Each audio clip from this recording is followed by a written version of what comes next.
players, many of them friends, some foes during the league season, now united for a single cause as they carry the hopes and expectations of a nation, the most unbearable, thrilling of emotional roller coasters.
Cheers. And if I didn't think it was worth one try, I'm gonna roll myself up in a big ball and fly.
It's time to begin the knockout stages. Ladies and gentlemen, welcome to the Sunday of UEFA eEURO 2020. My name is Harry Chan and thank you so much for joining us today. And joining me is Stuart Wesley, aka Wezza. Wes, a wonderful action-packed Saturday we had yesterday throughout the group stages. We now have our quarter-finalists, 8 of them ready to go head-to-head today. First of all, how are you doing? Are you excited for today? And second of all, surely it will be a good day of PES action today. Yeah, I mean, if anything, you know, if yesterday was anything to go by, today's going to be full of action. We saw upsets, we saw knockouts, we saw goals, we saw saves, we saw penalties. You know, we saw absolutely everything. And you know, with the knockout stages coming today, I think we're in for even more of what we had yesterday. So I'm very excited, very hyped for today's festivities. Well, if you were unfortunate not to be able to catch yesterday's action, don't worry. We have a complete recap of exactly what happened yesterday. We have all the goals, just an incredible amount of action. And as you said, we kicked it off with a bang. And really the surprise package of the day, Wes, was Romania. We almost doubted them coming into this tournament. Yes, they qualified ahead of Portugal in Group B. But we never really expected them to make the knockout stages. But I think they shocked the world in doing so. Yeah, I mean, I was completely taken aback with how good they were, and again, you know, the fact they lost their first game took themselves to the kind of the last tiebreaker, you know, and to win it in the fashion that they did with that, you know, very quick golden goal. I think they caught everybody by surprise, and I think that, you know, first game of the day today, they're up against it again against the Netherlands, but I think they're up to the challenge.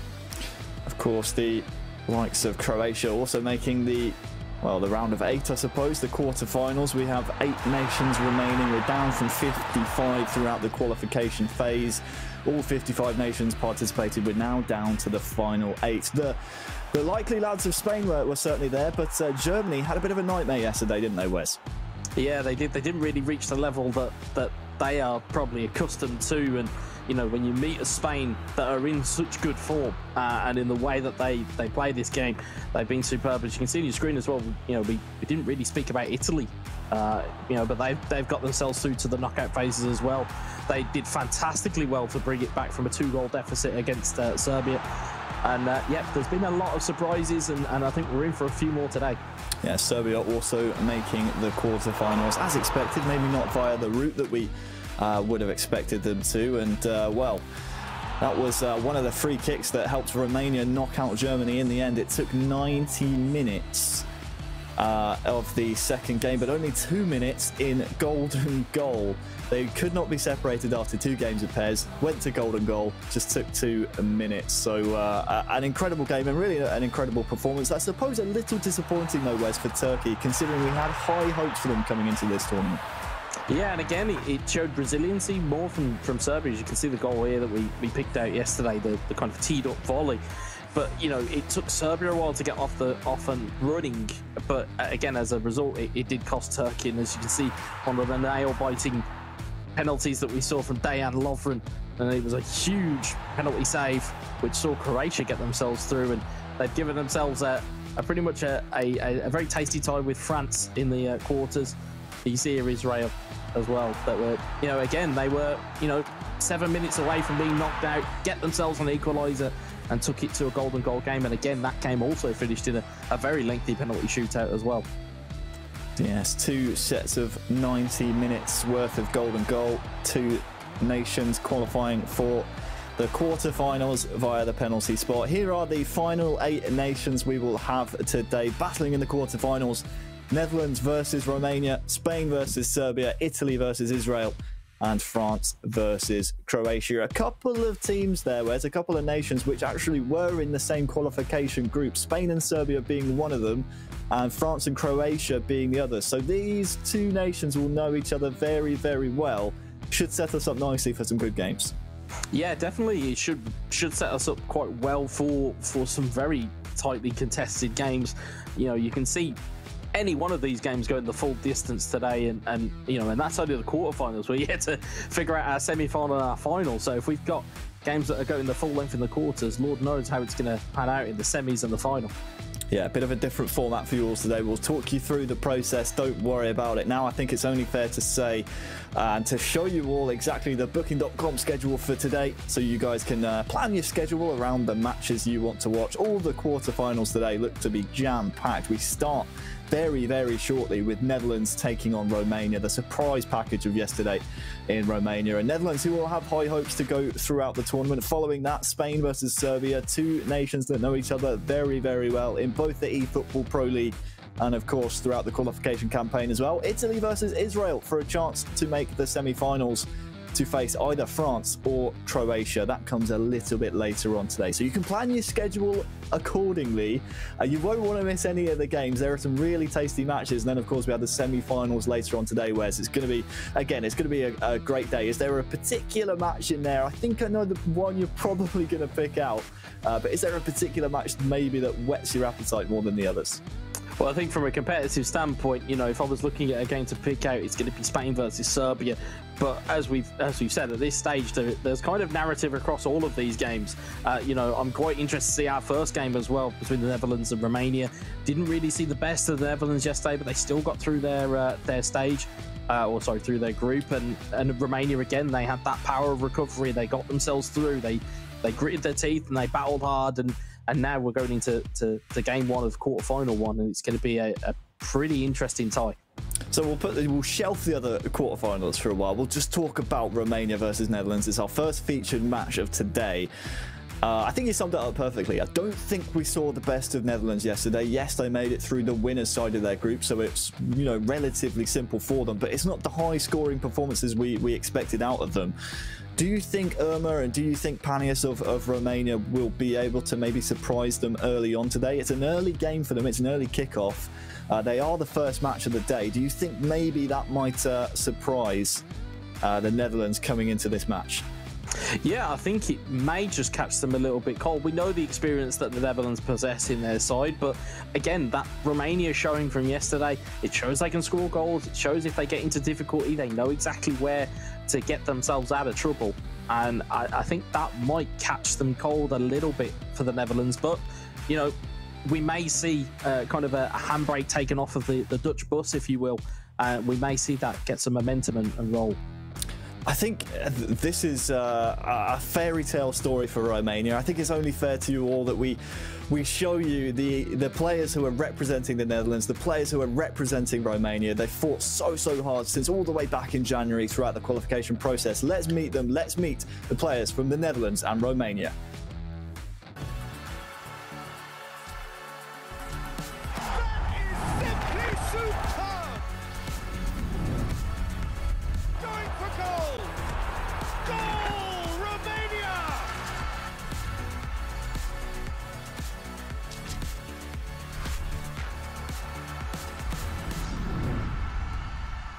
Ciao, numele meu este Urmă Constantin Adrian, am 23 de ani și reprezint România.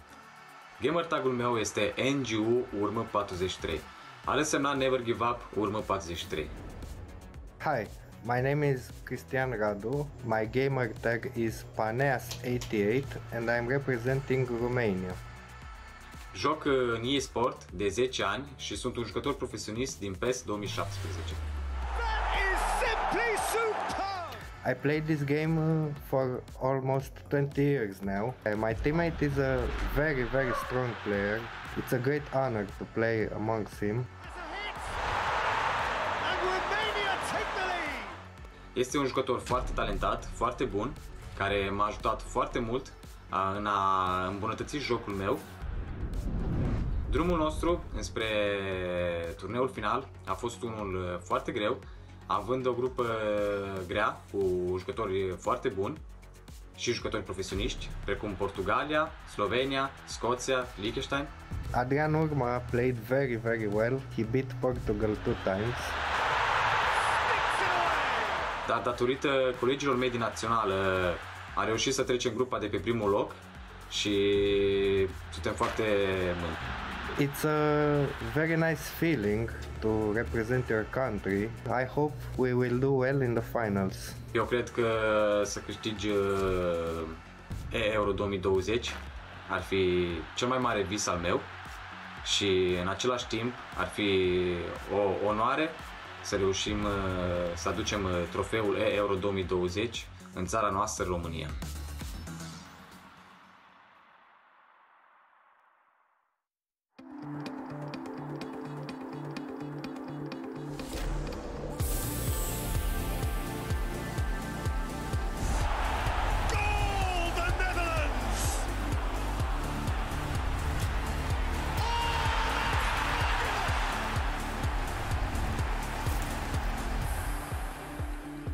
My name is Eldridge O'Neill, also known as E_C_O'Neill.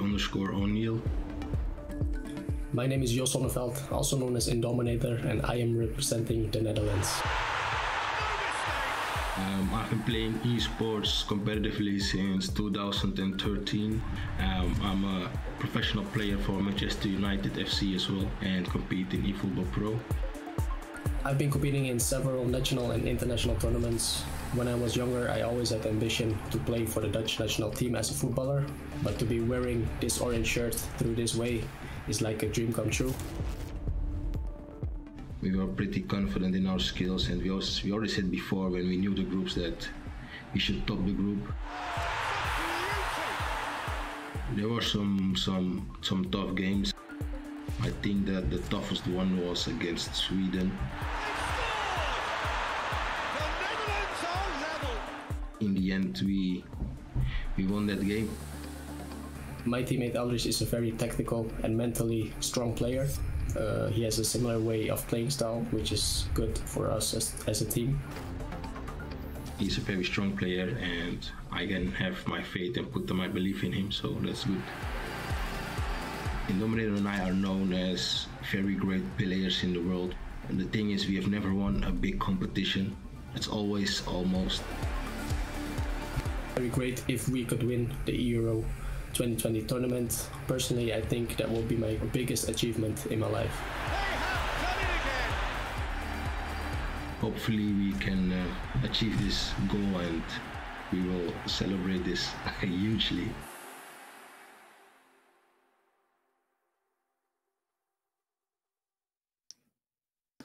Well, there are the representative wares of Romania and the Netherlands. Two very contrasting storylines. On the one side, you have the Netherlands, who I think you put it perfectly before we came back from those VTs. Always the bridesmaids. You think back to eFootball Pro last season, so close, but were pipped at the post by the AS Monaco boys, who are representing France at this knockout stage of the eEuros. And then on the Romanian side, really, it's a fairy tale story. They've already proven that they can do the giant killings in this tournament. They've already taken out Germany. Up next is the Netherlands. Do you think they can do it? That's the real question. Well, like we've pointed out before, this is very much a David versus Goliath. But you know, we know how that fable ends, and I think Romania do stand half a chance if they can get into the Netherlands early. It may expose that kind of possession game that we saw yesterday, and you know, quite rightly, as kind of Eldridge has pointed out in the video there, him and Indominator have always been known as the guys that have nearly got to a final, have nearly got a game across the line, have nearly won something. You know, we hear about Spain before they had their golden generation in real football. Kind of feels like we've got the Dutch equivalent of that in virtual football, and you know, it'll be interesting to see whether they can get through. You know, if they do get through, they've got a hell of a semi-final ahead of them. But let's not discount this Romania side. We've seen them pull several rabbits out of hats in yesterday's gameplay. So, you know, I think it's really up there, and I think this one will go the distance.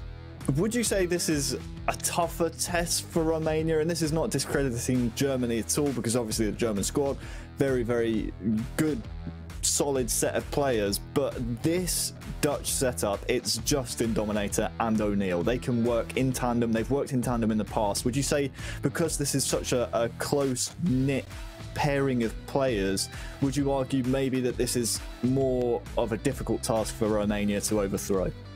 I think so. I think, you know, you can have too many cooks will spoil the broth, as the saying goes, and I think with the Netherlands, they have that ability to just have one person talk to another person and be able to work on tactics and be able to get through any type of kind of difficulties that they may have. And I think it's the style of play that is the critical part here, is that Irma's strength and Panias' strength yesterday was when they had the ball, they were able to pass and move. The issue is going to be is that they need to get the ball off this Netherlands team, because they like to hold the ball, they like to keep possession. We saw 60-70% worth of possession yesterday. Granted, there wasn't a lot of damage, but they didn't really need to do that much damage. They got one goal, or they got a goal or two, and that was it. They didn't need to do much else. So I think it's going to be kind of a very much a fire and ice scenario here as to who comes out on top. And one thing we haven't pointed out to the viewers who are just joining us yet is the fact it's actually a switch up of format from the group stages. There's no aggregate score anymore, so you can't, you know, just bank on winning the first game 5-0 and then sitting back and defending.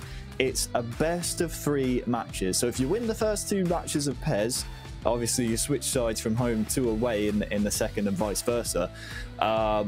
you have a chance of just going through 2-0. However, if you do win that second game after losing the first, again, or vice versa, you then have to go to a tie-breaking game. So there's no sort of aggregate score to worry about. Do you think maybe that helps or hinders Romania here in the fact that even if they lose the first game, they have a chance of coming back in the series as a whole?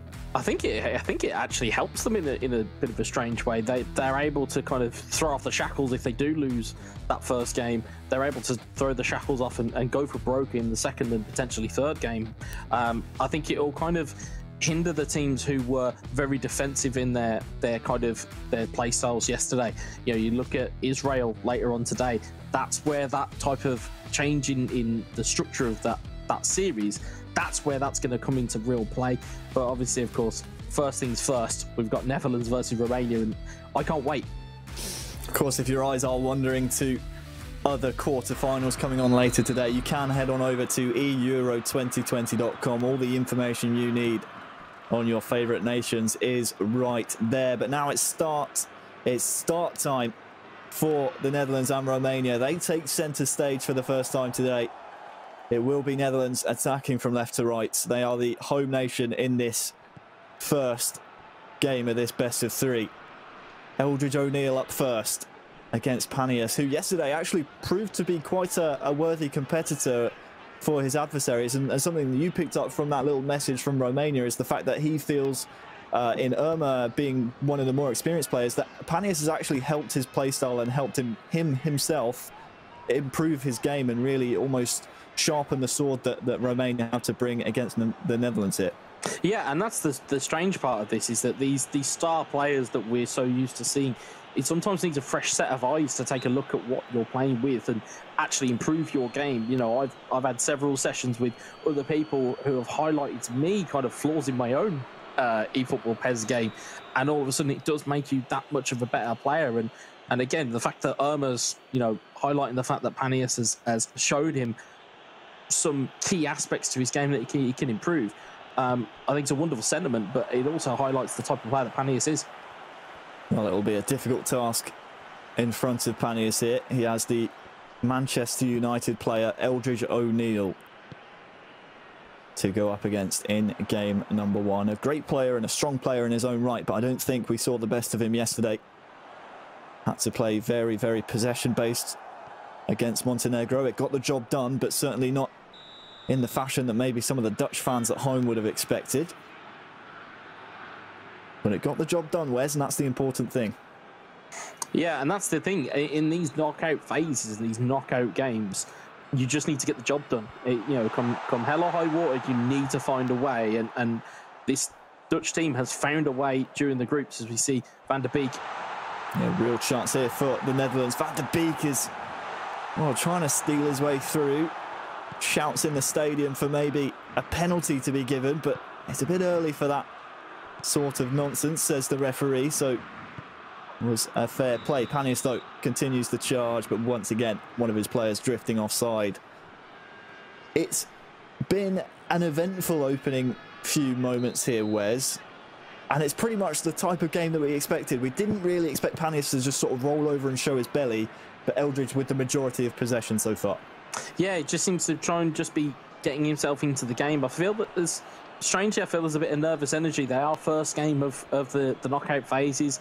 Nobody kind of wants to make themselves a fool. But I don't think neither one of them really wants to give anything away here, as Panias is trying to build up through midfield. Marin. Some nervous heads in the stadium at the moment, but that relief is quickly cleared as Memphis Depay with some really nice control is able to retain possession.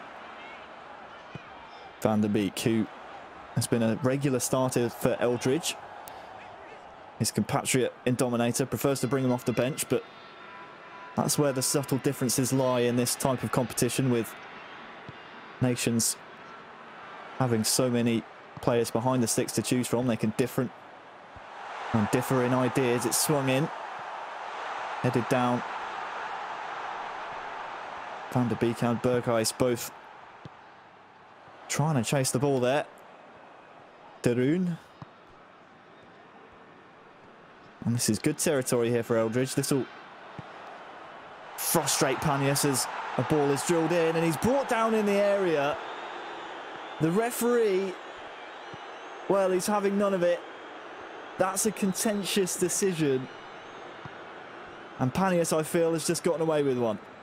Yeah, he's got a big slice of fortune there that the ref hasn't given that. Could have been a very early chance for our first open play penalty decision, but he's now found himself in the final third, and Panias is looking to try and really have a double sucker punch here, try and get a goal, but it's cleared away by Eldridge. And you can see from the shape that Romania are taking, you can see that their defensive midfielder is just sinking back into that, trying to make it a 5 at the back.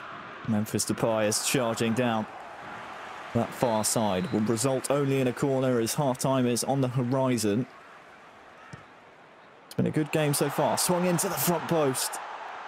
I think Virgil was the target. Second bite of the cherry here for Eldridge. And for the Netherlands, here is Van Dijk.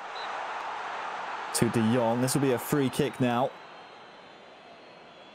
In a really promising area. It's the captain who wins it, and well, we've seen some fantastic goals from set pieces in the group stages by the Netherlands. Memphis Depay really being set piece specialist. It's him who steps up and it's off the underside of the bar, and it's not found its way in. I'll tell you what, it's a cracking hit from the free kick. On another day, that spins over the line, and it's 1-0 to the Netherlands. However, Romania just trying to kind of get it to half-time here. There's only 7 minutes left. You can see, again, what we highlighted yesterday. You can see there's defensive movements from Eldridge in terms of his defensive duties and his formation changes. It's something for Panias to be really careful of here. Knocking on the door is Eldridge. Cleared away now by Romania and Panias. It was Memphis Depay who stepped up. We said he was a bit of a specialist from set pieces. Someone that the Netherlands turn to time and time again. Marin now for Romania. This would be against the run of play. Defended well. Stan Hsu. Best bit of pressure Romania have had all half. Cut out though by the captain, Van Dijk. Just 1 minute of injury time added on. And we move into the second half here, Wes. Yeah, and I mean this in the nicest possible way. It's a really stubborn performance from Romania at the moment. They've not allowed anything apart from that free kick opportunity to really trouble them. He's happy for Eldridge to have the ball, and instead it's Panias who's trying to get something going, attacking here, but he hasn't had that much possession. He's going to need to make some of these opportunities and some of this territory really count. You feel like that maybe a low-scoring performance. Yes, we, don't count aggregate score anymore, but the longer that this goes on without the Netherlands finding a goal, it would benefit Panias, and that he will always have time to try and find that killer blow. A reminder, it's not aggregate score anymore, so if this is tied at the end of 90, we go to extra time and then to penalties to decide a winner if it's needed from this first game of this best-of-3 series. The Netherlands attacking from right to left now. Luke de Jong. Muscled off the ball, and somehow Eldridge does not lock on. And that allows Chipchu maybe to come running. Stan Hsu there with Puskas as well. Nice turn in the area from Panias. It's in! Goal for Romania. They score the first goal of the knockout stages in eEURO 2020. Against the run of play, Panias steps up. The Netherlands, Wes, well, they're well and truly shocked. Well, it's like we said, they needed to do something in possession of the ball. They needed something with this territory. They needed to do something, and it's a brilliant work move. You can tell when that ball goes in to that left side, you can tell that there's almost a sense of panic and dread with Eldridge, and it's that turn back. There's no pressure from the defender, and it allows Romania the space to get a shot away. It's this little cut back here. You notice just in the slow-mo here, it's that turn back there. There's no immediate pressure from De Vrij, and it's a brilliant finish from Puskas, and it's goal ahead for Romania, and it's a perfect bit of game plan from them.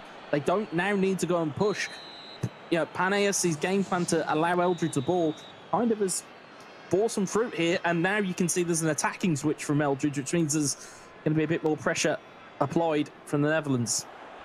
I feel maybe that Eldridge might have just lost his head after not locking onto the ball in that counter-attacking phase. Panius, though, made the most of it, and now the onus is on Eldridge, as this is, again, no longer a situation of legs and aggregate score.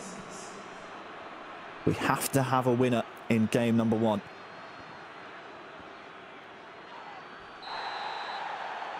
And that's a foul by Romania, maybe just to stop the counter-attack. What do you see Eldridge having a change here, Wes? I know it's always a difficult question for me to ask, and I almost feel like I'm throwing you under the bus in these types of situations, but it's hard for me at the moment to see much that Eldridge is doing differently since the goal, because obviously he hasn't had the ball as much, but what can he change here? Well, I think that one of the main things is as he gets an opportunity here. Barbel is on, and I given. think this one will be a free kick again in a similar situation. A bit too close. That one could, on a different day, maybe be given as a foul inside the box, but just watch out for Memphis Depay here again. Watch out for the short. Blind, short to De Jong, tackled. We'll come back to the question, Wes. What can Eldridge do differently? Well, I think the key strength for Romania at the moment is their ability to get the ball in attacking areas, but then having the ability to turn. Eldridge needs to kind of put that attacking line under some pressure, because at the moment, as you can see here, he's getting the ball, he's getting passes off. That's the strength that they're having. It's if you can limit your opponent's ability to move through the gears and move through the attacking phases, it stops that attacking threat. And more often than not, Eldridge is going to get an opportunity to counter-attack. The issue that Eldridge seems to have at the moment is he's got not a lot of bodies going forward. And, you know, Luke de Jong, who was so good yesterday, largely nullified. Memphis Depay has had a free kick hit the bar, and on another day that goes in. Needs to get something going here. Luke de Jong with a real chance here. Memphis Depay might come back to Eldridge here again. Barbel shielding the ball. Chance on that far side to whip one in. It's largely disappointing, though. As we tick over the 70th minute, now's the time where these super subs start to come into play. Steven Bergwijn introduced, as is Quincy Promes. And these are the changes that need to be effective here for Eldridge. Down 1-0 in the first game. De Jong goes for a goal. Straight at Pont-Tillemont. Maybe a shot in frustration there, Wes. Yeah, and it's more positive, though, from Eldridge. He's switched to Gegenpress, which is allowing more of a press across the field, and it's bearing a bit of fruit here. As you can see, space is starting to open up here. Bergwijn in the box, muscled off the ball. 78th minute now. Blind. Ricochets off a Romanian player. Darun to Promes, to Bergwijn! He's taken down in the box! And the referee has pointed to the spot. He's gone down off of, well, minimal contact. And it's Promes to equalise for the Netherlands. Steps up, strikes it. And it's the equaliser in the 80th minute. The sub that we said needed to make the difference, Wes, has certainly done so from the spot. Yeah, you can see the pressure building from Eldridge. That attacking switch in tactics allowed him more pressure. You can see he's absolutely hauled down. Minimal contact. I'm not sure whether you saw just how much contact there was there. Both hands on the back of the Dutch forward. And a cool head prevails as Quincy drives it into the back of the net, and now all of a sudden the game complexion changes again. There's 10 in-game minutes. Do you stick or do you twist? I think in this scenario, if I'm Romania, I'd give it half a chance, half an opportunity. There's nothing wrong with going for a bit of a gamble here. Watch out for the kick-off attack, something Romania shell-shocked Germany with in golden goal. Real chance here for Panius, crosses it. Couldn't find a Romanian shirt there, and, well, watch out for the rapid counter now from the Netherlands. They might fancy going on to win this first game. Darun. Ball is just behind Blind, and Luckily for the Netherlands, Romania can't fashion a counter. Here's Ryan Babel! The flag stays down. And Eldridge, just 6 in-game minutes ago, was down 1-0. With 5 minutes to go, it looks like he's going to go on and win it. I'll tell you what, that was borderline, but that right centre-back of Romania just plays on Ryan Babel. You can see the hands are going up for where they should be. There's an offside call that's tried to get there. There was a bit of manual goalkeeping there, but you give Ryan Babel, you give Eldridge that type of opportunity from that distance, he isn't going to miss. And again, tie swings again. All of a sudden, you'll now see Eldridge go back to his defensive shell. And in the last few minutes of an attack here, hopefully from Romania, they could potentially get themselves an equaliser, but it's going to prove very difficult now. Especially as they've given the ball away. We saw Eldridge yesterday in the group stages to secure qualification for the knockouts for Netherlands against Montenegro, against Arti. Real possession football being displayed. Here is Steven Bergwijn just darting down this near side. Make no bones about it, this ball isn't going anywhere near the goal. He just needs it away from Romanian players. The high press has to come in from Panias, but at this point, Wes, it's a foregone conclusion, barring, well, a massive mistake, and that might just be one. There's time for one last attack here for Panias. Finds the man, does he? No, he doesn't. Van Dijk steps in, and Netherlands, they go 1-0 up in the series. What a game. Yeah, I think it's a fair result given how that game was turning out.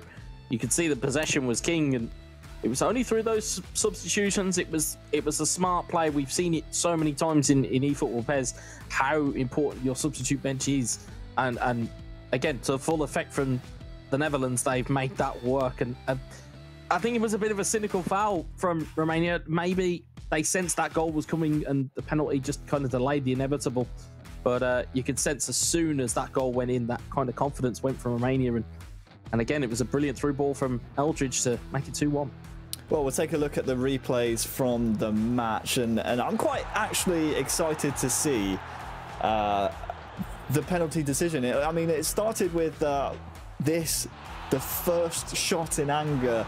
Memphis Depay really catching everyone off guard. But for me, the penalty seemed very, very contentious. Take nothing away, though, from Eldridge. Really good for his money. This goal from Panias opened the scoring, but I need to see that penalty decision again, Wes, because I'm still not convinced. Well, for me personally, it was a stonewall. It was an absolute stonewall. On eFootball PES, if you double tap your tackle button, you will end up throwing out both arms to try and hold your your attacker down, and I've seen it now. Very, very clear.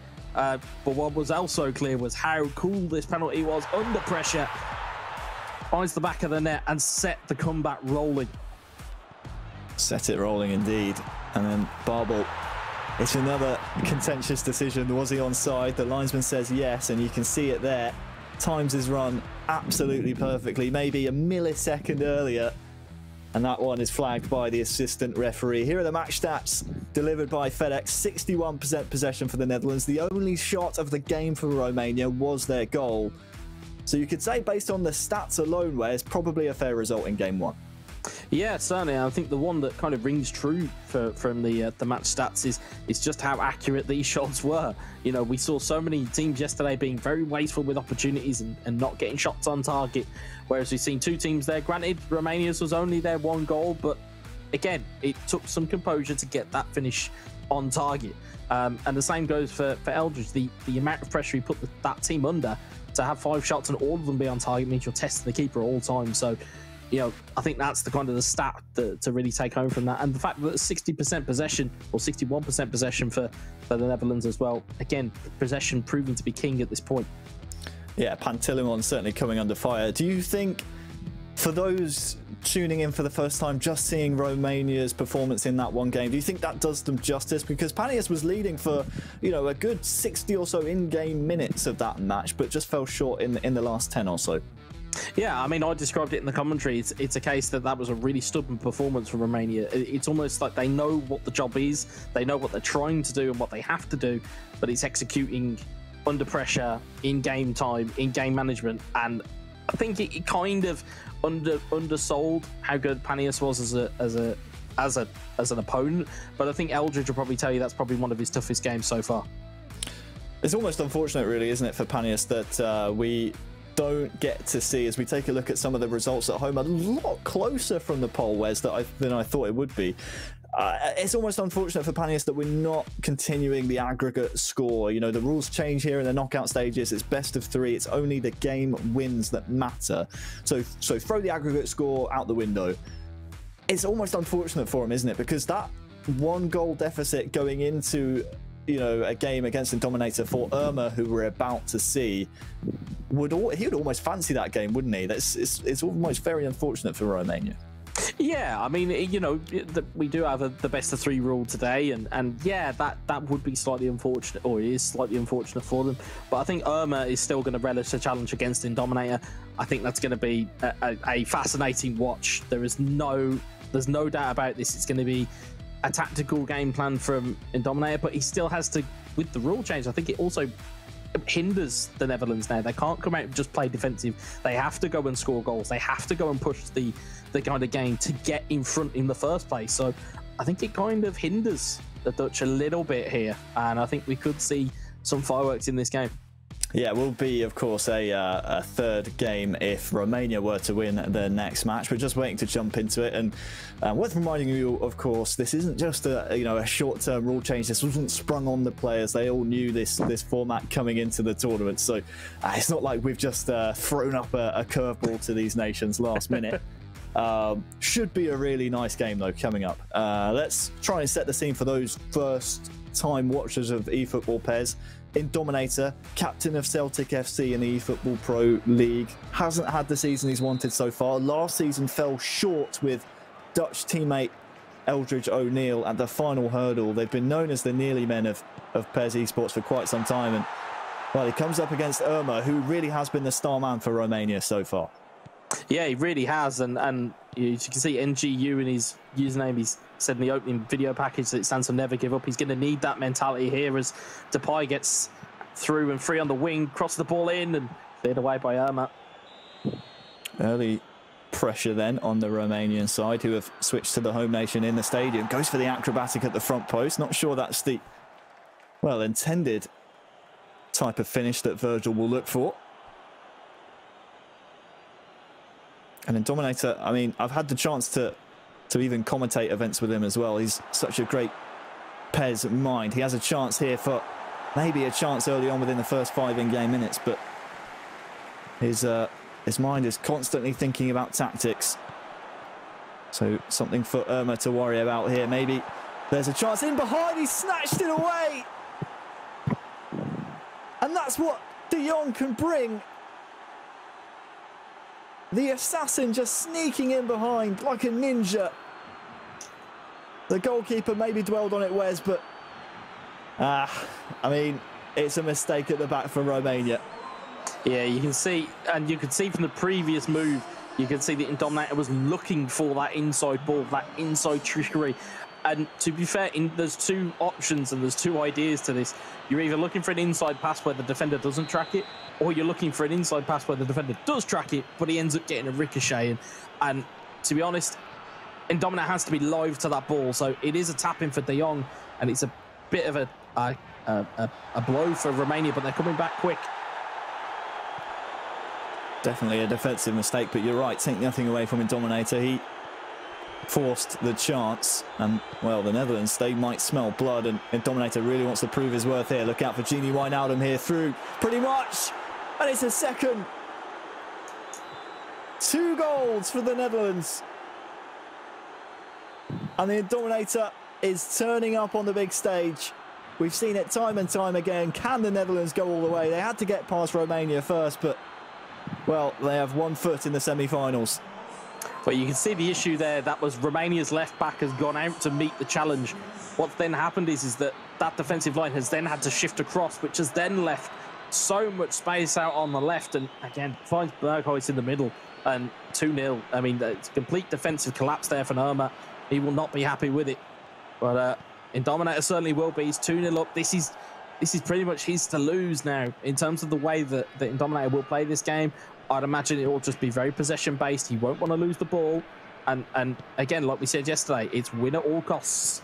You know, the Dutch will happily see this out if they can.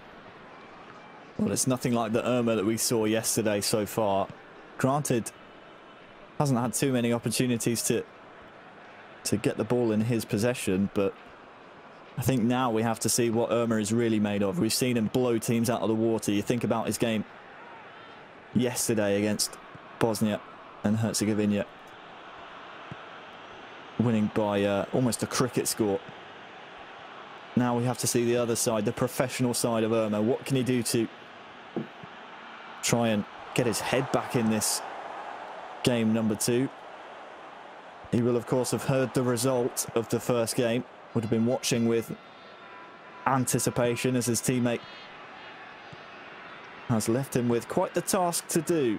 And Dominator, though, passing the ball around very well now. Darun.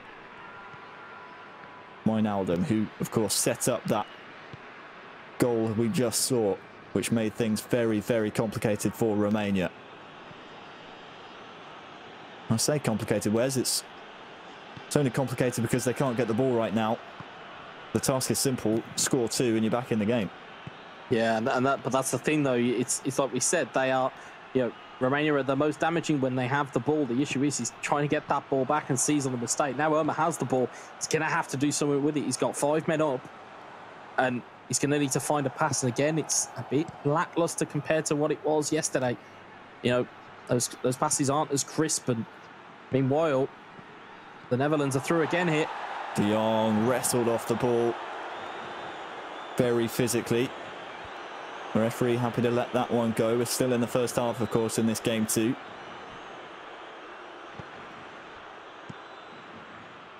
Marin, well,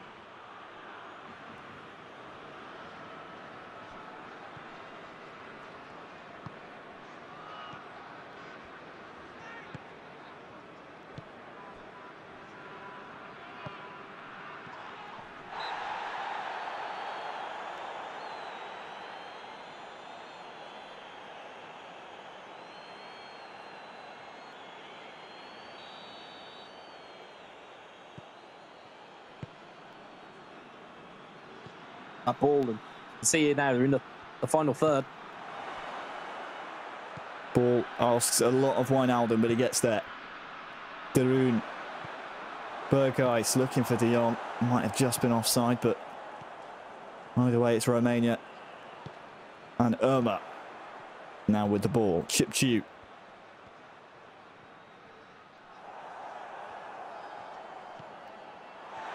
Stanciu. Look at the run being made here by Ivan. Just slightly too late is the pass. I suppose the benefit, if anything, of being 2-0 down for Irma right now, Wes, is the fact that it is still in the first half. He still has another half of Pez to play. Yes, there's still plenty of time there to try and get yourself back in the game. We saw 2 goals in 7 minutes in the first game. So, you know, there are goals and there are opportunities. It's just a case of whether you can find the right passes at the right times. Good little bit of play there, trying to get yourself into the box, but nothing doing again. And, you know, for those at home, if you're looking at, you know, what defensive shape or what shapes that these guys are playing, you can see the radar at the bottom of the screen. It's always good to look at that during goal kicks or free kicks or set pieces. It'll give you an idea of what formations these guys are playing. And it's quite interesting to see the types of setups that we've really got going on here. Oftentimes as well, if they are playing fluid formations, you will see them have several set tactics. We saw Eldridge in the first game employ several different formations, as you astutely pointed out, Wes, as we enter the half. Most players at this tournament and in Pez in general will favour certain formations for possession, for attacking, for defending. Each possession, or each formation I should say, has their merits. And in Dominator, again, one of those players that will know the game inside and out. He's played Pez for so many years, just lacking that major title under his belt. Yeah, I mean, you know, he's an incredibly experienced player indeed.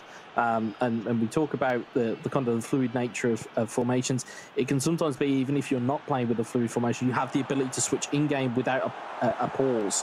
And the kind of the great thing that will give Jos and Eldridge is that it stops the opponent from being able to make a change if they don't have that set up. What can Irma do here? Really trying to push the pace. He needs to. Really needs to. In this second half. Some early changes here in the second half. And, well, when you look at possession, no doubt that will be an attacking one for Romania. But it's just nothing like we've seen of Irma in the group stages here in the knockouts. And, well, he needs to step it up fairly soon. Otherwise, we will be seeing the fairy tale come to an abrupt end here.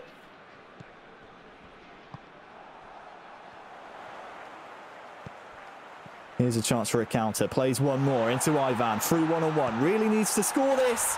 And he does. Now we've got a game on our hands.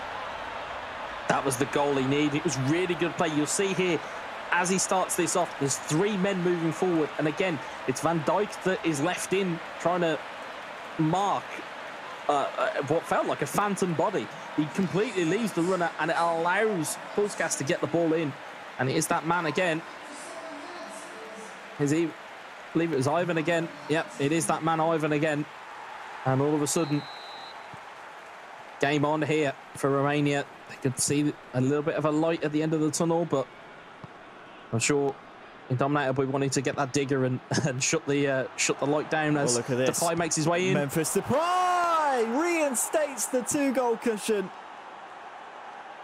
Just as Irma saw light at the end of the tunnel, Memphis shoots those hopes down. 2-goal cushion reinstated.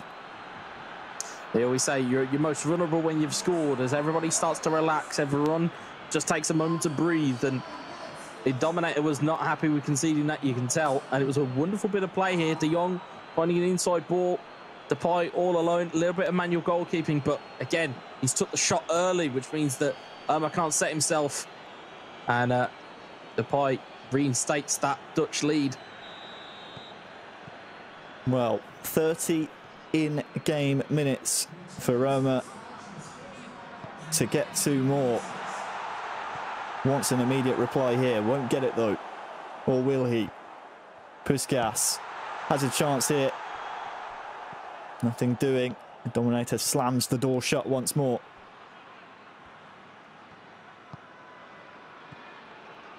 And it's back to that possession style of football now for a Dominator. Almost losing the ball there, but well, he's lost it here once again. The press from Romania very high. Look out for Puskas here! Rifles it home. And the goal heavens have just opened up on us here, Wes. So many goals now back to back. And the important thing for Romania is that Irma has got one back.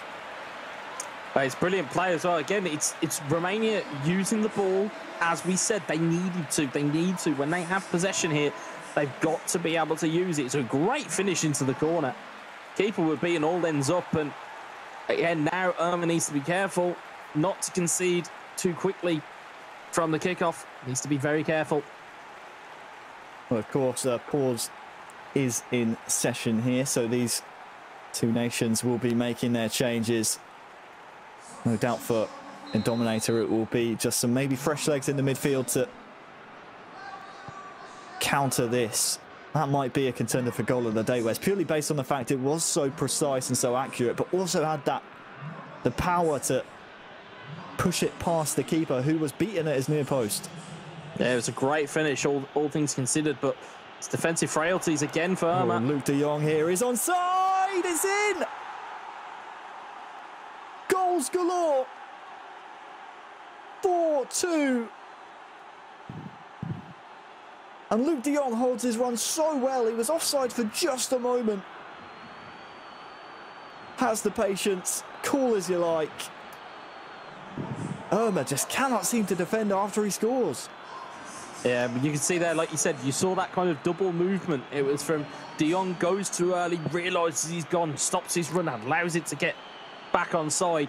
And again, in terms of the finish, the reason why you go low and the reason why you only tap it at that type of distance is because, again, with controlled shots, they just trickle in. They always find the corners of the goal. So, again, if you are a budding eFootball PES player out there and you want to know some of the tricks of the trade, that is one of them. Keep your shots low when you're at that type of distance and when the keeper is out of his goal.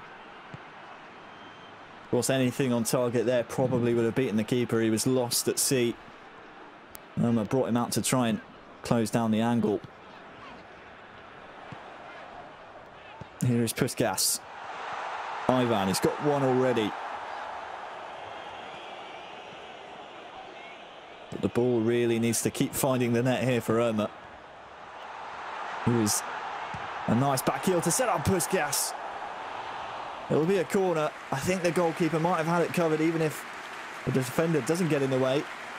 This pass here was absolutely lovely. Maybe potentially one of the skills of the day there. Neat little back heel. Just didn't get a finish in the end. So again, more changes to come in here. A reminder, if Netherlands were able to hold on to this score, they would win the best of 3 series 2-0, would advance to be our first semi-finalists of eEURO 2020. Keep your messages coming in. Hashtag eEURO 2020. You can vote, of course, on eEURO2020.com/poll on every single match you'll see today. Romania corner. Oh, it rattles off the bar. Not done yet! There's hope! There's life in Romania yet! Ivan, the not so terrible, gets his second.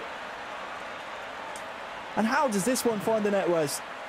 I'll tell you what, it was ricochets, it was not really cleared properly. And I go back to the first word I used to describe Romania's gameplay. They're stubborn. They won't go away.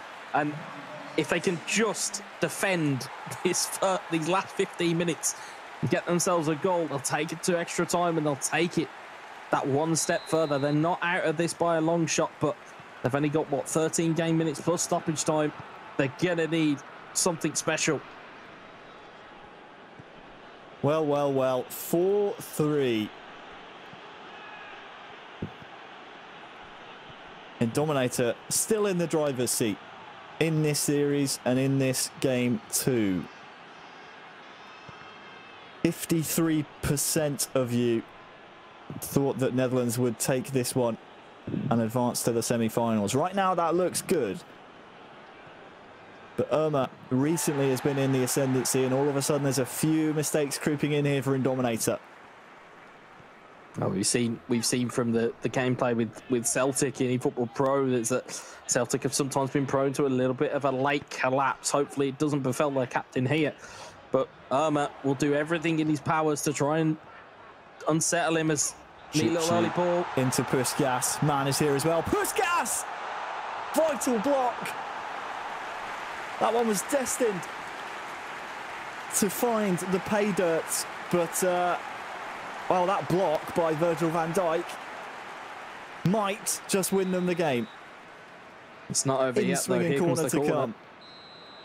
Change to an outswing and out into the box. Looking for the far post. Over hit, you could say, and that's a waste. Really big waste there by Irma. That will turn possession over to the Netherlands, and with only 5 in-game minutes to go, they'd be lucky to get one more chance. Although that's a mistake. Chance, real chance now for Romania! It's in! It's 4-4! Irma's done it!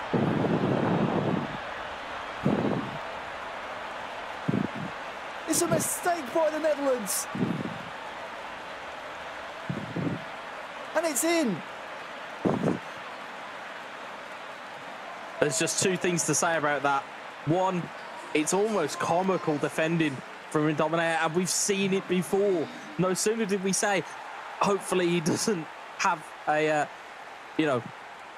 bad thing befall him, and all of a sudden he goes and gives it away. A pretty innocuous throwing, but again, it's stubborn from Romania. It's that determination. They are not giving up. Well, there were questions about the Netherlands. Again, they are still in the driver's seat of this series. This will, though, if it stays 4-4 in game 2, go to extra time and penalties. But Irma from 4-2 down to make it 4-4. The Dutch defence is crumbling. Irma might just fancy winning this one in regulation. He may just. I mean, we talked about, you know, in the early going, when we talked about, you know, the Netherlands being the nearly men or being the bridesmaids. They may not even make it to the wedding at this point. Still chance for one more Dutch goal. Berghuis, Memphis Depay, De Jong on the overlap, hesitated just a moment. Blind. 5 minutes of added time, so Dominator for now can afford to go back and prevent one last Romanian chance. Look at that ball to Hateboer. Luke De Jong with a turn. The finish, too central. And Irma, I think now will be happy to just take this one to extra time and potentially penalties. And there it is to make it official. 4-4 in regular time. We will wait for the players to resume the match. But now we move into our first extra time, I believe, Wes, if you excuse golden goal, of the entire tournament. And what that means, if I'm right in saying, these players actually get an extra substitution now. So a fourth substitution can be brought on. And when you think about the depth of subs for both of these nations, you would argue that the Netherlands should, and I say should, have the advantage there. Yeah, I mean, you look at the strength in depth and talent that's on the bench for the Netherlands. You've got to point to them as potentially having the stronger bench and the stronger opportunity to finish this game out. The ability to bring on an extra forward, the ability to bring on a midfielder to shore up that midfield. You know, hats off to Romania for getting themselves back to even this part of the game. And again, I'm not too sure how much Romania have got left in the tank here. I mean, emotionally, you must be drained. Psychologically, from the Netherlands standpoint, you know, you were winning 4-2. This game was home and hosed. You were, you know, into the semi-finals. And now all of a sudden you find yourself in extra time where Irma looks like he's trying to get through straight away. It's a free kick given. Foul on Puskas. Well, the fairy tale just keeps on ticking for Romania. They're not done just yet. Into extra time we go. It's a standard extra time set of rules. Irma with the goal! It's 5-4, Wes! And Hadji has kept the fairy tale going once more. Well, you've got to look at that skill, just that tiniest bit of skill. And it was, he knew that there wasn't the right angle to shoot. He knew that it would have just hit everybody. And instead he takes that moment. It's that clear point of clarity that he's found the back of the net and he found the right angle. And again, you know, if you're looking for players for Romania's standpoint to have in and amongst your ranks, Yanis Hadji is one of those players. What can Dominator respond with? Irma goes ahead for the first time in this match. Hateboer on the far side. Can cross one in here maybe, looking for Luke de Jong. Will almost be salvaged by the Netherlands, but the referee's going to pull this one back for a foul. Now's the time maybe to compose ourselves here, Wes. We still have a lot of extra time to come. But that must be a great sigh of relief almost for Irma. Finally going in front. It's a huge goal. And you know, the thing, if you're an eFootball PES player, you'll know more than most that these passages of extra time go incredibly quickly, and 9 times out of 10 there's no extra timers. Yeah, Barbel tries to get through again, trying to sneak in behind there, but they go quicker than everybody thinks. So I would imagine you're going to have a lot of panic from Dominator at the moment in terms of trying to get himself back into the game. De Jong, Depay, tackled by Irma and Grigor. We're approaching the end of the first period of extra time. Irma might just fancy a second here in extra time. Puskas trying to go around the back of Van Dijk. The Dutch captain having none of it, but Dominator just keeps giving the ball away in these treacherous situations. We saw it towards the latter stages of the second half. 2 defensive errors from the Dutch defence and from Dominator really led to this situation. And Irma, he's pushing forward here, he's pushing the pace. It's Ivan! Saved. He had to take the shot there. He had to. There's no option on in the middle. You can see he was thinking about whether there was an option there. Realised there wasn't. The best thing you can do there, take a shot. Maybe it gets a ricochet. Maybe it gets parried into the end of the, back to a player in the box, and it goes in. If it goes off someone's hip, if it goes off an arm, it's not going to matter for Romania at this point. And just the key thing here as well, I know that we haven't really highlighted this yet. Stamina is a massively important factor here, because this extra time that goes into it, defenders are tired. If you've used all your substitutions, the likes of Virgil van Dijk at the back, they're not going to have that first touch that they had at the start of the game. You could see more errors from anywhere on this pitch. Romania, have got a pretty important corner here. They can throw caution to the wind here. They really could at this corner, because there's no stoppage time left. This will be the last chance of the first period of extra time. Looks like it'll be an outswinger. Look for the front post, maybe. More Dutch calamity at the back. Oh, that was nervy. It goes wide, but it could have easily gone in. They survive just, and it's still 5-4. That was nervy. Well, the arms went up in the virtual studio from both of us. I generally thought that had gone in. It was a big old deflection that took it out of play. But again, this clock is going to tick very quickly. Irma's done superbly. What a ball that is. Puskas against Van Dijk. Potentially against the Dutch keeper as well. Oh, he went for the chip. He went for it. But just about the keeper stretches his arms. Irma looks dangerous here every time he comes forward. And the Dominator doesn't seem to have the response. In these types of moments, anywhere will do. Any type of opportunity you can try. It's audacious to be doing that in extra time, but again, it's an opportunity. Didn't have a lot on and had Van Dijk coming clear. Depay, De Jong. Romanian keepers out smartly. And Dominator won't get many more like those chances, Wes, and some of them have to be a little bit more accurate than that one. Yeah, most definitely. You're up against the keeper in Tata Rosanu, that very, very good goalkeeper from the French league, I believe. But he's keeping goal here. Although he's 5-4 in the game, he's not had too much to do apart from pick the ball out the back of the net. Irma with the ball now will surely just run this one to the corner. Actually has a 4-on-4 at the Dutch defence. Needs to be very wary, because Dominator has turned that red bar all the way up. He's going ultra attacking. He has to at this point. We're into stoppage time of extra time. There is none. We're going to a game 3, a deciding game 3 between Romania and the Netherlands. The fairy tale continues. It's 5-4, from 4-2 down to 5-4. Wow, what a game 2.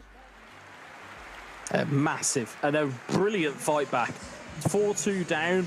The stats will obviously tell the story. We'll see some highlights here, or we will in a moment, but it was chock full of highlights. There was so much, and again, just showing resiliency, from Irma to get himself back in the game, to haul himself up by his bootstraps, whatever type of analogy or saying you want to come out with. Literally dug himself out of a foxhole and got himself over the line. It was eerily reminiscent of that golden goal yesterday against Germany. It was very quick in extra time, and he managed to just recover from some calamitous errors at the back. And for the openness, as you can see, the line shift from that defensive line just allowed Wijnaldum to have the space to put it into Berghuis to make it 2-0. And we, in the back of my head, it was dead and buried. It was gone. But resiliency all around here. It was a brilliant little ball in there. And it's that man, Ivan, who's been the thorn in many team sides. And again, it just looked every time that Irma would score, the Dominator goes up the other end and would continue to score. And it was only after he'd arrested that slide did Irma get himself back into the game. It's a wonderful game to watch. The good thing for us, Wes, I'm hearing in my ear right now that the deciding game 3 will be a rematch between Dominator and Irma. So we get to run it back, we get to see it once more as we look over again some of the highlights. And that was the goal to make it 4-2. From then on in the 70th minute, 4-2, a 2-goal advantage really should be made certain. You can argue this one unfortunate maybe, and Dominator never really had control of this situation. based on how his defenders reacted. But the resulting goal to equalise, it came from a Dutch throw. He really should be doing better here. He just hesitated, didn't he? And unfortunately for him, he played it straight into the path of not one but two Romanian players. And then this, just 2 minutes into extra time, was the difference maker.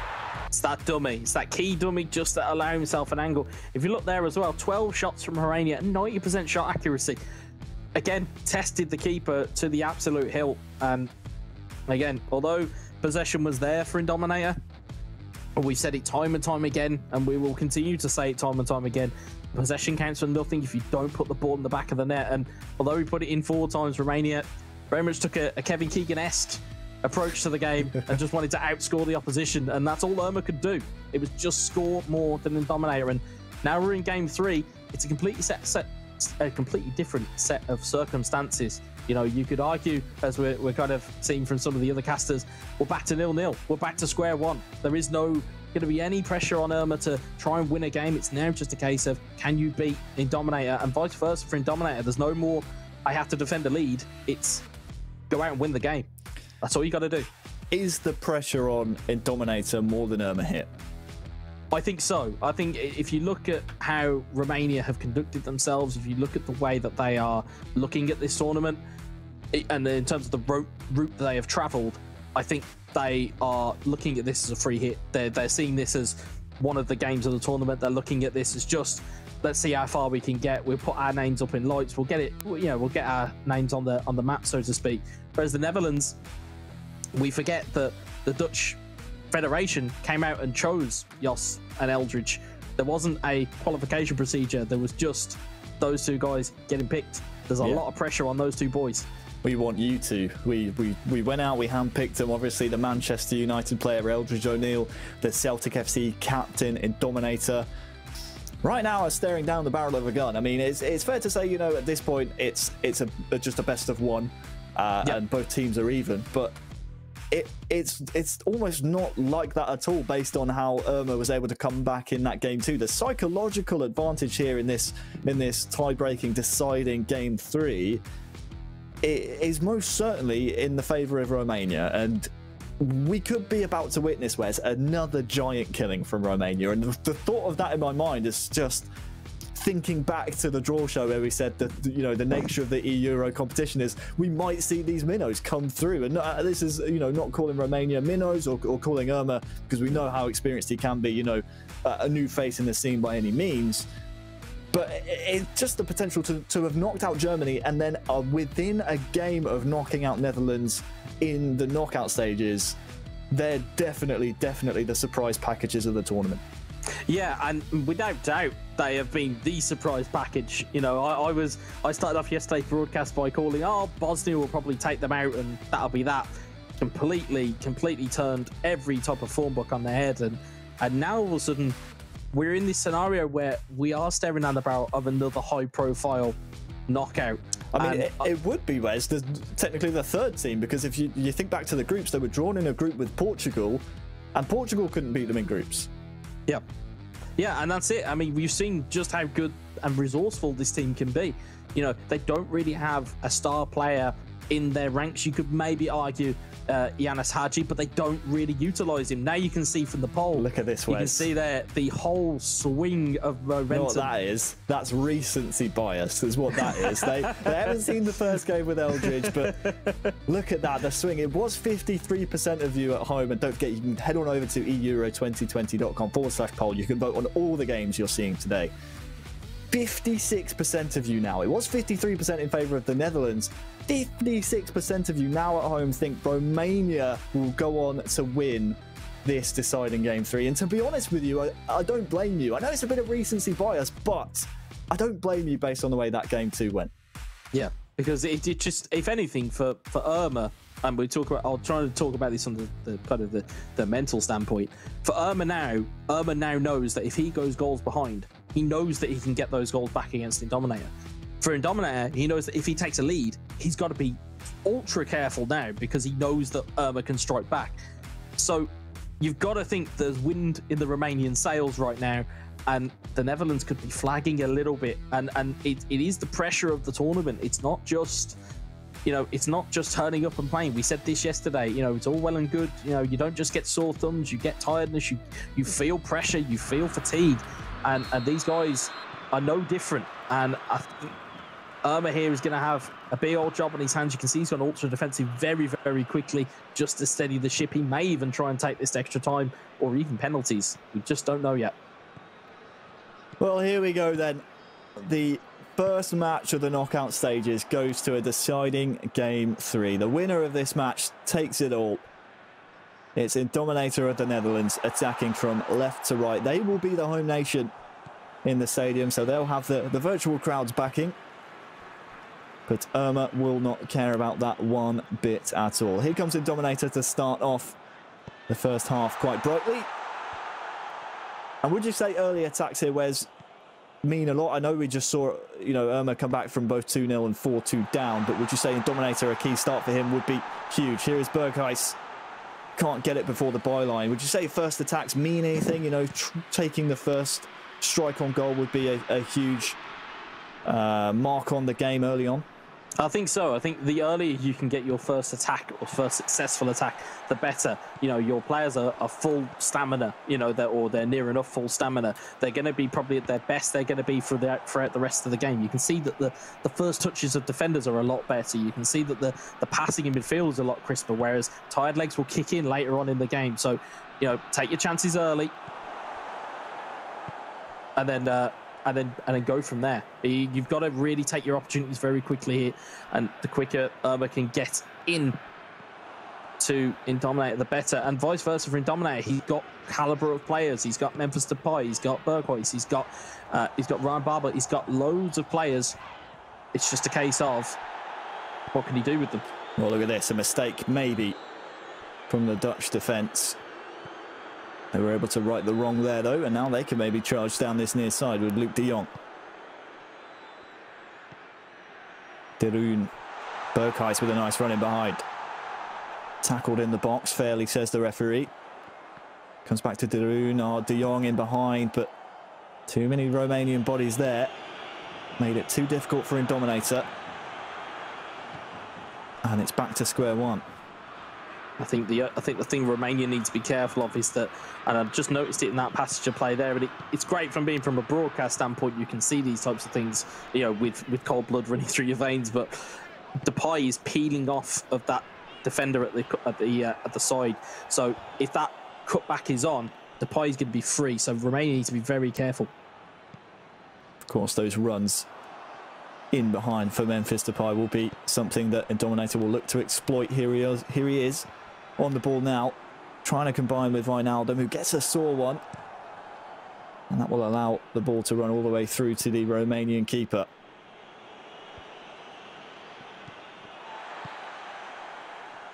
But Irma has not started this game 3 as he might have hoped. Memphis Depay now has been all Dutch attack so far. Dumfries. De Roon was the target, but Irma steps in. Now what can we see? What can we see from this counter? Irma has a man over near side. The ball is behind him. Puskas has a chance to square it. He goes for goal. And the fairy tale is extended once more. It's Romania now with one foot in the semi-finals of eEURO 2020. 1-0, Wes. You're laughing, but it's absolutely incredible scenes. Yeah, I mean, the guys at home wouldn't have seen this, but I was furiously pointing. I saw the down gesticulation to where Puskas was, because he was so well open, and I thought the chance had gone, because you saw the Dutch defence just slide over to his side, but it still was free. And again, the confidence to take that shot on from that angle. It wasn't, you know, normally you'd see players try and cut it across and find a loose man. Instead, it was the confidence and the brashness to take that on and say, no, I'm going to take this game by the scruff of the neck. I'm going to take the lead.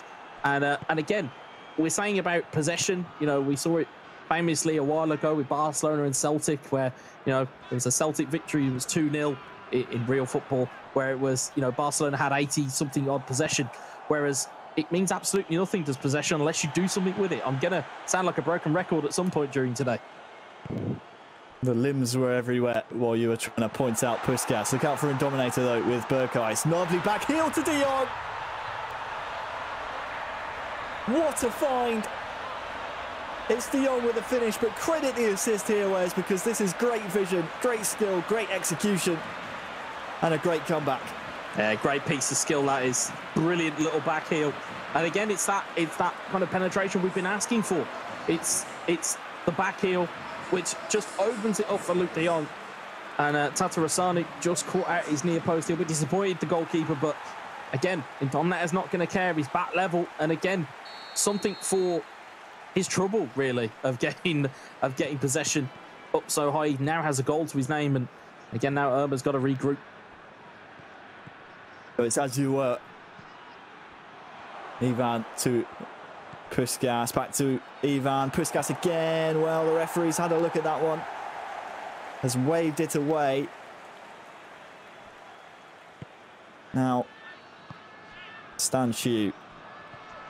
Marian to Chipshu. Puskas. It's 2-1. Romania back in front. Puskas with his second. And half-time approaches. Yeah, you can see he was using the shielding of the defender. I mean, Van Dijk was just nowhere. Wasn't touch tight, wasn't against the defender. Nice little interplay here. And again, it's just that neat little touch that takes it out, gives him enough space. Zoet has no chance to get to that. And Romania, again, take the lead. And the longer this game goes on, I just get the feeling that Irma is just out to outscore his opponent, whereas Indominator is just trying to control the game. It's a really interesting watch here. Well, there seems like a metaphorical shootout between these two nations so far. Irma clearly the happier of the two to take it on. Will it end in a literal shootout? That remains to be seen.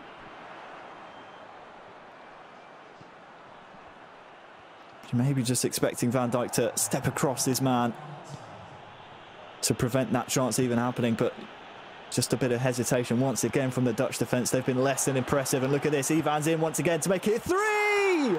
It's 3-1! Romania are shocking the Netherlands here in the quarter-finals. Indominator with a big comeback ahead of him here. Is it possible, Wes? I don't think so. That's the thing about this game. There are such things as timing and precision.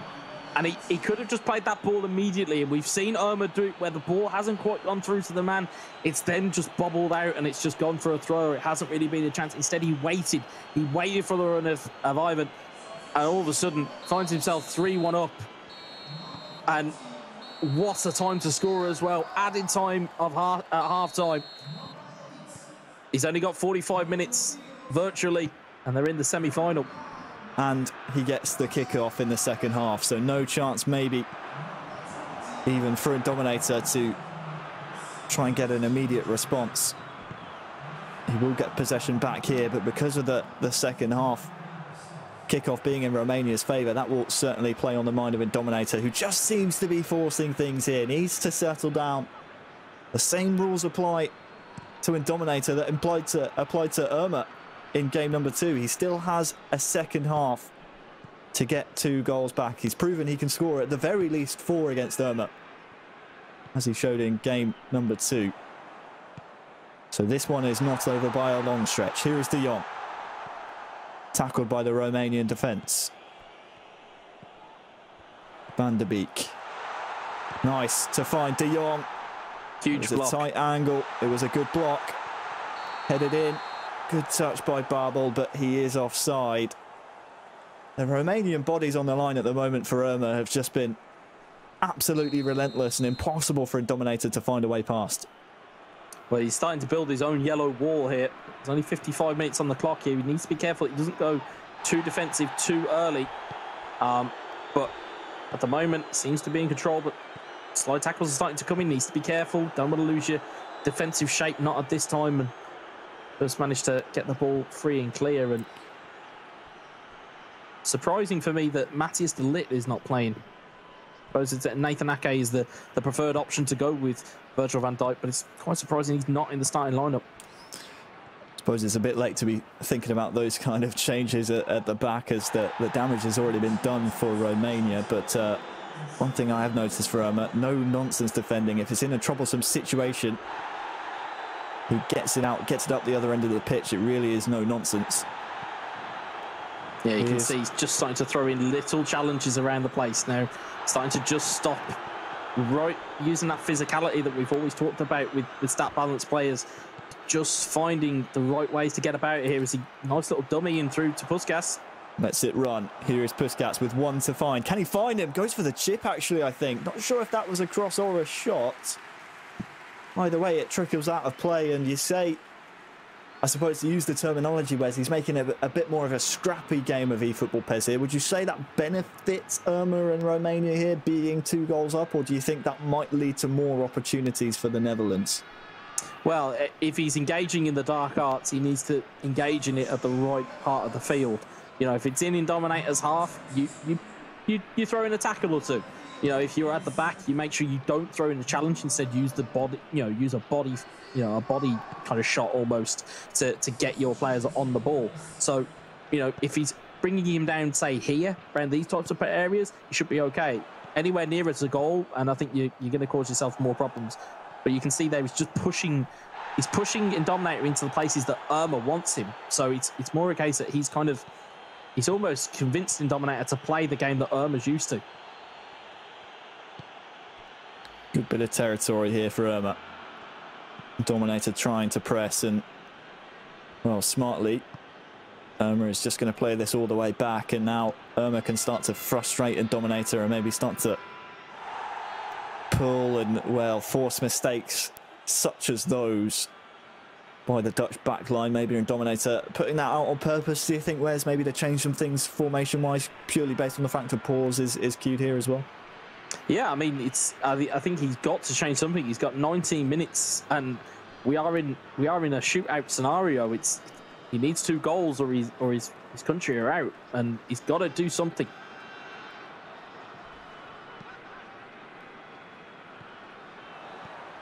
Surprised the referee's not pulled that one back for the late challenge. Clearly happy that no contact was made. And Dominator, unfortunately, is not taking good enough care of the ball. And as it stands, we are 15 in-game minutes away from another giant killing from Romania. They've taken out Portugal in the groups, qualified ahead of them. They've taken Germany out on golden goal. And they are on the brink, Wes, of knocking out the Netherlands. That's 3 massive e-footballing nations dispatched by Irma and Romania, and they come here once again. Van Dijk finally stepping in. You can see the interesting thing at the bottom of your screen here, and Dominator has gone all-out attack, meaning that an additional centre-forward or centre-back goes up and opts as a kind of an auxiliary centre-forward. It's going to leave a gap, though, as Dominator cuts it out again. And you can also see on the flip side of that, Romania have gone all-out defence, which means that they're just going to sink back into a defensive shell, which, again, it's gonna be a very interesting last 5-10 minutes here. Well, it's going to afford the territory, Wes, to the Netherlands, but because there are so many bodies back, they might find it hard to break down the yellow wall. Barbel finds De Jong, it's in! You say that, Harry, and lo and behold. There's hope yet for the Dutch team. Still much to do, but De Jong now on a hat-trick, in Dominator just the 1 goal behind.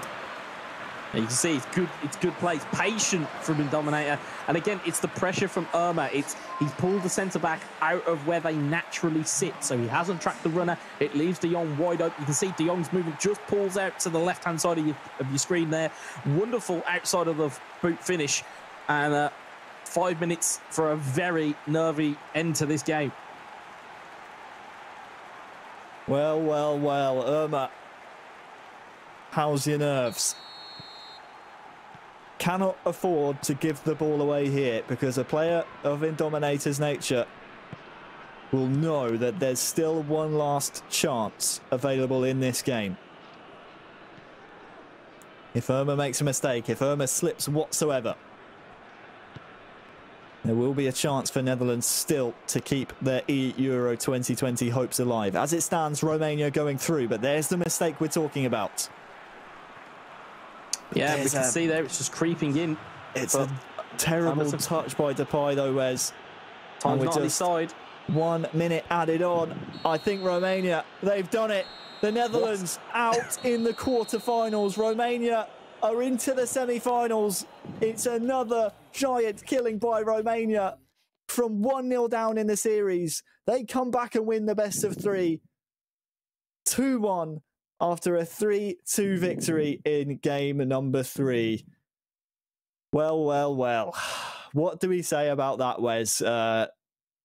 We almost prophesized it in speaking about the Netherlands and Eldridge and Indominator, in the fact that they are, you know, these nearly men. They've never really had the titles that maybe their skill level deserves. But here they are once again at a major tournament, out in an earlier round than they would have hoped.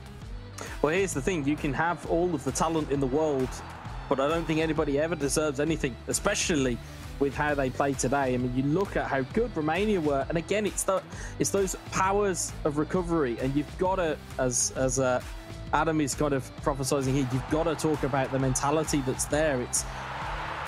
It seems like there's a fragility somewhere within this Dutch side. I mean, it was a great goal there from De Jong, but again, it was just crumbled again. Irma just finding space, finding times, a lovely touch in here, and just finds enough space, gets it past the goalkeeper. And I'll be honest, that's kind of Irma when he's got those shackles off. Lovely through ball for the kind of eventual game winner of a goal. But there was too little too late really from Indominator at this point, and you've got to talk, as much as we're talking about the Netherlands and their fragility, and we talk about that side of things, you've got to praise the mentality of Romania and their willingness to go that extra mile and to get themselves across the line. Well, Irma and Panius strike again. You can see here the match stats delivered by FedEx. 100% shot accuracy across the board. And once again, the possession stats going the way of the Netherlands. The pass accuracy from Romania, naturally a little bit lower based on the fact they had lower percent possession as well. But you guys at home were right. You voted on the poll. You switched your bases after game 2. You hedged your bets, metaphorically speaking, on Romania. And, well, you were right. You saw it coming. And unfortunately for the Netherlands, they saw it coming as well. And the Dutchies are out in the quarterfinals. Congratulations to Romania. They will be our first semi-finalist. And the question we have to ask now, Wes, is can Romania go all the way and win the whole thing? Well, we've seen some magical kind of Cinderella stories in world football in tournaments gone by. You know, the most obvious one is Greece and their European travels. I mean, as I believe Lee alluded to yesterday, it wasn't the most fancy football, but even here though, we're getting a really good showing from this Romanian side. It's not dross football. It's not 5 at the back. It's none of this. It's actual really good football, and it's the ability to really put the screws to your opponents. And you know, you've got to say, if you're Spain or Serbia and you're looking across the side of this draw, I don't think you're wanting to be playing Romania at this point. Certainly not. We, of course, have more quarterfinals to come after this. You can use the hashtag eEURO 2020 to let us know your thoughts. What a crazy first quarterfinal that was. But let's briefly, before we do actually, we actually have an interview with the man from Romania. It's Panius. Panius, my friend, can you hear me? Oh, looks like he can't hear us. I mean, we can see his beautiful face. Obviously, very happy to be in the semi-finals there. You can see him smiling, but it doesn't look like we're quite ready. But then let's look ahead quickly then, Wes, to the quarterfinals. Working from home, guys, it can be quite tricky. The next quarterfinals, Spain and Serbia. Huge game for both nations. Yeah, I mean, it sets up wonderfully for the other boys to review and to take care of. But Spain versus Serbia, it's got that heavyweight clash of it. I think anything that involves Spain is considered a heavyweight clash. But you look at the Serbian setup and the way that they've conducted themselves, they managed to get themselves off the floor. They had a bit of a stop and start against Italy. in the group stage, but they managed to get themselves out. They managed to get themselves into the knockouts. And you know, speaking to some of the Spanish lads before or just after the broadcast had finished yesterday, not really fancying it against Serbia. They feel it's a difficult tie, and as it should be. They are a wonderfully put together team. But if anybody can bypass them, that stubborn Serbian defence, it's going to be Spain. Well, hopefully we'll get that interview with Pania sorted very, very soon. But let's look elsewhere in the bracket. We still have the likes of Spain, as you just mentioned, Serbia as well. Those two go head-to-head next. We obviously have the likes of France as well, who you think will probably fancy themselves now that the likes of the Netherlands are out of the running. I mean, we can't count out Romania, of course. They are our first semi-finalist, but France now must be thinking, as Adam actually brought up at the top of the show, or the end of the show yesterday, I should say, their side of the bracket, less of a shark tank than that top side of the semi-finals. True, indeed. I mean, it is that type of draw that's kind of panned out. I mean, you know, we know the confidence levels of the French team. We know how much they fancy themselves. They always go out to win and go out to really kind of go and really go far into tournaments. However, I wouldn't overlook Italy, given their attacking prowess that was shown yesterday. I wouldn't discount Israel for their defensive prowess that was yesterday. And I wouldn't discount Croatia for how much attacking flair they had. You know, as you've rightly pointed out so many times, knocking out Portugal in the playoff group, showing resiliency to get through. You know, I don't think it's as much of a gimme. It's an easier side, no doubt, but it's not easy. It's just easier. That's the key difference for me. Well, I think Romania have just proven to us that there are no easy games. A reminder to you all of the fixture list we have coming up next. Spain versus Serbia. That is slightly later than billed, but we will still have it coming up next. And then later on, Italy taking on Israel. And then we have semi-final action after our final quarter-final later on. Do not go anywhere. Make sure you stay here. Stay tuned. All the information you need is on eEURO2020.com. Wes, thanks so much for joining me for that one. We'll be back for the third quarter-final. Hopefully it will be as action-packed as that one. For now, we're thrown to a very quick break, and I mean a very quick one. And when we come back, we'll have the second quarter-final.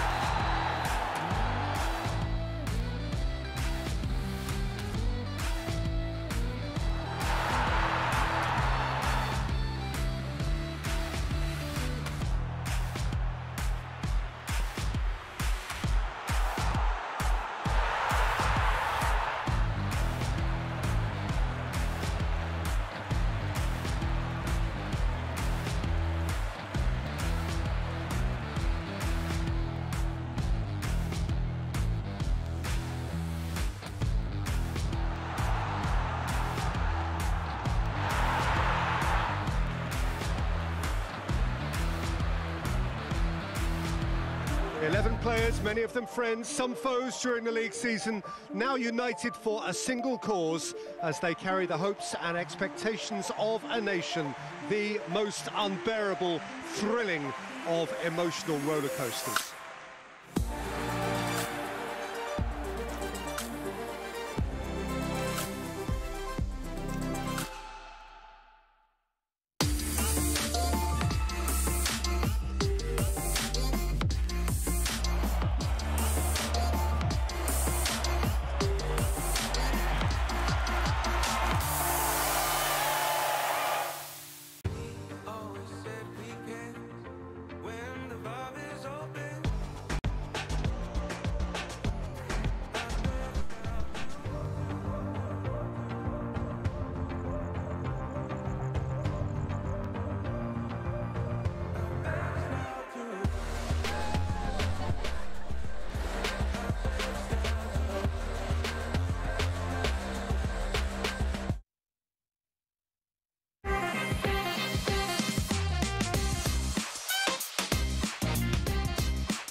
Cheers. And if I didn't think it was worth one try, I'm gonna roll myself up in a big ball and fly.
Into it, Adam. They made us wait, didn't they, with that one? What a game. What a series we just had with Romania pipping Holland.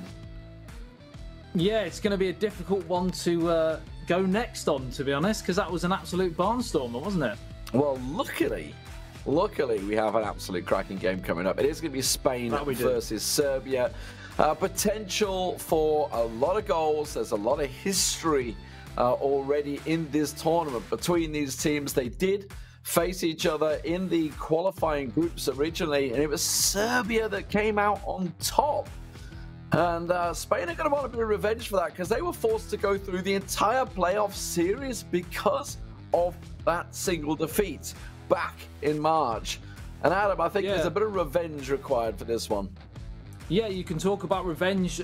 It's a difficult one to actually predict because, as you said, Serbia actually topped that group with Spain in the qualifiers. But as of yesterday, Spain actually had possibly an easier route through to this stage now with 2 victories. It was plain sailing, beating Germany, of course, another big name in the tournament, 4-2. Whereas it was a lot more difficult for Serbia, and they actually sneaked through with a 4-3 victory over Turkey in that tiebreaker match. So really hard one to call. Yeah, they were forced through it. They really were forced through it. Obviously, as you say, Serbia, they've got goals. And both these teams are capable of scoring a lot of goals. And we kind of alluded to this yesterday. It tends to be, when you have these two high-scoring teams that clash, they just counter each other out, and suddenly we get some sort of low-scoring game. I'm hoping it doesn't happen that way. Let's not have a repeat of the match from last night, but I expect to see a little bit more from these teams. Yeah, I mean, you've only got to look at the personnel involved. From the Spanish point of view, you've got the 3 lads from Bayern Munich in eFootball Pro, of course, in Mestre, Alex Alguacil and Jose as well, who's been in tremendous form in qualifying, and the partner as well, who plays for Barcelona. So, you know, you've got huge names on the Spanish side. And we touched on yesterday the Serbian contingent with the likes of Roxa and of course Kepa, but you know, another couple of players who haven't actually played as of yet in Baskovac and RM Raka as well, who we are yet to see really what they can bring to the table. Possibly they may get thrown in. It certainly would be a deep end to be thrown in at against Spain, but you never know. Yeah, and that's it, right? Because obviously Kepa is say the best player for Serbia. However, he lost both his games yesterday 3-2, and it was Roxa that ended up stepping up for it. And that's just the whole thing, right? This is a best of three. It is a team game. It's not all one person. Everybody needs to step up. The teammates need to step up and try and work it. We don't know who's going to play for Spain today. We don't know who's going to play for Serbia today. Obviously, we haven't seen Jose actually take part yet. He didn't play yesterday, as far as I remember. Whether he just wasn't available or whether they just felt they'd go with Alex, because Alex, we heard from yesterday in the interview, certainly brimming with confidence because they were the first team to go through, and they had an easy day yesterday. They did have an easy day, and Alex always is one of the most confident lads on the tour, believes in his own ability, believes in his own ethos, and that kind of runs through the Spanish contingent. They're all very composed and comfortable in their style of play. It's going to be the Serbia selection that's going to interest me more than anything, to see whether we do see the other two players come in at all. As you said, Roxa was brilliant in that second game, winning 2-0, to turn around the 3-2 defeat that Kepa suffered against Turkey. So all to play for sure. Well, we've got the information coming in. So Roxa will be playing the first game for Serbia, and he is up against Jose. So Jose coming in now into the tournament. Maybe saving the big guns for the quarterfinals. Who knows? We'll see how this one's going to play out. It's possible that they actually played in the qualifying, because Jose, of course, might have been playing against Roxa in that situation. Maybe there's a bit of revenge up for grabs there. You never know. Well, we are going to get into the game. We'll get things going as soon as possible. The Spanish fans out there are certainly cheering them on. Next to France, I would say, certainly favourites within this tournament. And now looking obviously at the brackets, just seeing Holland going out. They're going to be very nervous because they have this history. They have lost to Serbia before. Serbia certainly very capable coming into this tournament of causing an upset. And Roxa was the man that did it for them yesterday.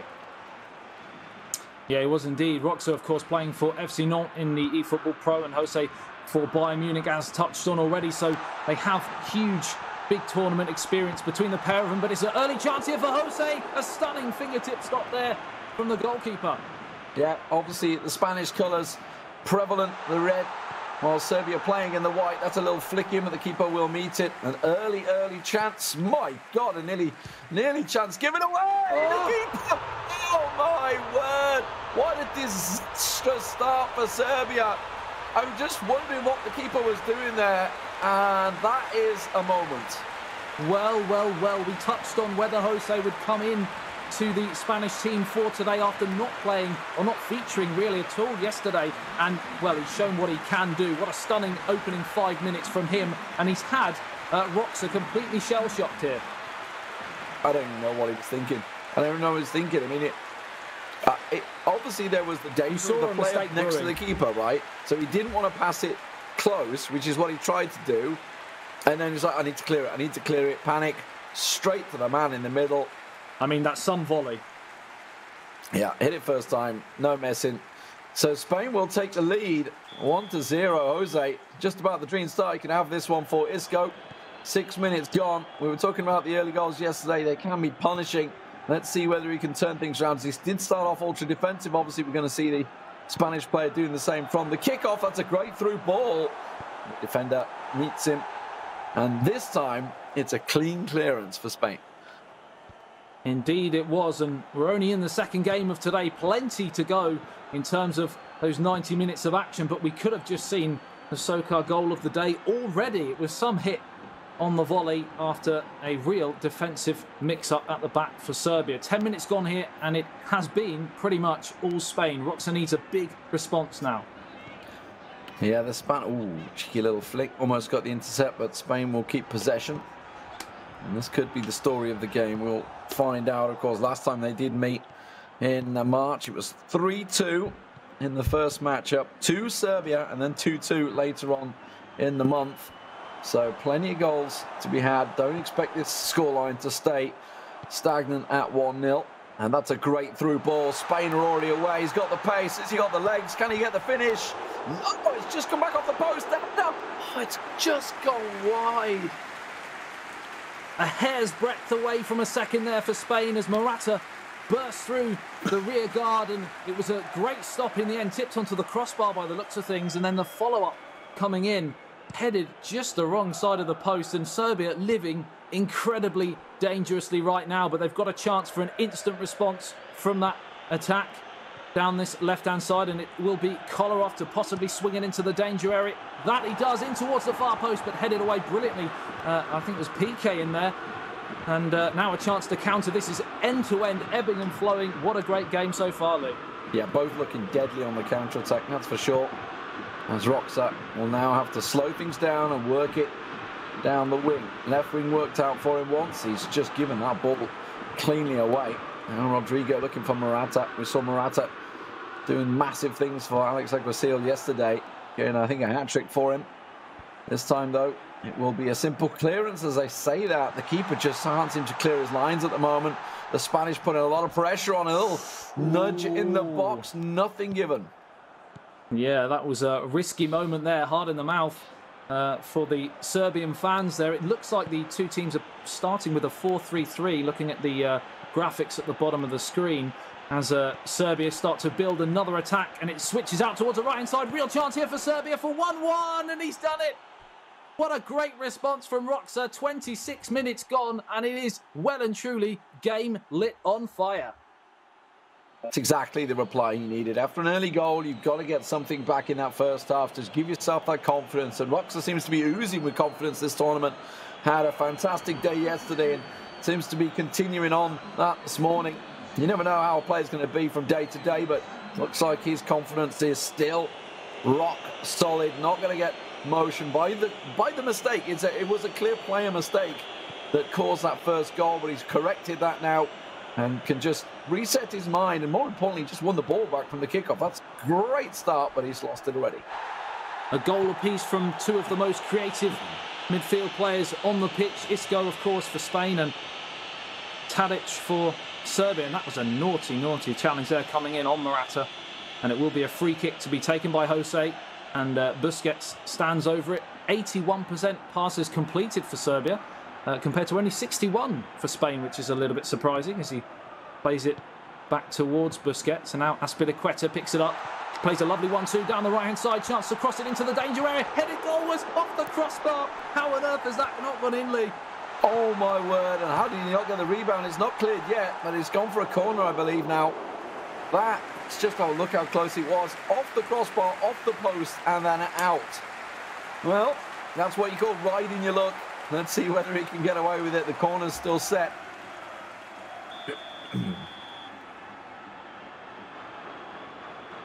What's he going to change here? Just had a little change of something, which is why we're seeing the screen going black. That's when he's just adjusting the take-up. So it's going to be an in-swinger. Cleared by the first man, though. No messing. Serbia have got a couple of those big lads in there. You've got to hit it well to get past them. And now Mitrovic will play it forward.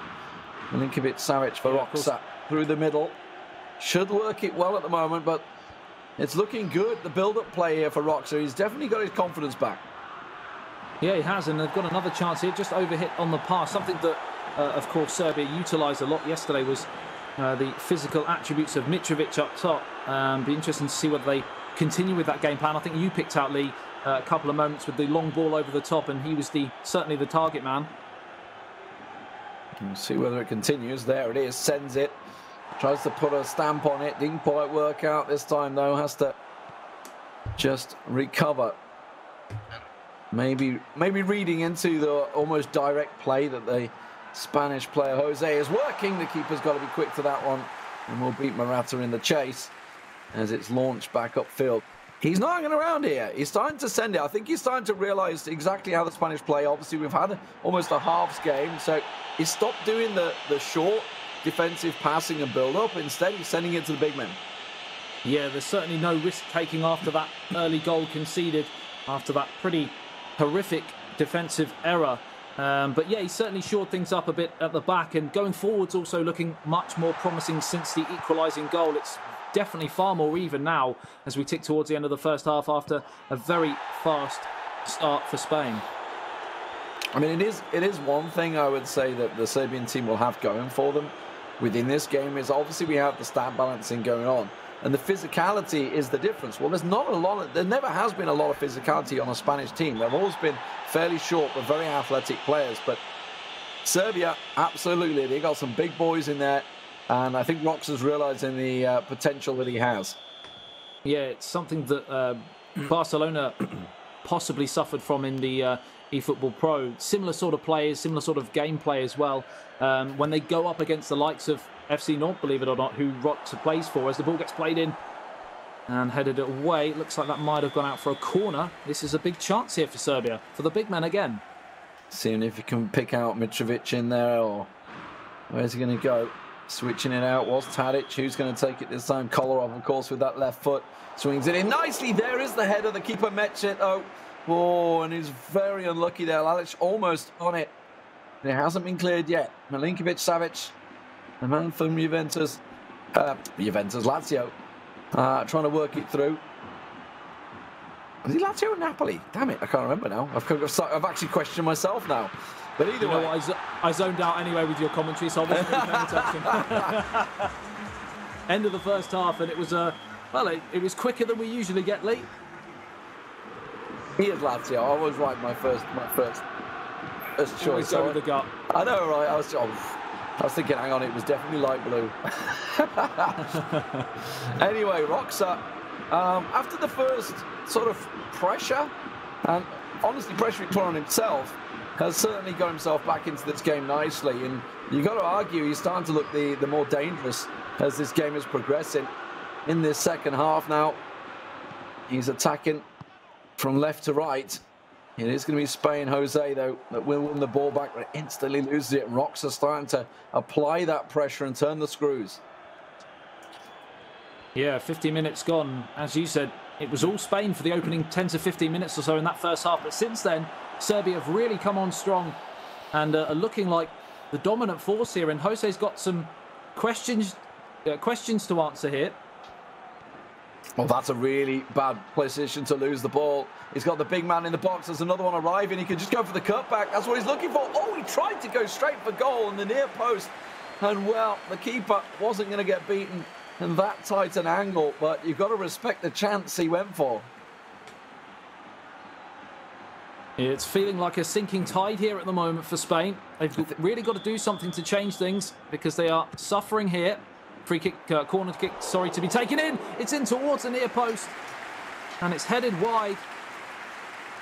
Another chance comes and goes for Serbia. And Roxa is looking in tip-top form in this second quarter-final today so far.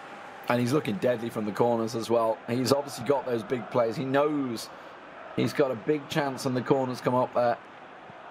We'll see whether Spain can unlock something here. Azpilicueta works it down the right wing, looking to try and swing something in. Gets it to Sol, looking for the cutback. There is the chance. The cutback's on. Oh, the tap in. The keeper saves it twice. I think the second one, he knew nothing about it. It just simply hit him on the ground. How on earth did Suso not score there? Lovely play from Azpilicueta down the right-hand side. And the ball came across. The first shot was saved brilliantly by the goalkeeper, but surely Suso should have turned home the rebound. But again, found the Serbian number one in red-hot form. Let off there for Serbia. Headed through Roxa. Oh, defensive error.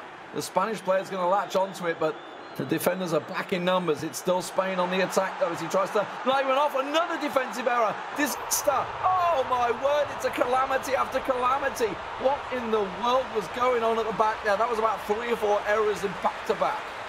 Well, we said that Suso should have put Spain 2-1 up just seconds earlier. He now turns provider.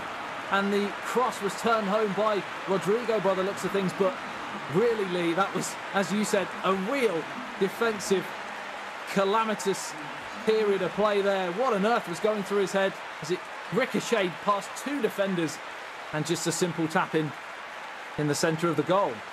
I believe clown fiesta is the esports term when things like that go so badly wrong, and I think that was around about 3 or 4 tackles that just, I don't know whether you could say he rode his luck, in terms of the fact they kept going. A real player makes his own luck, Lee. Indeed.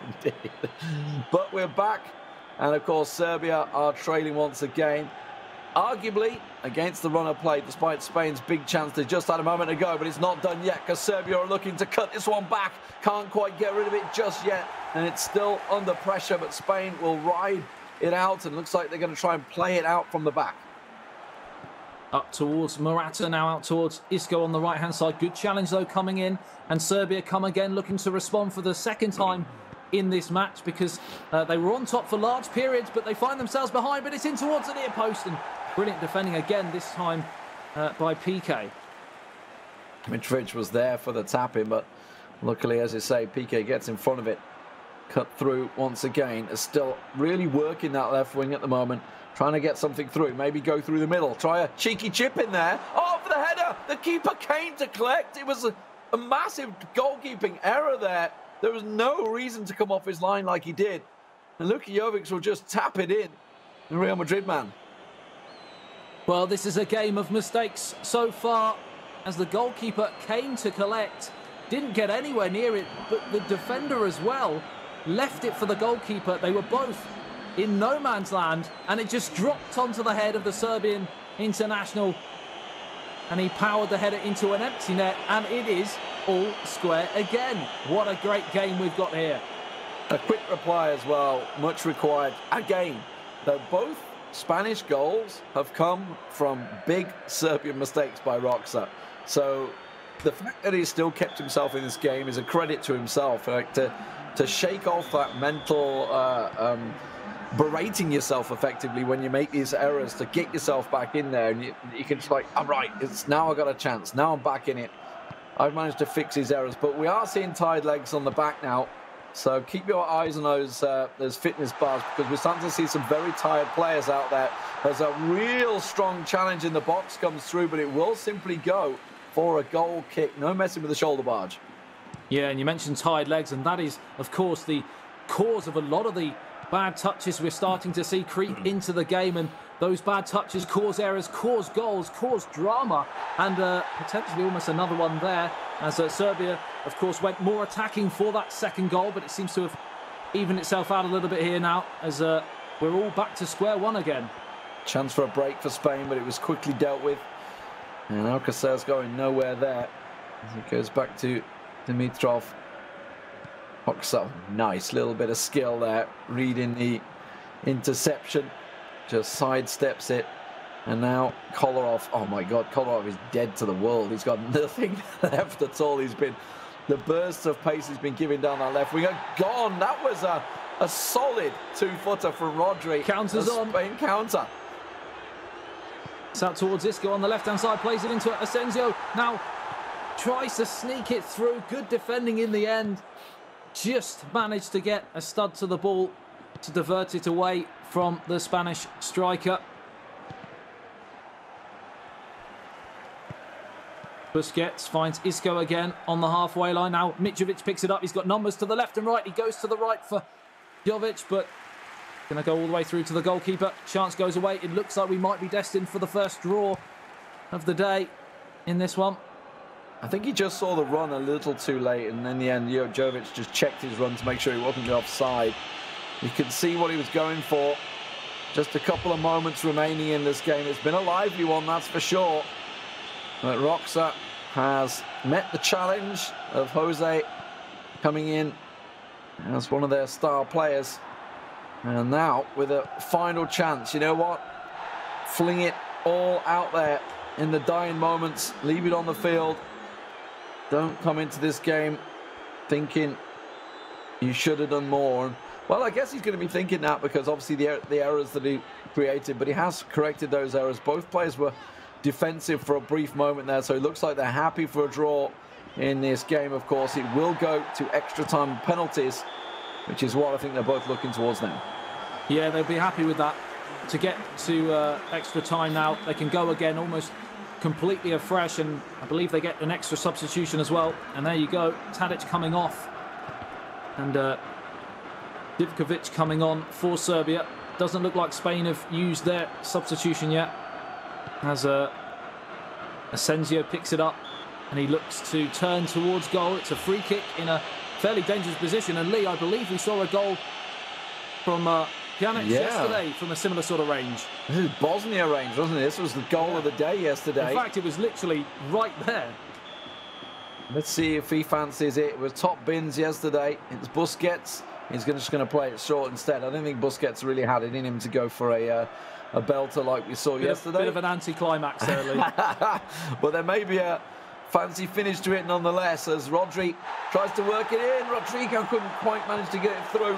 And now the danger's on. Serbia on the counter. Zivkovic has to just hold things up at the moment. Isn't such a physical player, but Matic absolutely is. Now the left wing, well, Kolarov was there, but Kolarov's dead to this world right now. I'm surprised he didn't get substituted off, because he's already in the red. Not a lot left. And this is a beautiful little through ball. Just goes wide.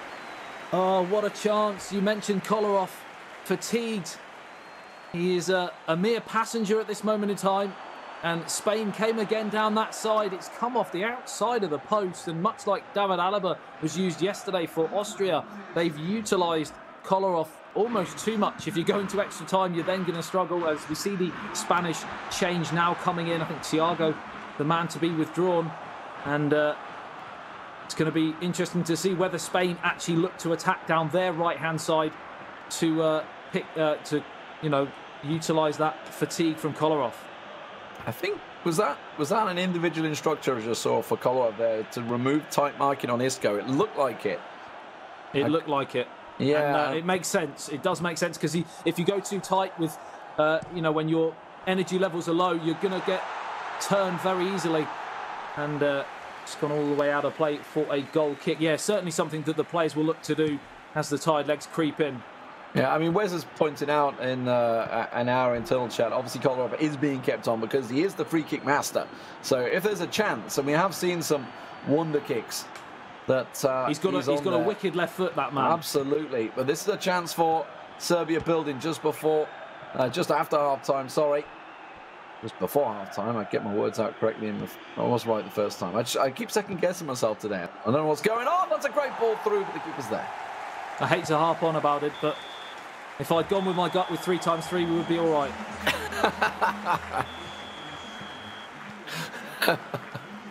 The gift that keeps on giving, the 3x3. Here we go, though. Serbia switch sides and almost bursting through from the kickoff there, as Spain were just a little bit napping from the start. But now 15 minutes is all that remains in regulation time before we hit penalties between Roxa and Jose. Spain versus Serbia. Serbia on the push. We said it was going to be a tight game in terms of certainly no walk-away winners, as both teams are so tremendously well matched. And we are level and almost destined for penalties, as the punch clear sets Spain away on another counter-attack. But good challenge coming in. And it's going to be a throw on that far touchline. 9 minutes is all that stands between Jose and Roxa going to penalties, as Rodri now picks the ball up and finds Rodrigo, one of the goal scorers, of course, in that first half of the 90 minutes. Now Thiago, the man who came on in this extra time period, just can't sneak it through, and the chance goes away. I'm not going to lie, I'm seeing a little bit of panic, a little bit of fluster in Roxa's defence every time it gets back there. And then it's sort of getting to the point, it's just like, I am just going to boot it clear, because I don't want none of this to go wrong once again. This time, tries a offensive through ball, didn't quite work out for him. 5 minutes is all that remains now as Spain go on the attack. They've got 4 forward at the moment, with 6 Serbian defenders back there, and Roxa will win it back and clear the danger through to Zivkovic. Counter-attack opportunity here as he feeds it through the middle, looking for a runner, finds one. Not going to be quick enough though. Ramos is back there. Talking of physical players, he is definitely one at the back for Spain. but they now have a chance as they push forward. Asensio through the middle. Oh, the keeper's quick to it. He had to be. That was the moment to win it in extra time. We will now go straight to penalties, and the drama already in today's action in the first two quarterfinals has been epic. What are we going to see here? Who is going to take a 1-0 lead in this best of three? Oh, he's egging it for the right side. He really wants it, and he gets it. I mean, that was sort of baiting it a little too hard, and a fantastic penalty for Spain there to slot it right against the post. It was indeed. Can Serbia and Roxa respond here? We saw some questionable penalty taking yesterday, but the two today so far, in this game anyway, have been absolutely clinical. Spot on penalty. Now Spain once again. Asensio, where will he go? This time Roxa, no funny business, but my word, you don't save those, do you? Penalty of the day for sure, as Mitrovic steps up. Captain, fantastic. He was brilliant yesterday, but he's missed. He's put it straight down the middle, and Spain have the advantage. Can they put the game to bed? Still a couple of penalties to go, but if they can get themselves to 3-1, the pressure will very much be on. He's missed it. A save from the keeper. Serbian keeper stepping up when needed. Now to convert it to level things back up. Huge pressure penalty for Roxa. Can he level the scores? It's another tremendous save from the Spanish goalkeeper. Advantage Spain continues. That's a really good save. I mean, that was a precise penalty. It was in the bottom right-hand corner. You can't argue about it. He just guessed it right. Great save. And now Roxa once again has to keep himself in it. This time it is the defender, and it will be saved. Nicely done again. He has to get himself a goal here, though. Oh, the pressure's on. He could be out of the tournament with the next kick. Yeah, if he doesn't score here, Spain can win it with their next spot kick from 12 yards. It's Jovic. Steps up, number 19. It's another tremendous save, you have to say, because it wasn't a bad penalty. The first win in this best-of-3 series. Spain to convert from the spot. We'll take it to 1-0. And we'll see whether Serbia, well, they're going to have another game to try and come back from this one, but the pressure very much on here from the spot. Oh, it's saved again, and Serbia are not done this time. They have a chance to redeem themselves and level the things up to 2-2, but if he doesn't score, they're done. Oh, my word. It's a real lifeline. It's a real lifeline for Serbia, but they have to do what they have failed to do 3 times already in this spot kick session, and he's missed it again, and Spain have won the first in the best of 3 in the most dramatic of circumstances. What an incredible game.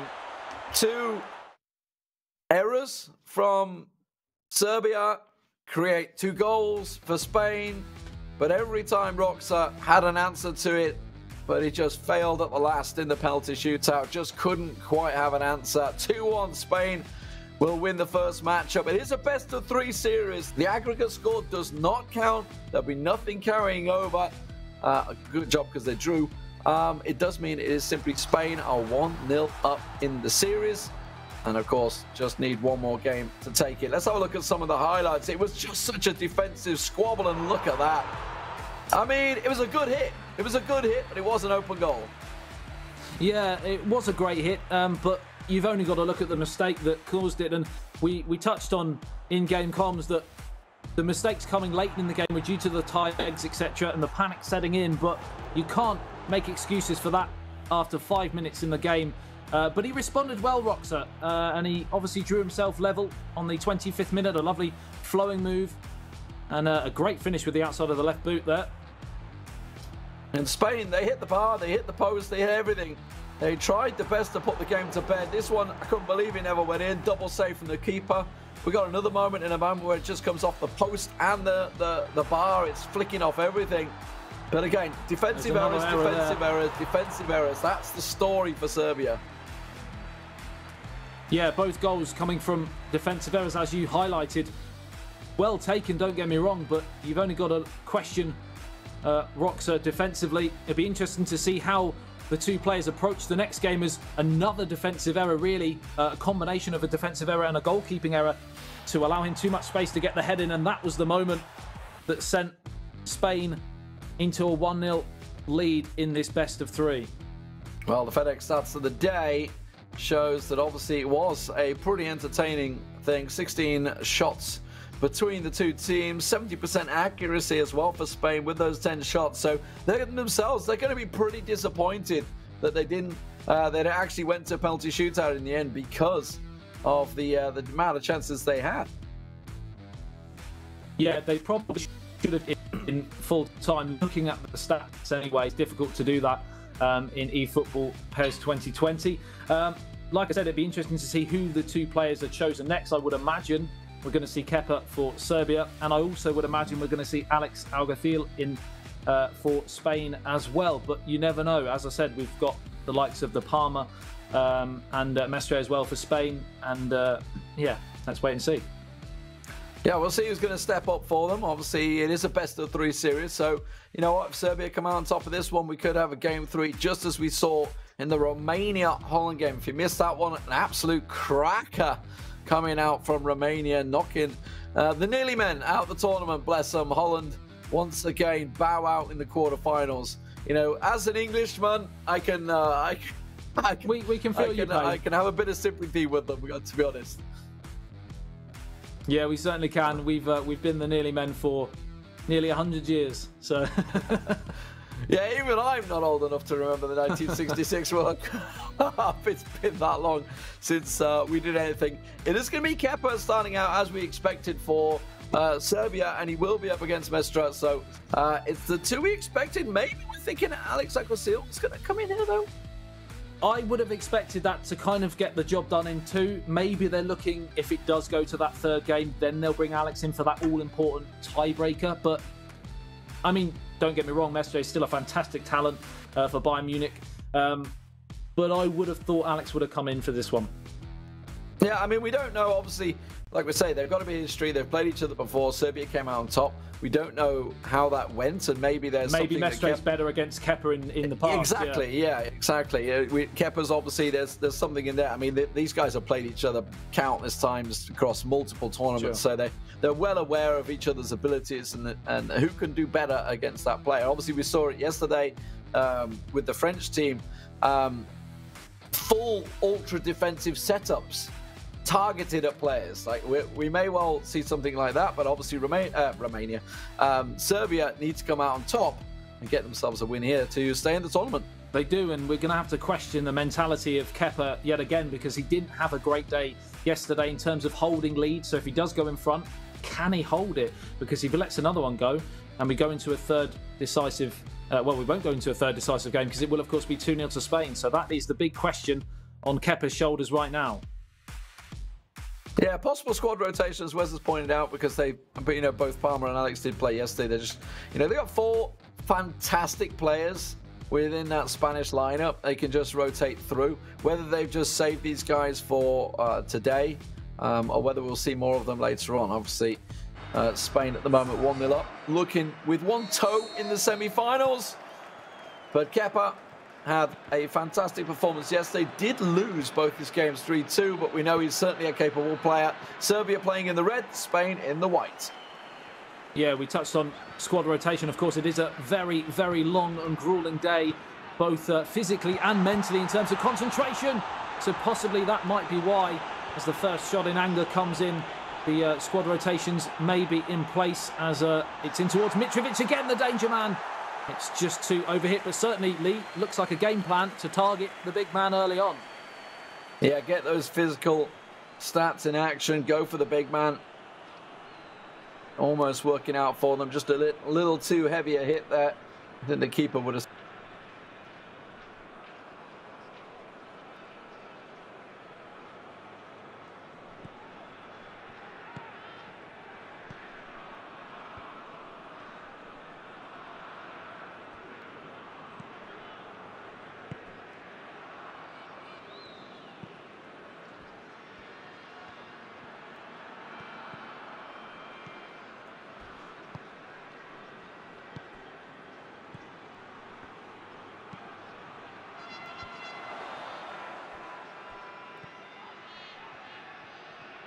Still looking to work the angles down the left wing. He's got a big chance here just to go for the cutback, but nicely shepherded out by Kepa. 10 minutes gone here. Serbia 0, Spain 0. Of course, Spain winning the first game. It went all the way through to a penalty shootout in which Jose was the victor. Now it's Mestre's turn to turn the screw and try and win this one.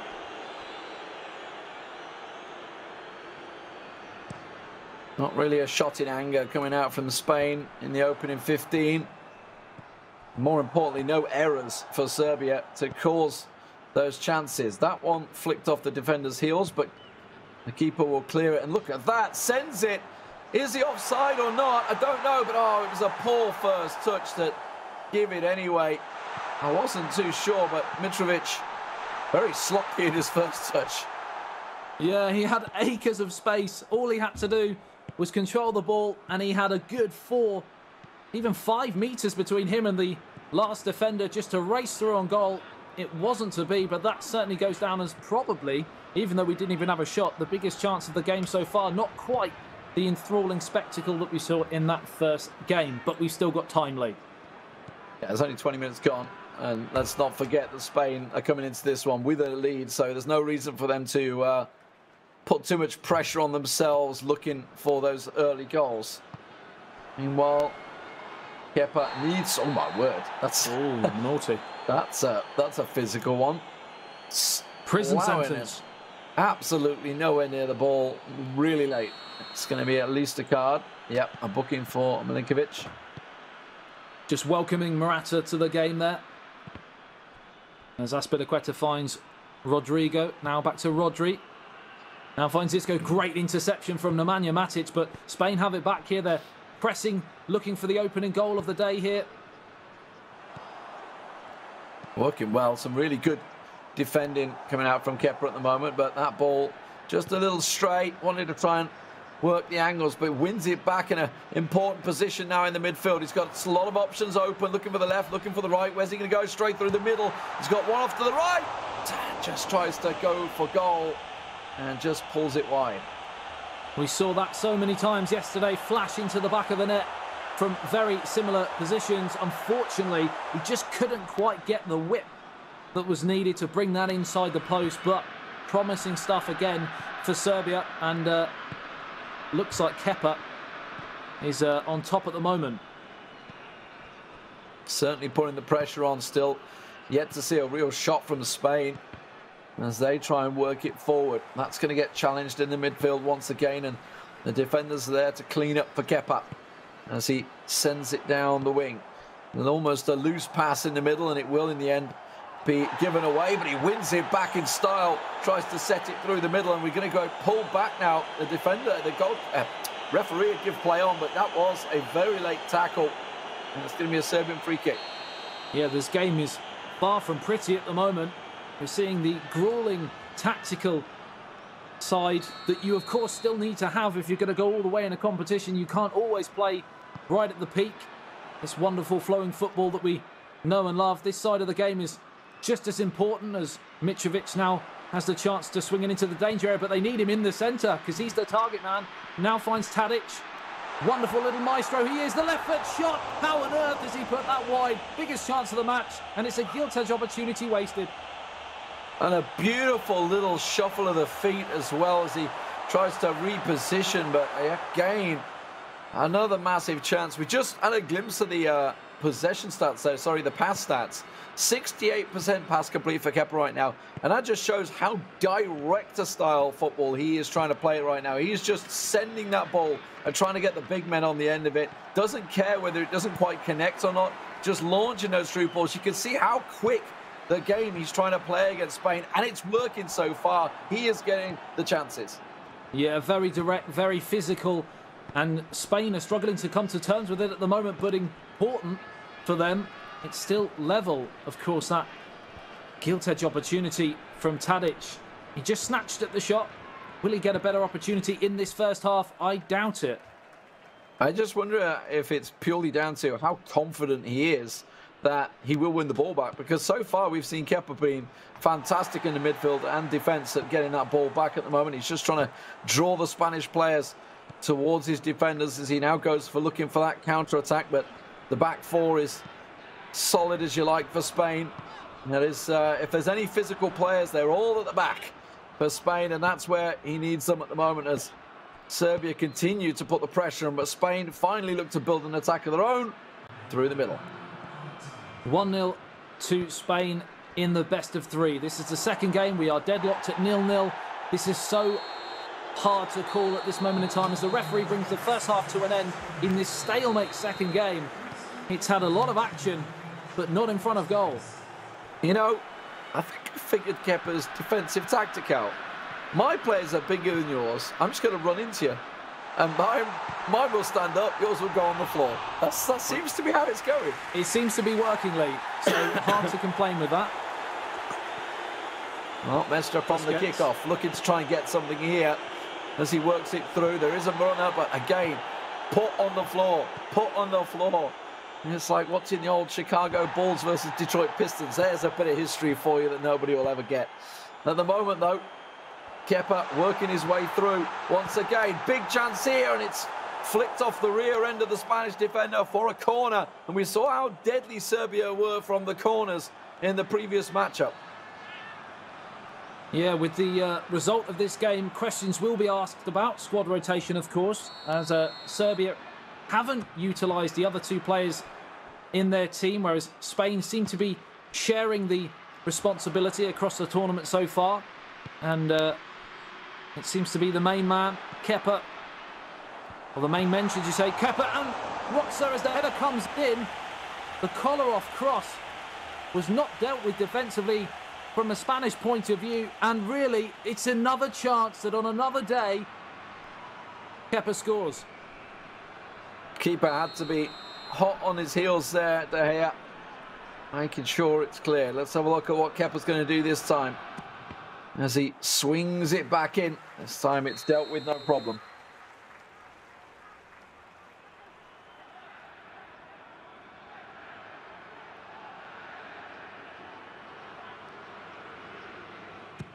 Corner to be taken on the far touchline. It's in towards the near post. Great defensive header. He just put everything on the line to block the attack as Tadic now picks it up, plays it in towards Mitrovic again. How many more chances are Serbia going to spurn? Spain are living dangerously. They're living on the edge. Just flicks up out of position. Wasn't quite able to do it, but the corners are causing so many problems right now. And you can see there's no Spanish players there. When it gets cleared, it's only going to a Serbia player and it's coming right back down their throats. Finally, Spain will get the ball away, but, well, it's not really getting any further, is it? The physicality working well for Serbia right now as they keep the pressure on Kepa.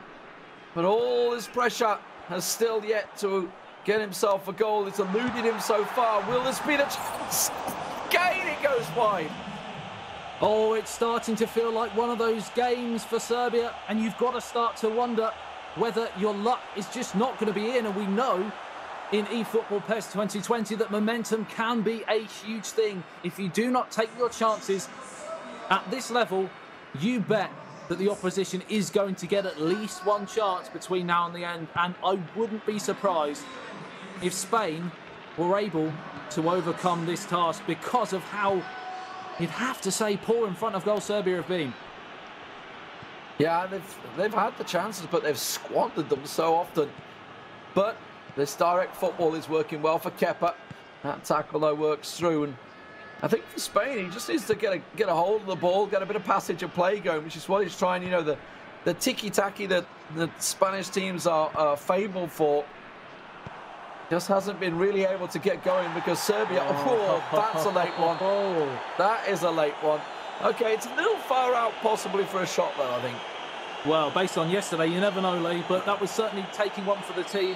You have to say there, from a Spanish point of view, as Nemanja Matic is up over the ball, plays it in towards Mitrovic again, who's been ever present in this game so far. And now Rodrigo turns and tries to set Morata on his merry way, but it's just breaking down every single time, and wave after wave of Serbian pressure. Can they finally make it pay, or will Spain manage to sneak something on the counter? Morata pops it off to Koke, but it breaks down again. I think it'd be a real sucker punch if Spain were to come out on top in this match so far. That's a great ball through, just offside a fraction. No, he'd strayed well off. He had strayed well off. He wasn't a clear chance, but of course you will be if you're that far ahead of the defensive line. 70 minutes gone. Is time running out? Pressure on Kepa now.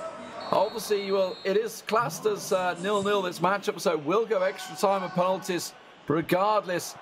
But currently, with Spain leading 1-0 in the series, he's going to want to do it in regular time. Yeah, I touched on the mentality of Kepa and whether we possibly might have to have questioned it after yesterday and the leads he let slip. But this is a mentality question of a whole different ball game, because he's had so many chances and he's not been able to take them. Is he now going to start suffering from, why am I not in front? Indeed. Well, Maestro, big chance opening up here down the left wing. Man in the middle looking for Morata. Can't get it across. The defender's there. This time it is cleared. No defensive errors for Serbia. And now a direct counter themselves, but it's picked up in the midfield by Spain. It's possible yesterday is playing on Kepa's mind, which means that he's snatching at shots that he'd usually just calmly stroke home. But they come again here, Serbia, through Mitrovic. Back to Jovic. Now Busquets picks it off him, but can't find Morata. It's a late challenge. Referee waves away the appeals as Rodrigo twists and turns. Can't get away from the Serbian defender, but that's another mistake. Is this another calamitous goal here? What a save from the goalkeeper. It looked for all the world to see it was going to sail into the top right-hand corner. Not to be. It was just opening up, and you just thought for a moment, are we really about to see a Spanish goal against the run of play? It is still a corner. As you can see, the players just going to be adjusting exactly what's going on. Expect to see some substitutions coming in here for both teams. Some tired legs start to show. We'll see exactly what's going to change. Yeah, it was a lovely dummy that to get the shot away, but we talked about momentum, and that momentum has well and truly shifted back in Spanish favour. They've been under the cosh for large periods in this match, but now with only 8 minutes to go, they look like they could be on top. Oh, and Kepa steps in. A counter from the corner, possibly, as they try and break down the left wing. Milinkovic-Savic can burst through. He's got to switch the play, though. Lends it down the left wing. Jovic's going to run it into the corner. And now the Spanish players are getting back. It's just going to go for a throw, which will reset the play. But Serbia, they hold on after a small bit of pressure from Spain. It's actually a free kick. I mean, you know, that's a problem. There's a lot of big men. Yeah. Look at them sticking out. Yeah, it was a cheeky little flick on the ankles of Jovic, and the referee gave the free kick. Nothing doing so far, but it's ricochet back, pinball, and fired up. Just 4 minutes remaining. Are we going to see a late dramatic winner here? Controls it, keeps it. Spain struggling to get out of their own box at the moment, as Kepa once again puts the pressure on for Serbia. It's a corner once again, and the big men are going to be stacking out in the box. 88 minutes gone on the clock. Can we see a dying header in regular time, or will we be going extra time? Will Kepa be able to put this to bed? He's put so much pressure on. Oh, he's deflected. Clear. Oh, just about gets out. Scrambled out by the Spanish defenders to the halfway line. The camera angle there had us all fooled. It looked like it was going to pop back out to Mitrovic just to turn home into an empty net. But what a stop that was, right at the death. A goal then would have surely been the winner. But as it stands, we have just 4 minutes of added on time thanks to the fourth official down on that technical area. But it looks like we are heading for another extra time here. Too close to call, and we called it, Lee, at the start of the day. It's not quite done. There's a couple of minutes remaining. And she's going to put the pressure on, but now that's it. The Spanish clearance. It's full time, final whistle. But now we have 30 minutes of extra time. It's not golden goal. It is going to be a straight extra time. Chances for goals. Oh, we've just had one penalty shootout. Will we be leading to another? Kepa's put so much pressure on in this matchup, but just couldn't find the net. Well, well, well. Where do we start from a Serbian point of view? Because they had wave after wave of attacks, and the chances just came and went. And you'd in any other game, you'd think your luck's out, and it can only be one winner, and that's the opposition. But we just haven't seen really anything from a Spanish point of view. Yeah, I mean, they had the shot in the, 75th minute. That was it. That's all I remember. I don't think I saw any other chances from Mestre. He's up against it with Kepa. Kepa's clearly come on a mission for Serbia, and that's the mission he's on. He knows it's in his hands to keep Serbia in the tournament. He was the front man yesterday. He played all the first games. Today he's playing the second games. It was Roxa was the saviour yesterday. Roxa came so close, went to penalties, and out he went on 2-1 in the penalties. But now it's all on Kepa. The physicality of Serbia was working well, but the question is, what have they got left in the locker? Because Spain have been defending for so long, they haven't been making those bursting runs. They haven't drained themselves physically. As another one spins wide. I don't think that's spun off the heel of a defender, possibly.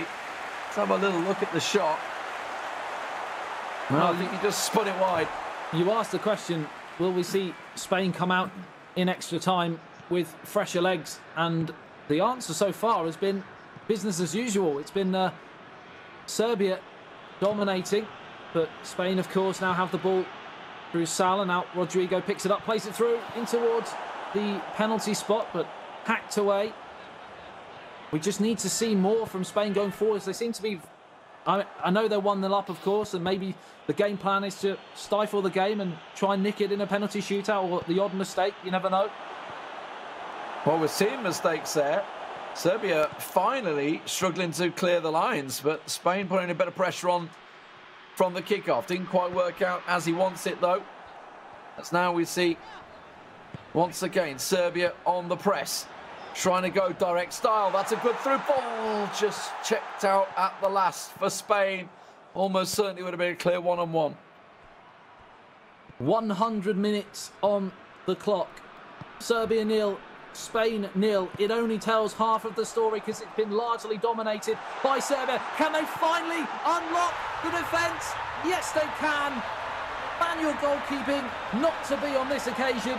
It did not pay off, but that ball over the top has caused Spain problems time and time again today. And finally, Kepa's able to take one of the chances. Oh my word. Finally justice is done, I feel, in this game. This has been all Kepa all game long. And at last, in the 102nd minute, he breaks the deadlock. Luka Jovic. And you see, he's been playing that direct style, and finally it works out for him. As you see, manual goalkeeper sent it to the right, thought he was going to snatch the early shot, but cool as you like. Considering the chances he's had, that was some pretty cool under pressure finishing. Just runs it in, a simple tap to the corner in the end. And Serbia at last have their goal, and now we'll see how Spain respond to it. It's Mitrovic who's been in the headline, certainly in this game so far, as being the danger man, but it's now Jovic who actually turned, or looking like turning into the hero, as he's evaded the defenders' watchful eye as they were focusing on Mitrovic. Can Spain finally respond? We haven't seen, other than that 75th minute chance, anything from Spain put my teeth back in, there we go, from an attacking point of view. Yeah, Mesra's not had an answer for Kepa so far. Kepa came out from the outset and just barged his way through the Spanish players. Half-time in extra time, 15 minutes remain for Kepa to maintain his lead and take this to a game 3.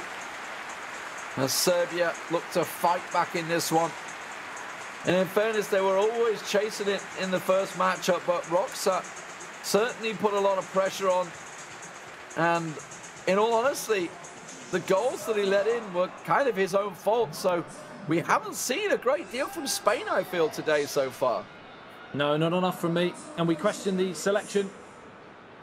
Possibly we saw something in qualification which would suggest that Mestre would be the best match for Kepa going into this one, but it hasn't looked like that so far.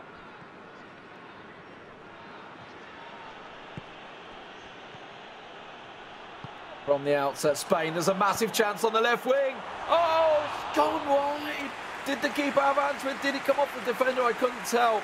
But Spain have to be scoring that. I think it just flashed all the way wide. Oh, it's a big chance. It's a huge chance, Lee, and he hasn't had too many. So he may not get a better opportunity.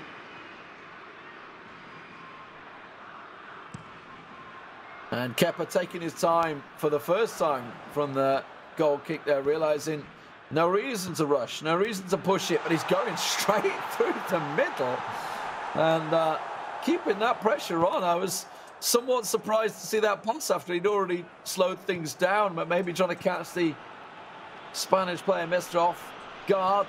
And again, look at that, just how cleanly and easily he's winning it in the midfield. Yeah, it's far too easy right now for Serbia. And as soon as Spain get the ball back, it's wrestled off them again. I just wonder, Adam, think of yesterday, think of Kepa. He had 2-0 leads and he was giving it away and losing 3-2. I'm just thinking, you know what, I probably shouldn't play defensive. I should just keep playing the way I am, because every time I try and slow things down, it goes wrong for me. Yeah, absolutely. And almost a horrendous error there at the back, and that would have been some turn up for the books. And Serbia were looking like it for a split second there, like it was going to be 2-0. My word, that would have been the howler of the tournament, that's for sure. That's normally reserved for England goalkeepers. We'd have to invent a new award for that one. Oh my word, De Gea just having a moment there. I mean, he had a moment like that in this season, right? He had a bit of a moment, but I think some changes are afoot, and Mestre's going to throw caution to the wind and go for it. We're just waiting to see exactly what changes will come through here. What do you think he's going to do? Is he going to? I mean, he's got to go attacking. He's got to go all out attack. Well, you'd expect him to go attacking from that sense of it, but he needs to change the personnel, because whatever he's doing at this moment in time, it's not paying off. We've seen nothing in that attacking third. He needs to get some more physicality up top. I'm trying to think of who's on the Spanish bench, to be honest, because as you alluded to at the start, they're not blessed with huge height and physicality. Morata's probably one of their best, but he's already on. He's won it. He's won it back. Kepa has kept a hold of the ball. He can lay it off. Have a shot into the top corner. De Gea saves.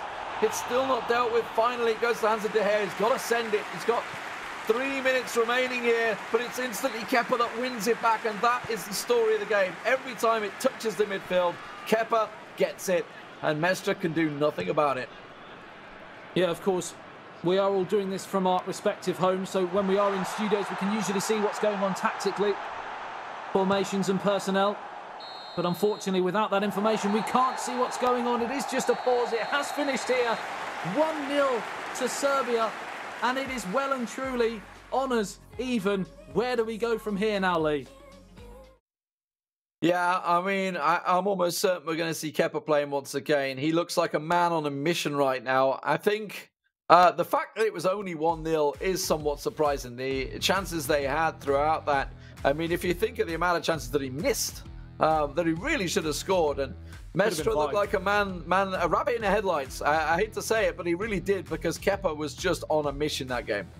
Yeah, as I said, it could have been 5-6. He missed some, not just half chances, he missed some huge chances. And you felt like it was going to be one of those days where he was going to get sucker punched, he was going to let in a last-minute goal, and a mistake due to fatigue from all that high-intensity pressing game that he was playing. Just never materialised. I'm really surprised for a player of Mestre's ability that he just offered nothing in an attacking sense. Yeah, and I think we're seeing the clear game plan, and now obviously you guys at home are starting to vote with your heads maybe and not the hearts. I don't know.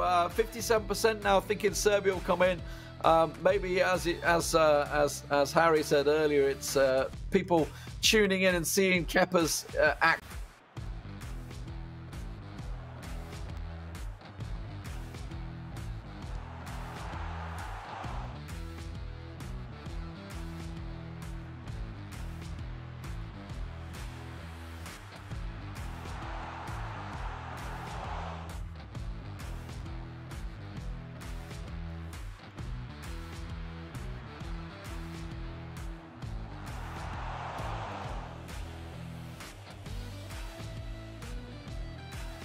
Tadic fed Mitrovic there. Another chance came and went, and as we said, it got to the 60th, 70th minute, and we started to think it's just not your day. And he was able just to nick it in extra time, as Spain had one real big chance and a huge save from the goalkeeper. I think Morata was the player taking the shot, and another chance came and went right at the death, and we thought that that rebound was going to come back out to the on-rushing Mitrovic. Wasn't to be, and then into extra time. Interesting that he didn't play Asensio from the start, went with Suso instead.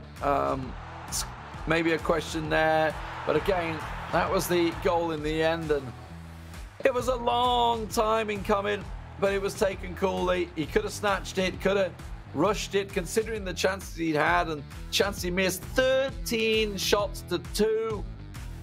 My word. Yeah. And that and 80% accuracy, that went up a lot, considering he was playing such direct football. That just shows the dominance that Serbia had in that game. I just wonder who they're going to put up against Kepa in this third matchup. I'm almost certain it's going to be Kepa and not Roxa playing. Yeah, I would imagine so. And I'd have to look at Alex to come in, because they need something, certainly.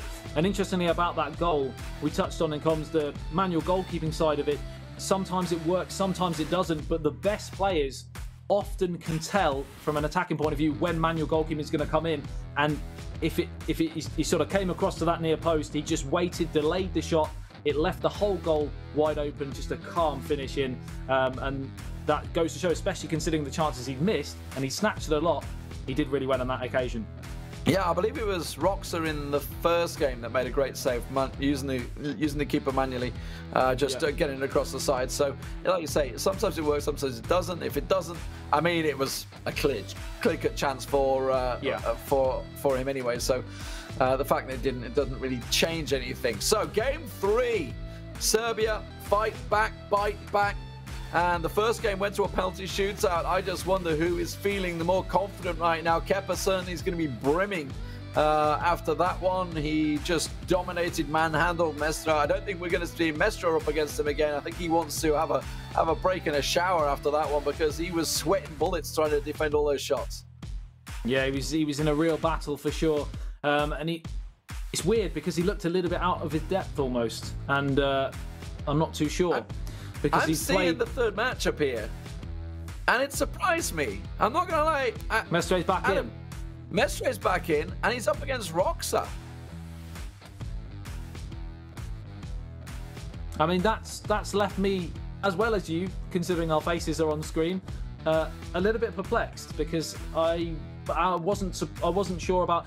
Possibly, I can see the Roxa, coming in, because he was probably the better out of the two players yesterday, actually. But to go with Mestre again, well, I'm not too sure. He may prove me wrong. Like I said, he's still a fantastic player. He plays for Bayern Munich. He's been there, done that. He's got great experience, but I just am surprised that Alex hasn't come in. Maybe there's something going on behind the scenes that we don't know about. Never know. I just wonder whether they've decided it now, or this was decided before the series began. And now they're thinking, oh, damn it, Kepa's really hot today. I don't know. I mean, maybe we'll get fed the stats, some information. We'll sort of probe league ops to see if we can get any of that information away. Yeah. Because from our perspective, you got to be thinking, you just saw that match thinking, why the hell is Kepa not playing? Yeah, it might still stem back. We keep touching on it. It might still stem back to the qualification when Serbia actually toppled Spain. Maybe Mestre did something. I don't have that information here. Maybe he was part of the reason why in that matchup, maybe he did something that was great, and equally maybe why Roxa has been chosen there. Maybe he was the reason why they topped the group. You never know. Well, it's definitely going to change things, and you guys are voting on the poll. Maybe that'll change. Maybe the Spanish fans will be back in there going, we got this, boys. But do not discount Roxa. If you think to the game that he lost on penalties, he came back from a goal down every time 2-2. And those both goals were really his defensive errors rather than the other players' fortunes sort of benefiting from it. So Roxa certainly is a man that can do it. He did it yesterday for Serbia when required, when Kepa couldn't. So absolutely has it in his locker to come out on top against Mestre. Yeah, and you've got to remember as well, from a Spanish point of view, one of the benefits of playing again straight away is that you are, even though you lost the game, you are still fresh, you're up to speed, you don't have to rely on the opening, because often they can get caught cold. Coming in the first 5 to 10 minutes, we've seen so many times how many early goals we have because they're not quite at the races at this highest level. Maybe that's another reason why they've gone with Mestre again. Yeah, who knows? Who knows? We could debate it all day. We're just going to wait for the game to get ready. Let's keep debating it. Keep debating it. I'm just very surprised that Kepa isn't playing. After 13 shots to 2, you got to be thinking, oh, let me go again. Or maybe he just threw his all at that game and he's got nothing left. I don't know. Well, that selection there, as you can see, has affected the polls, Lee. I mean, they're still loving it. I feel that there's still some Kepa bias in this vote. But 31% to 69%, Serbia fans are getting their heads in there, and everybody else is watching this one. Obviously, Serbia, you know, they had some tough matches yesterday. Spain came sailing through the group. Serbia had to go at it. Yeah, and as you touched on, Roxa was one of the main reasons why they are here. But I think more importantly, the selection from the Spanish point of view is more of the reason possibly for the poll. Maybe they've seen a weakness in that last game from Mestre that might have swayed that. Could be proved completely wrong, and he may go and win 4-0. You never know. Like I said, he does have the ability to do that. Yeah, it's just it's an interesting one. We'll have to wait and see. Hindsight is probably the best thing we can have after this. Well, it looks like the game's just about ready to go. Roxa, the man of experience, perhaps, is what they're leaning on here in the inaugural eEURO 2020 tournament for eFootball PES. Spain coming into this one, I would say, as the favourites, maybe in the top half of the bracket, but they are up against it here. France, meanwhile, obviously down at the bottom, the tournament favourites are going to be feeling very confident watching this, but they themselves had a tricky moment yesterday, so let's not jump our guns. And obviously the Romanians, looking to see who they're going to be facing in the semi-final from this leg, are going to be licking their lips because they played fantastic against the Dutch earlier today. But here we go, ladies and gentlemen, back underway. It is the Spaniards in their home strip and Serbia in the white, and it's Serbia on the attack instantly, tries to cut it in, and it will be cleared. Tadic now plays it in towards the danger area, and the first shot in anger comes from Serbia, and it's almost like a complete repeat of that last game with Serbia doing all the early pressing. It's a wicked shot there on the left peg, and it's going to be a corner, and they are dangerous from set pieces with that physicality advantage. As it's headed away, now fired back in, but that is up and over the top. And Lee, that was the first real chance, and it was a big one. Yeah, that's the pressure that they wanted there. Roxa starting off strong and getting himself involved early, which we didn't see against the game earlier on. But if you think back to that game, while it was 2-2, it was Roxa that dominated it. It was Roxa that dominated it for the large portion of the game. But now Mestre, after being contained for 120 minutes in the previous game against Kepa, comes straight the blocks at 5 minutes and gets himself a wonderful goal from the wing. Well, Mestre might just have answered all of the critics inside the opening 5 minutes. It was a wonderful run from Rodrigo, and many people were talking behind the scenes about the experience that Roxa had over Kepa, and of course his performances yesterday for the reason behind his inclusion in this final match. But a little bit of inexperience almost coming through, it seemed, for such an old head defensively, and it allowed a free run And Mestre made no mistake 6 minutes in. And for something he couldn't do in all of 120 minutes almost, he's done inside 6 minutes. I got to feel that Roxa was just looking around and looking for like, oh, where's he going to pass it? Where's he going to pass it? Didn't expect, because you just don't see that many wing runs. Obviously, Rodrigo certainly capable of doing that. So Spain find themselves in the lead, and poor old Roxa is up against it once again. He had to come back from a goal down twice in the first leg, which may be playing in the back of his mind. He knows he can do it. And I think for Mestre, I think he's been let off the leash. I think he's just been contained and pressured so much by Kepa. He's thinking, right, this is it. I'm going at him from the start. Oh, he's in again here. My word. How did that not go in? He did the perfect little double touch, completely did the keeper, and then hit the post. He should be 2-0 up, Lee. We had one chance for Jajic inside 4 minutes for Serbia. And then since then, it's been a Spanish onslaught, and the inquest may continue as Spain are in again here. Is in towards Isco. Great defending from Roxa, who's living incredibly dangerously at this moment in time. The counter's now on, and he switches play out towards Dusan Tadic. And now the Spanish players get back, but it's back to the playmaker again. They're lining up here, Serbia, out towards Kolarov. Utilised so many times. Lovely footwork there. The referee plays a good advantage. Still in the danger area. They can't clear their lines here, Spain. Can they make them pay? No, they can't. Great save in the end.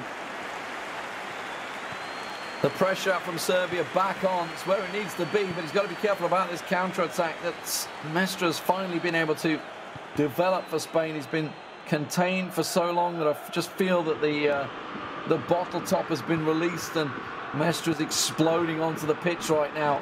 And chances, well, that's a late one. Very, very late one on Tadic there. Oh, my word. Did that be red? We touched on a lack of physicality from a Spanish point of view. They were certainly, Isco was certainly proving that they're up for the battle today. Well, Roxa not able to do anything from the free kick, and now the counter's on. There's only one man ahead of him, though, so not really going to go very far, whereas Roxa's Serbian players are still very much ahead. 5 of them in around the box. Finds one. Slips it back. It's a beautiful drag-back finish there. And Roxa's back in control. 1-1. Mitrovic finds the net. Yeah, it's that man again. Mitrovic. We've seen so many times yesterday. Just jinking onto his favourite right foot on the edge of the area and applying a calm finish into the far corner. And for all of Spain's dominance, we're back level again. Well, he had to do this again, Roxa. Will there be a chance for Roxa to actually get in the lead for once in these games, instead of having to chase it all the time? He's certainly got it, the ability to do it. Mestre, 5-minute goal. I think it was within like 3 or 4 minutes last time, wasn't it? So he's ruining those early goal chances, but that'll be a goal kick. That's exactly what he wanted from the kickoff there. Doesn't need to go ultra defensive anymore. Can just get himself back in control, and that's what he's going to do. That's going to get picked up. It's gone off for a throw, though, and Serbia will have the ball. Kolarov to throw from that near touchline. And Serbia break again here. A lot of numbers back for Spain, but good interchange there on the edge of the area. Finds the danger man again. Now Jajic from the edge of the area. What a finish! We may have seen another goal of the day contender. It opened up, caressed into the far corner, and on the biggest stage of the season so far, he's produced an absolute wonder strike here, Roxa. That was exactly what we were talking about yesterday. Hit it, hit it, hit it. And he had the chance. It opened up for him. It just rolls back beautifully. And you know what? Just have a go, and perfectly places it, curls it into that corner. De Gea beaten. And he just, look at that. De Gea just stepped to the right, which completely put him out of position. He didn't have the chance, the speed to scurry across to the left-hand side. I don't know whether that was Mestre just repositioning. I think that was just simply the AI moving him over to the left, because that was the position he should have been in. It was the correct position after all. And for once, we see Roxa in the lead. And he's won the ball once again from the kickoff. Well, there's that mental strength of Roxa, showing the years of experience and possibly the reason for his selection ahead of Kepa for this final game in the best of 3. Of course, Spain winning the first as it just drops onto the top of the net.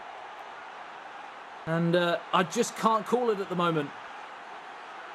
Well, Roxa certainly pulling it about, starting to put the pressure on.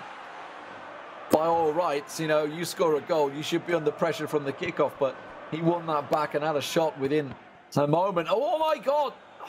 Oh, he got a little lucky there, did Mestre, because Roxa win the ball back. That's one of those chances you see happen when you first start playing the game and you just can't clear the ball, and you're like, oh, I just gave the ball straight away to whatever person you happen to have queued up against, and you're just like, well, I'm not playing anymore.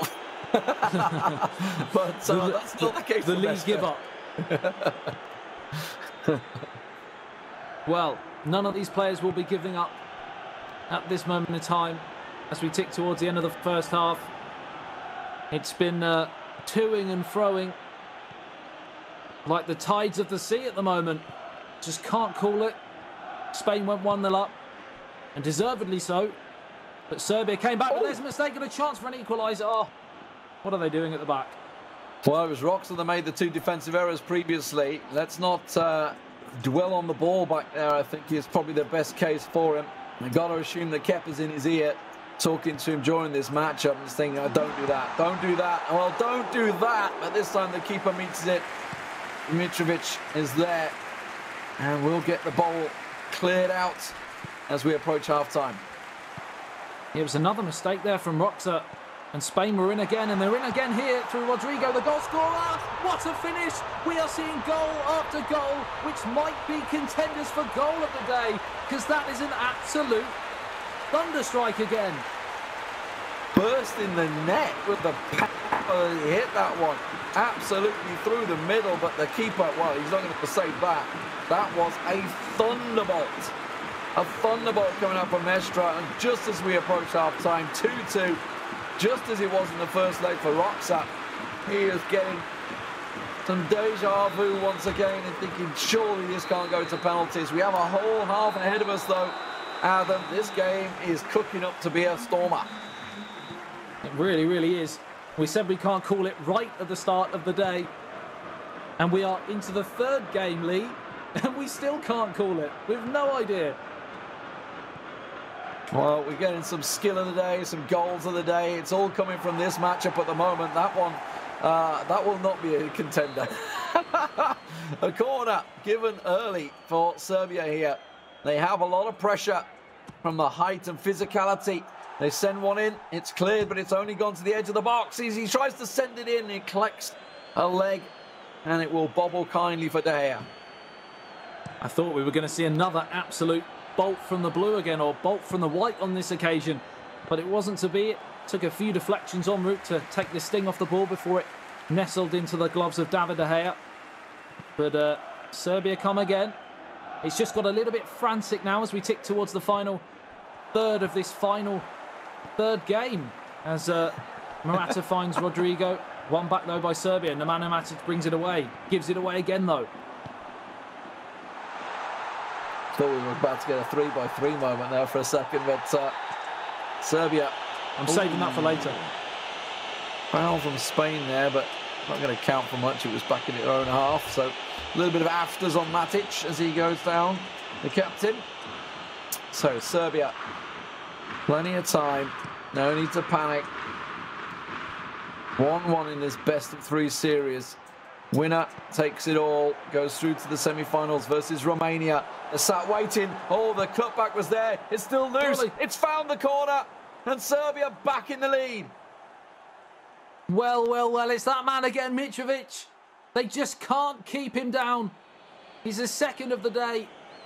It comes from a defensive error, you have to say again. It ricocheted, bobbled around. They couldn't get it clear, and it fell to that man. And from that distance, he is doing nothing but putting Serbia 3-2 up. Is that it, though, Lee? That's the question, because there's still plenty of time here. Yeah, I mean, it was a massive error. There's no doubt about it. It looked like a beautiful cutback, and it was there, and it was so well stopped. But They just couldn't clear their feet. And unfortunately for Mestre, finds himself now 3-2 down with pressure play on him. Just 25-30 minutes to go within this game. Roxa needs to try and maintain this lead. He had many three-goal matches yesterday against Italy, and I think it was Turkey they played later on. I may be wrong with that one. I can't remember. Yeah, he did. He won 2-0 in the second game to win 4-3 on aggregate. As they're in again here, though. Yeah, he's got to do what Kepa couldn't do and hold a lead yesterday. And that may just be why he's in this position in the first place. Just a better defensive player. But at the moment, it's looking like Mestre on the attack. He's got to go for the cutback. Is he just going to try and run it? The hat-trick chance, but I think after running it from the wing at the start of the game, he's thinking, I can just do that again. I can just do it again. It's always in the back of your mind. It's like, what worked last time? Right, let's try that. This time, though, Roxa met him. It's a corner for Spain. Yeah, just wonder whether he could have pulled the trigger. He did the dummy shot in the end to try and fool the goalkeeper, who was not fooled. Had he pulled the trigger, we might be a different story, but it's gone in. It's been smuggled home. It might be an own goal here. Real drama. The referee looks to have given it. Or is he given a free kick on the goalkeeper?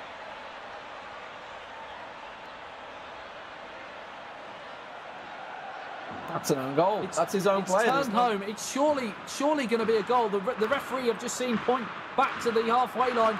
It looks to have been given. Wow, 3-3. An own goal for Serbia. You don't see it too often. Well. It's happened here, and, well, they're going to be kicking themselves now, Roxa. He's got to go again. He's led this game multiple times, but now he's got to really put the pressure on.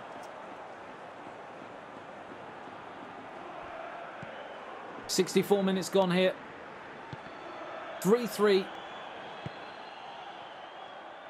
Are we going to see any more goals to possibly win this game, or are we going to go all the way through to extra time and possible penalties?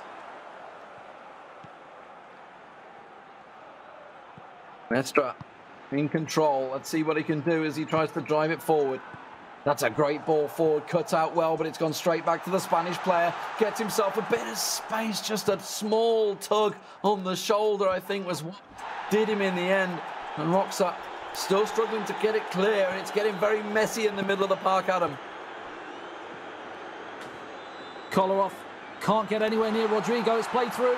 It's a real chance here for Spain to win it, possibly. Oh, he's just taken too many touches, and it's gone all the way through to the goalkeeper, and that's fired downfield. As you said, Lee, it's got very frantic now.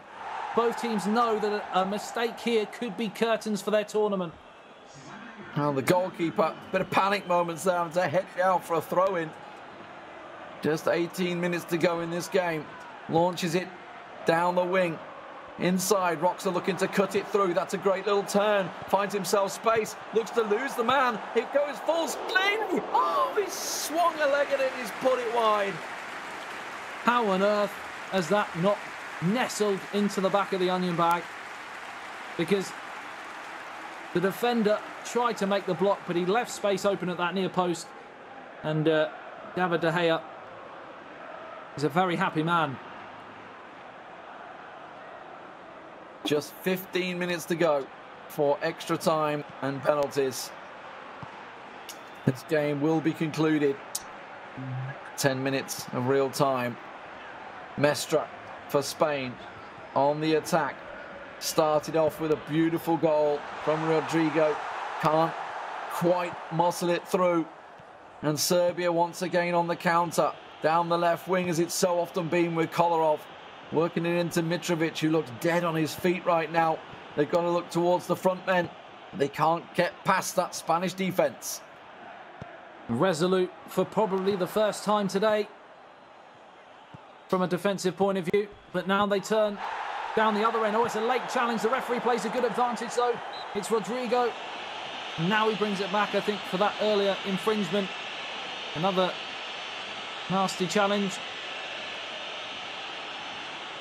Rodri had nothing there. I could see even when he went down. It's based on the fact he's just dead on his feet right now. absolutely run ragged. 10 minutes to go. Chance for a real supreme effort from Spain here. I think he's going to play it short. Looks like he will do. Finds his man. That's Azpilicueta, but that's well cut out by Serbia. And now they can try and set some counter down the left wing. Jovic tries to lay it back there. Gets it forward. The keeper's come. Oh, had to come off his line, De Gea, because Jovic was clean through. Yeah, did really well there, the goalkeeper. Right now, these players have just got to get the ball into the danger areas, because with all the fatigue that's running around through the two sets of teams, heavy touches will be ever present, and they may gift you just that one chance to nick it right at the death. None of these teams want a penalty shootout lottery. Can Serbia win it in normal time? It's off the foot of the post. Should that have been the moment? Well, De Gea is stepping up when he needed, because for all the world, you just thought when you saw that little flick in, it had to be nestled in the net. Near post was where he went. Don't know whether he could have gone for far post with a header, but it's a corner. There's still pressure on them. Serbia get the big men forward, start stacking out that box. Look towards the man on the penalty spot as well. May well aim towards him and see if he can launch something in there. It's going straight in. De Gea gets an arm to it. It's still cleared. Tries to get a clear shot. The headed clearance. It's a panic clearance, but it works out well. Serbia still have the ball, though, on the attack. A goal will surely be enough to see Serbia into the semi-finals. 4 minutes of added on time. It looks like they're just recycling it one more time for this last chance, or are they happy to? It looks like they're happy to go for a penalty shootout here. They do not want to play this game out in an attacking sense of the situation. They want to go all the way to penalties. He's going to go all the way to the corner here. Kolarov wins the throw, and the lottery of the penalty shootout is just seconds away. Well, 4th minute, will he go for the shot? Extra time beckons. Will try and flick it in. The header's there. It's fell for him. Oh, the massive save from De Gea. Almost the final kick of the game. I don't know whether they're going to get a corner out of this one. A real big chance falls for him. Little flick control, but what a save from De Gea. This is turning into one of those performances, if they can get through it, that the fans will remember for many a year. David De Gea proving why he's one of the greatest in the world. A fingertip stop. The goalkeeper's up from the back for Serbia. Yeah, the drama continues. In the box. They know this is the last chance, and they've given it away. What was that for a corner? Continue? The goalkeeper's the referee's brought it to an end. What kind of corner was that? You get everybody up there, and then you do that for a corner. I'm not too sure on the delivery there, but we are going to extra time here. 70% of you voting for Serbia, but oh my word. Roxa's trying his best, but he's being met all the way by Mestra. And now we have just 30 minutes of action for the penalties. And some of these players are very tired out there right now, Adam. They are indeed. 30 minutes is all that stands between them and a penalty shootout. As Sal's down the right-hand side. David De Gea, sorry to harp on about it, but I nearly fell off my chair with that last attack. That save was something else. I thought that was it. The heart of Atletico Madrid on the Spanish team now, with Koke coming in there as well with Sal. So Azpilicueta down the right wing. Rodrigo, can he do it again? Can he deliver? Looking for the hat-trick. That's another nice little flick, but it's going to get muscled off the ball, and it's sent forward. Cleared by the Serbian back four. Nemanja Matic now through the middle. Nobody challenging him, nobody going near him at the moment. But now that's a straight pass, and it's given him a real chance through the middle.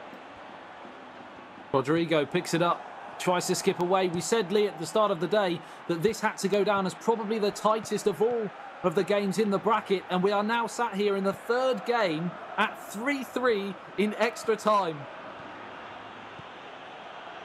We knew it was going to be an absolute goal bonanza as well, and it has proved to be. 2-2 in the first leg, just a 1-0, but it was 13 shots to 2 in that 1-0. So really the goal scoreline didn't tell the entire story of Kepa's dominance for Serbia in that second leg, and now Roxa called to arms once again. Challenging out. 15 minutes is all that's left. Not a great deal, and we're starting to see some very, very tired players, which is why Roxa and Mestre are struggling to get them anything going. Who's going to have the kickoff here? I think it will be Roxa. That's going to be the chance. That's where the Spain chance just came from a moment ago. We'll see whether he can make the most of it in the opening minutes of this second half of extra time. Nobody, and I mean nobody, wants the lottery, because no matter what you can do in the 90 and the extra time, can you do in a penalty shootout, you have a lot less control over your destiny. And you've come this far, you want to see it through. And it will be Serbia. Can they take advantage of the early pressure after the kickoff? Oh, is that a mistake? He's given it away and he's put it wide. Oh, he snatched at it. He snatched at it. He just didn't expect the ball to come back to him there. No. And he's just snatched at the shot. Otherwise, he would have passed it. I think he had Jovic stood in the middle, so absolutely would have just passed it to the middleman. Almost, if anything, he was probably going to go for the tackle instead, but yeah, just didn't expect it to come back to him there. My word. 10 minutes to go before the penalty shootout. The lottery to decide who will go through to face Romania in the semi-finals. And Mestre, he's trying to run the clock down. I think he wants to basically have the last attack of the game, the last chance of the game, not give Roxa a chance in these last 10 minutes to have an attack of his own. Yeah, looking to suffocate Serbia in this second half of extra time, but he's given it away. And Mitrovic can play it out. And a chance to build another attack. And you'd have to say, in the latter stages of the match, Serbia have just about been on top. We mentioned a couple of huge saves from there. And if there is going to be a winner in this extra time period, from what we've seen, you'd have to go with Serbia. But we just can never tell at this highest level. Well, that's not a great clearance from De Gea. Spain, just 5 minutes to go. Keep your eyes on that clock. It's running down. 4 minutes. Spain looking to move, but it's going to be Serbia that will come out on top in that tackle. But it's bustled once again for Spain as they push it through the middle. They got 3-on-3 forward, actually. Make it 4-on-3. They've got the numbers advantage. Can he find the ball? No. Cut out at the last. And now the counter's on for Serbia. Just a minute to go. They have to go for it. It's penalty shootout beckoning. No extra time given. They've got to have a shot. There's a chance for Serbia as he steps through. He's got nowhere to go. The whistle surely will go for penalties in a second, and Spain will clear it. It's a penalty shootout in the quarterfinals to find out who will face Romania. And oh, what a game we've had, Adam. Tired legs. They're out on their feet. They've done everything. And I mean that from the gameplayer's point of view and this as well. It's just unbelievable what we've seen in quite possibly the closest quarter-final matchup we're going to see today.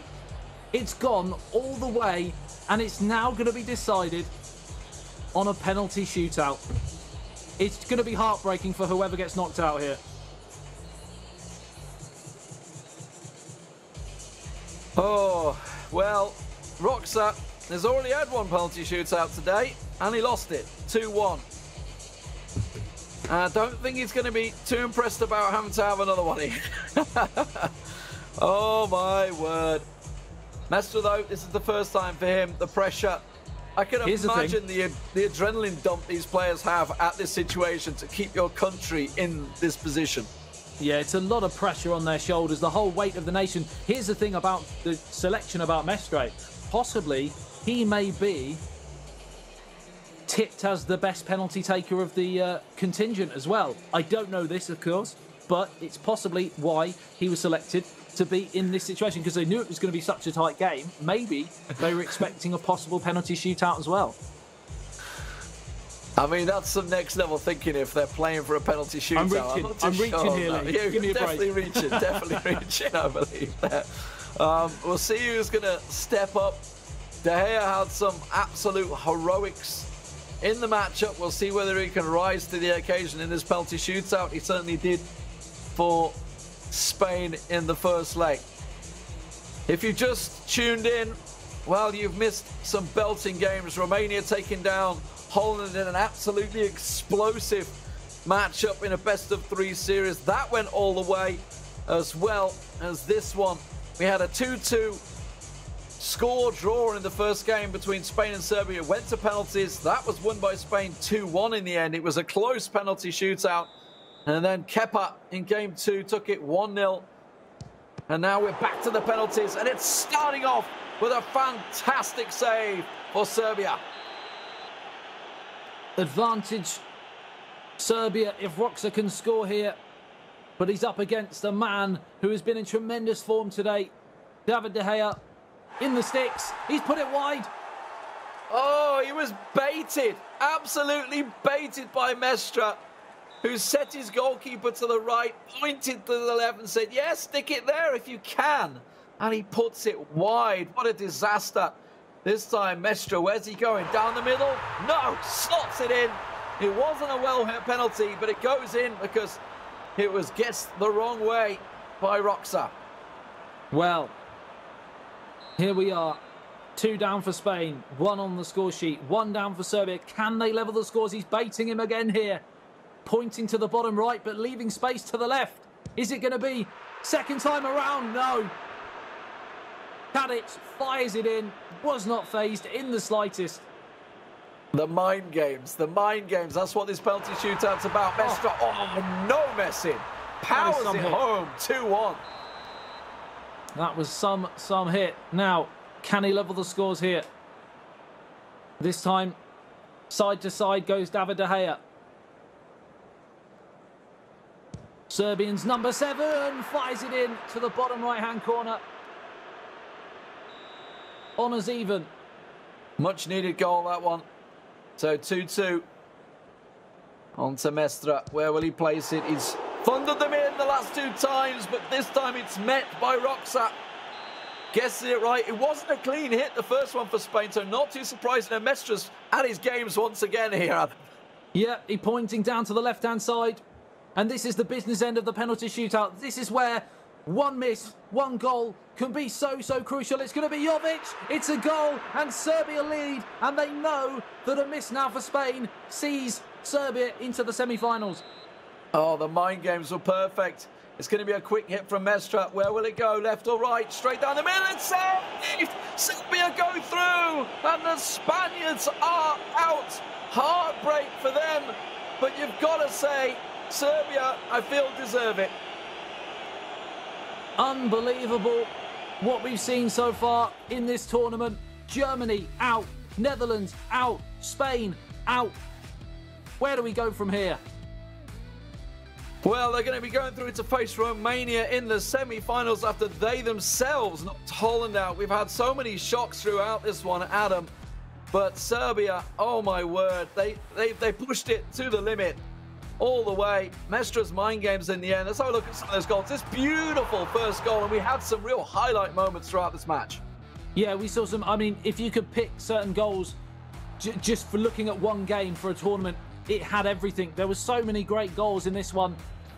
Pretty much all 6 were pretty impressive, to say the least. And really going down to the penalty shootout was going to be the only way to separate these 2 teams. They were both incredible on the day, and either side would feel devastated to get knocked out in Spain's point of view, but equally Serbia deserved to go through at the same time. Both of them could have gone either way.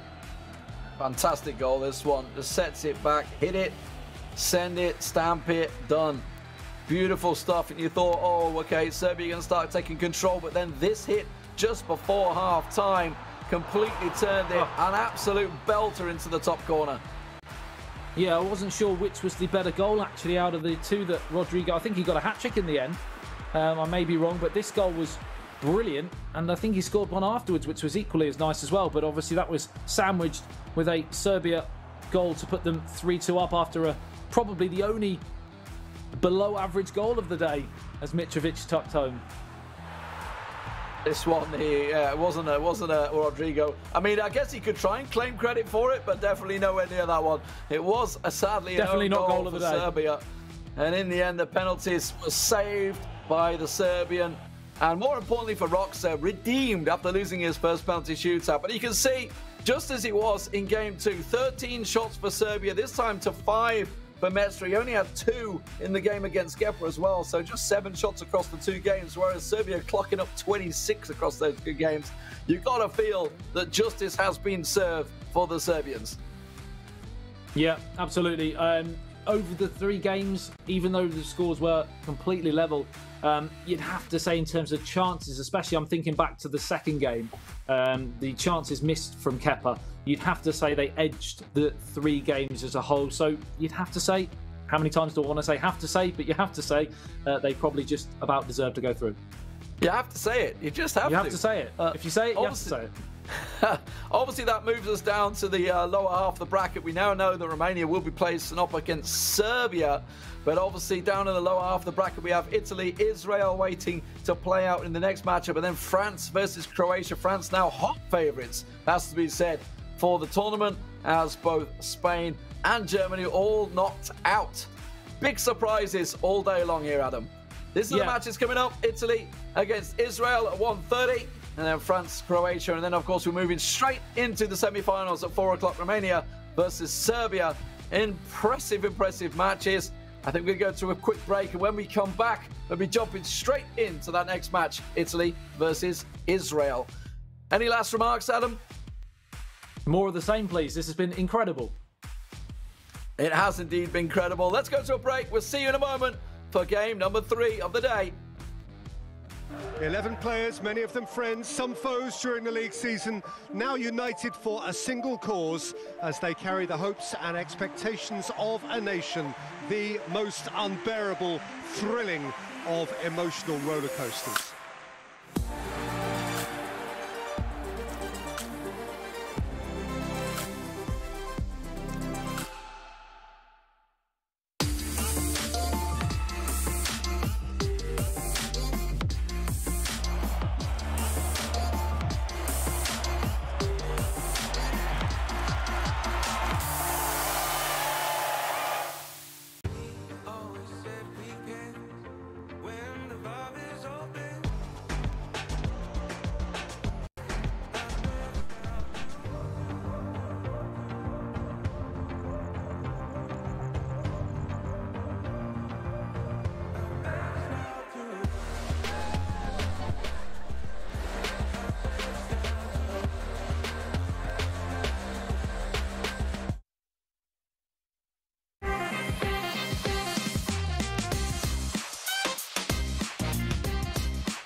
Cheers. And if I didn't think it was worth one try, I'm gonna roll myself up in a big ball and fly.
Welcome back to eEURO 2020. We are already near enough to kick off our third quarter-final. My name is Harry Channon. Joining me as ever, Stuart Wesley. We have Israel taking on Italy very, very soon. Wes, first of all, welcome back. You can see here the results of the finals bracket so far. We have our first two semi-finalists. A couple of shocks, it has to be said. Now it's time to find our second two. And we think these might be a little bit more straightforward, don't we? Yeah, I think the way that Israel set out their stall yesterday was a little bit more defensive, a little bit more cagey to get through in their tiebreaker game. But that might have just been, you know, a bit of a product of circumstance. I think it might have just been the case that the situation really needed that. And Italy were quite free scoring at sometimes. And to be honest, they showed that they've got some goal scoring flair within them. And but I think that Israel are not going to have enough to take this past Italy. I think Italy will find themselves in the semis, but I think Israel will make a game of it, given the way that they have been playing and the way that they can play.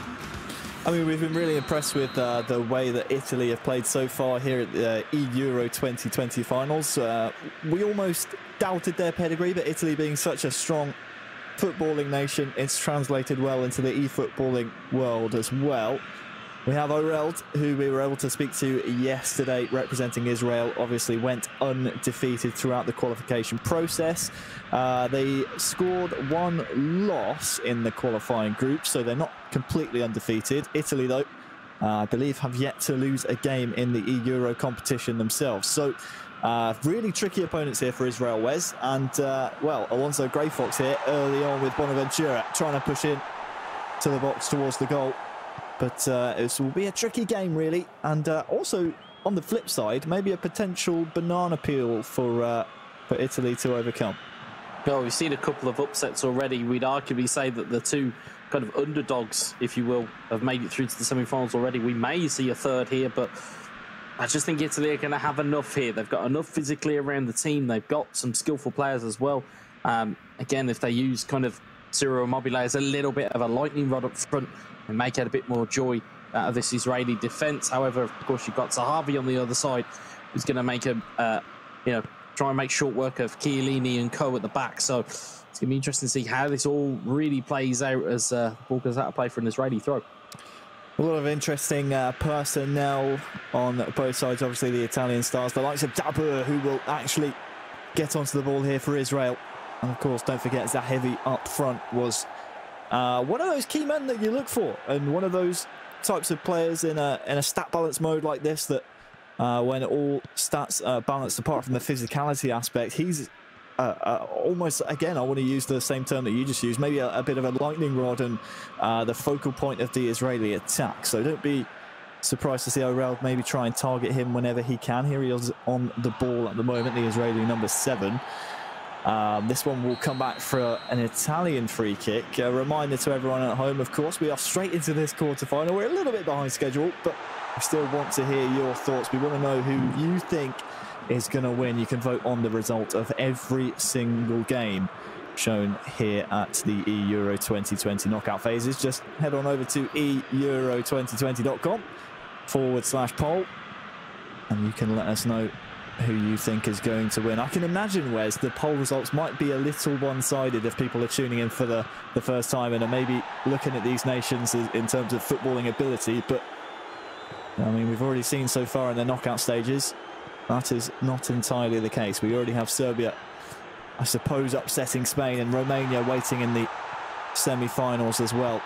That one definitely an upset, and they've taken 3 big scalps so far. 2 of them here at the eEURO finals. Here comes Belotti, Zaniolo, Grey Fox here trying to score for Italy. First real chance, and well, this I think will be a foul on the Israeli man. I thought just for a moment, Wes, there was going to be a penalty in there somewhere, but good passage of play there for Alonso, and Italy look threatening. Yeah, I mean, we spoke about the physical aspect. We talked about Ciro Immobile as a kind of a beacon almost. Andrea Belotti down the other end. Heavy's in. Good save by Alonso. But that's the type of chances you might expect Oreld to feast upon in this game.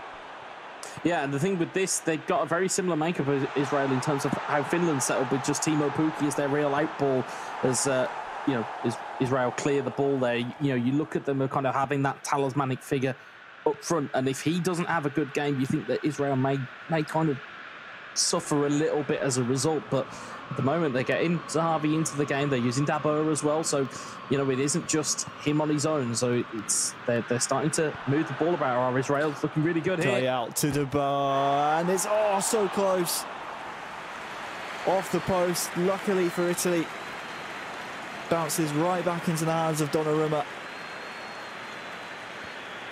Both nations with really solid chances here in the first half.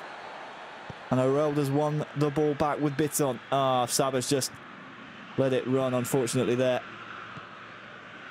10 minutes till half-time. This has been a frantic first half, and we thought it might be one-sided in terms of Italy's favour, but, well, Orelda and Israel are really threatening here. Here comes Zahavi once again on this near side. There's a couple of men, a trio in the centre to aim for. Bitten. Dabur is tackled well by the Italian defence. And look at this counter now. Maybe Immobile can get there first. It's just maybe lacking a little bit of pace there, Wes, to latch onto the ball.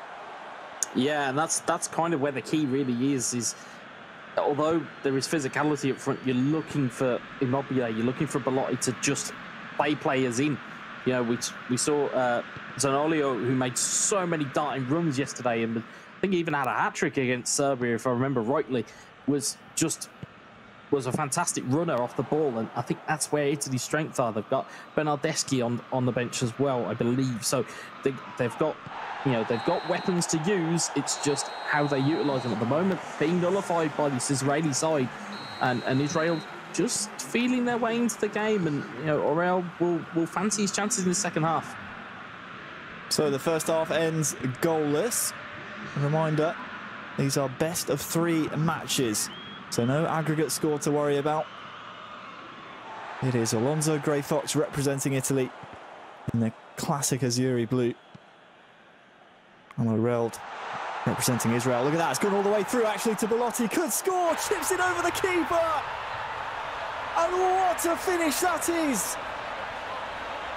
Belotti with the deftest of touches, an amazing finish. Absolutely perfect.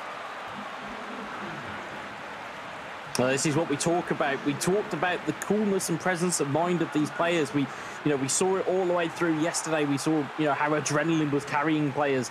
Now that you're playing your first game of the day, or the first game of the stream almost, I mean, it's a hopeful long ball. Israeli defender loses it in the lights, but again, it's that coolness to not look to try and slot it past the keeper. Instead, loft it over the top of him. If he goes low, go high. That's it's one of those key rules in football for finishes of this ilk, and it's a brilliant finish from the Torino striker Andrea Belotti.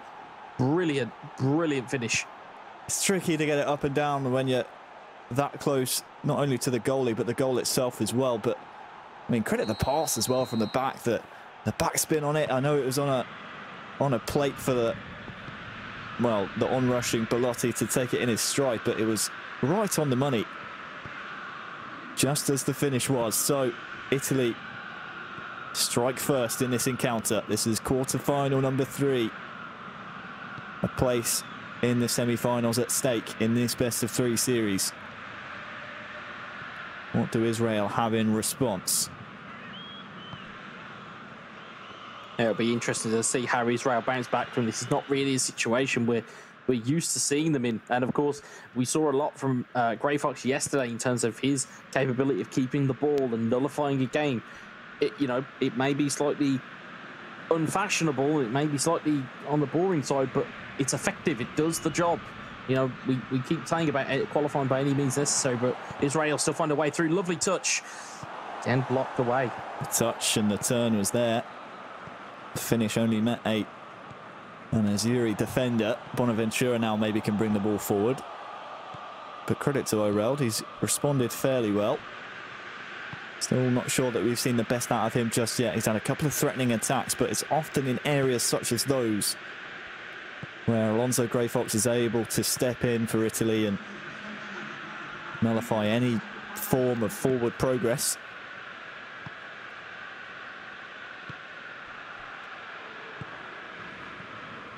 Florenzi.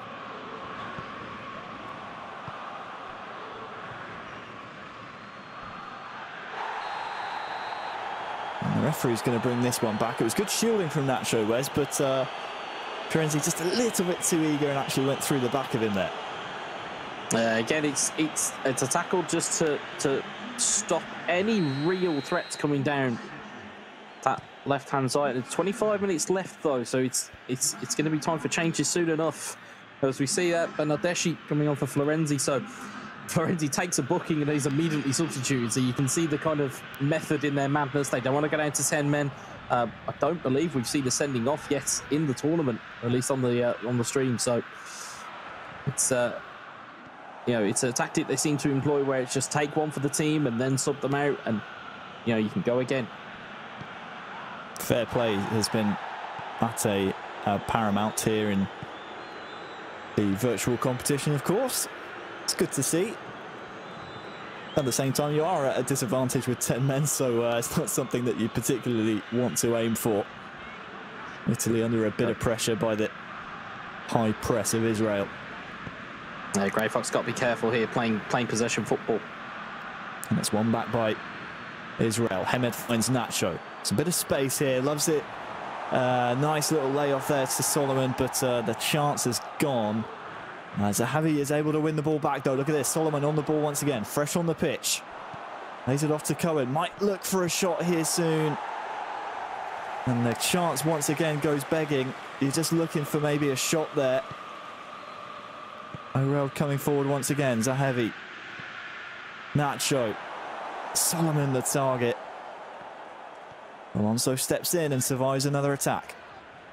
Yeah, there were a couple of chances there really to take a gamble. It seemed like the chance opened up for a shot at goal, which, to be fair, given the defending that we've seen, most shots are normally met by a block. So, opportunities on to test the goalkeeper, you really want to at least give it half a chance. But Oriel again looking for that additional pass where it wasn't necessarily needed, and Grey Fox just trying to dummy his way down the wing. But again, it's recovered by Bitten, and again, Israel looking to just grow into this. Only 8 minutes left here. Hemed out to Cohen. Chiellini across. O'Reilly, I think there just maybe thought that his player would lock onto the ball. Hadn't quite locked onto it just yet, so that allows Chiellini to step in and look at the blue bar in the bottom right-hand corner of your screen, all the way down to the bottom for Italy. And this one's a cynical one from Cohen. He'll go into the referee's book. Nowhere near the ball. Just wanted to slow the forward progress of Alonso. And this one, whereas with just 5 in-game minutes to go, looks like it's going to be advantage Italy in the best of 3. Yeah, they've done, I can only describe as the absolute bare minimum here, and that's all they really need to do. 1-0 is one of the best score lines in football. You know, you come away with a victory and you get yourself across the line regardless, but you can see here Israel going all out attack here. So again, there's that additional centre back that goes up as an auxiliary forward, and as you can see there, it's starting to get a little bit crowded up there for Israel, which means that they've got more options to play with. Zahavi in behind. Looks to feed Solomon, who is rushing onto it. Only finds an Italian defender into the first of 2 added minutes, and Zaniolo with lots of running to do. Takes it around the keeper.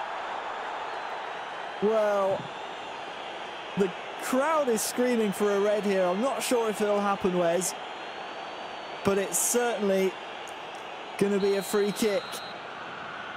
No, it has been a red. It has been a straight red for the keeper. So we were calling for it. Well, we weren't calling for it. We were respecting the fair play. But in the 92nd minute, it's our first red card. Bernardeschi. Italy want to make sure they have the final attack of the game now that the result is certain. And late drama will not contribute towards the result, but it ends Italy 1, Israel 0 in our first game of this best of 3. Yeah, you could see the last-ditch challenge from the goalkeeper fell into the category of getting there as fast as he could. There was no way that he was going to relent.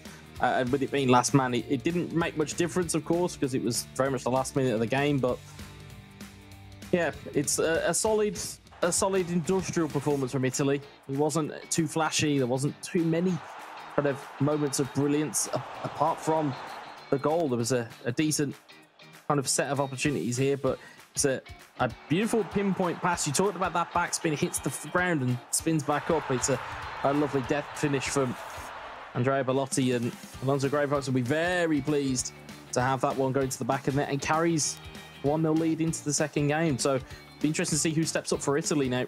Watching back that goal, you feel maybe for O'Reilly, because he was controlling his defender, tried to come across, maybe was trying to, get goal side of Bellotti, but in the end actually went underneath the ball. Do you think maybe that's a bit of user error there, or was maybe O'Reilly a bit unfortunate? It can sometimes be a little bit of a user error if you're trying to kind of super cancel. For those who, you can press a button combination to unlock yourself from a pass. He's probably tried to undersell the pass, and as a result, it's then kind of stopped his defender from actually getting to the ball. So sometimes it's useful to actually use the lock-on system in the game. Other times it's more of a decision whether you unlock, and it's a little bit more risky. Sometimes the reward happens, and in that case, it didn't really happen. Well, let's take a look then at the match stats. The majority of possession, as we expected for Italy. The pass accuracy near enough identical. But the real key statistic, the shot accuracy percentage, only 2 out of the 3 on target for Israel, and none really troubling Donnarumma in the Italian nets. That has to change in game number 2. Otherwise, we'll be looking at a nice 2-0 sweep in the series for Italy, and Israel, unfortunately, their eEURO 2020 tournament run would end in the quarterfinals. It's another generic question for you, Wes, but I'm going to let you answer it however you want. What needs to change here for Israel? Because obviously we'll have a change of personnel here in game number 2. Can you see, it's just a fresh set of eyes on the squad, maybe what's needed at the moment? I think they need to get more out of Zahavi. I think they really need to get a lot more out of him this game. He seemed to be very much isolated for large spells of that game. Chiellini, of course, is a monster defender to really play up against. So maybe try and switch sides, maybe put him on a weaker defender, maybe line him up against Florenzi, maybe line him up across against Spinazzola. There's so many different ways that you can try and utilise him. He is your star man. You do need him in the most profitable positions, and hopefully we'll see a little bit more of that. As you can see, that Astman is in for Israel, and MPK's in for Italy. So the second game of this best of 3, Italy and Israel swapping sides. Astman is now in, as is NPK. And NPK has been a player for Italy that really, stood out for me throughout the qualification process. I'm still relatively new to the world of PES esports, and I know MPK plays for Genoa. You can see it in his username there. But he put in some real professional, solid performances for Italy. So if I'm Israel here, this is a bit worrying, purely based on the fact that you now have to go up against a man who knows how to play professional e-football and knows how to see out games and see out results. Yeah, in one sense, you would look at it on paper and go, "Yep, this is a bad match." Oh, that's a mistake. Big mistake. Zaniolo's in. He's taking it around the keeper, and it's a defensive error. A really poor touch by the Israel backline makes Astman's challenge in game number 2 so much more difficult. It's 1-0 to Italy. I was just about to talk about the fact that it could be a hindrance, being, a pro player seen as on paper, you're a pro player versus somebody who isn't a pro player. As we've seen in this tournament, pros have been struggling. But MPK, though, finding a route to goal, and it's making it, or it's taking an advantage that he knows that these Israeli defenders are weaker than any other types of defenders that are around. In terms of the first touches, the touches aren't fantastic, and he's benefited brilliantly. Dummied it round the goalkeeper that was a manual goalkeeper as well, kept his composure, and Astman has really got a hill to climb here. So 1-0 then to Italy in the opening 10 minutes. And MPK now can just play his game, knowing that, well, if he carries on like this, Italy will be into the semi-finals. Here is Sabado for Israel. Can he get in behind? Dabur just beaten by Bonucci. That Italian defence is going to be so difficult to break down. The likes of Bonucci and Chiellini. Difficult defenders to get around. Romagnoli now going out to meet Zahavi.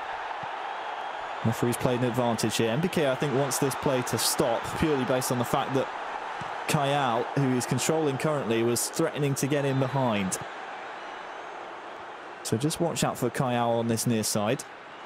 Zahavi the target, a little too central. You can see, again, Italy here. And MPK have gone defensive, happy to sit back. Doesn't need, really, to commit too many bodies forward. But when he does, look at this. Bonaventura across to Quagliarella. 2-0. Defence into attack. Quagliarella doubles Italy's lead. You can see it's the experienced head of Quagliarella that gets into the box, takes that gamble. It's a decent passing move from Italy to get that opportunity. You can see that MPK has worked very hard with this team. He gets a slight bit of luck. The keeper lets it go through his hands. And Quagliarella will say thank you very much. And Italy well on course to qualify for the semi-finals of eEURO 2020. Israel staring down the barrel of elimination here in the eEURO quarter-finals. They went undefeated in the group. Asman trying to fashion a chance early on in this second game, but 2 goals down is always going to be a difficult scoreline to reverse, especially when you consider the strength of the Italian defence that we've hopped on about endlessly throughout this this final competition.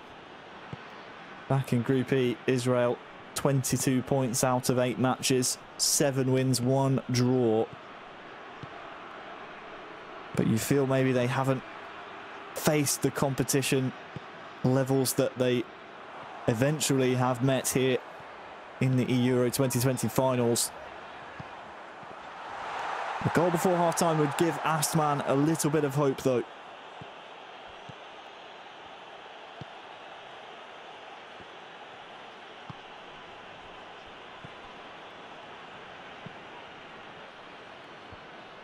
Played out to Chiellini, really well worked out of the back here for MPK, and as a result he has a 3-on-3 at the back if he could just find Quagliarella. There was a man over on the far side. Instead it comes the other way. Zahavi off to Sabah. The closing down by Italy. Very strong. Nice turn there for Florenzi. Unfortunately can't keep possession. Chiellini steps in once again, the enforcer at the back. Just looking for runners here. And there it is, Quagliarella will not get there before Harouche. And with just 5 in-game minutes to go for half-time, Wes, Italy look like they are sailing through to the semi-finals. Yeah, and it looks like they've pretty much nullified the attacking threat of Israel as ball goes just offside. And Italy looking dangerous on pretty much every attack here, and it's not a lot of hope down the other end for Israel. But you know, we've seen it with the likes of Romania. We've seen, you know, comebacks of a different kind, but can't really see it coming from Israel right now. Just lacking that little bit of fizz at the moment in the attacking sense. Quagliarella, however, the old man has been looking very, very promising. Look at this, Zaniolo's in. The flag stays down. And we thought it was Israel looking for a goal before half-time. We completely forgot about this man. Zaniolo, NPK, Italy. Name a better trio. It's 3-0, a trio of goals. And Israel, their task is near enough impossible. Yeah, well, we talked about those late runs from Zanario, and you'll see it here. Just waiting on the penalty spot, completely unmarked. Leaves all of the work for the Israeli defence to do. It's a lovely outside of the boot, flick into the middle, and Zanario says, thank you very much, and off we go. Nicolo Zaniolo for Italy. His second goal on the day. We spoke about all the hard work that Bonaventura and Quagliarella have been doing. We almost forgot about Zaniolo. That's his continuing contribution to the national squad, the virtual national squad, which has absolutely starstruck the Israeli squad at the moment. You can see the subs have come in at half-time. Something has to change here for Israel, because MPK and Italy look like a real force. And we have to look ahead now, Wes, obviously. Unless Israel can show us something in the next 15, 20 or so in-game minutes. Again, we can't completely write off a comeback, but I'm going to ask the question that I'll be asking you after the game as well. But do we think Italy maybe could be a nation that could challenge the likes of France or Croatia, who are both actually, I should say, in the last quarter-final we're going to see following this game? Well, I think they've got enough about them to challenge, most definitely. In terms of the caliber of players they are, sure, they may not have the same kind of tried and tested quality, but in terms of a squad itself, you look at the physicality, as we constantly mention, but it is such a deciding factor. You know, they may have the likes of Immobile to challenge the likes of Rafa Varane, to challenge the likes of of Kramaric and co, to really kind of bully some teams. So we may see that from Italy going into the semi-finals. Well, Israel struggling to get anything of conviction going their way in the attacking third. NPK, he's on easy street right now. He knows his teammate before him has done the job.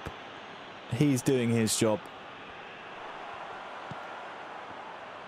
And if Astman and Israel want to continue their journey, goals have to start coming in. That's a good start. Here's Sabat.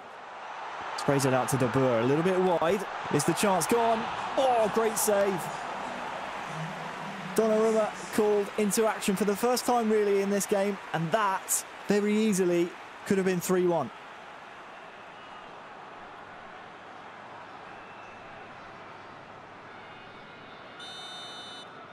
Corner then to come in.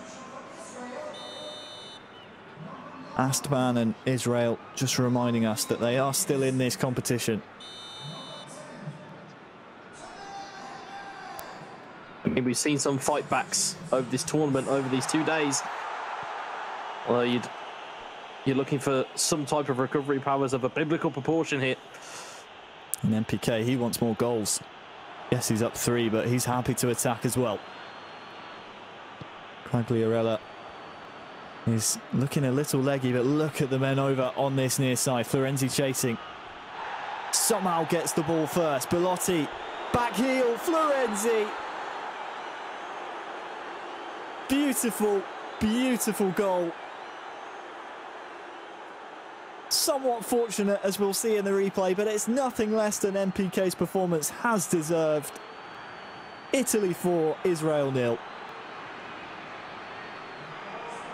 Yeah, and what was brilliant about that, it wasn't just the back heel skill. It wasn't just that. It's the fact that it's a manual skill as well. If you saw the orange bar come up as opposed to the traditional green bar, power bar, you'll notice that was a manual back heel. So great piece of skill and awareness from MPK. And yeah, I mean, might as well close the book on this one, and that'd be that. It's a real statement to win by this type of scoreline, really convincingly in a quarter-final. Crossed in by Astman, finds absolutely no one, apart from the ball boy on the near side.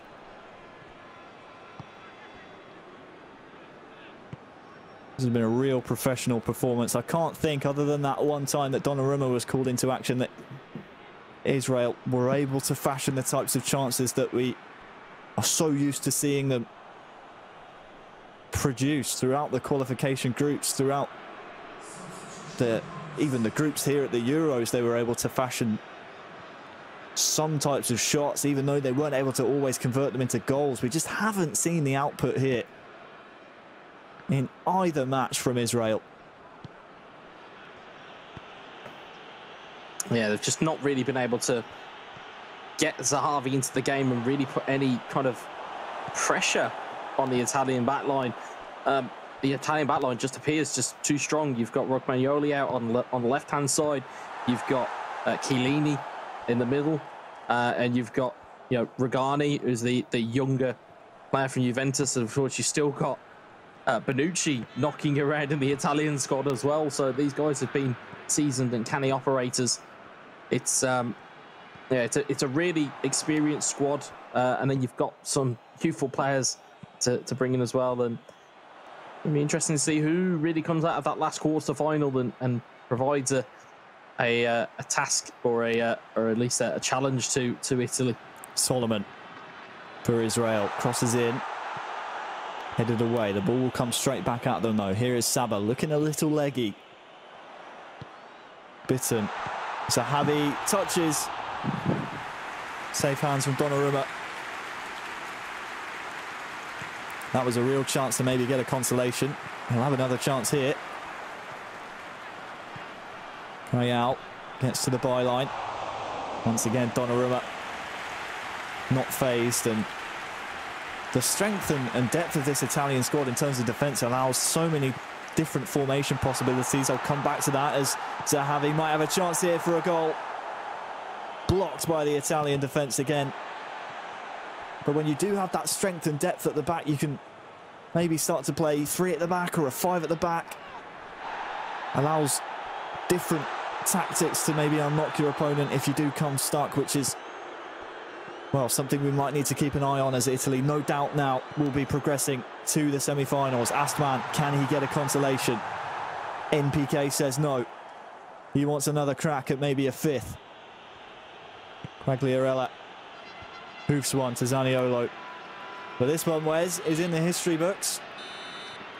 Unfortunately for Israel, it did not go the way they wanted. They will be out in the quarterfinals. Commiserations to them. And of course, congratulations for making it this far. But only the strong survive. And Italy are through in a convincing fashion. That one was a quick one. Yeah, I suppose out of the 4 quarterfinals, it was the game that we probably expected to be kind of out in 2 games. I wasn't really expecting it going all the way. Again, it opened up with a terrible error at the back, and again, defensive frailties again showing themselves and bringing to the fore. Lovely bit of skill from Zaniolo to make it 1-0, and again, just MPK moving through the gears, really, through here. It was lovely passing moves, spots the man open, it's Quagliarella, and it's 2-0, and from there, it just, it went from being a small hill to an absolute mountain to climb for Israel. A lot of the things you're seeing in this replay package here, Wes, it's just, for me, screams out the contrast in the 2 defences. We saw constant Italian compactness and really stout defensive work. The Israeli defence here just seemed too spread out, too far apart, and it led to so many goal-scoring opportunities, which most of the time were taken by MPK. Yeah, I mean, you look at that type of goal there, it's, you even looked at the bottom of the screen, Italy were in a defensive mode, Israel were in an attacking mode, and it allows you just more space to play in. And again, you can see there the clinical nature of Italy. 4 shots, all on target, all were goals. They took every single chance, and that seems to be the message today, is that if you're going to come and you're going to represent your country, or you're going to play a game of eFootball PES, you have to take your chances when they're there. If you're on top, you need to finish teams off, and Italy very much resourceful, and potentially if France and Croatia go through to a 3rd game, they play 1 less game, there's less fatigue, there's less mental, they can sit back and they can kind of rest up a little bit and put their feet up for a little bit longer. Well, with Italy through to the semi-finals, we only have one more semi-finalists to find. Earlier on, Romania upset the Netherlands to set up a semi-final matchup with Serbia, who took down Spain, who, I mean, they bested in the group. They've now definitively beaten them, Wes. I don't think there's a question anymore, considering Serbia pipped Spain to automatic qualification. And you can see now the updated schedule here. We will be starting France-Croatia very, very soon. We are slightly behind schedule. That is not a semi-final, even though it says semi-finals. It's a quarter-final. Don't get ahead of yourselves here, people. There aren't 3 semi-finals. But that quarter-final, France and Croatia, will be coming up fairly shortly, followed by the 2 semi-finals. There will be a draw before the first semi-final to decide, as we move from best of 3s to best of 5s, who will be hosting the majority of the games, which will give the virtual players the home field advantage, of course. So, Wes, thank you very much for joining me for that third quarterfinal. When we're back, we will be covering the first semi-final. Do not go anywhere, because when we come back, we will have the final quarterfinal between France and Croatia. Don't go anywhere.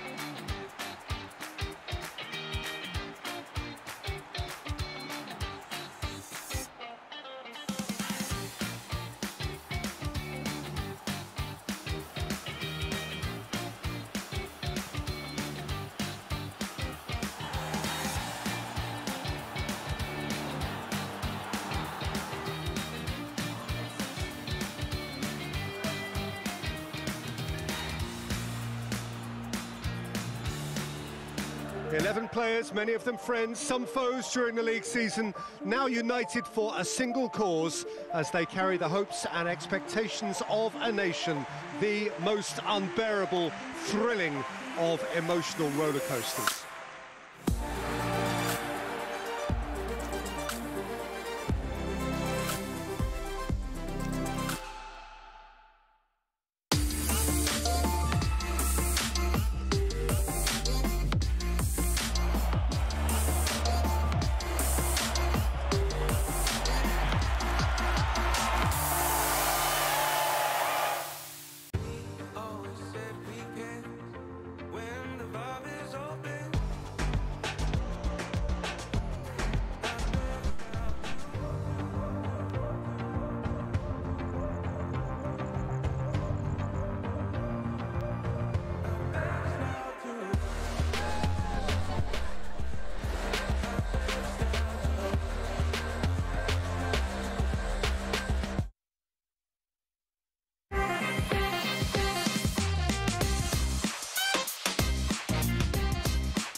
Cheers. And if I didn't think it was worth one try, I'm gonna roll myself up in a big ball and fly.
Hey, they're good at doing that. They just distract me with a message over here, and then they're like, you're on the screen. How you doing, Adam? We're back. It's time for the final quarter-final of the day. It is going to be Italy through. The question is, who's going to be facing them? France or Croatia? I was getting worried then.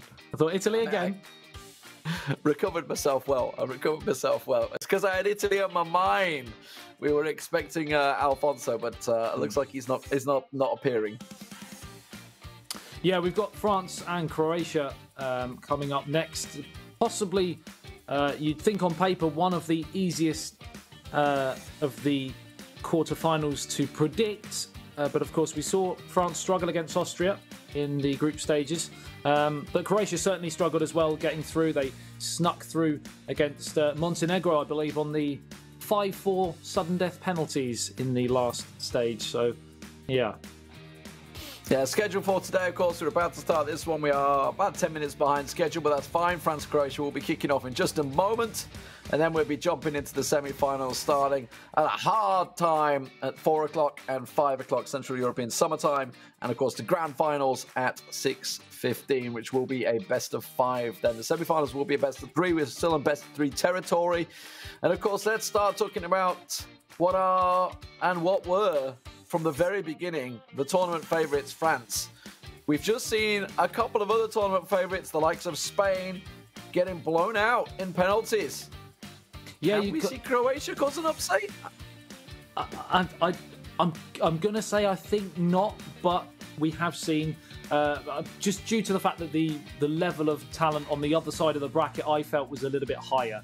Having said that, you can't ever write any teams off. They're here by merit, of course. They have got through, beating Luxembourg and Montenegro, like I said, and they only lost 3-2 to the Netherlands as well in their opening fixture. So they're still certainly a team to be considered up there. Yeah, and we should remember, obviously, that Croatia were in France's group in the opening qualifiers for this tournament. They finished second in that group, and the only team they lost to within that group was indeed France. So they have a bit of work to do here, it's safe to say, to try and get themselves back into it. Of course, Özmakabi coming into this one as probably the best player within the tournament, the best player within EPES, in fairness. And he is going to be playing the first game against, is it Zana, isn't it? Zana 18, yeah. I think it was Jana, I think is what Wonderboy was referring them to. Yeah, certainly Özmakabi will go down as favourite for this one. France kicking, of course, from left to right in their home strip as we get things underway. Well, they're already getting themselves a chance early on. Of course, as you mentioned, Croatia, they went through, I think it was like the 9th or 10th penalty in a bit of a crazy matchup. No nonsense tackling there. Straight through, and it's set up a great chance for Kramaric. He'll immediately try and get a shot off. It does go into the side netting, but I think it's going to get dragged back. No, it was just simply a missed shot. Well, as we said, if anyone was under the illusion that this was going to be a complete one-sided affair for France, that is a warning sign there for Özmakabi. Now, I wonder how the style's going to work here, because as we saw previously against Özmakabi, that they were basically playing ultra defensive, and I am seeing a fairly defensive setup from Croatia here, but as it starts, well, they do have themselves a good couple of chances, the opening couple of chances in the first 10 minutes here, and they're still on the go. Yeah, they are, and I've noticed they're very narrow as well, something that is probably there to counteract Özmakabi's strengths, which is quick, fast-flowing football, but straight through the middle as well often. He likes to utilise the centre forward and pin balls off around him, getting numbers forwards. So possibly that might be the reason why we're seeing a narrow setup from Croatia, but certainly they're giving as good as they're getting so far. Oh, a very cheap free kick there, I think, on a dangerous position. Kurt Zuma just going straight through the back of him, plying the trade, exactly what he learned at Chelsea. Yellow card for him. As Janat with Modric. Oh, fantastic effort. Just about saved by the keeper. Not really sure how that managed to go for a corner. It sort of ricocheted and looked like it was going in or over or back out onto the field, and somehow they've got a corner, and they've got another one here on the near touchline, crossed in towards the near post, headed up over the goalkeeper, and it looked like, did that come off the crossbar again? Looked like it. So pressure in the early 15 minutes for the French superstar. See, of course, he's got Lotfi as his teammate, so he's certainly capable of it. Let's not get ahead of ourselves. They have a fantastic team. It's not just a solo effort this time around. As Maccabi will work it down the right wing. Cut out nicely by Jana, but it's judged to have gone out for a throw-in. And France on the attack. Croatia going through the tiebreaker third game en route to these quarterfinals. France with just the 2 games needed to make their way through to this stage after a 2-0 victory against Austria, as Antoine Griezmann tried to profit off a bit of slack defending there, but not to be on this occasion. And France just starting to get into the game. But in terms of momentum and certainly gameplay so far, you'd have to say Croatia are edging it. Yeah, honestly, Jana's come out of the blocks all guns blazing here. Wants to get himself an early goal. That would set him up really nicely. Looking for the cutback, finds it, gets a little pass through, lays it in, a header, goal! Fantastic worked goal from Jana. Absolutely deserved at the start of this matchup. We said that they were on top, and after 26 minutes, they have made their territory pay. It was a great piece of football down the right-hand side. The cross came in, the header like a bullet from a gun, and Croatia and Jana lead the world champion as Maccabi in France. Really nicely worked, and you can't say that he didn't have players back there. He just manhandled them. That pass clearly cut through. Zuma's arm not quite catching it, and just slots it into the corner there. And Areola, no chance in the sticks. Maybe Hugo Lloris would have saved it, eh? Maybe. Well. We've seen some upsets and shocks so far in this competition, but if this were to happen, it would have to go down as the greatest of the tournament. Well, long way to go, though. It was the World Cup final, right? In the last World Cup, Croatia-France. I believe it was, because Croatia knocked England out in the semis, if my memory serves me correctly. Yes, they did indeed. And not mind reminding of that again. Belgium. So, yeah, exactly. So, you know, there's real-life history as well as esports history being made here. Chance as Jana still playing relatively defensive, by the way. We don't know exactly how the tactics are laying out for them. We'll try and get as much as he can. Where's the spotter on the bylines right now, just trying to figure it all out. But if you're up against it. I'm just thinking, if you remember us Maccabi in the game against Austria, he was nullified to a 0-0. As he's in again here, though, chance for Sissoko, pulls it back.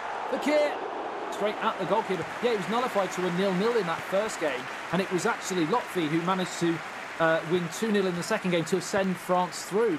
So we're seeing a similar pattern. It seems to be as Maccabi might be struggling at the moment in terms of form. Absolutely, that looked like it was going to be a clean break, but he does get dispatched. As now they send the ball through. Pogba in the midfield, looking for an outing. Goes out wide to Sissoko, who's got players forward. Goes to Mbappe.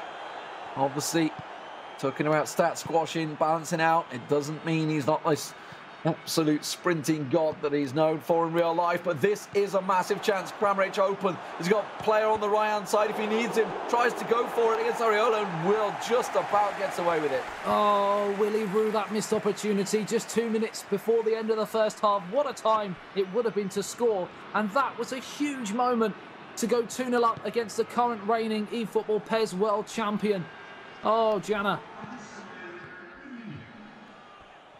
I just wonder how much of a god this makes Modric in the middle, because obviously he's only a little unit, doesn't have the physical stats, but doesn't have the pace anymore. But that's another great header coming in.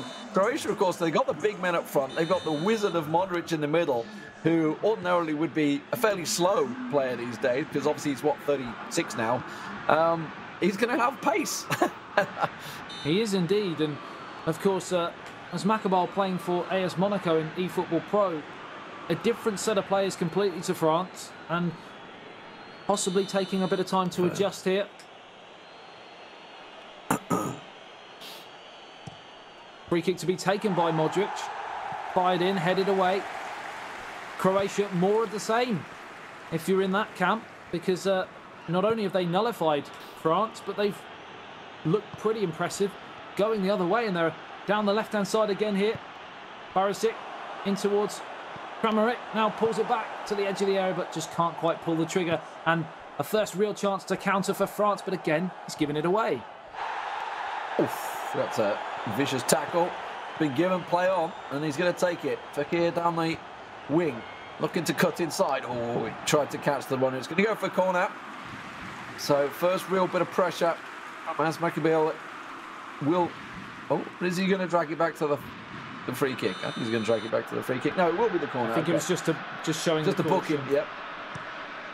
So, corner drifted in, headed clear. Not very clear, though. Chance to try and send it out to the right wing, maybe. No, goes back in the end and just recycles the ball to try and keep that pressure on. A lot of players forward. Will win it back into goal. Finds the player in the middle. Stabi, and it will be. The equaliser comes. Mbappe in the middle. Was Maccabiel. France are back in it. And that is why he is world champion at this moment in time and playing for France in the eEURO 2020 tournament, because he's been not at the races at all. He's been nowhere. He's created absolutely nothing. Yet he gets one chance, one sniff, and it's 1-1. Lovely finish in the end from that man, Kylian Mbappe. Drills it home, just needed one chance, one sniff, and it's a goal. And all the pressure that Jan has been putting on him, undone. So Jana, once again, the young lad who's looking to make his mark here against the world champion, and to get his team through to the semi-finals versus Italy, who will be sitting on the edge of their seats waiting to see who they will get. They would certainly want Croatia. They wouldn't want to face France, I feel. Although they've been scoring goals for fun at the moment. Italy just had a very one-sided game against Israel. They scored goals for fun in the group stages earlier on as well. They were also through in the top of their group along with France. Now, of course, with the top side being Romania versus Serbia, we waited to see who will be the final semi-finalists. Croatia certainly would be a shock, I think. It would, and under a normal set of circumstances, Italy would want to avoid France in the next game, but I don't think, as I said, I've seen France, and especially these two players, as Maccabiel and Lotfi, look so ineffective. Having said that, he has got the goal. With his tail is up, and it's a chance here for Griezmann to get the crossing, but whacked away. And you think Croatia are probably happy with a draw, possibly in this first game. Yeah, keep the pressure on. Time. Maybe. It will be still France on the attack. 20 minutes to go in this matchup. Remember, it goes extra time and penalties. It's not aggregate score today as it was yesterday in the groups. That's a loose pass once again, but he gets away with it. Now he can set it up in the middle as runners. Oh, he's put it wide.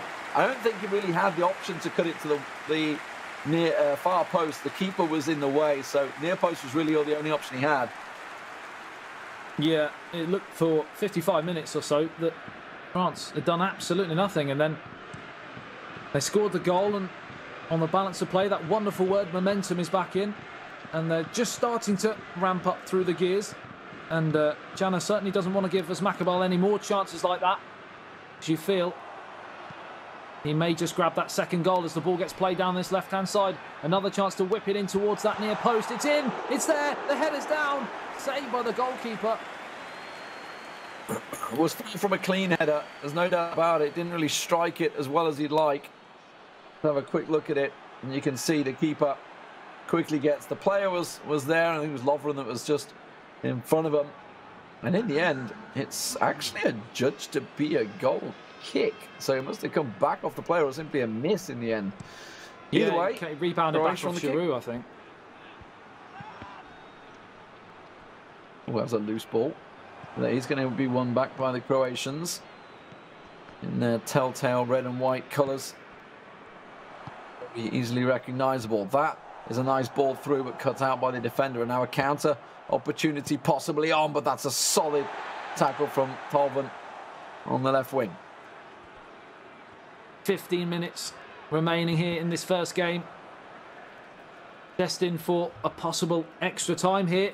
Not what we were expecting. We were expecting possibly a France win here. We still might get that, but Croatia have certainly given as good as they've got so far.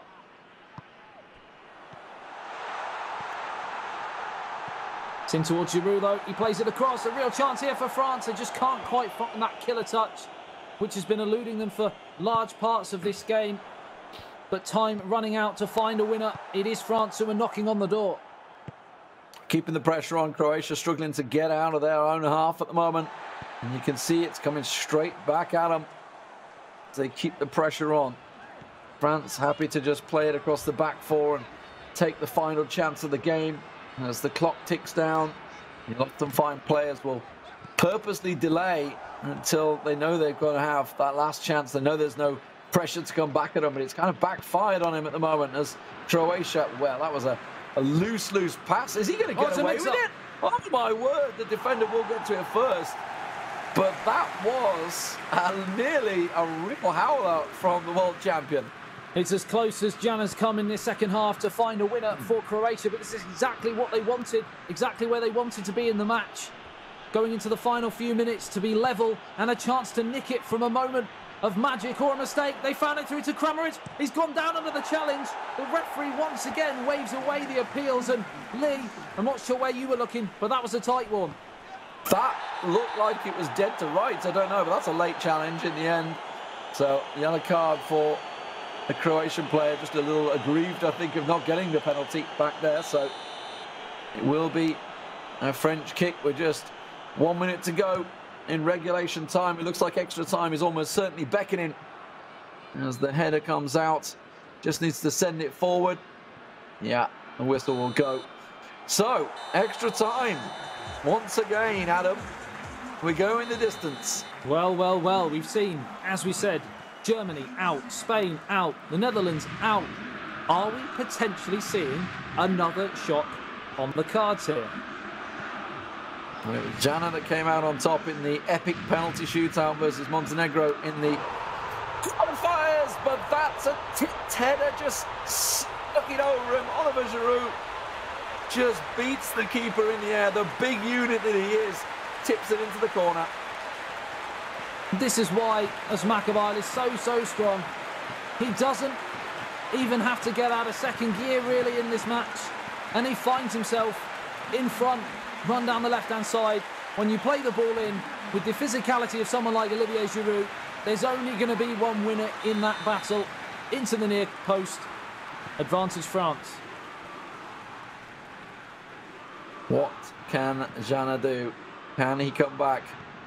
He looked so good at the start of this game, but he's wilted a little bit under the pressure of the Frenchman, the world champion. Starting to step his form up when it really counts, when he's called for. Lotfi will be playing the second matchup as well, so the pressure is not going to be any easier, as arguably one of also the best players in the world. Indeed, indeed. And Wes would like to point out a champion performance in the champion round. It's champion, that. Oh, it's good. He's in again here, though. It's Dembele. Pass was poor. France just starting to turn the screw, though. Looking to get that killer second cushion goal. Third on the day. Just a couple of minutes in this first half of extra time. Second corner. Chance going to get whipped in once again. The Croatian team, they've got some big defenders in there, so should be able to clear it, but that was spilled across the line. Nobody on the end of it, though. So Croatia get away with it. I said before, there's only one outcome when Olivier Giroud gets a header at the near post. Unfortunately, he's just proved me wrong, because somehow it's squirmed all the way across the line and out the other side. And Asmakabil cannot believe what he's seeing, because this game should be dead and buried. As it stands, he still has possession and the momentum, because since the Croatia goal, you have to say their defensive tactics have not allowed them really to get out. It's been camped in their own half, and it's finished at the end of the first half of extra time. 2-1 to France. Well, it will be the kickoff for Croatia. This is his Real big chance. He's going to try and take it with both hands, but he's given the ball away. Will regain possession. Sends it forward into the middle. Modric toe pokes it through, but it's quickly cut out. And now Nabil Fekir finds himself a beautiful through ball. Olivier Giroud is on his own. He's got the power, he's got the muscle, but he's caught out the two players in the end, wrestle him off the ball. 109 minutes on the clock. Time running.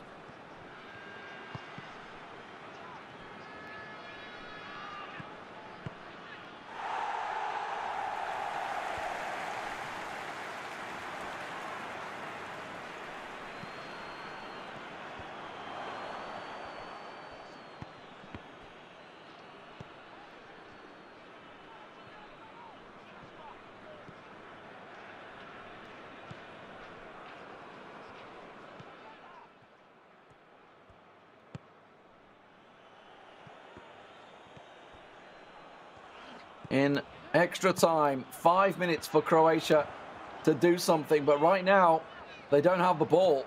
They're muscling themselves into it. They have it. They lose it. They can't get it back. And Özmakabil will just play it out, run the time down. The ball's going to go all the way back to his goalkeeper, as he will manage to work it in. And it's looking like the first game will indeed be going to France. Game management here from Özmakabil. As it's fired downfield, now Olivier Giroud, chance to seal it in the 120 minutes, 30 of extra time, but on this occasion, as you've seen time and time again, sees the game out professionally, and it wasn't the prettiest on the day, but Özmakabil doing what Özmakabil does best, and that's winning. So 2-1 France in the first game. It will mean in this best-of-3 series they are effectively 1-0 up, as we're going to be moving on to the second leg, or second game, whichever you prefer. And overall, we thought, you know, Jana put on a really good show at the start, but then kind of slowly wilted away from this one. We'll see it from the highlights. You can tell it's all Jana at the start.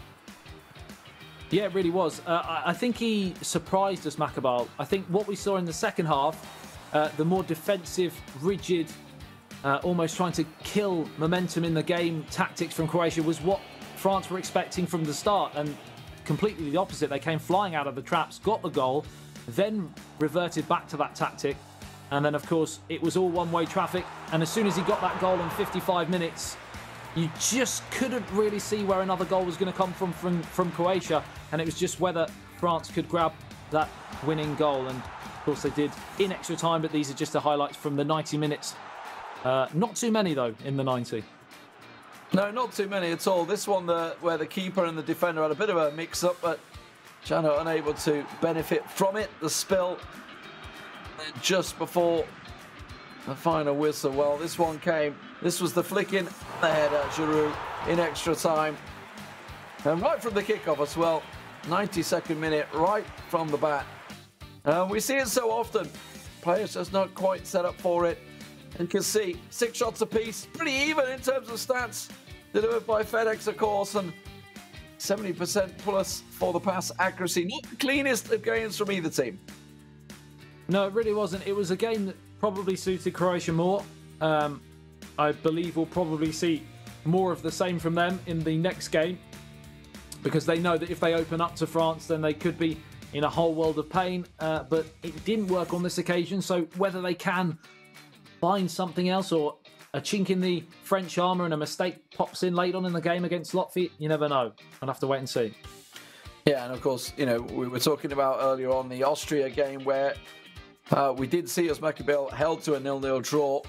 It was Latvia that stepped up and did it for France, so a top player in his own right, while obviously he's sort of in the shadow, effectively, of Özmakabil. He's certainly a star player of his own. And Croatia now up against it here to stay within the tournament here at the UEFA eEURO 2020. So kickoff underway. And here we go. France, of course, playing in the blue, and Croatia in the red and white. Yep. It's a very quick start here from Croatia, and it's a first chance. It's a first goal. Just 2 minutes on the clock. And they've shell-shocked France again. Out of the blocks in 2 minutes. And that's the start that they were dreaming of. Get themselves that quick early goal. And Croatia, after a little bit of heartbreak, are livening straight up here and send themselves into a very early lead. Need to defend it straight away, make sure they don't lose one straight from the off, but just about the dream start, and bags of space for him out on that wing and then cuts inside beautifully. Really was. The Presic came flying out of the blocks just 2 minutes, and once again we see France just looking a little bit flustered. We keep talking about how they are firm favourites in the competition, but we're yet to see the best of them. Of course, this is something we've seen in eFootball Pro, even with AS Monaco, where their teammates as well, Lotfi and Asmakabal, they did really often get through the gears in terms of playing the attractive football we know they can play, but they were still very effective and pretty much wiped the floor of all who came at them, whether it be 1-0 or 2-1. They might have to go that sort of route again. Oh, I tell you what, I thought Zapresic was through again there. Lotfi, though, under pressure. He was under pressure as well in the Austria game, so I'm sure he's got it in his locker to turn this one back around, but at the moment, it's Croatia that will lead as we just head into 10 minutes. There's a massive opening on the left wing, and he finds it. Antoine Griezmann looking to work it through for the cutback. Ooh, it's going to be a corner. Did get brought down, but it was clean tackle in the end. Let's see what they've got from a corner.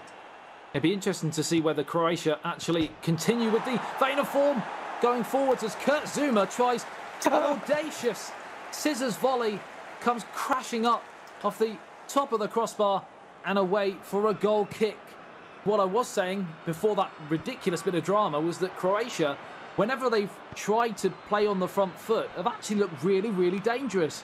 And maybe that might be a tactic that would serve them better all the way through as the ball gets played through. And the wave after wave of French pressure starts to build. Barisic on the left-hand side. The Croatians just weathering the storm right now, honestly. Just letting to see what France have got. And at the moment, it's working pretty well for Zapresic. Getting that early goal does give you that little cushion, that little bit of advantage to sit back and weather the storm. France, though, looking to try and go a little bit direct here, and it's costing them in terms of passing. You can see it's getting cut out fairly easily without too much work from the Croatian defence as they try and work it once again down the left wing. Not going to work. Gets cut out. Now France on the counter. Pogba finds Lamar and then tries to find it back to the United man. Out Varane out to Pavard on the right-hand side. Lotfi just starting to build a bit of momentum here. Halfway through the first half, Fekir plays it through, looking for Mbappe, but it breaks down, and now Luka Modric can bring Croatia forwards through Rebic now. And now Perisic is joined in the middle by 3 players racing up towards the penalty spot. Perisic, chance to get the left foot cross in. It's ricocheting around. France can't get out at the moment. They finally do. Varane with a interesting clearance there, Lee. A bit of a panic moment, I think is best to say. Corner flicked in, it's headed loose, there's still a chance, it's still alive. Croatia have the ball, can whip it back in again, and they do. This time I think it's headed clear by a Croatian player. Let's have another look. Some heated moments in the box there. I don't think I've ever seen the French contingent look this defensively all at sea, to be honest. They're looking flustered at the moment, and we're not giving Croatia enough credit for their route to this play so far, as it just goes into the side netting, because you can only beat the teams in front of you. They may not have had the big name dropouts of Spain and Germany, etc., but they beat Luxembourg, they beat Montenegro. They can only beat the teams in front of them. Looking for a free header there, but it wasn't to come. And France, well, they haven't cleared the lines yet. That's a foul, though. So Fekir just holding up a arm through the back and a pull of the shirt. So France live to breathe a sigh of relief there as a bit of relentless last 10 minutes of pressure from the Croatian team. That ball straight down to the keeper, though. Not the free kick they were looking for. Trying to send it. It's coming straight back at them. 30 minutes gone. Just 15 remaining in the first half here as Pavard steals the march on Barisic and plays it to Fekir. We've not seen too much of him so far in this match, but he plays a lovely reverse pass in towards Kylian Mbappe, but his first touch was heavy and it was smuggled away by the goalkeeper. Pressure moments at Croatia. Breathe a sigh of relief. We saw how France worked their way back in the game. There's a massive opening on the right. The defender's got across well, cuts it out, and now the counter chance it won't come because it goes straight into the heart of the French defence, and they can just work it back down that left wing. Kimpembe looks for Thomas Lemar, finds him, looking across, feeds off the back of Dejan Lovren. And Kimpembe continues to feed the ball through. Pogba continues his run. He's out of position now. Oh, what a tackle, though, from Kurt Zuma as he lunges through, and Lotfi continues the pressure. Antoine Griezmann picks it up. 5 minutes remaining in the first half. What a great time to score this would be. It's another very, very strong challenge on Kimpembe, to say the least. He felt that one for sure, but it gives France a chance to potentially mount one last chance at the end of this first half.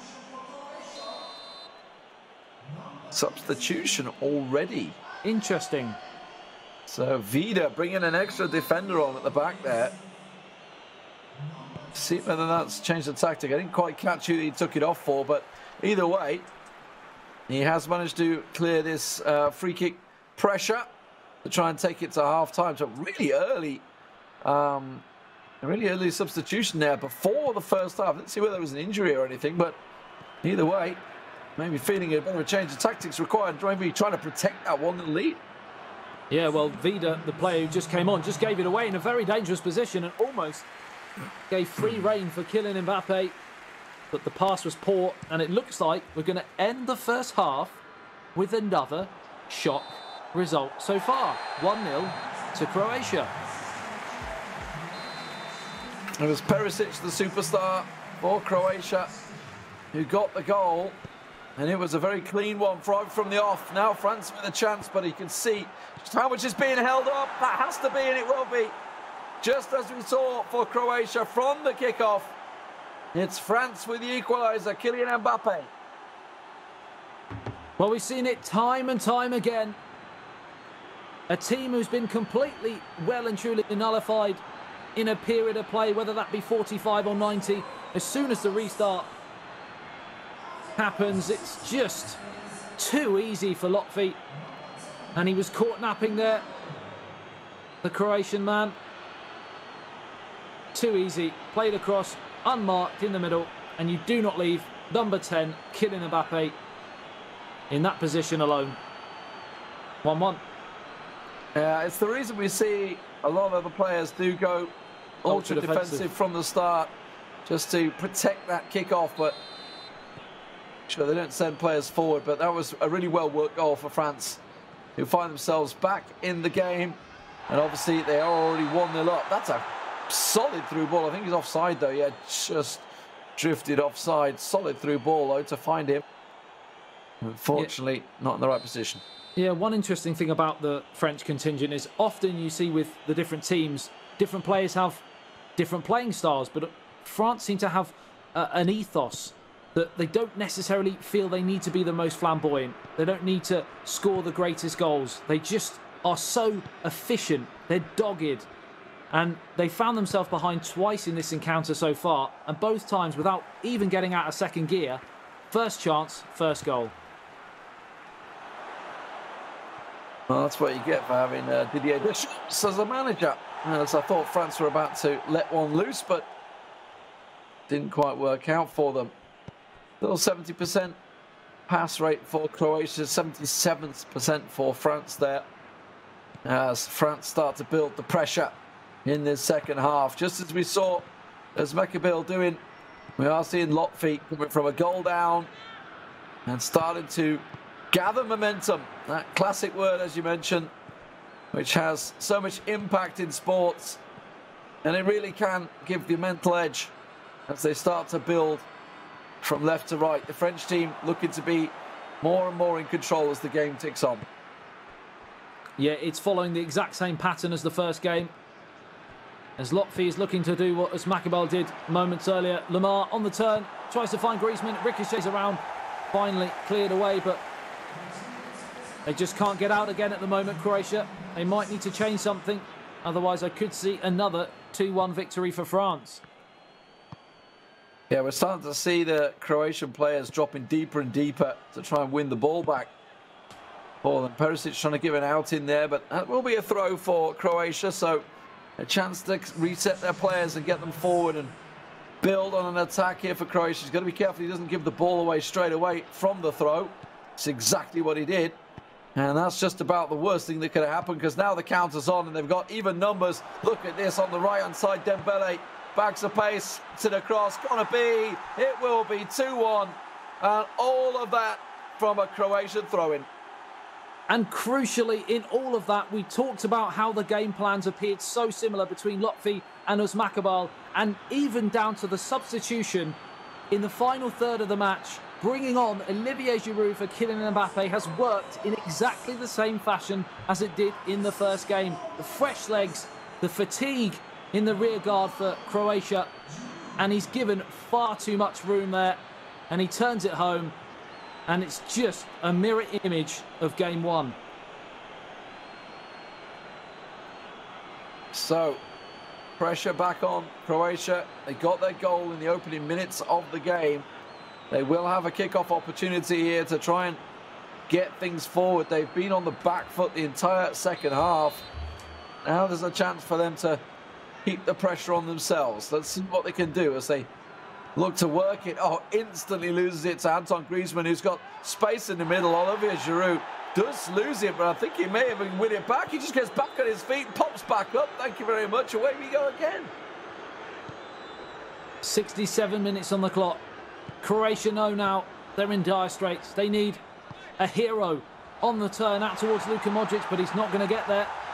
Kimpembe, another strong defensive challenge there. And time running out.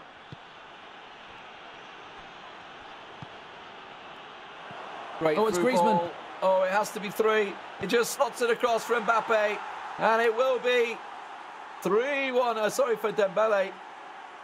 3-1. Mbappe was subbed for Giroud, so it couldn't be him. But the French team, since the second half began, have been really the only one in control. Olivier Giroud, instrumental again, this time turning provider to find Antoine Griezmann. And 2-on-1, the goalkeeper in no man's land. Thank you very much, Dembele. And it's Croatia 1, France 3. And it looks like that's as good as done. Semi-finals, thank you very much. Yeah, setting themselves up for what will potentially be a glitzy matchup against Italy in the semi-finals.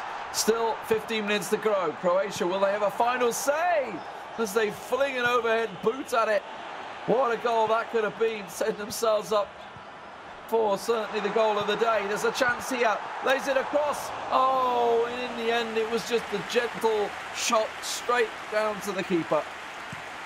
Chance for a grandstand finish, and unfortunately the finish didn't match up to the play, which was pretty breathtaking from a Croatian point of view. But it goes back to the question I had at the start, is why aren't we seeing this more from Croatia? Every time they try and play offensively, they're causing France all sorts of problems, and they're in again here. It's through, he's onside, surely it's 3-2, and that is manual goalkeeping done to perfection.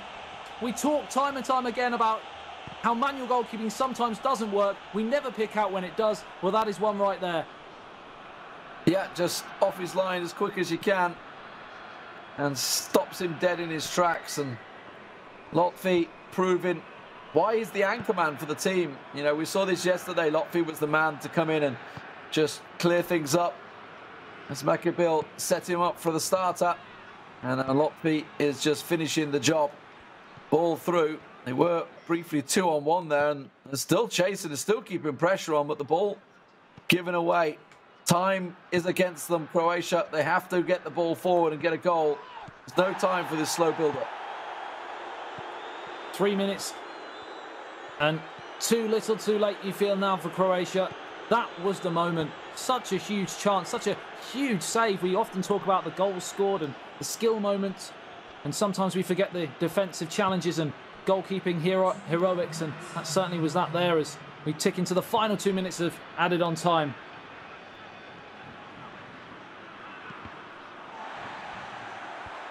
Just 1 minute to go. Job done. France will go through. 3-1 in this game, 2-1 in the first leg, making it a solid 2-0 start for them. Last chance saloon for Croatia, but they're not going to be able to get a second goal. It looks like the keeper best to it. France best to it. They will go through to face Italy in the semi-finals. We have our final four, ladies and gentlemen. Croatia, sadly the has-beens here. They put up a solid performance, scoring in both legs and putting pressure on France early on, but the big favourites, the reigning favourites for the tournament, held strong, held the nerve, and came back both matches. They did indeed. France joined Italy in the semi-finals, and you'd have to say just about deserved it, simply due to professionalism, clinical, almost robotic, you could say.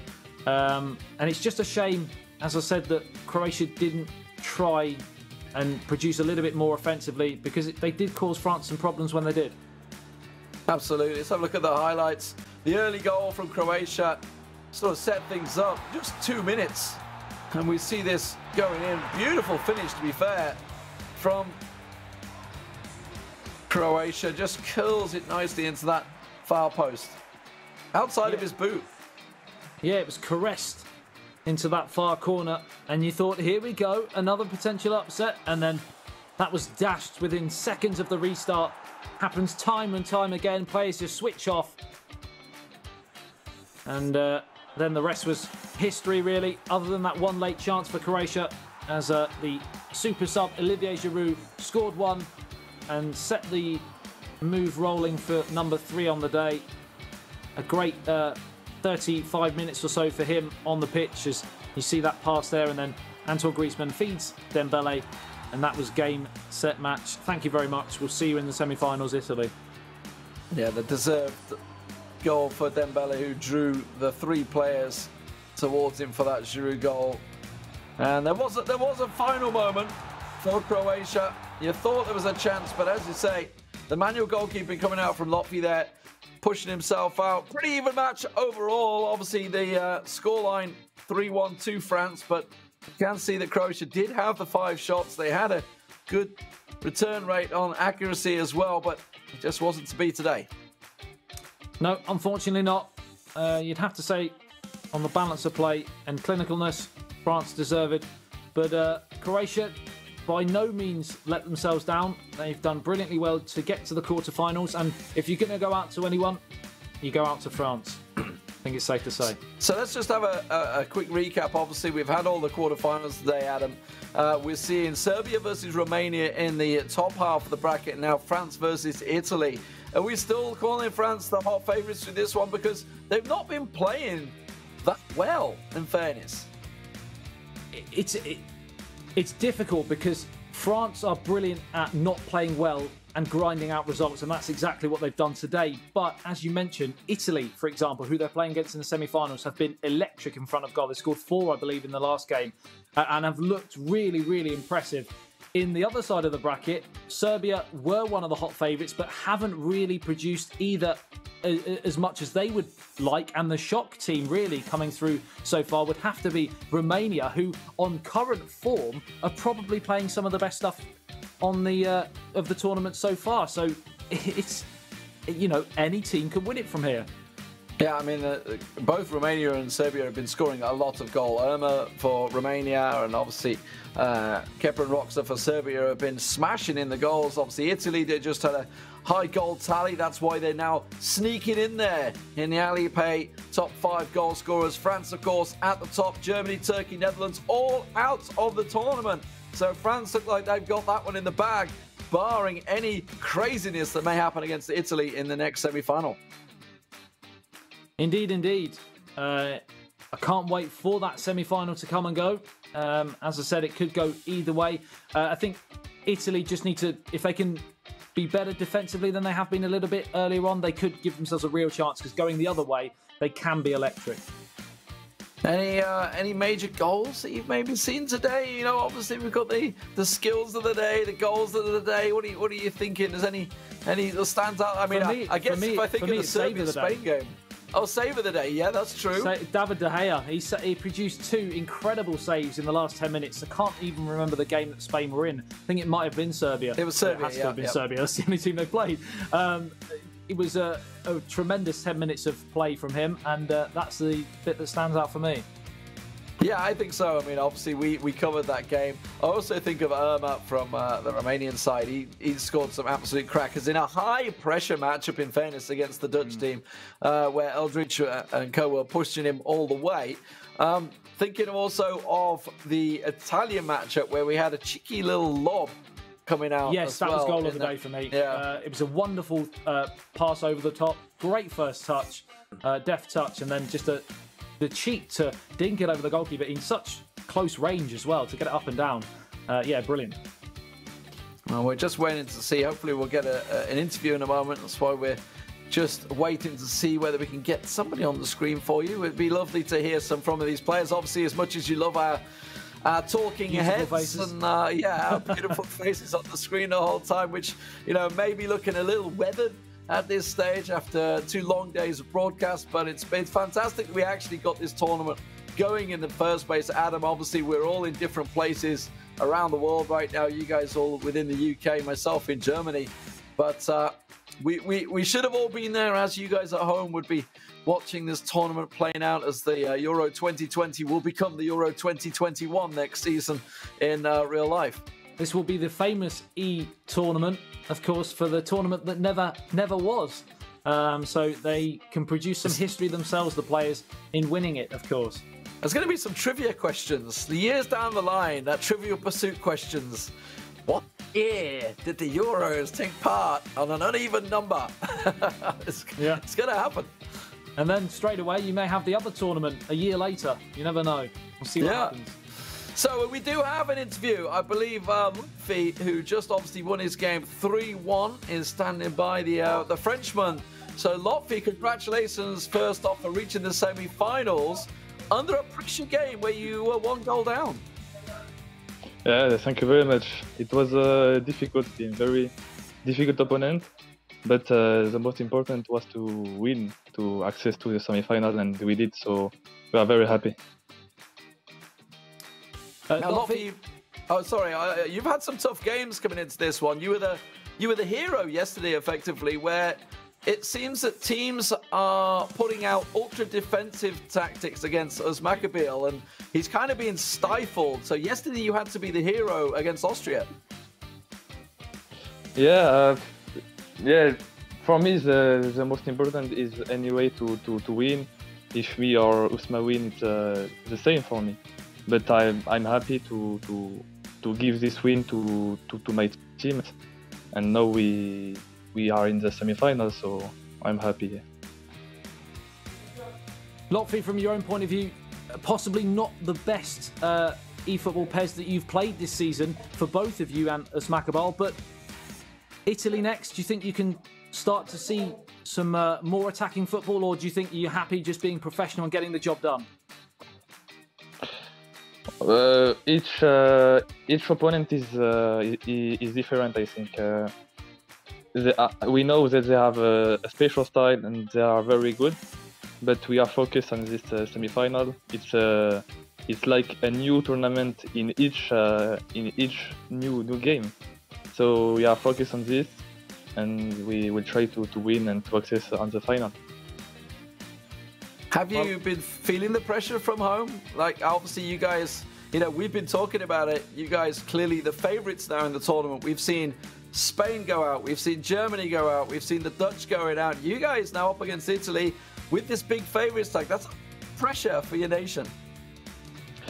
Yeah, to be honest, we have a big pressure. That it's not the fact to be the favourite, because we know this since a long time, and it's not the first time that we are favourite. But it's this feeling and to play for our country, maybe we are like in home, and it's not the same as in offline, because it's another feeling of offline. But the pressure is here for sure, because we receive many support of French people. So we play for them, and we want that at the end they are proud of us. So yeah, the pressure is here for sure, and we will try to make our best. They certainly will be proud of you, Lotfi. Of course, if you get past Italy, very tough ask, but if you get past Italy, who would you like to play in the final? You've seen the other side of the bracket. You've seen Serbia and Romania both playing some pretty nice stuff. Who do you fear? Who do you want? To be honest, I don't know, because like you said, many favorites lost yesterday and today.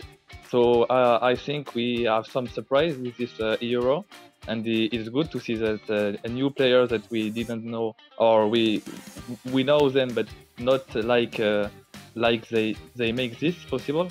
It's good to see this, and we know that it will be difficult. If Romania win, it will be difficult, and the same for Serbia. Okay, well, you carry on, Lee. I was just going to say thank you very much, but if you've got another question, Adam, no, I was going to say the same because I saw what you were saying. Okay, well, thank you very much, Lotfi. Best of luck against Italy. It is going to be a tough game. They are scoring freely at the moment, so they've had a possible goal of the day, by the way, today. See if you can maybe one-up it. They had a lovely chip over the keeper, so a bit of pressure for you there. But best luck in the tournament. Hope to see you later on, maybe. So, we're going to go to a break, and it will be the semi-finals coming up, Adam. Oh, my word. Let's talk about them quickly before they kick us off the screen. Romania versus Serbia. Where do you see this going? Because we followed Serbia all through the tournament. You know what? I'm going to go with fairy tale continuing. As good as Serbia are, and they were hot favourites alongside France, etc. going in, I've been thoroughly impressed with what I've seen from Romania, and they probably, I would imagine, are brimming with confidence right now, and that goes a long way from a mentality point of view. Well, you guys at home, tune in just a moment. Don't go anywhere. We'll be right back after the break with those semi-finals. It will be Serbia versus Romania. But wait, we're not done. We have a live draw to do first and foremost for this semi-finals. Always good to hear from Lotfi, of course, from the French national squad now in the semi-finals. We have to draw the teams for the majority of the home legs for the semi-finals. So we have Serbia and Romania going up against each other, and of course France going up against Italy. First and foremost, in these two balls right here, we have Serbia and Romania. So in they go. And we'll swirl them around. Serbia, of course, having a tremendous tournament so far. Really playing very well. This will be, my friends, around the world for the home squad for the 2 out of the 3 legs. And upside down, it is Serbia. So Serbia will have a choice of whether to host 2 or 1 matches as the home team. And just for confirmation on it for you at home, as we do this draw, that the other team in the other ball was in fact Romania. So Serbia then in semi-final number 1 with the chance to decide whether or not they want to be home for 1 match or 2 matches. And then next up to do the exact same thing for Italy and France in semi-final number 2. We'll see exactly what happens here. France, of course, who we just saw besting Croatia. They did it throughout the groups to make it here and to force Croatia to qualify through the play-off groups. And it will be France with the choice of hosting 2 or 1 of the matches as the home team. And just confirmation for you all that the other team in the other ball was in fact the eEURO. So there we go then. It makes it official. Italy as the other team. So semi-final number 1, we have of course Serbia versus Romania Italy versus France will be our other semi-final. We'll take a quick look at the bracket just to confirm that and to show you all at home exactly the routes that these four nations, I should say, took throughout the playoffs to get here. So when we come back, we will have more eEURO 2020 action on eFootball PES 2020. My name's Harry Channon. Thanks so much for joining us. And when we come back, we will have semi-final number 1.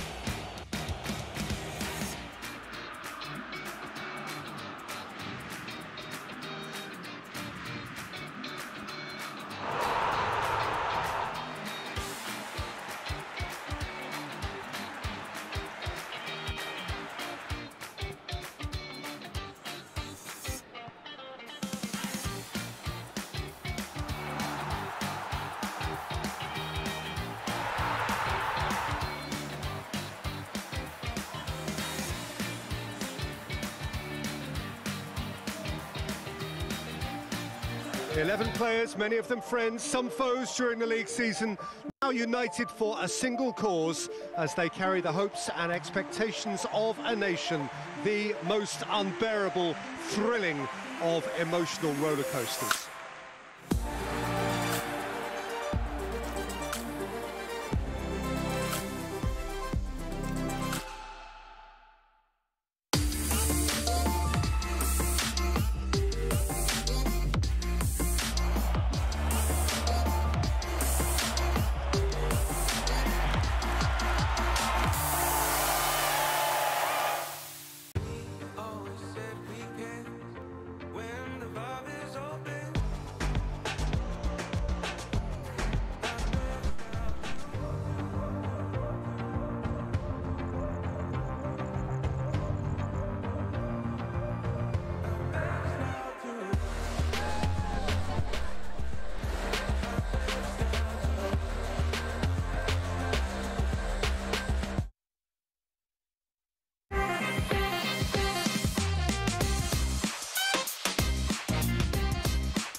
Cheers. And if I didn't think it was worth one try, I'm gonna roll myself up in a big ball and fly.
Welcome to the UEFA eEURO 2020 competition. We started with 55 nations. We narrowed them down to the final 16. From 16, we narrowed it down to 8, and today we've narrowed it down from 8 nations down to the final 4. Welcome aboard. My name is Harry Chan, and joining me as ever, Stuart Wesley, aka Wezza, to cover all the games today. Wes, we're already, in full swing today, but for the people joining us for the very first time, we are now up to the semi-finals, and what a day's action, what a weekend's worth of action we've had here. We can take a look quickly at the bracket to see and fill everyone in who might just be joining us for the first time exactly how we got here, but we're starting now with semi-final number 1, Romania taking on Serbia. Yeah, it's been a fantastic day's action. It promised it from yesterday's action. If you didn't see yesterday's, you'll be able to catch up with it on the UEFA YouTube channel. But it's been superb all the way through. Romania, very deserving semi-finalists, have been the giant killers to end all giant killers in terms of this tournament. Serbia have battled their way through as well, coming from a pretty rough group stage to, get through their tiebreaker, knocked out Spain on penalties in one of the most dramatic fashions, and now it sets up for a mouth-watering semi-final. Of course, semi-final number 2, Italy versus France, is a tremendous match as well. And something you pointed out, a rematch of the Euro 2000 final. So here we are 20 years later. Kind of different circumstances considering this is a virtual tournament, but either way, that's still a juicy one. But let's turn our attentions first and foremost. Romania versus Serbia. It's a Cinderella story. Nothing less is worthy to describe Romania's route to the finals. They got drawn in a group in the qualifying round with Portugal. Many nations wrote them off. Many people around the world wrote them off. They won the group, qualified for the finals. They knocked out Germany to make it to the knockout stages in golden goal. And here they are now, after besting the Netherlands in the round of 8 in the quarterfinals, just a round previous. Here they match up against many people's dark horses in Serbia, and this is going to be a different type of test, you feel, for Romania. But I swear we've said that a couple of times now about this nation. It almost feels like it's the recurring trope of this tournament, is that we always seem to, well, I say we, I always seem to write off Romania, and they seem to just shut me up every single time. So this time, it's not happening. This time, I genuinely feel that Romania could hit Serbia. Although Serbia, we know, have got professional players in their ranks. They've got Mitrovic up top. They've got Lalic. They've got all of these types of players that they can call on. But there just seems to be something about this Romania side that is like an untapped quantity. It really, really just sets up to be a fantastic semi-final. Well, you can't call it, Wes. Let's see if the people at home can. Don't forget, you can head on over to eEURO2020.com/poll and vote on the expected outcome of the remaining games today. 55% think Romania are going to take this. I mean, it's fair enough. They have the giant killing pedigree, I should say, behind them. So clearly, Romania have won a lot of fans over at home. Yeah, it's all aboard the Romanian hype train as it seems to be rolling through these semi-finals, and who would bet against them? Everybody's been going against them, and it's almost that siege mentality from Romania. I very briefly spoke to Irma yesterday evening. It was a very long day, mind you, but he's incredibly proud as well as Panias to be at this stage, and I would imagine that feeling is just growing game on game on game. But meanwhile, the task ahead of them, as we've seen from the potential lineups, it looks like it's going to be Roska, it looks like it's going to be Kepa, 2 seasoned veterans of FC Nantes. But we've said this, as you've just said, we've said it all the time. They've got all of these things against them, but Romania seem to find a way. There's grit, there's determination, there's all of those intangible qualities that we talk about, and they seem to have them in absolute spades. Well, let me tell you, Serbia won't mind one bit about being written off in this semi-final. They've constantly regarded as the dark horses. As soon as I pulled them out in a group with Spain, with England, with Latvia, all the way back in January now for the qualifying groups, I said you need to watch out for Serbia, because if you overlook them, it will be at your peril. The same could be said for Romania. It's essentially 2 dark horses here going off in a best-of-3 matchup. to find out who will be our first eEURO 2020 finalist. Don't forget, you can of course use the hashtag eEURO 2020. Head on over to eEURO2020.com as well. All the information about the tournament, all the videos, all the stats you need will be over there. But Wes, it's about time that we get into our first of two semi-finals. Serbia versus Romania. It will be Serbia in the red kit, represented first and foremost by Kepa, and Panias of Romania has stepped in to represent the national side. And well, Romania, they would love an early goal. They would love to take the advantage in this tie, and Panias and Irma have been shocking professional players all tournament long. They've taken down players from Schalke 04, Manchester United, Celtic FC for their respected nations. And they would love to add FC Nantes and Serbia to that list. Yeah, and like I said, who would bet against them at this stage? Serbia have seemed to have found a little bit of form. It's not free-flowing and goal-scoring, but they seem to be finding ways to get victories. But again, Panias he's got his confidence, I suppose, from all of those scalps that have been taken. It's not just been all Irma. I know he will grab most of the headlines. Panias has played his part too. He's got, managed to get himself back into some games, and he's now got the opportunity to potentially set it up for his partner to get them into the eEURO final. Well, it's a good segue, Wes, because it's worth reminding people at home, no aggregate score here. It's a best of 3 matches, traditional esports format, so no scores are carried over. It's just win the game, you get a point in the series. Jajic now on the ball for Serbia, out on that far side, receives it back, front post flick on. It might still come for Serbia here, but that spelled danger for Romania, and that's just a glimpse of what Kepa's capable of. My whole body winced then with that scuff clearance, as it just seemed to almost, drain the well almost of the Romanian luck that's been with them. Panias will again live to fight another day. Managed to get a flick on here. He's in on goal. Look at this. Ivan has scored so many times for Romania. He's opened the scoring in the semi-finals. What a reliable source of goals he's been for Romania.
Well, that goal was perfect for Romanian hopes around the world.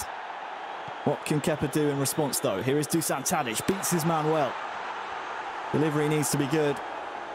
Instead, it's right at the defender, and Panias can breathe and clear.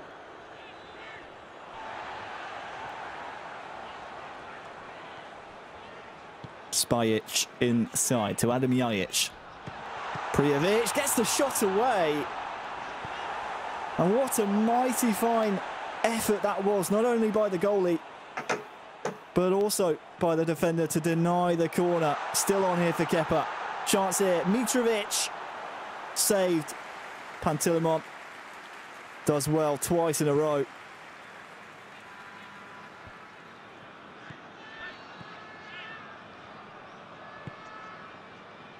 Stanciu won't get there before Alexander Kolarov. And it's as we anticipated, Wes. It's been back and forth. Kepa certainly growing into the game. Mitrovic holds off his man well. Might go for a strike here, but just dwelled on the ball. The Serbian fans in the stadium utter groans of disappointment.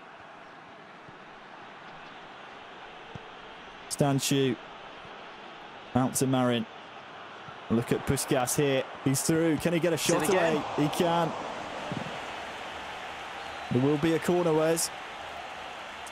Yeah, and Romania providing every bit of impetus, and you just feel that through these last 2 days or last day and a half, they've grown in confidence more and more, and we've seen this be a little bit susceptible from Kepa in terms of his kind of psychological side of things. It seems like when a goal goes in, it seems to affect him more than it does Roxa. So I think it'll be interesting if there is a switch in the following games. But Panius, again, showing that quality that Irma had alluded to.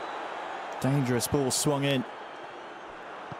Kepa now can start to hit on the counter. Look out for the man on the far side. He's far away from his man. Options in the centre as well. It's just a little force there from Kepa. Possession, though, retained. It's a chance only wasted. Momentarily, yeah, real chance wasted there. Yeah, you could see that the move kind of opened up for him, and it was a one defensive lapse from Panius, but it's Kepa on the move again here. Tadic out to Jajic, has a real chance here. Fake shot, his teammate gets in the way. Tadic, Prijovic was the intended recipient.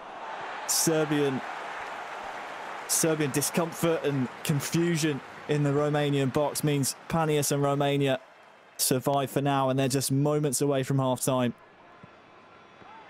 Prijovic, it's just not going the way that Kepa wants to at the moment. Chipchu. Oh, there were a couple of Romanian men in there. What can Kepa build just before half-time? Milinkovic-Savic finds almost the feet of Jajic. And that will be the final kick of the half. Where's a really, really strong first half from Panius. He's defended well, but Kepa, you might just fancy him to get a goal here. Yeah, I mean, it would be rare for Kepa to go into, you know, the second game, or for Serbia to go into a second game without registering a goal. But Romania have been good for their 1-0 lead so far. They've been able to control the game and been able to kind of cut out some of these easy passing chances. You can see their tackles coming in that are just jarring. A quick free kick out to Milinkovic-Savic. Tadic goes for the tee up. Might just get another shot away here. Here's Prijovic onside.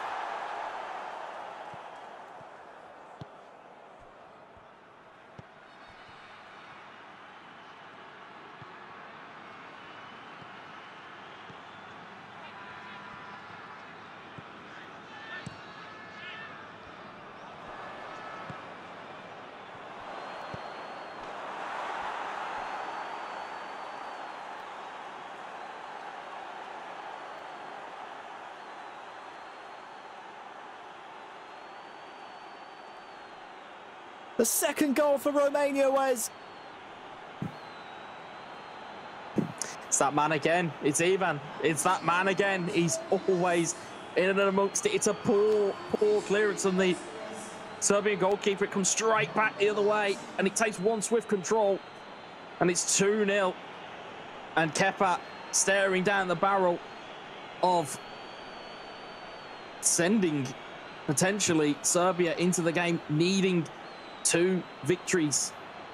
But Romania in the box seat now. Ivan, again, he's just been a pain for everybody to defend against. Well, if there was questions about this Romanian challenge and the pedigree and the metal they have behind them, it was probably on Panius's performances so far. Kepa forces a corner, but Panius has passed the test with flying colours. He's been a real star for Romania. And Irma, I'm sure, will be grateful if it stays this way for 2 bites of the cherry in Game 2, and if he loses Game 3. Hadim Jajic is off. Real chance here. Milinkovic-Savic chasing the ball. Stanchu in defence this time. I was just going to say, we talk about narrative and we talk about the way that, you know, the kind of the buy-in of the fact that Romania have got this far? Is that playing on the mind of Serbia? Are they looking at this saying, well, we really should be winning this, as Romania find their way through again? Ivan with some great control. Calamity at the back for Serbia. Worries just for a moment, not convincing. Zivkovic. Mitrovic is just unsuccessful in his passing attempt, and the more that Panius is able to quell the danger, the more the disbelief might start to set in here for Kepa. Yeah, it seems like that when the spotlight's the brightest, that Serbia are looking to kind of wilt like an ice cream in the sun here.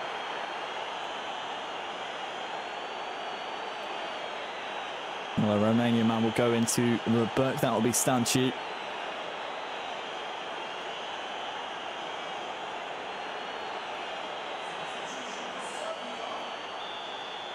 So then, 63 minutes gone into the final third of the match. Romania leading by 2-0. Luka Jovic, great save again. Pantilimon. How is he doing this? That's His second world-class save. It's that giant frame that he's just pushing the ball out. And the interesting kind of difference between the lineups is that Panaeus always favours Pantilimon in goal. Tatarusanu is always favoured by Irma. So maybe something in the water in terms of Romanian goalkeepers. Time ticking down for Serbia to get a real foothold in this game of Pez. Zivkovic maintains possession. Kolarov to swing it in. Headed away. The Romanian defence breaks the siege for now. Or should I say, outlasts the siege. And look at this, Ivan has the legs to run at the Serbian defence. Milenkovic comes across. Does the job, but that's a little warning sign there for Serbia. The more they chase the match, the more gaps will open up for maybe Ivan to run into. Yeah, well, the thing you've got to look at here as well is this matchup with Ivan. You don't, if you're Romania, you don't want to get into a physical battle with these Serbian defenders, as the strength and physical contact they have on these guys is going to be significantly better than what these Romanian forwards are going to have. So if you're going to get alongside them, you want to run alongside them. You don't want to get into a jostling match with them, because they will just wrestle the ball back. And I think that's where Romania are having such joy at the moment, is they're getting away from that physical battle. 15 minutes there or thereabouts in game to go. And we said we might fancy Kepa to get a goal here for Serbia. Those chances seem to have dried up recently. Panius has held his 2-goal lead very well. And I think there's a bit of an identification here by Romania that they need to take some time off of that clock, because 10 in-game minutes is very, very easy to get 2 goals back, especially with a player of the calibre of Kepa. We've seen it many a time in this tournament so far. Zivkovic, Mitrovic, Dusan Tadic, great save once more. Manual this time from Panaeus. Pantilimon, for me, has been the man of the match.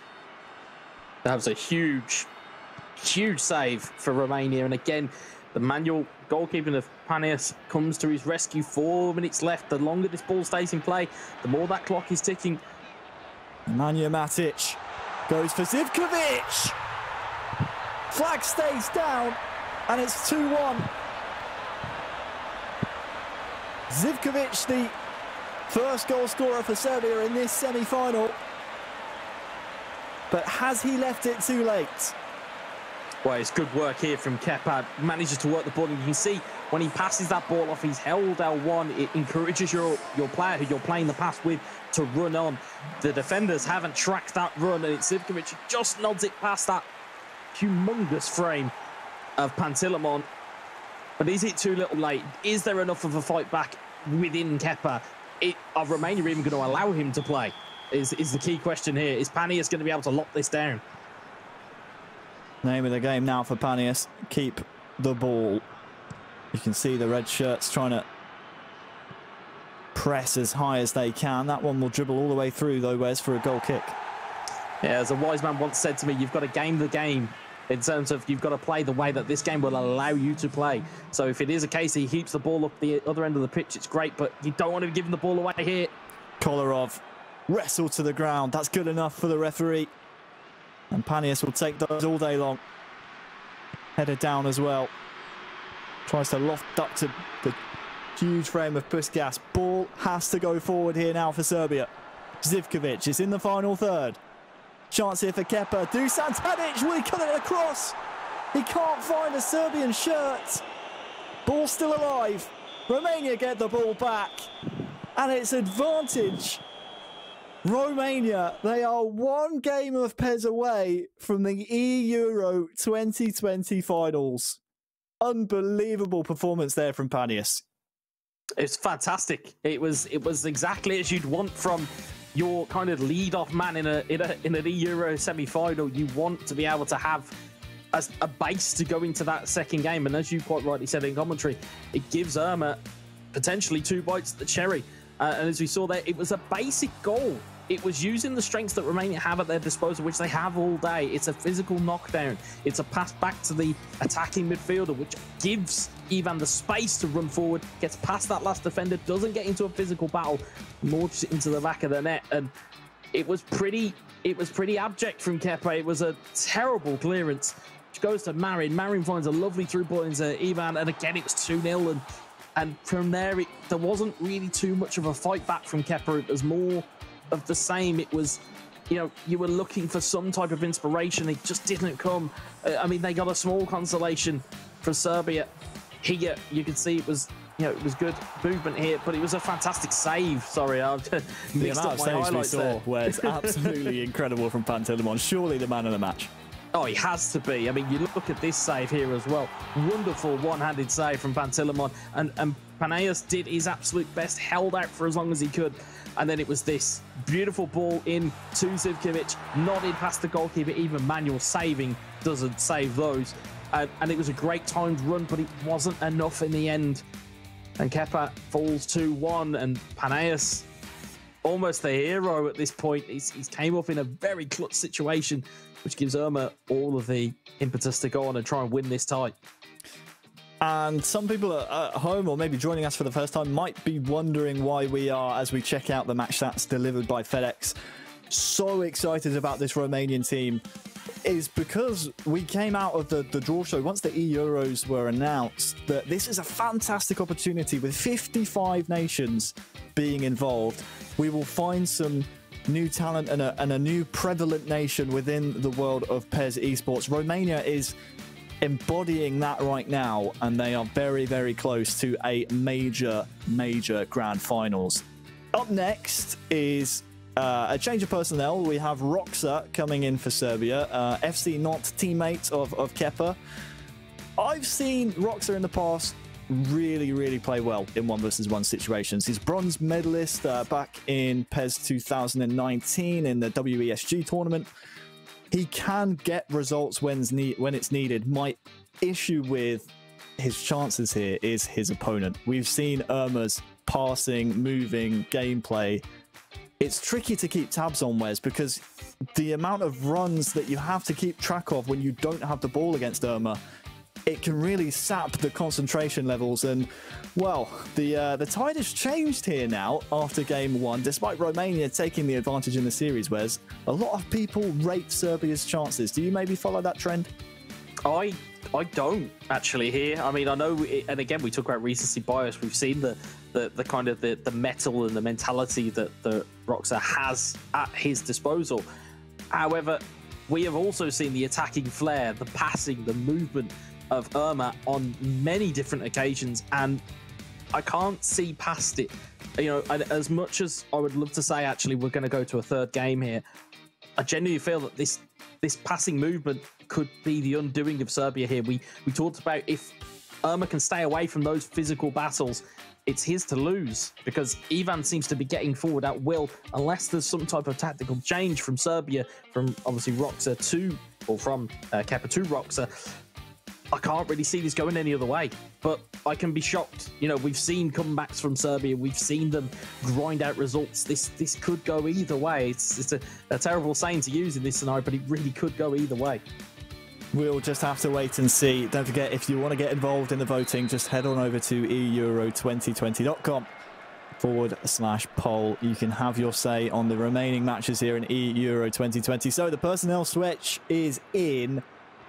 Irma stands tall for Romania and wants to try and get a goal early here.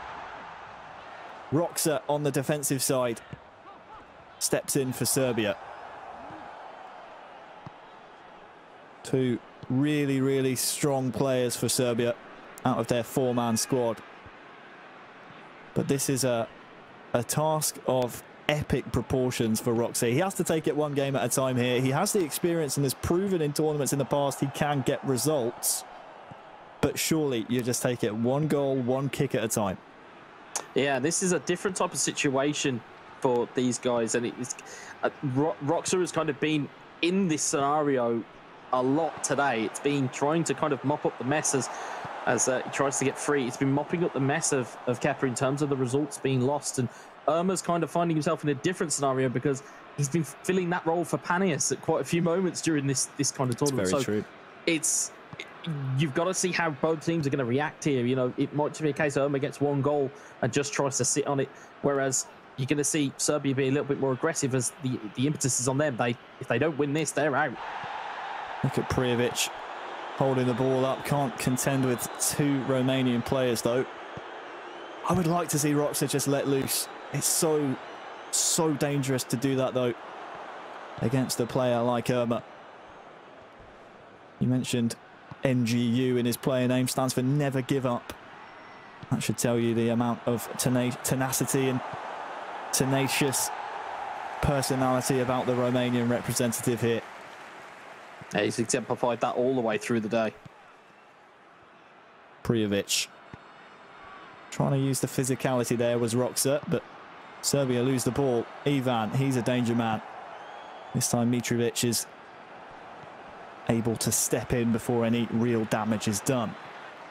Here he is holding the ball up once again. Ivan. Irma has bodies forward. Ivan gets the ball. Chance here for Chipchu into the top corner. That is unreal from Chipchu, from Irma in the semi-finals. What a hit.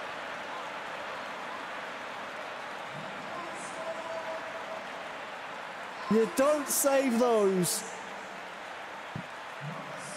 And that sent the Romanian fans in the stadium, the virtual fans and the real fans around the world, into absolute raptures. I mean, that is a thunderbolt, an absolute thunderbolt. No keeper in the world is stopping that. And now that gives Irma everything to play for. He now has a lead. Does he go conservative? Does he go trying and go aggressive, or does he just sit there? It's a long ball that will find its way to Jajic, but, well, his touch takes it out of play.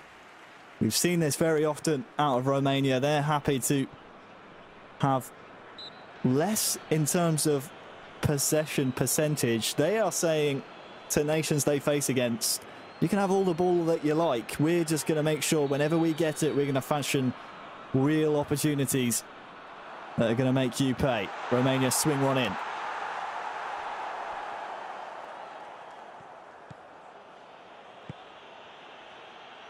Mitrovic lets it run.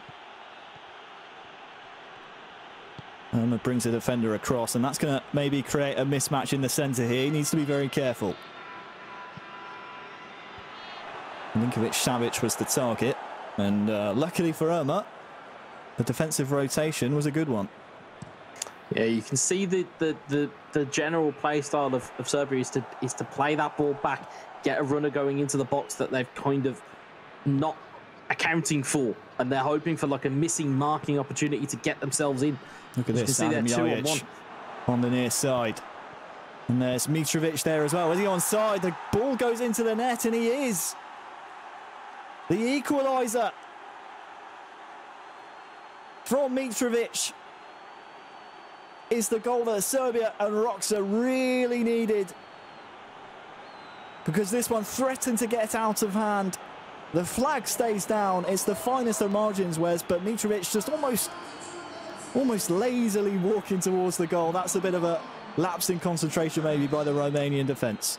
It's a bit of a defensive error there from Irma. He's called for a teammate at the wrong time, and he probably banked on trying to get that ball back before it got into Mitrovic. But again, if you're going to commit and try and double team a forward, you're going to have to get something on it, and as a result, he's turned it in, and Mitro has put a little bit of hope back in this for Serbia, and maybe potentially a little bit of doubt in it for Irma.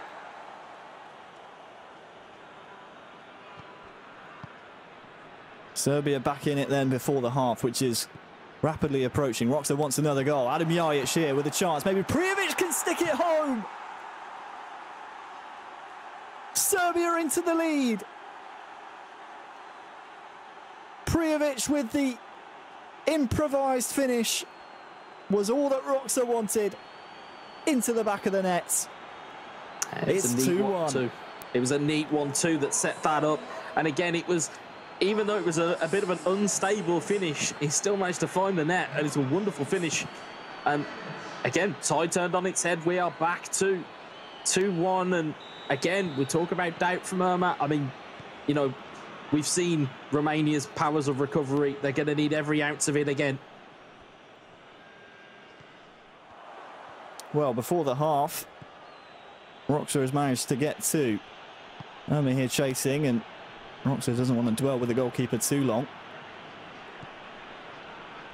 We said at the top of this match, Roxa can pull out results when is needed. He's doing it on the biggest stage here for his nation. Here is Zivkovic, has a couple of men maybe to aim for. Ball just goes away from him momentarily. Irma now maybe has a 3-on-4 at the back. That's struck a very sensitive area there of a Romanian player.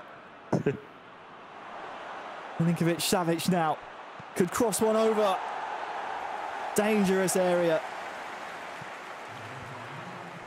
for Irma. Half-time cannot come soon enough. He might fancy one last attack in the half. Loses the ball though. And well, there was maybe one last chance there, Wes, but the referee's blown the whistle.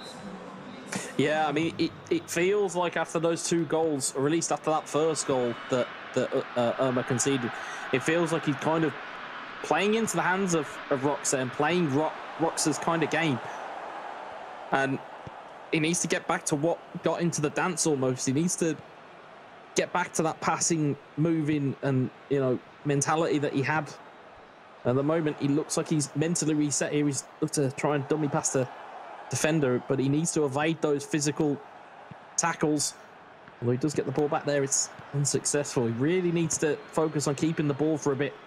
It's just missing that signature Irma play style, isn't he? He has the ball here coming forward with Chipchu, but you think back to the game he won, was it by 4 or 5? No, it was a long time ago. Romania will have a free kick here, but some of the goals he was able to produce, the first touch, pass and move play style has been non-existent here. Well, they've been lethal from free kicks of Romania. It's whether they can have another one out of the Will he go for goal? Goes straight into the wall, was aiming for it.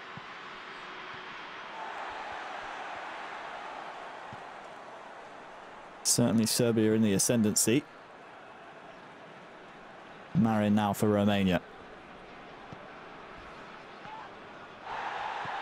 That's a strong challenge, but a fair one. And time maybe to call in the subs, Wes. What do you think? Maybe give it 10 or so in-game minutes until you start changing some personnel here for Romania? Yeah, I mean, normally we earmark that kind of 60 to 70 minute bracket as the kind of the golden bracket for substitutions, and it's no different when you're playing in an eEURO semi-final. So I think they've got to be considering them at least here. Mitrovic, really dangerous position, and he's used his strength well to fire in Serbia's third. That makes things very difficult now for Romania, and Serbia are in the driver's seat. 3-1. Yeah, it's a huge goal. And again, as we talk about using physicality, about Romania not getting into that physical battle. It's a complete mismatch. Mitrovic used all of his strength, held off the defender, managed to turn it onto that left foot and drive it home. The perfect camera angle of it there, into the roof of there. Lovely finish. And again, that talisman for Serbia really brought himself to the party here. So we see a pause being cued. Of course, it has to come in now, and this is where we start to see the personnel switches, whereas the formation switches come in for Irma. And I'm trying to think off the top of my head. I can't really think of anyone that he relies on as sort of a super sub. And we speak often about the likes of the depth of squad that maybe Serbia might have in advantage over Romania. But looks like he's brought on Hadji and has brought on Puskas, who has proven that he can score goals here for Romania. So maybe the depth of squad isn't quite there for Romania, but obviously Irma has been able to make it work in the past. Yeah, it's very much been a sum of their past performance for Romania. Meanwhile, Serbia have a super sub in Luka Jovic. Seasoned PES players will know that, you know, with player traits and player cards, that super sub is quite a vital card to have, and Jovic is one of the best out there. So to have him in the locker, Serbia have got a very potent striker there. Puskas. Oh, the ball was just needing a little bit more power there to find the man over on the far side. Instead it comes the other way. Tadic tackled early.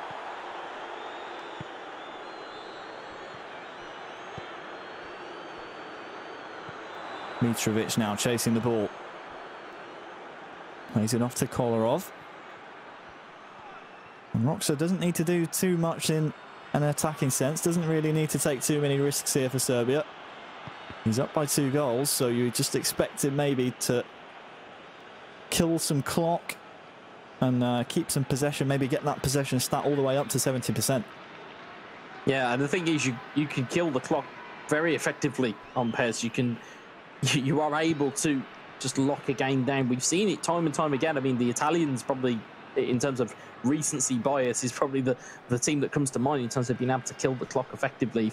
The more the ball stays in play, the more that clock is ticking down, the less time that Irma has to work with.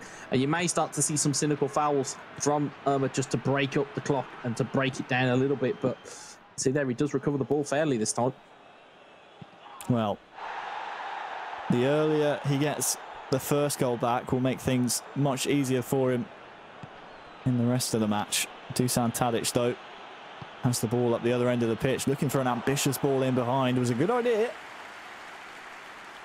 to Luka Jovic, but, well, Irma gets there first. What can he conjure up now? This one will be brought back, Wes, for a foul. Yeah, and interestingly, I believe, if our details are correct from what we've been hearing, is that if it does go to a third game, I believe it's a rerun of this match here. So again, may need a bit of revenge if Irma can't close it out here.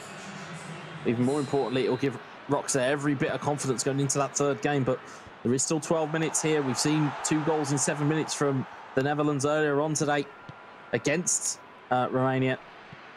See whether we can get the same thing from Romania against Serbia. Well, as Serbia lead Romania 3-1, a reminder to everyone at home. No aggregate scores. It's just traditional best of 3 matches. Romania were able to win the first. Looks like Serbia will strike back here, which means we will go to a deciding third match. If we're still tied at the end of either this match or the next, we will go to extra time and then penalties, as is tradition nowadays in the footballing world. I'm trying to remember back to eEURO, excuse me, not eEURO, just Euro 2000 between France and Italy. I think that one was settled by golden goal. We had that in the group stages. And this is a mistake here by Romania for the score for Serbia. Mitrovic with the match ball. Serbia with the match as a whole. And we will, Wes, go to the deciding third match. Well, that goal there from Mitrovic may as well be a golden goal. That pretty much seals it all. We will go to a third game. I don't like to call a game before it's done. it's not the nicest thing to do, but looking at the scoreline, looking at how long's left, and looking at the opponent, that's pretty much curtains for this game. So we'll have to lick his wounds and come back fighting for the third game. But see, there a lot of confidence from Roxa at the moment. He scored at will here. Maybe the reason why they've opted to have him as their final player of the game, because if he does go to a third game, he's known to close games out. We've seen him do it in a penalty shootout in the most dramatic of fashions. He may have to do it again here. Maybe a consolation here for Romania as Irma tries to force his way into the Serbian net. But I can understand now why Roxa has been nominated the Iceman for Serbia here. He seems to pull out results when it matters, and it's vintage Roxa. It's the bread and butter of his play. Get to the byline, cut the ball back in front of goal. We've seen that a number of times throughout the eEUROs. Here's Ivan maybe for a consolation for Romania. And it won't affect the result as a whole, but maybe a warning sign for Roxa going into this third game that Irma, on a different day, might just snatch a result. And for me, where's that goal sets us up perfectly for game 3. Well, it's the quick feet of Hadji that finds the through ball, and it may give a bit of a reminder to Irma that he does have weapons in the locker, you know.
Not just yet. Don't adjust your screens. They are not in the final. We are going to a third game, and I think it's kind of, a sum of all of the games that we've seen today from these two nations. Both don't want to lose. Both are kind of really tough opponents to go against, and you know, I said I didn't really see it going any other way in that second game, but again, Roxa just showing up and doing what he does best, and has kind of nullified that attack from Irma. You know, it was an early lead, don't forget, from Romania. A wonderful hit in the end. Great strike, and we were calling for maybe a potential goal of the day. I think maybe the end result might have taken the sting off of it a little bit, but still, it was a tremendous finish. Yeah, it was a great finish and one to really be called out. But again, it was the passing prowess. It was that double team. It was that double team there that allowed the option for Mitro to get in and score and equalise. And again, it's good build-up. It's finding where your opponent's weakness is and exploiting it. You know, and again, the same thing happening here. Good little 1-2, allows a bit of space. Again, Irma not reading the cutback, and I think it's Prigovic that put it into the back of the net. And again, same thing goes here. It's that neat little cutback. It's the ball inside. Mitro uses his strength, fires it into the back of the net. And again, all of a sudden, it became all one-way traffic for Serbia. Again, just showing there, don't want to get into that physical battle. It gave Irma a big problem, and that big problem was Aleksandar Mitrovic. I think one of my favourite aspects of Roxa's gameplay, Wes, is the way he's very much willing to use the depth and get to the byline and cut things back. Not only, you know, across goal, as we see the late consolation there for Romania, but also, you know, cut it straight backwards. You know, that's going to allow space for the midfielders to break away from that midfield / defensive unit, which sort of, you know, just gives them that extra yard of space. And it's something that Irma, I think, really struggled to deal with in Game 2, and it might be something that he's going to have to rectify here in Game 3 if he wants to lead Romania into the grand finals. Yeah, I think what Irma really needs to focus on is playing his game. He needs to stick to playing his game. He very much fell into the trap after that first goal went in from Roxa. Fell into the trap of chasing the ball, chasing players. That's not what this Romania side is built for. It's built for build a defensive shell, get it on the counter, get a knockdown, get it through the lines very quickly.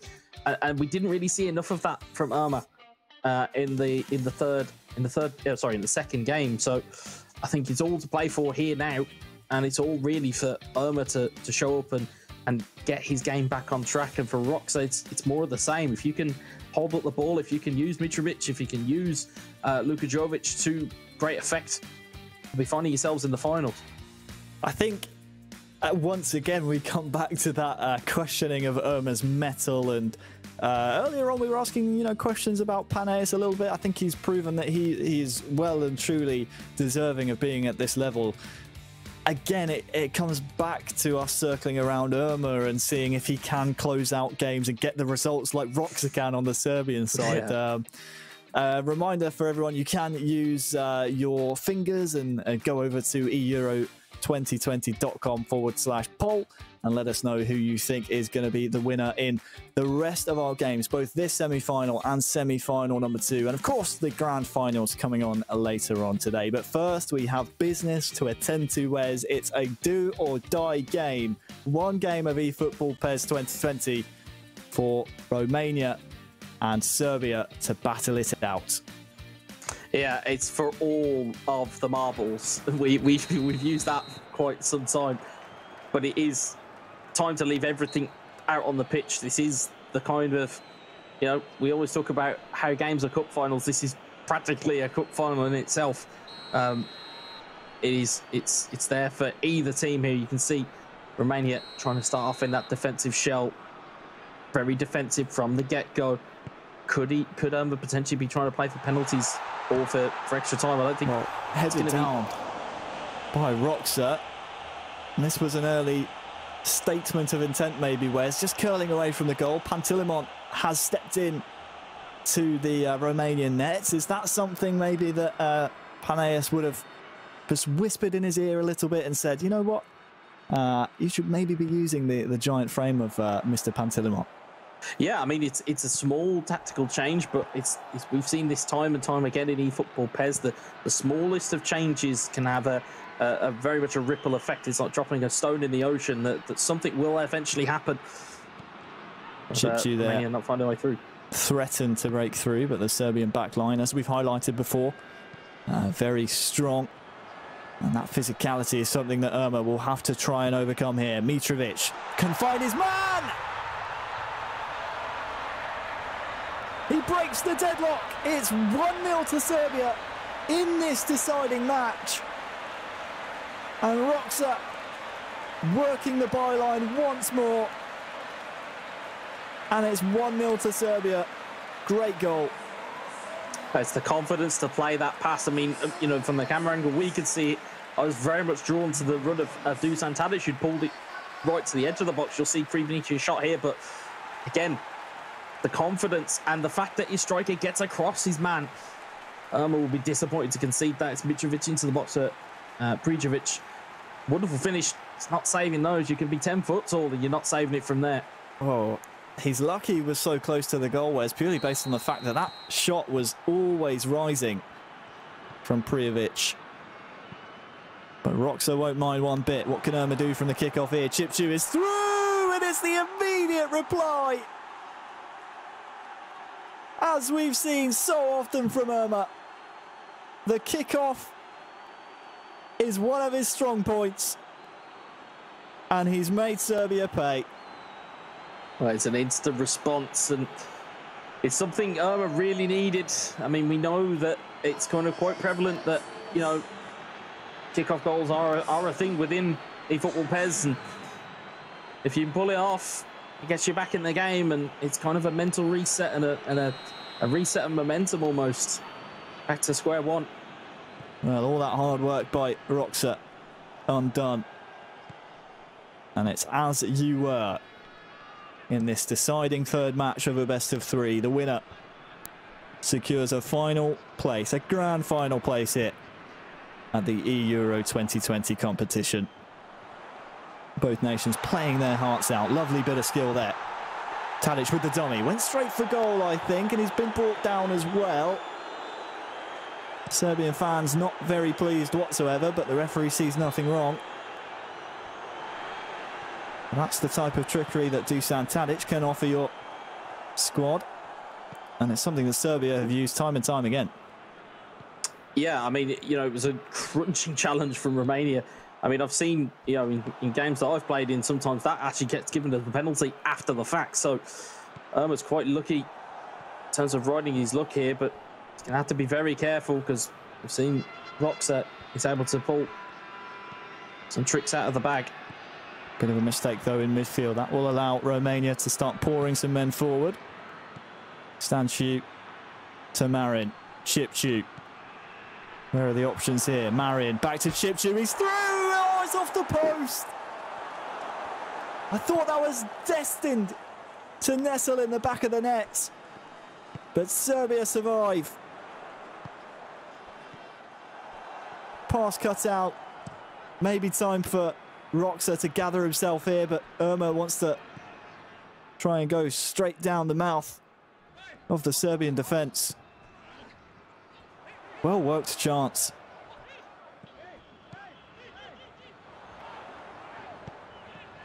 Well, Roxa trying to advance himself now. Here's Prijovic through a goal! The lead reinstated by the man who scored the first. Gets his second, doubles his tally. And it's 2-1 now to Serbia. I'll tell you something, Irma will be kicking himself. If you flash back just a couple minutes ago, we saw that opportunity. There was a man over. Instead, he goes for the shot, hits the post, comes down the other end, and Roxa works superbly to get it in to the forward again. It's Prijovic who will get the goal. And again, Irma, it's almost a sucker punch. Be wary here from the kickoff. Irma likes to work the ball very direct off of the immediate restart, but this time Roxa survives, so no instant reply. So back to the drawing board now for Irma. He's proven that he can fashion chances, but well, what can he do here? Here is Ivan. Pass incomplete, looking for Chipchu. Inside to Prijovic. Look at the Serbian men joining the attack now. Mitrovic on that far side. We've seen this so many times. Romania get the ball clear. It's that move time and time again. Roxa trying to work that far side. Does so very successfully. The cutback this time not working out for him.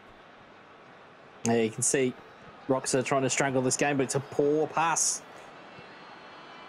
Again, it's that physical battle that you don't want to get into with the Serbian players, because they are physically dominant of these slightly more skillful Romanian players as it ball goes into the box. Chipchu looking for Puskas, and it's bounced in! Oh no, it's a calamitous own goal for Serbia. It's a horrible way to concede. What happened here? Just miscommunication maybe, Wes. Well, they won't like me saying it, but I've had flashbacks to Boa Vista. They will not like me saying it, but there's flashbacks. It's a pass back. The goalkeeper just doesn't react to it. But it's a bit nonchalant at the same time. It's a bit of a chip ball back to the goalkeeper. You really don't want to be doing that, especially at this stage, and especially under this amount of pressure. But it gifts Romania a kind of a way back into this game. Watch out, Serbia, from the kick-off. Here comes Adam Jajic. Advancing up the pitch. Denied by Irma.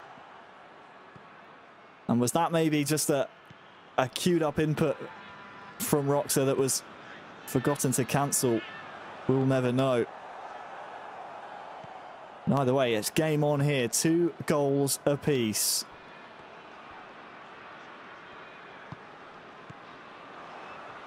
Don't think that one will be making goal of the day, Wes. Yeah, somehow I don't think it will. Just 1 minute of injury time added on here in the first half. Can Irma maybe steal another? Ivan trying to get through the middle. Mitrovic, watch out, keeper. Ironic cheers I heard in the crowd there. He's cleared the ball to the halfway line. And that signals the end of the first half. So one final half of football to play in this, well, marathon series. We will go to extra time and penalties if it ends this way. Bit of indecision in that Serbian backline. All of a sudden, that error has got a bit of nerves into that backline. And Romania trying to seize upon it very, very quickly here. That possession statistic, drastically different than what it was in the game that Serbia just won. Still tipping in the way of the Serbians, but Irma has had more chances in this match, certainly. And he's being reactive to the ball here as well. Very, almost a premonition there from Irma, able to step ahead of the ball. He's playing very, very active in defence. Here comes Roxa now with Dusan Tadic. Mitrovic, Prijovic combining. The strike only finds the back of the heels of a Romanian defender, and Irma survives once more. Headed down to Mitrovic. Nemanja Matic and Tadic, Mitrovic all getting involved in the pass and move here. And that's a late one. A bit of frustration maybe from Roxa that things weren't going his way, or do you think it's a case, Wes, that he just wanted to prevent the counter-attack from Romania? I think it's more the latter than it is the former. I think since that mistake happened, it's kind of, pardon the pun, it's rocked Roxa. It really has. There seems to be a little bit of fragility again, and it seems like Irma is trying to seize on absolutely everything here. Ivan against Mitrovic. Well, it will be a bit of a cheap corner to concede. Watch out for the front post here. Roxa for Serbia will bring the man across to prevent that being a possibility. That's why we see so many changing of the corner kick takers to try and get the jump on the man coming to the front post and preventing the cross coming in. So we're into the golden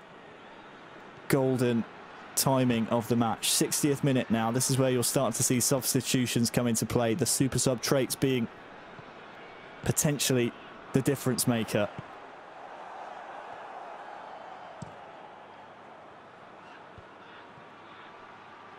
Shipchu now for Irma.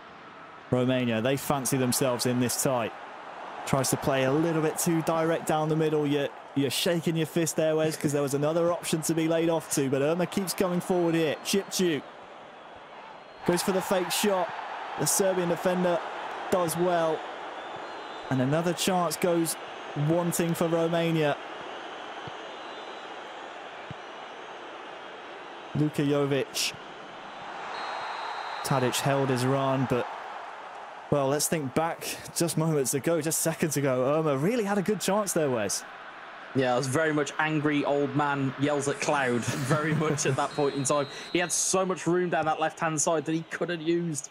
Instead, he tried to go back inside, be a bit cute about it, and again, it's just getting away from Roxa at the moment. Maybe the nerves coming into play for Irma there. Yeah, I think he's kind of emotionally invested in this so much that I think any errors at this point may crush him. But he's still got time on his side. He's still got impetus on his side. It's got a man in the middle here that's been peeled away. Look at this. It's Hadji for the goal. Great save. Punched away. And it's another opportunity that Irma maybe should have taken on first time. Serbia surviving. Not done yet. Stanciu trying to shield the ball. Great hassling from Kolarov. Rewards Serbia with possession now. Luka Jovic, I think, is offside, and the linesman agrees. But what another great chance for Romania. And it has to be said, Ömer, since conceding the 2 goals, hasn't really had a blip in defence. It's just the attacking sense. He seems to be hesitating slightly. Matic looking for Zivkovic. That's a wonderful pass. Zivkovic now maybe could be the difference maker. Mitrovic. Kostic! Oh, he's blasted it. It's probably the last man you want on that. And it was, well, maybe just saw his name in lights. It was actually a deflected shot, so we will see a corner. Or will we? No, we won't. My eyes deceive me. I think that was just how bad Kostic's right foot was. Don't trust him with another strike, Roxa. Here he is on the ball, trying to make amends. Luka Jovic now. Mitrovic with the attempted back heel. We're into the final 10 in-game minutes here, and it's all going wrong suddenly at the back for Romania. Roxa trying to make something happen. The Serbian fans, well, they sense that the nerviness of the Romanian back line. Ömer's trying to play too direct right now. He seems devoid of ideas and maybe senses Roxa has one hand on the trophy that is a place in the final. Not quite the real trophy, but the metaphorical trophy. Still needs a goal here. 5 in-game minutes remain.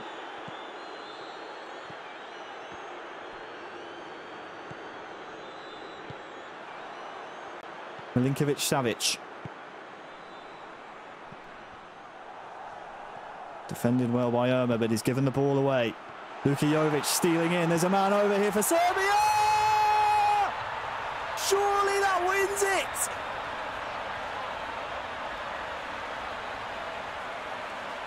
Mitrovic the star. Roxa.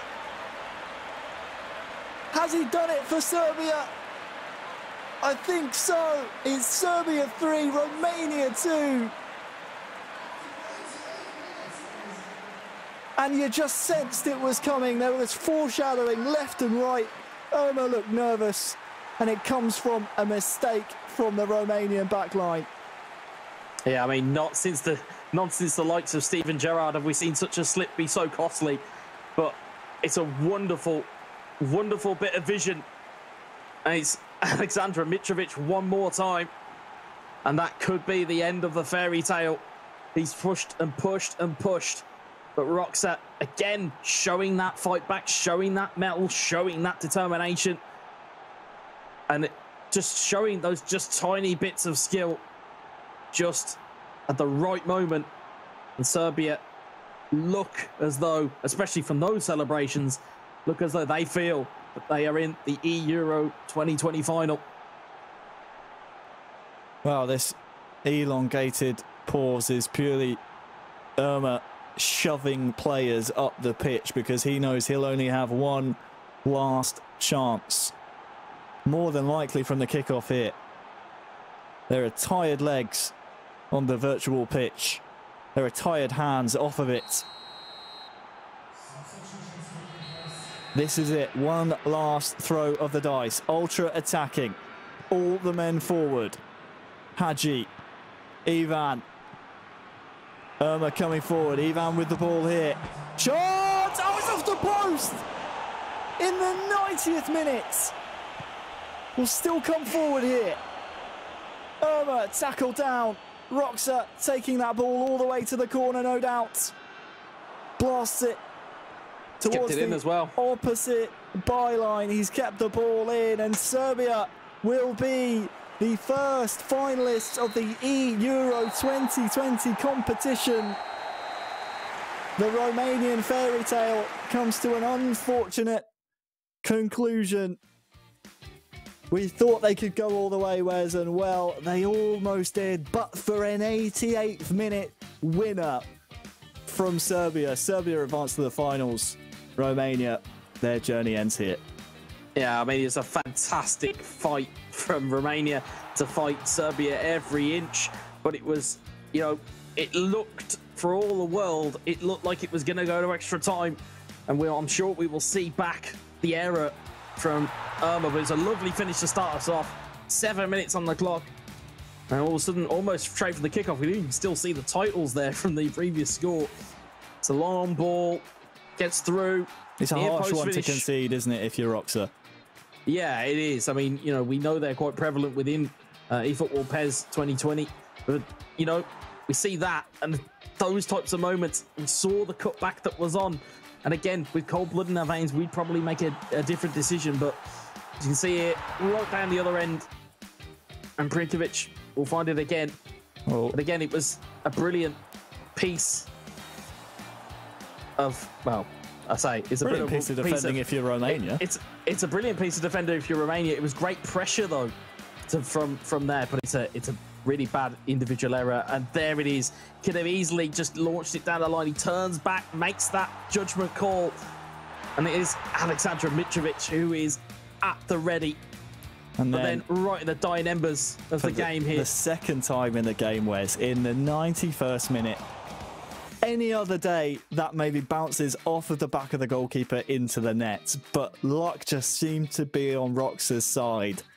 And Serbia, they have done so well throughout the qualification process. They got drawn in a group with Spain. As we take a look at the final match stats, we say goodbye to Romania. But Serbia's journey, lots of people were expecting them to qualify, certainly as a strong eFootballing nation. But I don't think anyone really expected them to pip Spain to the post in their qualifying group. They did so with flying colours, and the qualification route for them since to the knockouts all the way through to the finals has been, well, fairly plain sailing, apart from that scare against Romania. They took down Spain once again in the quarters, and now we just have to wait for the Euro 2000 rematch in semi-final number 2, France versus Italy. It was a golden goal that separated them that time, Wes. No golden goals this time around, but surely will be another tremendous match in the semi-final number 2. Yeah, it's a mouth-watering tie. I mean, between those two nations, seasoned veterans of European competition, and then you mix all of the PES players that are playing with these teams. It's going to be a cracker. Oh, it really will. And when we come back from the break, we will have semi-final number 2 for you. It will be Italy taking on France. Do not go anywhere. 11 players, many of them friends, some foes during the league season, now united for a single cause as they carry the hopes and expectations of a nation, the most unbearable, thrilling of emotional roller coasters.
Cheers. And if I didn't think it was worth one try, I'm gonna roll myself up in a big ball and fly.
Welcome, ladies and gentlemen, back to the second semi-final of the series here for the UEFA eEURO 2020 pairs. I'm Lee Smith, and joining me is Adam. And Adam, we have an absolute cracker. It's Italy versus France. It's the old guard all over again. Yep, two huge footballing nations and two huge esports nations as well. France going into tip-top. Italy have played tremendous stuff along the way. You cannot write them out at all. We've only got to look at the first semi-final that's already been and gone to know that there are many twists and turns before the day is out. And France coming into this one as tournament favourites, as you say, and they are also the only team to not drop a game yet. Italy, of course, lost a game back in the groups, the opening qualifying groups for this tournament, but France, they 10 wins, didn't even shrug anything off. They are now the leading goal scorers remaining in the tournament as well. So we're expected to see this one looking pretty explosive. Yeah, and the scary thing is, as we kept mentioning earlier in the day, they've not even hit top form yet. Yeah, that is the scary thing. You can see 84 goals for them. Germany, of course, out along with Turkey and the Netherlands. Italy on 73. Going to have to go great guns to try and catch France here, but you know what? It's a best of three. Anything's possible. We'll see whether they can start slotting those goals in. Sport to you by Alipay, of course, and France 84 goals. And as you say, had that really a high goal scoring, certainly from the playoffs onwards. As soon as we hit the group stage finals and the finals today, they've not scored that many. No, I think the biggest goal cushion they've had is 2. I can't remember the last time. I think 3-1 was the best victory they've had today. They're just such a formidable force. So they're so professional, even when they're not playing well and the chips are down, they find a moment of magic, or they just manage to break them down, the opposition, and they get the goal that's needed. And the great thing about it is that Lotfi and Özmakabal both have that similar ethos. They don't panic, they don't flap, they just get on with it and get the job done.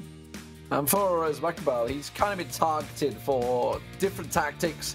Everybody going full defensive against him, just trying to close down his attacks, if anything. But both players in the quarterfinals up against Croatia found themselves a goal down. And obviously that's something Italy will certainly be looking at to try and get a positive from. Yeah, if I was Italy, I'd be looking at that game, especially that game against Croatia, and how when Croatia turned it on, France looked a little bit wobbly at times. And I think if Italy, knowing what we've seen already today in terms of their attacking prowess, if they can really turn the screw, get a goal in front and keep pressing, they could get a lot of joy. And if they can get a 2-goal cushion, it could be very, very interesting. Well, for France, it will be Özmakabal playing the first game. And for Italy, it will be the man from Naples. Naples. He doesn't hang around with his name. He tells you where you're from. Certainly to the point there from Mr. Naples. We'll see, of course, how it works out. We did have a draw earlier on to see who would be choosing their home turf. And as far as I'm aware, it actually is the other way around. Yes, it will be. So the score will be the other way around. Özmakabal is the home nation to begin with. France playing in the dark blue. This is a little confusing one because it's a blue on blue. It's not something I'd like to see. Teams not quite getting their home strips sorted out. Maybe the Italians felt that their blues doesn't really affect the French blue. And great, the Italian goalkeeper is a similar sort of style of kit to the French team's kit as well. So it could be a bit of a pinball in and around in terms of commentary as well as actual action, as well as it looks like Italy are starting to strangle possession already. Yeah, Naples, of course, the Italians looking for a through ball opportunity. Could try and hit one from there. We've seen them certainly going in from outside the box, but it does look like he's going to get a chance. Should be able to slot it in, and he does. And it's Italy with the opener. Just 9 minutes into the matchup, and that's the start they were dreaming of. Well, well, well. We mentioned in the last game that France started slowly in both games. Found themselves behind in both games, and it's happened again here. This time, though, they're up against a free-flowing, free-scoring Italian contingent, and Naples takes a 1-0 lead. Can he kick on from here, though? Maccabil was 1-0 down against Croatia, and honestly wasn't even in the first half, but he can turn it on. Certainly know he's got it in his locker. As it is, Italy will clear the danger, the pressure on the right wing alleviated, and now with a chance to break away themselves, try to adventurous through ball in the middle there. It was never really going to work out for him. So France back on the ball, working it. Oof, a bit of a lunge from the Italian defender. Luckily didn't make contact. Potential skill of the day there from Kimpembe of all people. A lovely little struggling to think of what to call it, to be honest.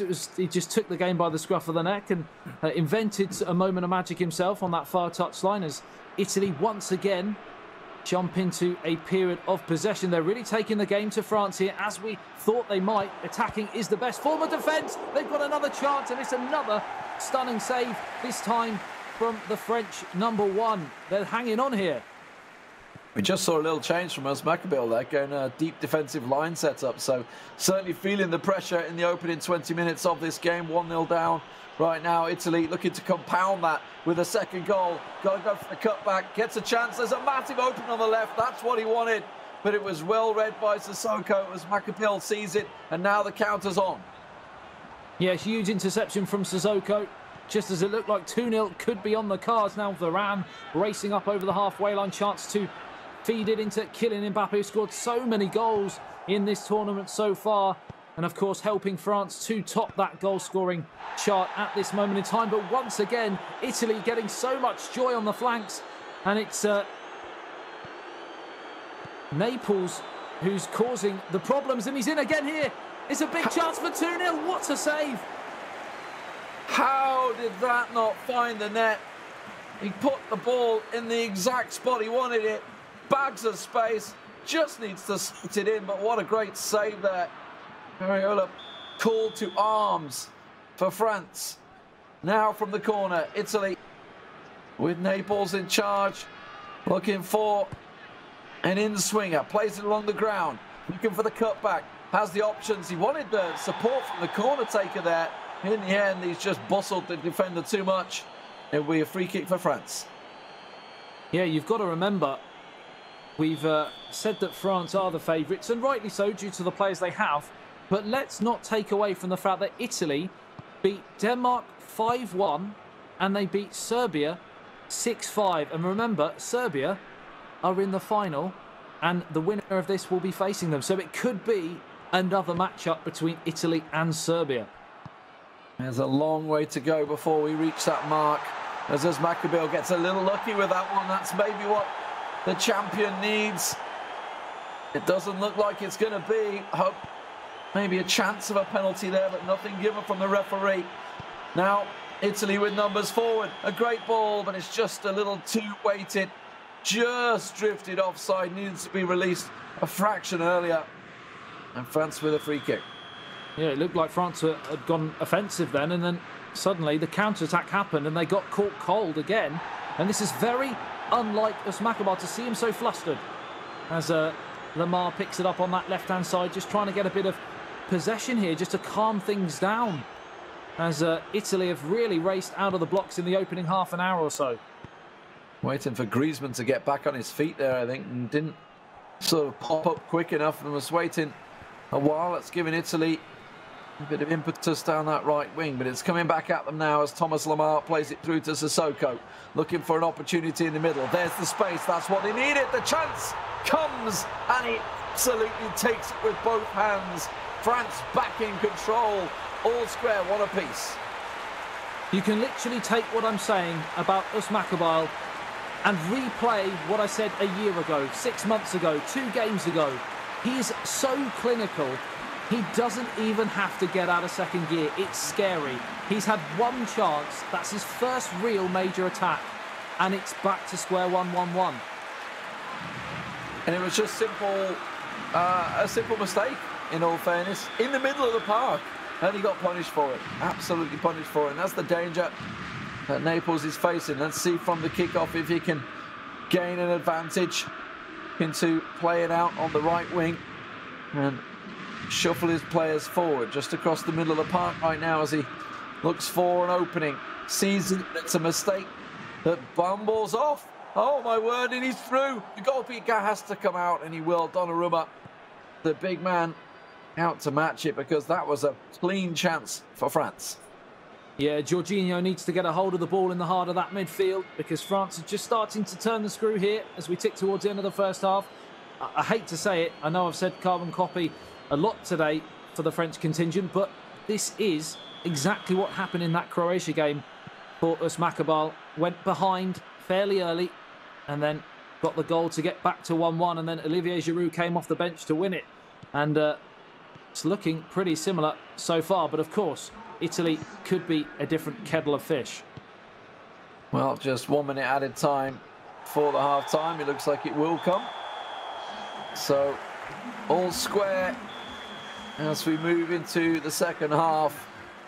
Italy benefited from a relatively early goal inside 10 minutes. Maybe looking to try and do the same here at the start of the second half. Down towards his right-hand side, and Naples looks to kick straight out of the blocks again in search of that goal to put himself back on. Back to Chi. Gets it back. Florenzi. Now it's in towards Immobile, but cleared downfield by the goalkeeper, and the counter's possibly on if Kylian Mbappe can win that flick on. He can, but it's gone behind Antoine Griezmann, and it's back with Italian pressure, but they're trading possession at the moment. We're not seeing a real pattern of play so far in this second half. No, the Italians, though, working this right wing pretty hard, and it's not paying off for them. Now we'll see whether Griezmann just about keeps it in. No, it had gone. Linesman hot on that one. Italy with a throw-in. 58% possession for the Italians. Now we see Belotti coming on for Immobile. So just a quick change. Bit more physical player is Belotti. Getting slotted him up front for the quick winger. I'm waiting to see that change for France as well, from Pay to Olivier Giroud, which is usually the one around this sort of time, but he may get another chance to turn provider before that happens. And it's fired away.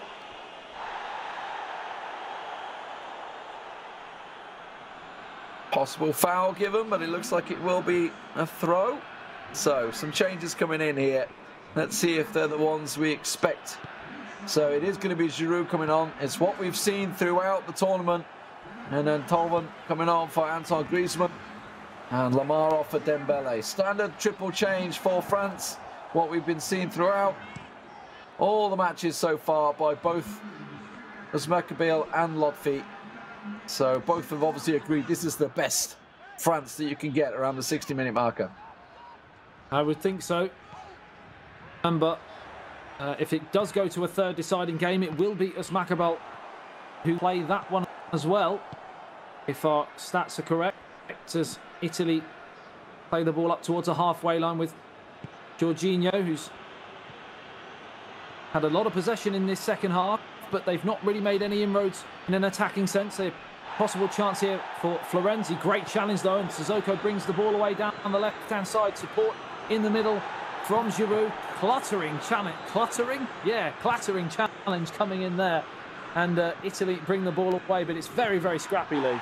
Yeah, that was so close to just being a little back heel flick through, and the through ball would have been on for the Italians, but it's going back at the other end, and a athletic clearance coming out from the defence there.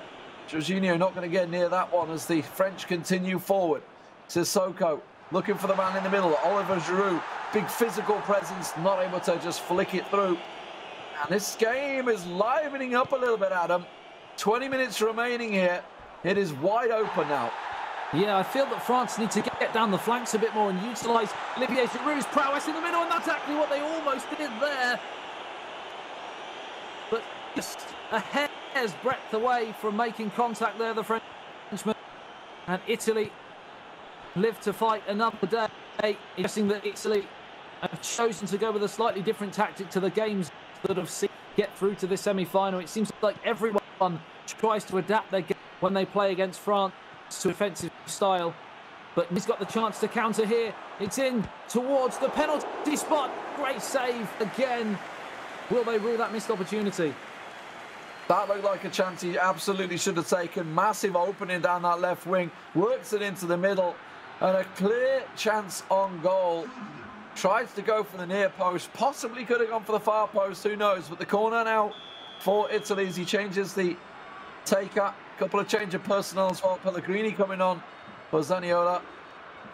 So Italy have had all three of their substitutions as the wing back comes on as well. Desciglio for Florenzi. Let's see where he's going to deploy him as France will get the ball cleared. That was a heavy tackle, play on given. There is an option down the left wing, but Dembele is all alone at the moment. The support is slowly arriving, but the quick player, and he's bought a foul in the bottom left corner there. I mean, he went down holding his head. It is a little elbow in the back, and this is a dangerous, dangerous position for France. It's all getting a little bit feisty down there. With just 10 minutes remaining, both teams know, due to how good they've been defensively, a goal here could win it. As the hook shot comes in, it's straight at the goalkeeper, and now the likes of Kurt Zouma have raced back up the field because it's a chance for Belotti to mount a counter-attack. Given away again, they just can't quite get out here, Italy. As the pressure mounts for France, it's into Olivier Giroud, and had that have been Kylian Mbappe, it might have been 2-1. Oh, you just felt that was the moment. The 2-1 was going to get stolen away. 5 minutes remaining in regulation time. We will go to extra time and penalties if required to settle this first matchup. The midfield is wide open for Italy right now.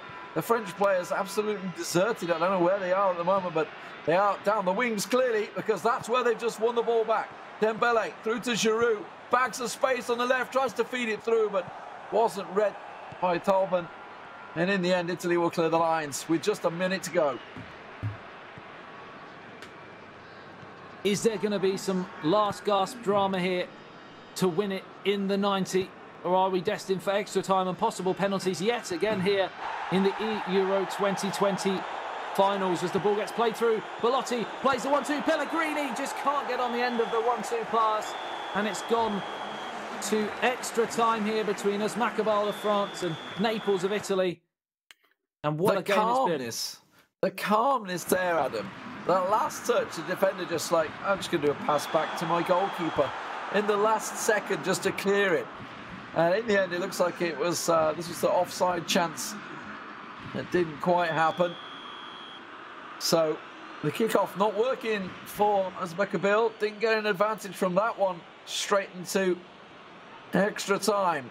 30 minutes, of course, 15 minutes each half, and then we are into penalties, possibly for the first time ever for France, who have yet to drop a game. And it's down the left-hand side, and now Olivier Giroud tries to profit off the pass. But Italy have certainly given as good as they've got, as Chiellini now plays the ball down the left-hand side. Insigne can't get on it, though, and Pavard now finds Paul Pogba. Do they need a big performance from him? But he's given it away in a dangerous position, and the chance to spring the attack from Belotti, who's becoming ever-present in this match as we tick over into the near 100-minute mark. It's a chance to whip it in from the edge of the box in towards Belotti, and it's headed away. But the pressure is not done just yet. It's in again towards the edge of the D. Now it's a chance to turn and shoot. We've seen lots of goals today from that sort of position, but it's been turned over, and now we're on an edge-to-edge, or end-to-end, should I say, moment in the match as Olivier Giroud has a chance to play it across. It's Dembele, biggest moment of injury time, or extra time, should I say, so far, and he's blown it. He let it run past him. I mean, I can't believe he didn't have the pace, Dembele, quick to that one, but nonetheless, France end-to-end match here. Everybody looking for that goal right now. I just wonder, with those early substitutions, they're going to start costing people. The heavy legs out there for both teams at the moment as Bonucci tries to chase Tolman. Tolman wrestles him off the ball, looking for that cross. Cuts it back. Chance to Fekir. Fekir's got absolutely nothing left in his locker. He is dead to the world, and that's why Belotti's wrestled it, but that's a dangerous free kick position. The Desciglio gives it away. Well, it's fine margins that these huge Titanic games are decided, and it might be here. What a save. It went straight through the wall. The left foot shot came in, and it's another very, very solid save from the Italian number one. Where do we go from here, Lee? Because this is on a knife edge. Absolutely. Second half gets underway with just 15 minutes now on the clock before we hit the penalty shootout. We've already seen several of them. Spain went out on a penalty shootout in the quarterfinals to Serbia, who now find themselves in that grand final, awaiting one of these teams. As Makabil, he will absolutely want to come away with this, with a victory. The pressure on that man as the world champion is immense. Heard from Lotfi, he said even though we're all having to play this game at home, we are still feeling the pressure of being the favourites. Yeah, it can't be easy for almost every tournament you go into, for club and country, to be classed as the favourites. At some point, that is going to rest heavy on your shoulders, especially as we get deep into the competition. They know one mistake either way could be curtains for the competition, as Verratti there is caught late from Varane. And another chance here for the Italians to bring the ball forward. And Naples has certainly produced a very, very strong performance so far. Absolutely, still all square. One apiece. 5 minutes remaining before the penalty shootout. Pellegrini down the right. Lays it back to Desciglio. Has to just buy time. He's trying to look for that final moment, that final chance, and not give Özmakabil a chance to score. Gets it into the middle of the box. Wrestles it free. It's managed to find back to him. Oh, it's gone back to goal. Oh, he just put his foot through it, and it's in. Italy have maybe just stolen away the first game as Pellegrini letters it into the net. Just 3 minutes from time, and Pellegrini has possibly smashed Italy into a 1-0 lead here. The second goal to make it 2-1 in game. And the world champion of eFootball PES from last year, the reigning world champion, is behind, and he has little to no time to do it. In off the post, an incredible finish, and the drama just raises and raises and raises as the games go on. He just couldn't get it clear. You can see it was back and forth, and then at the point, I think Naples just said, you know what, I'm just going to hit it and see what comes out of it. And what a hit it was. And Italy may well be handing France their first ever defeat in the UEFA eEURO 2020. All of the matches they've played so far, unbeaten. Oh, and the ball, it goes loose. And the goalkeeper will hang on to that one and hoof it up the field. It is it. Italy will take game one, 2-1, as Makabil, the world champion, goes down to Naples. Has to go down as a huge upset, no matter how good Italy have been and how good Naples has been today. To beat the world champion is no mean feat. That's one hell of a performance from the man from Italy. Phenomenal. Let's have a look at some of the highlights from that game.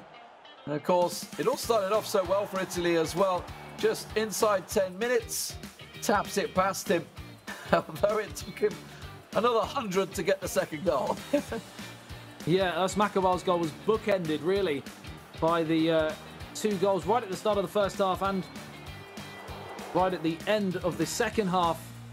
And it was a very, very tight game. We said time and time again in the second half, the longer the game goes on, the goal could be all crucial, and it was, as we're just seeing a highlight reel of Özmakabil's goal there. Lovely touch from Kylian Mbappe, and there was a chance, I remember, in the second half for Olivier Giroud, and I said at the time, as the final goal goes in right at the death in the second half of extra time, if had it been Mbappe, it might have been another goal for France. As it wasn't, and it went down the other end into extra time.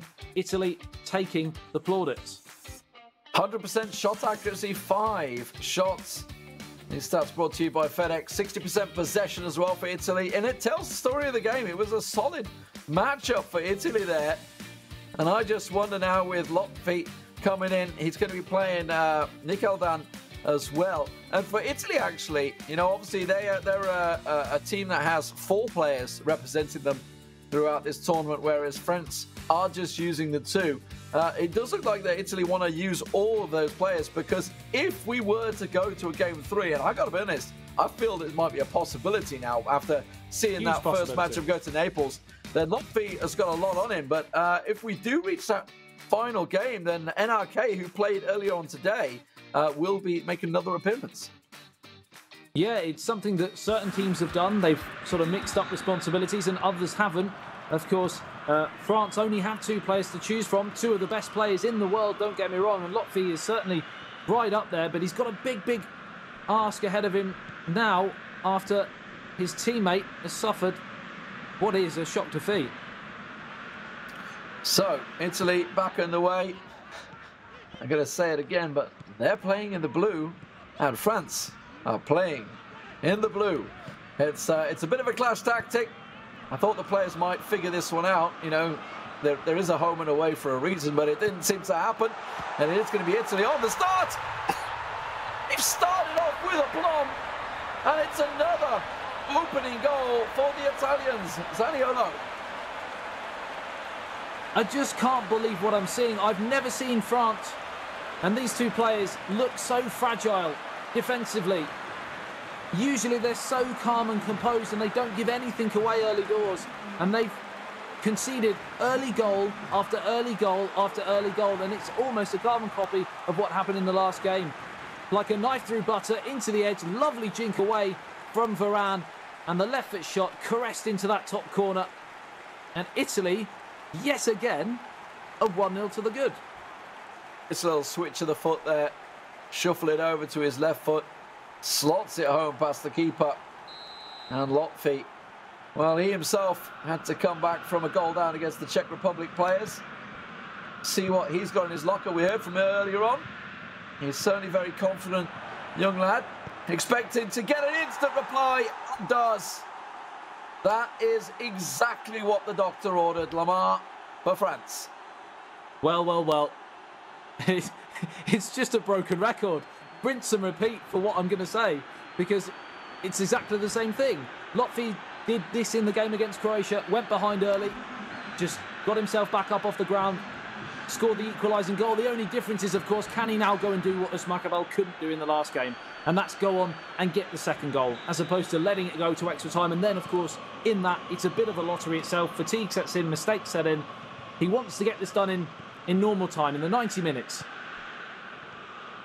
Serbia are going to be watching this and loving it. They themselves had a really tough match against Romania. Came out on top in that one, sitting in the finals, waiting for their opposition. Will it be Italy? Will it be France? There's a long way to go, I feel, before we manage to decide that one. Whether it will be decided in this matchup with Italy taking a 2-0 victory, or whether France have one more say after their first ever defeat in the eEURO 2020 tournament. It's certainly highly possible that we've been giving Italy a bit of a disservice here, because we talked about how Eterito, for example, wasn't selected, but the 4 players, they may not necessarily have been in and amongst the big tournaments in the last couple of years in eFootball pairs, but let's not take anything away from the fact that the selection process was incredibly tough.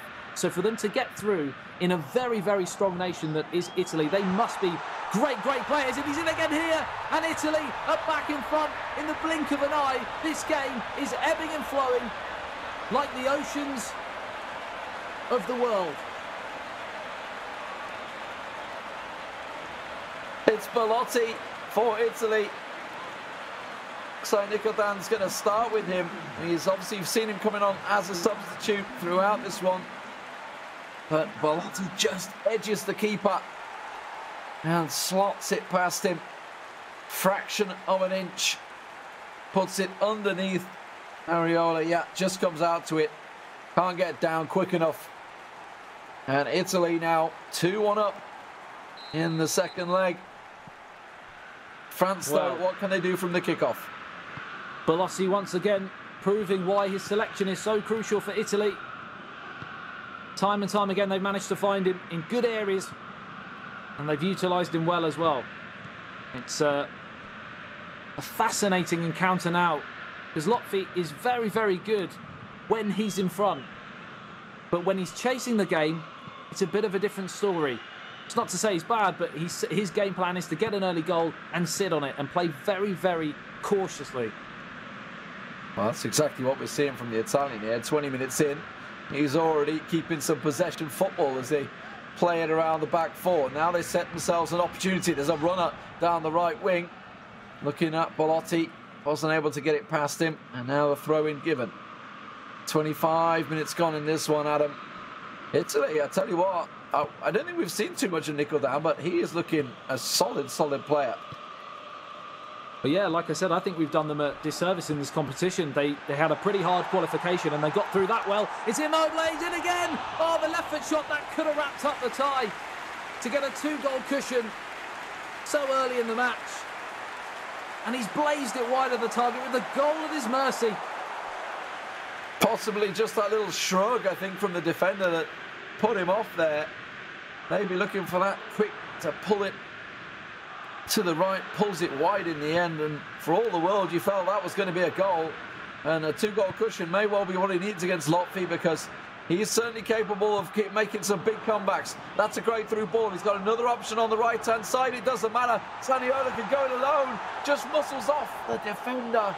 Still got himself the control of the ball, but now it's gone for a throw, and well, Adam, what a game. That is a huge, huge challenge coming in. I couldn't see from here whether it was Varane or not, but the slide tackle came in. Italian pressure. It was like siege mentality, but now it's gone down the other end, and it's a chance here for Antoine Griezmann. He's hit the inside of the post, it's come back out, and the goalkeeper saved it with his feet. What a chance for France. Gets his foot down low. Certainly wasn't going to be able to make it with his feet. That's one's with his hands, the second one with his foot.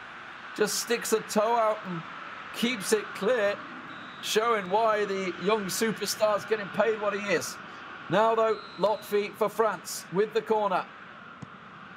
Going to whip in an in-swing, and the header clatters the bar, and it's cleared by the Italian defence. When your luck is not in, it really isn't. Oh, it's a penalty, surely. The referee waves away the shouts from the French contingent.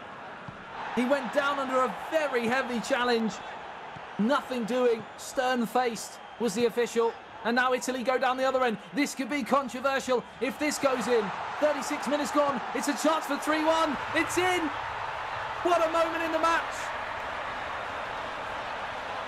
Wow. End to end. It's Immobile. And as you say, that could easily have been a penalty at the other end. How many times have we seen it? And the momentum, I'm going to use the word, I'm going to go there, Adam. The momentum gathered by Italy is phenomenal right now. There were so many options open. The defence was at sea, and Italy find themselves a clear shot into the near post. Immobile, no messing about. I'm lost for words, to be honest, Lee, because it's moments in matches. And I think we might have just seen it there. The 37th minute, when the penalty wasn't given, he'd also just literally hit the post and the crossbar in 2 quick-fire attacks. And then they went down the other end, Italy, and scored a third. Now, this is a real tough ask for Lotfi. If anyone can do it, it's one of the 2 French guys, but this is huge now. If anyone can do it, it's one of them. It's one of them. It's somebody. Oh, well, a 2-goal lead. That is exactly what the doctor ordered for Italy. And they are loving life right now, the Italians. Semi-booking their place in the finals. You know, we obviously, let's not forget the fact they've got NRK and Alfonso Greyfox as well, with 2 players that have also been taking part in this tournament. Oh, that one's gone wide. The chance for France goes begging. Well, we've said that a few times. Very un-French-like to miss chances. I have to say that's possibly more of the half chance than we have seen from them. They've missed bigger than that in this game so far, most notably hitting the woodwork twice. But I just feel the wind has well and truly been taken out of Lotfi's sails after that quick fire counter-attack and goal from Immobile. It's a throw-in. Half-time beckons. Italy coming into the first half with a dream 3-1 lead. They are going to be loving this one. And, well, Lotfi with it all to do. We may well see some all-out attacking. We'll see how it goes. They're going to be kicking off, and Lotfi's going to be looking for that very early goal here from the kickoff. Yeah, and he's got to do something. Well, that's a great interception straight away. Italy completely nullifying that early kickoff potential goal. And, yeah, Lotfi's got to do something that he very rarely has to do. Chase the game. He's not used to it. Certainly not at the highest level. That ball just gone for a throw-in. France still keeping the pressure on early here. All out attacking, trying to do something with Griezmann. It's gone across. Defenders there. A much-needed clearance because Griezmann was ready to tap it in the net, but it's still not over. The pressure continuing as France continue to pour forward. They've got another player. Goes to Mbappe. What can he do with it? Head comes in. Oh, it's found. Fekir on the spot. And he just tapped one in. It's 3-2 France. Captain fantastic. Just when they needed someone to grab the game by the scruff of the neck. Because France were looking potentially dead and buried here in the semi-finals of the eEURO 2020 tournament. But up steps that man, Fekir. You have to say, plaudits go to Kylian Mbappe, I think it was, who won that flick on up against possibly a player larger than him. So to get that header down was very, very impressive. Game on, Lee. Game well and truly on. Wow, what a match we have here. It's one we were hoping for. That's for sure. Italy still with the goal lead, but they are under pressure. And we just thought once they'd won it back from that kick-off at the start, but you could see the relentless aggression coming out from the French, just pouring forward, making sure they kept the pressure on. Now, a free kick chance. It's going to be taken short, I suspect, here for Nicholdan. Don't expect him to be launching it into the box. They will just keep hold of the ball. They can try and counter here, actually. The man in the middle, that was a big option for them further forward. Looking to try and draw some of the French players out of their own half. That's a great ball through. What a fantastic find, but unfortunately the finish wasn't quite there. Hasn't gone yet, now it should be, and the French players should be able to clear it down the left wing. Yeah, intricate play there from Italy, but Kurt Zouma was there. And now France come down the other end. Fekir might just turn provider, but he's fired wide of the target. And as the longer the game goes on, the more and more France are going to have to press and chase this game. And it's going to really, really open up. I, for one, am thoroughly excited for the remaining 33 minutes plus stoppage time, and that is quick maths. That was very quick. You're on the ball right now in the finals. Nicholdan trying to book a place for Italy in the grand final. Serbia will be the opposition. A big chance, an opening for France. They've got to score. They will not score. How in the world did that get pulled wide? For the world, it looked like it was there to be had. Olivier Giroud shanked it wide of the target. The goalkeeper made the movement towards that near post. He elected to go far post. And unfortunately for Lotfi, he just put too much on it. And it's as simple as that. Even the best players in the world can overcook it. But France come again. Ball Pogba now finds Fekir. Back to Pogba. Support from Olivier Giroud in the centre. It gets crossed in, but that's a poor piece of play in the end, and it's straight through to the goalkeeper. Couple of changes for both teams. Bernardeschi on for Belotti, I just saw there, as well as Daniel Rugani coming off. So defensive change as well for Italy. Obviously, some of the players starting to get a little tired on their feet out there. There's been a lot of running going on. Fekir playing it down. Romagnoli, the big Milan centre-back, bringing it forward to Florenzi down that right wing. There's acres of space for Bernardeschi. He's just come on. His fresh legs looking for the cutback. Can't quite get past the defender. And I think he actually bought a goal kick. He did. Really nice defending there. Yeah, brilliant. Round of applause from me there for Kurt Zouma.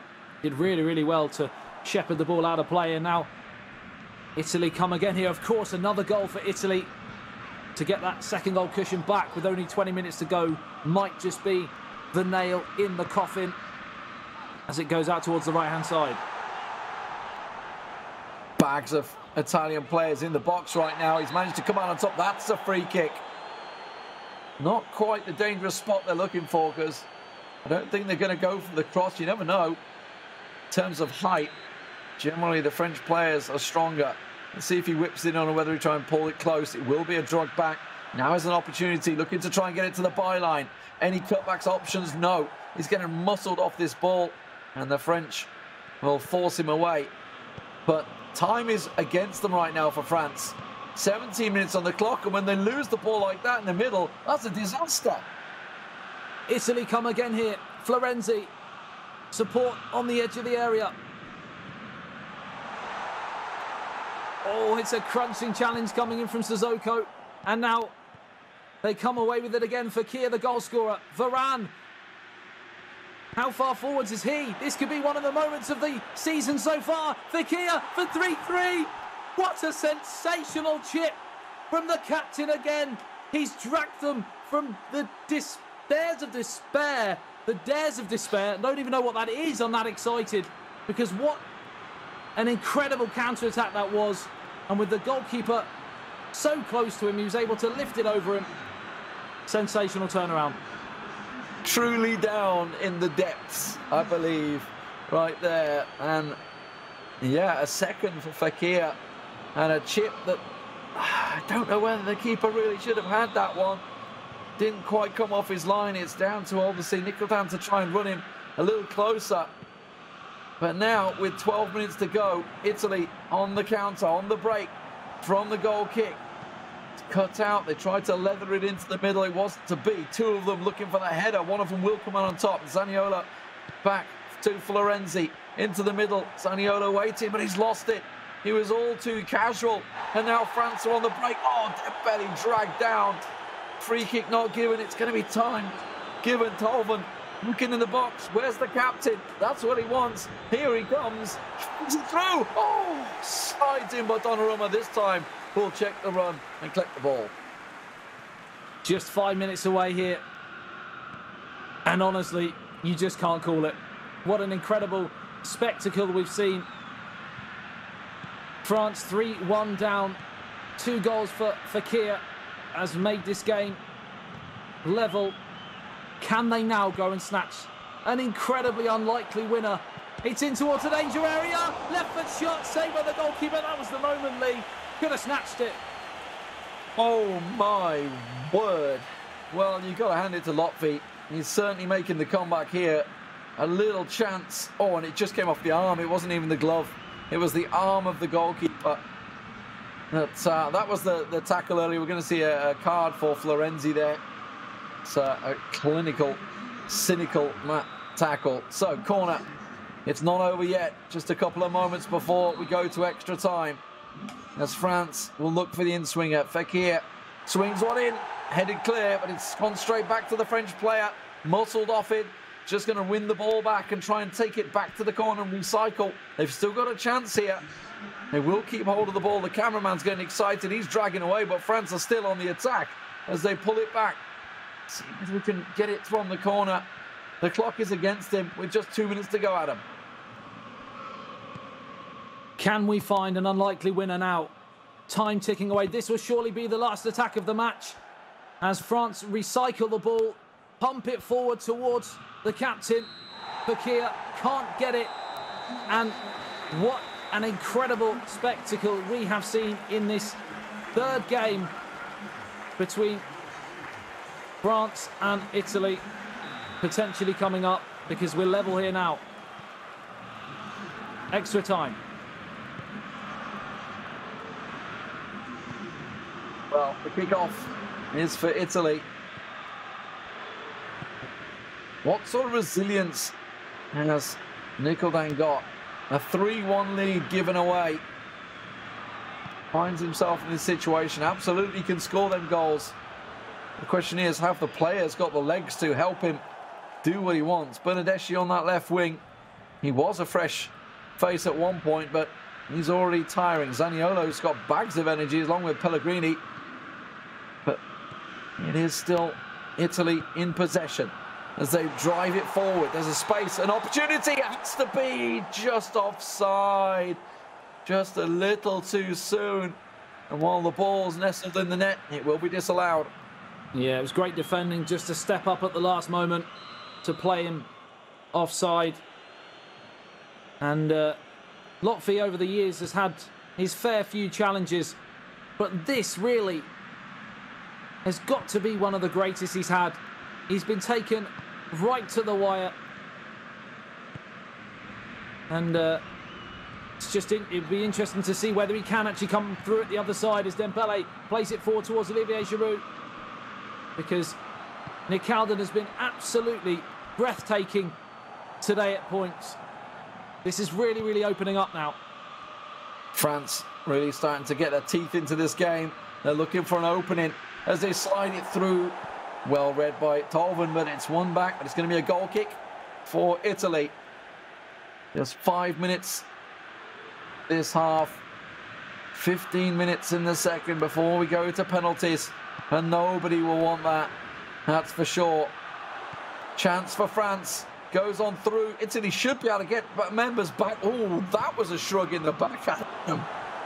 It really was. And are we going to see another moment where Italy go down the other end? It's not to be on this occasion. As it's back into towards Olivier Giroud. Turns it around the corner. Feeds it back to Ndombele now. Fekir's in there again. They're piling numbers forward in search of this fourth goal, which might see them through to the eEURO 2020 final. It's finished at the end of the first half of extra time. We're still at 3-3, and this game has been so great, I've even invented phrases. Dare of despair. You're inventing a lot of things right now, but 15 minutes is all that stands between a potential Italian final or a French comeback and a third matchup here in the semi-finals. Who will it be? As the players figure out exactly what they can do to their teams to try and get a little bit more strength, power, physicality, energy. It's all what they need.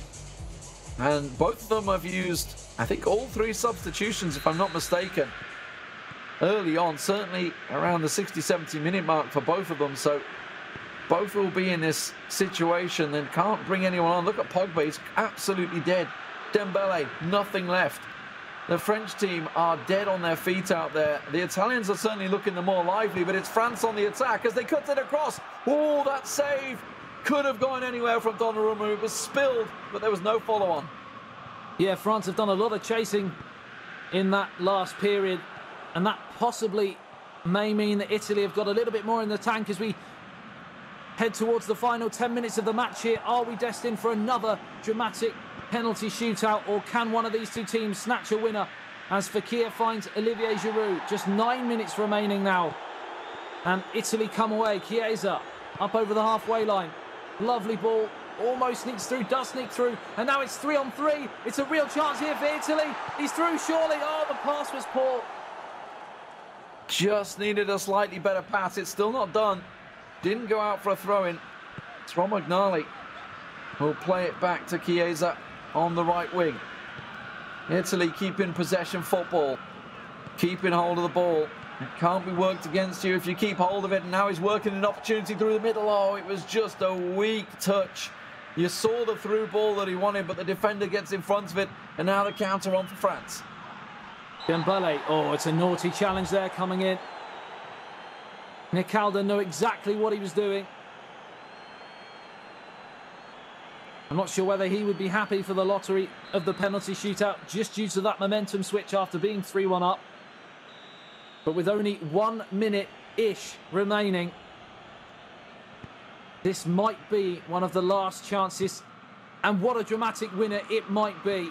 Kimpembe pulls it back towards the edge of the area. Dembele in towards the penalty spot. It's pinballing around. No one can quite get a claim on it. And finally, the referee brings the second half of extra time to an end. And Lee, we're back to where we started the day with a penalty shootout. We've had a fair few of them today. This one finishing 3-3.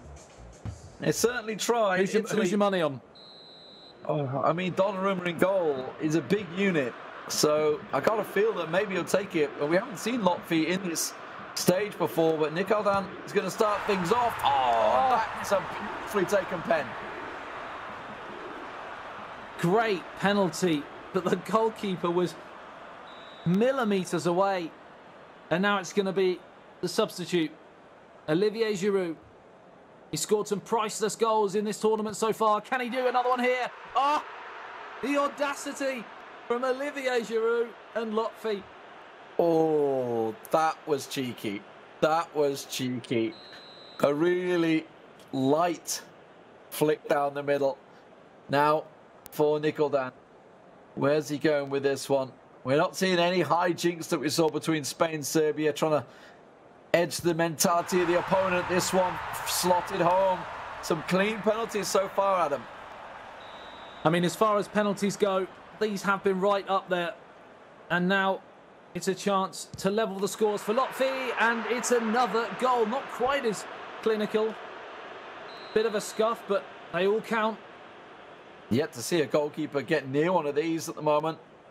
Let's see whether Lotfi can work some magic in the sticks. He's slightly edged it to the left-hand side, trying to give his opportunity, and that's exactly what he was after. He went down low. He almost gave the sign to say, yeah, put the ball down here, and I'm going to go for it, and it absolutely worked.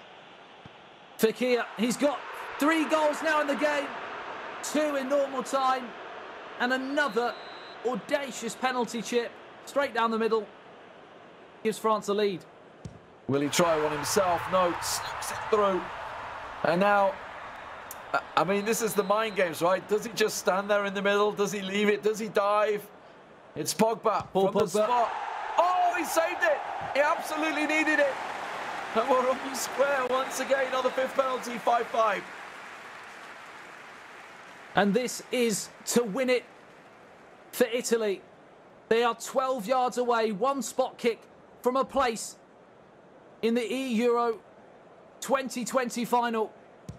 And he steps up, and they've done it. Now it's all on France. Surely. They have to score. They have to score. Will it be a chip down the middle? Will it be a smash into the corner? The crowd are behind them. I thought that was it. Lotfi, where's he going to go?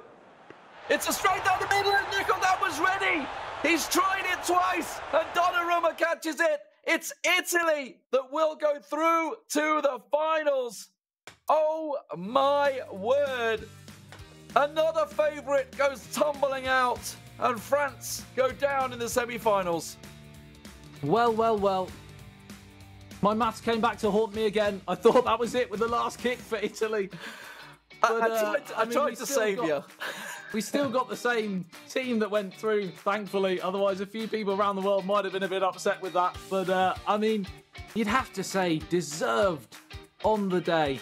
A fantastic performance from Italy over the 2 games. Yeah, things started off so well for Italy. Obviously, this was the very early opener inside 5 minutes. And it continued Italy's way. But it was a fantastic comeback for France, no doubt about it. And some great goals throughout the match.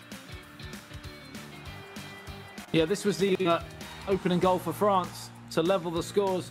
And it felt like when Italy got their noses in front with the 2-goal cushion, that was the second goal to make it 2-1, and then 3-1 came as well. You thought it was over. And then, of course, we had a dramatic comeback. 2 goals from Fekir. This was the 3rd goal, of course, for Italy. Before that, another stunning finish. Did you have a pick of the day, a goal of the day in this one? I got to be honest, I think it was when Mbappe won it just here. The strength of it. I mean, yes, it was a tap-in, but considering it's literally 2 French players with about 7 Italian defenders around him, it's not a goal he should have won. Yeah, it was great desire. And then, of course, this was the moment where another incredible chip to make it 3-3. And it went to penalties. And that was the moment that I thought had sent Italy through. But it was, of course, the miss that came in with another chip down the middle. I mean, it's an audacious chip at the end there to go for it once again. But as you can see, that is now the finals. Serbia versus Italy in a best-of-5 bonanza. Both teams have been scoring goals left, right and centre. And it should be an absolute belting final. It's a repeat of the Group B game. 6-5 to Italy. Yeah, so I mean, goals, goals, goals. That's what we're expecting to see from this one. And now, Adam, I mean, who's the favourite coming into this? Because we've covered both these teams throughout this tournament, and both have been fantastic. Yeah, we keep saying it's very, very difficult to pick, but Serbia would have been one of the favourites going into the competition, as were France. And Italy have dispatched to France, as you've seen, and in 2 games, didn't even go to a 3rd game. Equally, Serbia have come through a very, very tough ask with the sort of Cinderella story of Romania crashing out in the semi-finals. I'm going to sit on the fence. I'm going to be very, very boring on this one. After all that, you sit on the fence. I led you to believe I had some magical words of wisdom, but no. Well, I'm glad you wasted all of our time. That's what I do best. Let's get into the next match. Before we do, we have to go over to Harry, who is ready with the draw to find out who the home teams will be. Well, thanks a lot, Lee. I wouldn't feel too hard, my friend. I don't think I've ever been able to pin Adam down on a particular prediction for a final. Well, it's time for our final formality of today. We've got final on the brain. We have Serbia, we have Italy. It's now time to do the draw, because this is now a best-of-5 match, which means one team has to be the host team and the home advantage team and nation in 3 out of the 5 games. So now it's time. The first nation drawn out of the pot here will have the virtual home field advantage here in the grand finals. Will it be Italy? Will it be Serbia? Let's find out. As the pool I've just drawn, will it be Italy? It will be. So Italy, I don't know if you can see there as my camera finally focuses. Italy, the first team out of the pot. And just to confirm that the other team in the pot was the other finalist team. So Italy hosting 3 out of the 5. And here's the other nation.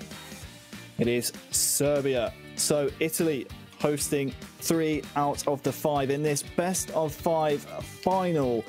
It's been a tremendous day's action. And after the break, the grand finals between Serbia and Italy, they've been fighting so hard throughout the entire eEURO campaign. It all comes down to this. Do not go anywhere.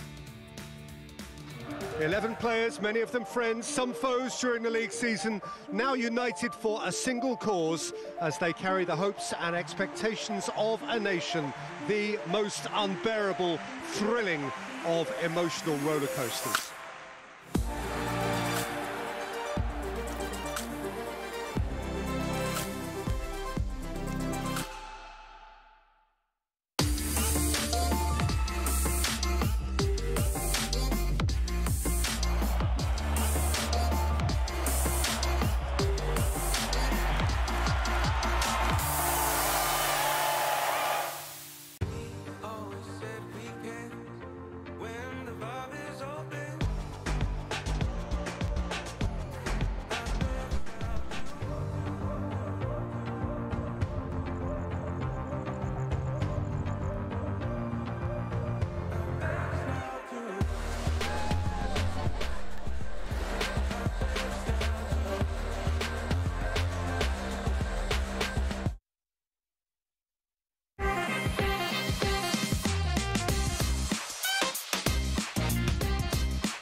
Cheers. And if I didn't think it was worth one try, I'm gonna roll myself up in a a big ball and fly.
Welcome to the eEURO 2020, where the grand finals of the entire tournament are about to begin. Joining me is Stuart Wesley. My name is Harry Channon, and Wes, it's been a long road. It's been a running theme this entire weekend for these nations to get to the final. We started with 55. We're now down to the final 2. First of all, welcome. Second of all, try and put into words what a tantalising prospect of a final we have ahead of us. Well, it all comes down to this. As we said, it's 55 nations. It's been several months. It's been qualifiers. It's been playoffs. It's been knockout stages. It's been extra time. It's been penalties. It's been all of that rolled into one. And now we are left with the 2 defining nations of this tournament. Serbia have made a bit of a, I'd say a bit of a fist of it trying to get through to this final, whereas Italy arguably coming through the toughest test of all, which was, you know, eFootball Pro reigning champions, the former world champion of eFootball pairs. They came through the fire, and now it's the final. Well, one team threw the gauntlet, the other has made it here one way or another. I think it's only fair, Wes, that we start with these two nations' journey to the finals before we can really properly set the scene.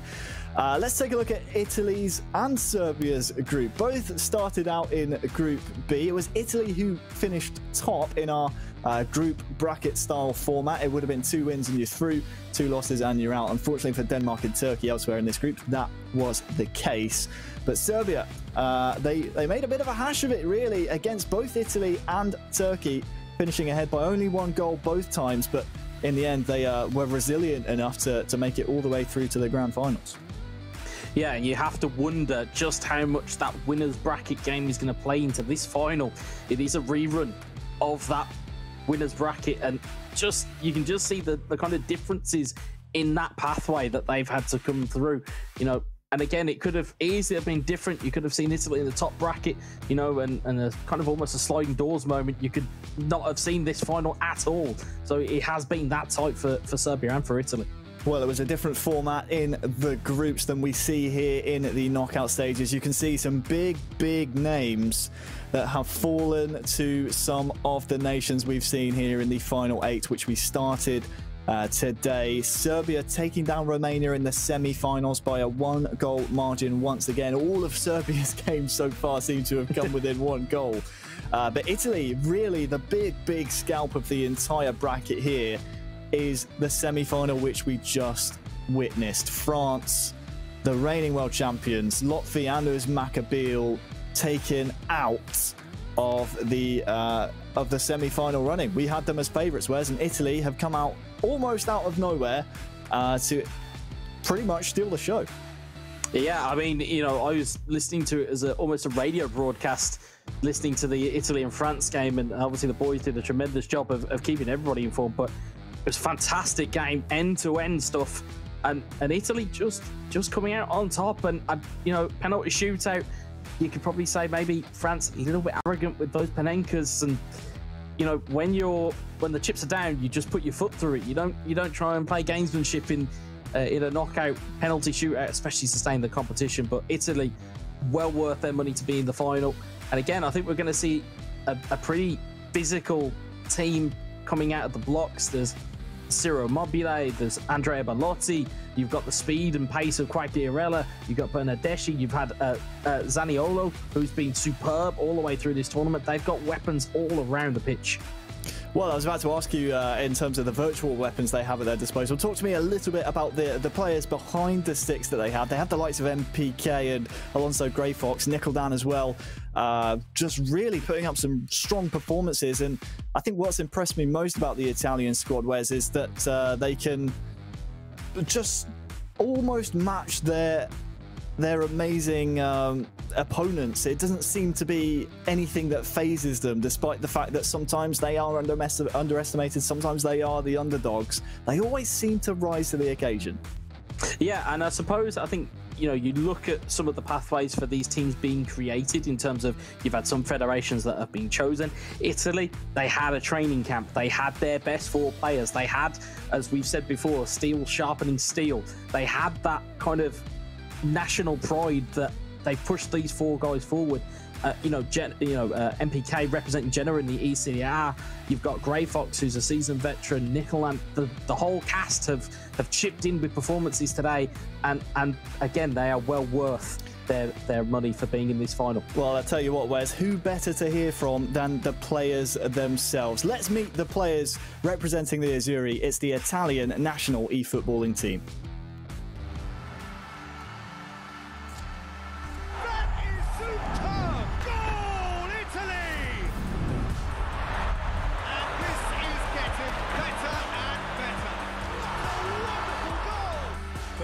Of step, the sharpness of movement, the certainty of finish. Ciao a tutti, sono Carmine Naples 17X Liuzzi e sono giocatore della nazionale italiana. Hi everybody, my name is Alfonso Alonso Grey Fox Mereo and I'm an official player of first Italian in national team. My name is Nicola Lillo, Akan Galdan and play for Italy. I have been competing in esport for 12 years. Hello, my name is Rosario Enrique Accurso and I play for Italy. I'm a competitive player since 2019 and I'm feeling proud to represent my country. My teammates are very solid people. They are all from Naples, a city that I love. My teammates in national team are excellent players. They work hard in training, where a good friendship was also born. I miei compagni di squadra sono veramente in gamba e oltre che essere bravi giocatori sono veramente persone eccezionali. Abbiamo legato fin da subito. The journey was hard. The toughest spot was against Montenegro, where we lost a crucial match, but we had the mentality to get on and achieve the first place. Spero di poterli rincontrare nella fase finale per prenderci una rivincita. My most important moment was victory against Ukraine with the result of 8-0. Win eEURO 2020 sure would be a thing to be very proud of. Winning for me would mean realizing my dream started a long time ago. Per me sarebbe motivo di grande orgoglio e una gioia difficilmente descrivibile. Winning Euro 2020 will be the crowning of our dream. It would mean that every effort and sacrifice will pay off.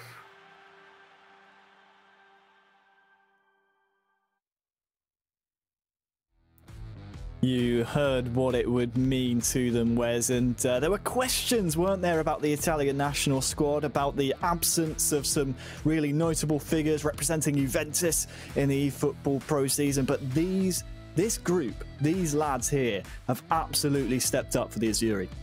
Yeah, it's been massive. I mean, it's a great team effort. You really can almost feel the entire backing of Italy getting right behind these guys, and you know, we've seen some of the very high-profile support they've had so far in this tournament.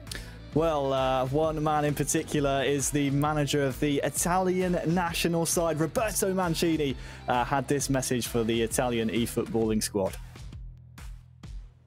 Un grande in bocca al lupo alla nazionale che nel weekend disputerà la fase finale di UEFA Euro 2020. Faremo il tifo per i nostri 4 giocatori in maglia azzurra impegnati nella sfida su PlayStation. Fatevi onore e Forza Italia. Ciao. Well, Forza Italia is the message from the big man. I mean, that's got to spur you and fill you with confidence, hasn't it? When the manager of the national side has your back, that's got to be. I mean, does that put more pressure on you, or does that maybe just fill you with a bit of confidence? I think if anything, that's going to cheer you up. You know, if you've got the attention of your national team manager, and he's willing you on to go all the way. I mean, they are what, a best of 5 away from taking this entire tournament, and again, it would be a fantastic achievement for them. We know that Italy, across all of sport, have got a rich history, in terms of winning things, and they're very passionate people. So expect fireworks if they do manage to overhaul Serbia. Well, speaking of Serbia, let's maybe turn our attentions then to them, because they are Italy's adversaries here. We spoke previously about them, maybe not one of the powerhouses in terms of real-world football. Virtual football, though, they have some very, very strong players in their squad, don't they?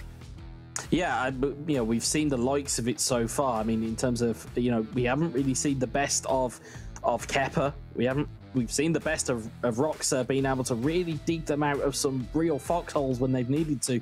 And then you look at the players they've got at their disposal. You look at Alexander Mitrovic. You look at Milinkovic-Savic from Lazio. You look at Milinkovic at the back, who plays his trade for Fiorentina. They have players, they have weapons around the pitch. It's just they're finding ways to get through games, and that would be the thing that would concern me if you were Italy at this point. These are two physical nations, and we speak about physicality in this stat balancing mode as maybe being the difference maker. Would you give the edge in terms of that aspect to Serbia here? Because we've seen Roxa and Kepa both use physicality to set up shots and even set up goals on occasion.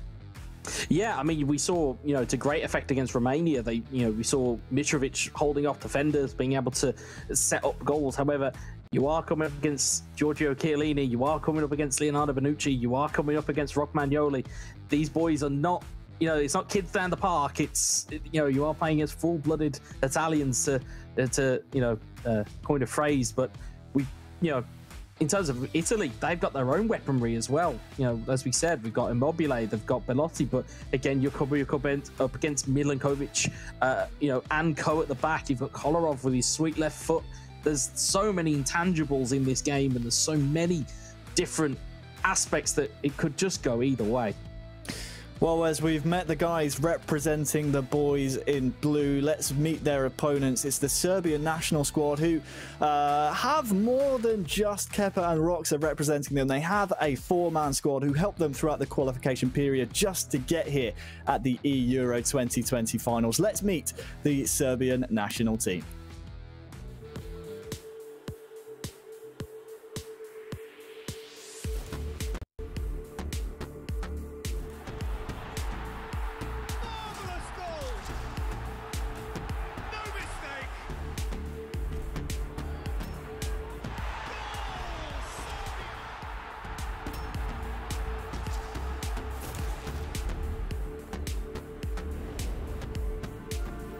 Hi, my name is Filip Panic.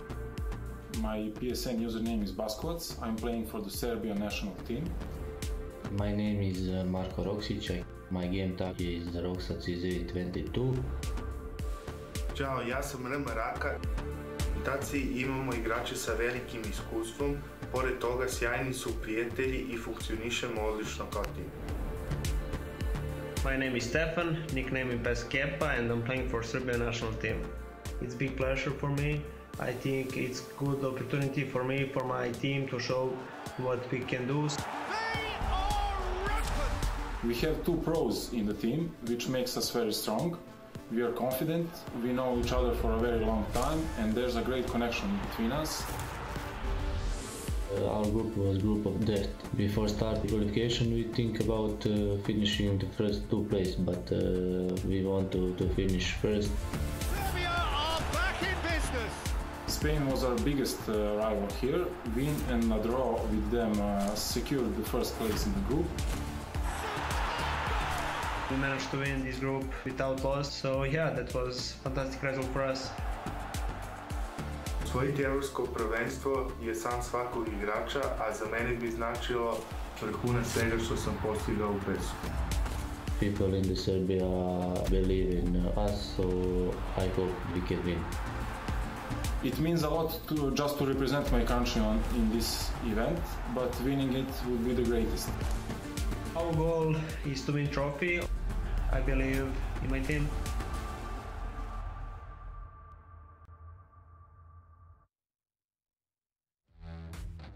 Well, Wes, the belief is there from Kepa, and it's good to hear from almost, I don't want to call them the other two fellas there for the Serbian national squad, because Baskovac and Raka in the qualifying groups were filling in the holes for Serbia when Kepa and Roxa weren't available. Yes, the two pros will be the majority of the players that the Serbian national side here will try and lean upon, but they certainly filled in the group stages wherever it was necessary. Well, that's the thing. I mean, it's, you know, you've got two headline players in Kepa and Roxa, but we cannot forget the rest of that Serbia side. They did incredibly well to qualify out of the group stages or out of the qualification stages. You know, we've documented it to death that they knocked out England. Wow, we're really upset because we didn't have a team to root for here. No bias here, Wes. There's no bias at all. But to force Spain into the playoffs, I think that was, that's pretty much a statement of intent right there from Serbia. And the fact that, as we said, when there was all four of those players, it wasn't just Kepa and Roxa that were playing every single game. Every player got reps in, and if they do go on and win this, it will be very much be a team effort, much like we've seen today from Italy as well. Yeah, all of the Italian e-footballing national side chiming in so far this weekend. I've only really seen Kepa and Roxa, and it has to be said the former doesn't look to be at his very best so far this weekend, at least from what we've seen, Wes. Do you feel like maybe that has to change here in the grand finals if Serbia are going to lift the trophy at the end of it? Well, I think you have to. You have to have some type of kind of shot in the arm. They need some type of confidence boost, especially with Kepa just being off of song. He needs something. He needs something to give him a bit of a boost. Well, we'll see if that something is a bit of a word of encouragement from a Croatian, a Serbian national team player. Let's throw to a quick message from one of the lads from the national team. Selekcija Fudbalskog saveza Srbije u subotu od 13 časa i 15 minuta igra svoju prvu utakmicu na Evropskom prvenstvu u PES-u. Nadamo se da će naš tim biti uspješan kao što je bio i u kvalifikacijama. Podržimo zajedno naše momke u borbi za prvaka Evrope. Well, Nikola Milenkovic there was really trying to spur on the players, and if that's something that can be tuned into to Kepa's mindset to maybe help him turn around some of his struggles, hopefully he can draw from it. My question to you is, maybe has Kepa just come up against some contrasting play styles today, and is that maybe why we're not seeing his fine form, his very best so far this weekend? Potentially so. However, what I would say is that the very best players always find a way. They always find a way through. You need a plan A, plan B, C, D, E, F, whatever, however.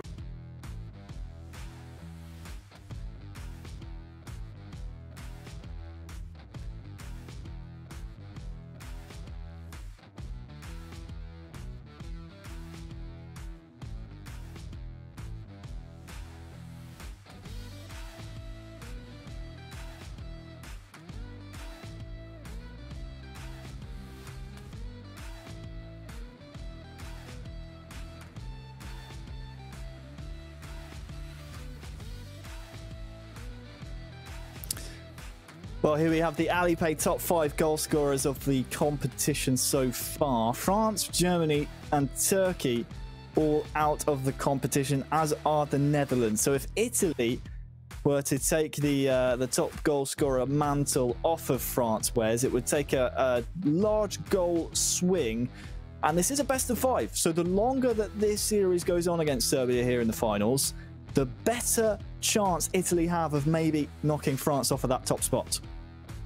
True. However, if you were Italy, you probably want to get out in 3 and just get the job over the line. I wouldn't be looking for a goal-scoring record unless it was absolutely certain. Unless it turns into, a pedestrian game where Italy are steamrolling Serbia, then I wouldn't be looking for a goal-scoring opportunity. I'd just be looking to just secure the game. You can see there from the poll just below, overwhelmingly with the Italians on eEURO2020.com.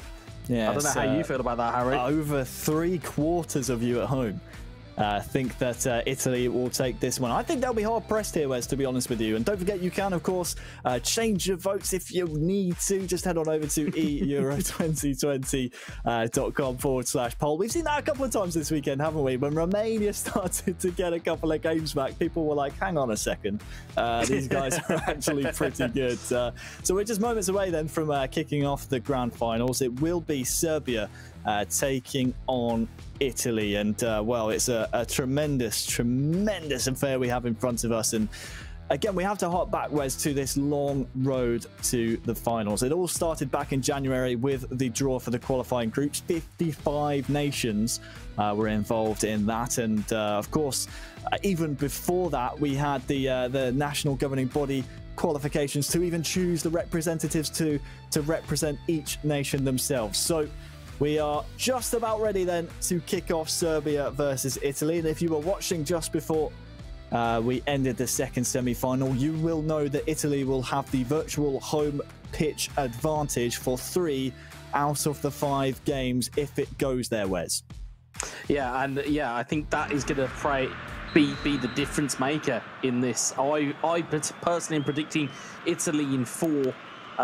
However, none of my predictions have really come true this weekend, so I completely ignore what I'm suggesting here.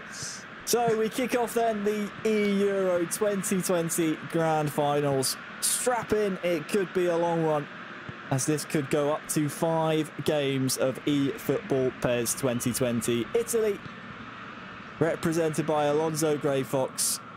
You know the strip colour already. And it's Roxa for Serbia. And he is a strong player to field first here for Serbia, and that's taking nothing away from Alonso Grey Fox, because he's proven some great shocking results himself so far this weekend. Zaniolo now for Italy. They want to strike first here in the finals. Dealt well with by the Serbian defence. Roxa, calm as you like. But if I'm Alonso Grey Fox here, Wes, I maybe have to worry about Roxa. He came out with a vengeance, didn't he, in the semi-final to turn around the result against Romania, to break Romanian hearts. And here is Kolarov trying to get something going for him. I mean, you would be scared, wouldn't you, after that semi-final performance by Roxa? Yeah, it's one of those things where you'll see a name flash up on screen, you're like, oh great, I've got to go and play Roxa now. It's one of those ones, and especially when you know the capabilities that these players possess. I mean, let's not discount Serbia's goal-scoring ability. They've had 67 goals overall, and they've scored 29 of those in the groups and the finals. So they're not without scoring goals, Serbia. So I'd expect this to be high-scoring. And despite this being played on a virtual pitch, Wes, I very much expect this to be a physical affair. Both nations possess very, very strong, statistic-wise, physical players. They are well and truly happy to play physically, as well as both of these nations have displayed so far this weekend. Thanks for joining us wherever you are in the world, whatever time it is. You can use the hashtag eEURO2020. Let us know your thoughts. Who do you think is going to be crowned the champions? Look at this. It's Immobile in behind here for Italy. They'd love an early goal in the opening 20 minutes. That's the best chance so far. It will be an Italian corner. And Roxa defensively, well, that's just way too much space to afford. Yeah, I mean, you can see there that the closing down was quite quick from Serbia. Well, he has only run out for a corner. Looks like it's Florenzi lining it up. It's short, though. It's a bit of a surprising corner. Immobile. Oh, well dealt with. Dimitrovic was well, it's very well thought out corner, but also great alertness from the Serbian keeper as well.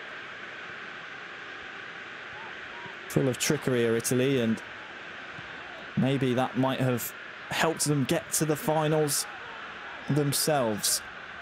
Dispatching of France in the previous round in 2 games was a shocking result that will be felt around the PES world, and that's a mistake. Mitrovic here could have a chance here for Serbia, maybe to upset the Azzurri. It's the first goal of the finals, scored by Serbia. It's Mitrovic with the heroics once more. And Roxa and Serbia are in the driver's seat now. First blood to Serbia. It was seized on by a mistake. And again, as we keep saying, you don't want to give players like Roxa and you don't want to give players like Mitrovic that type of space and opportunity to take advantage of it. And again, impetus and advantage goes to Serbia. To a neat little pickup from Mitrovic, and we talked about that physicality. Romagnoli just couldn't get back on him. And it is Mitrovic who seals the deal here. You can see there just a little bit of a lucky interception from, I think that was that Vladic or Lalic, excuse my pronunciation. Mitrovic just fires it into the back of the net. And well, you can say it's a fortunate bounce, Wes, but a lot of it comes, doesn't it, from great pressing from Roxa, knowing that he could be alert to that kind of mistake. Yeah, definitely. You have to have your players in those positions. You can see that he's reading. You can see that again. He's manually trying to read where he feels these passes are going. And it'll be interesting now to see Italy on the front foot. Although they're not in uncharted waters. They've been behind to Serbia before already this weekend, so they'll know how this feels. Of course, it was Italy who prevailed in Group B. 6-5, I believe it was, on aggregate. There's no aggregate score here in the knockout rounds. And that doesn't change for the grand finals. It's just straight up game wins that matter. Adam Jajic down this near side. Rugani does well to keep that one in play and will turn possession over to his side. And one thing I do like about the Italian national side's setup, it doesn't matter who's playing. They all like to just have that attacking bar. You can see at the bottom of your screens that white bar will turn either blue if they go defensive or red if it's attacking, and Alonso Greyfox might get one back! Italy have equalised! Ciro Immobile with a vital finish that gives Italy a lifeline here in the first half. To steal another commentator's line, what a hit, son, what a hit! Finds the corner of the net when no one was expecting it. And again, it's a pretty hopeful ball down the right-hand side. It's a great little cut inside. Immobile gets around the back of the defender, holds off that defender and slams it home for 1-1. And Italy, again, like we said, they like to have possession of the ball. They took their time to get it forward. They didn't just rush it. And all of a sudden, Immobile, cute finish, batters it into the back of the net. And all of a sudden, the Azzurri go crazy. That one will feel good for Alonso Greyfox. Coming up against the pro player in Roxa, representing FC Nantes in the eFootball Pro League alongside national teammate Kepa. Well, that sets this one up absolutely perfectly. What was it? 78% of you at home thought the Italians would come out on top. The early goal from Serbia might have proved a lot of you very wrong, but Alonso, well, he's not giving up. Look at that ball over to the top to Immobile. He'll actually get there, and he lifts it over the keeper. And Italy are in front. It's Immobile again. It's Italy again. What a finish. It's a moment of magic from Ciro Immobile. Again, bit of a hopeful over-the-top ball. However, the key point here is that Serbian defender is sticking out like a sore thumb, and Greyfox spots it, spots the run, spots the man, and it's a wonderful finish again, doesn't panic under pressure. Well, seems to be the key trait of Grey Foxes. Can't wait to see this replay purely from that pass. Look at it, from his own half. Alonso Grey Fox. To pick that out, Wes, is some vision. We'll see it here again. Yeah, and it's Jorginho, it looks like, from that very much quarterback kind of position, which I'm sure Adam will tell us all about as a Chelsea fan. And it's a lovely chipped finish from Ciro Immobile. And there goes the Klinsmann dive. And all of a sudden it's back. That pendulum swings back into Italy's favour. The turnaround from Italy here in the first half, just reminding Serbia that, yes, they have the pro players, but the Italians have the fighting spirits. They have good history in European Championships, do the Italians. They would love to try and replicate that here on the eFootballing stage as well.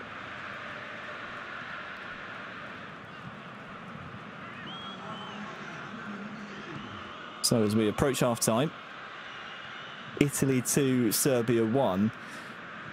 I have to ask the question, Wes, is that a fair result? Roxa might get the ball back here for Serbia, so we'll put a pin in that question for now. Would you say 2-1, is that a fair representation of how this eFootball PES game has gone so far? Well, I think Roxa, for large spells, had most of the control that game. I mean, it was only for a pretty hopeful ball down the right-hand side. There's a bit of a uncharacteristic defensive error from the Italians. It was a couple of hopeful through balls. I mean, the first one down the right was a bit hopeful, and it was a really good ball into the box for Immobile. That second one was brilliant. But I think on the balance of play, I think Roxa could be slightly aggrieved here. Well, he'd love to get another goal back for obvious reasons. The fact that he's 2-1 down. But Serbia's opening goal, you have to remember, came from a mistake by Alonso Grey Fox. There's not really been the dominance that we've expected out of Roxa. And look at this, Italy come forward once again. Immobile feeds Belotti. Side netting. I think some Italian fans up the other end might have thought that one was in, but Immobile selflessly on a hat-trick as well. Controlled by Alonso Grey Fox, of course, but the virtual Immobile, I mean, you think maybe in real life he hits that one. Yeah, I don't think that Grey Fox realised how much space he had. I think that's a panicked super cancel and then a panicked pass. And then, you know, I think from there, I think it just kind of peters out for him. Roxa coming forward, wrestles the ball off the Italian defence. They're holding strong now, though. Florenzi. This will go all the way out to Romagnoli. It was actually quite a nicely weighted pass for him.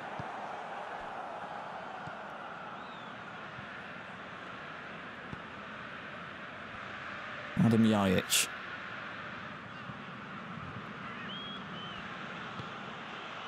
Again, we constantly see the physical battle in the middle of the pitch. And Roxa trying to press high here, but Alonso, well, he's having none of it. He's holding the fort fairly well by now. Bonaventura up to Zaniolo. Belotti, look out for Immobile here. He'll be the one that Alonso hopes gets the ball. He's still going here, straight at the keeper, and it's 3-1. Italy score. It's the hat-trick hero, Immobile. Wonderful. And it's nothing less than Alonso's deserved. He's defended so well against Roxa. Not given the FC Nantes a sniff in this first game of this best of 5. It's a long old series, Wes, but this, the third from Immobile, was well deserved. Yeah, it's neat little passing play here, but just keep your eye out for this challenge going into the edge of the box. He didn't want to commit to that challenge from Belotti. He knew he would have given a penalty away. But even so, you can't leave a player of Ciro Immobile's calibre out in the cold on his own. And Serbia will be annoyed to see that one go in. All of a sudden now, every piece of momentum is now with Italy. It's going to make it even more difficult.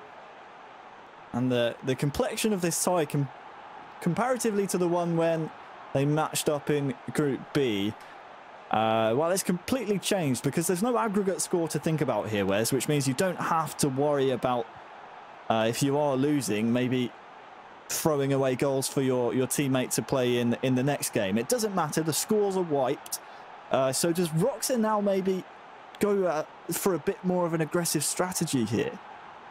Well, I think if he has to just try and regain some foothold in the game. There's 26 minutes plus a bit of change in the first game left.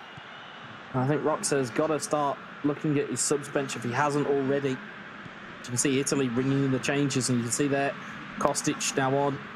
I'd imagine, yeah, Luka Jovic has now come on as well, so that super sub trait very much in play. It's whether, again, Grey Fox will allow him to use it. Subtle differences between each player on the, well, both nations' sides. They all have their virtual player preferences. We've seen Quagliarella introduced now, who, for MPK, I believe, starts the match for Italy. No doubt we'll see that later on. That's a mistake, though. Oh, it's off the post. Luka Jovic staying alive. And it's a tough angle to turn it home. But that is one for Alonso maybe to shrug off and just thank his lucky stars it's not in the goal. Well, if you notice the very quick change of attacking bias, it went from a very ultra-defensive mentality. All of a sudden, it was very balanced the minute that goal kick took off. So you can see he's a little bit frightened by what's just occurred. And he has to be having his wits about him. It's a difficult chance as well for Roxa to take. Some people might be sitting at home going, how has he not finished? But when a chance comes that way, when you're playing that way, in the way that Grey Fox was playing, when those chances come, you can sometimes snatch at them. And I think that was literally what happened from a very acute angle. You have to take into consideration as well the pace that Luka Jovic was running onto that chance with. There's no real time for him to control that ball. Serbia come forward once again, but that's denied. It's been all Serbia in this last 10 or so in-game minutes. Jovic to Tadic, he's in here. This could be two. It's off the post. Can he turn it home? No! Is it finally in? It is off the post. And they say it doesn't matter how they go in. It took 3 different chances, Wes, for Serbia finally to get that one home. I think UEFA are going to need to paint the goalposts after that. So took the paint off at least twice, and it deflected off the post, just gets it back inside. Could have easily drifted wide of the post, but again, Roxa won't care. It's a nick. That's that neat little flick inside. It's Rockmanoglu that's caught napping, and again, it's just ricochets very, very kindly off the defender, and it's Luka Jovic who's alive again. We will say it once more, that super sub trait coming in very, very handy for Serbia. And again, breathes new life into the game. 14 minutes left. There is still time for one more. We've seen dramatic comebacks all the way through this weekend, and I wouldn't be surprised if we see one more. Well, the pressure rewarded by the goal. Both of the posts rattled within 10 in-game seconds, which is I mean, a matter of milliseconds in real world time. But at least Serbia finally converted that chance. They come forward once again. You sense a bit of a momentum switch here. Serbia come forward once again. It's Mitrovic straight at Donnarumma. And now it's, well, hang on to the ball for Alonso Grey Fox. Up 3-2 here in game one. And I'll tell you what, he's not willing to sit back with the ball here as well. He wants to go right up the other end of the pitch and, well, make the territory as hard as possible for Roxa to get into an attacking sense. Just take a little look at the blue shirts here. There are plenty forward. And it's Pellegrini to run onto it. Zaniolo has a runner inside. It's Quagliarella! Game set. Not quite match. There's a long way to go in this series, but I think we've just seen the goal that decides game one. Yeah, and the beauty of this goal from Grey Fox is that when this ball comes in, it's very easy to look at that man straight ahead who had his hand up, ready to take the ball on. Instead, takes a neat little reverse ball inside. It's Quagliarella who just peels off, as you can see. It's a 2-on-1 for that centre-back, and I don't want to be that Serbian centre-back if I've got those two players running at me. Quagliarella finishes it off, as he has done for so many years. And he's kind of rolling it back. He is rolling back the years on the virtual stage. Roxa really needs an immediate reply here. He's trying his best. Zivkovic to run onto it. Donnarumma, though, a difficult frame to beat. In between the posts. And look at this. Bernardeschi coming forward. He's tussling with Kostic on that far side. Wins the duel for now. Can he get a cross in? There might be 5 on the go here for Italy. They might smell that top 5 goal scorers of the eEURO's mantle going in their favour here. Quagliarella tries to play the ball forward, and there's a ball over the top here to Bernardeschi as well. It's a 4-on-4 at the back. Beats his man, and, well, the free kick, I think, will be a little disappointing, to be honest with you, for Italy, because they had a numerical advantage in the attack there. Played short. Bernardeschi brought down in the box. Referee waves away the appeals. And what a result for Italy. An Immobile hat-trick, a Quagliarella 85th minute goal to make it certain. The first game ends 4-2 to Italy. Pretty amazing stuff. You at home had it pegged that way. Wes, I wonder if you have any comments for Serbia, because now Roxa has lost the first game. I assume, and we'll get confirmation on that in just a moment, that Kepa will be the man to step in. He's been struggling slightly this weekend as we look over some of the replays. Yeah, he has. I mean, you know, very fair play to Grey Fox in terms of the way that he's conducted himself. I think Roxa will be slightly disappointed in the fashion that he lost here. Again, his defender caught a little bit napping there. Brilliant hit from Immobile. And as we just hear it in our ear here, it's going to be Kepa for Serbia, and it's going to be MPK for Italy. So that goal, though, Wes, I mean, a 1-1 to take on that takes some minerals, doesn't it? Yeah, I mean, you know, you're on the biggest stage, arguably, of your PES career, and you take those types of opportunities. Grey Fox, he must be made of stone. He must have nerves of steel. It's whatever, every other analogy you could come up with. I mean, this was actually a pretty well-worked move in the end, but it's a bit of comedy in the way that it pings off a post once. Almost a slapstick goal, isn't it? It is. It is. It very much was. You know, flicks off the end of a defender. Jovic gets on the end of it. And again, the way that this game was going, but it's this goal here that probably impresses me the most. It's that presence of mind. We keep talking about it. It's a lovely reverse ball into Quagliarella, where all would have probably played it to the additional man that was running in. You give it to your forward who's in form. We've seen it from Quagliarella time and time again today, be the man that they look to as their goal scoring threat. I mean, it's a great pass, not only because it finds the man who wasn't being covered by Roxa, who was obviously controlling a different defender, but also the fact that the power on the pass put it on a plate. It was right on his foot, didn't need to take a touch. It was slid right into the corner. We'll take a quick look then at the match stats. I mean, the only stat really that matters is the goals in the end, but that possession statistic, Wes, is well, something that Roxa won't really be accustomed to facing. He usually likes to play with a bit more possession than 33%, doesn't he? Yeah, I mean, you know, when you have a kind of such a differential in possession the way this has, that 33% has to be the best 33% that you could possibly have.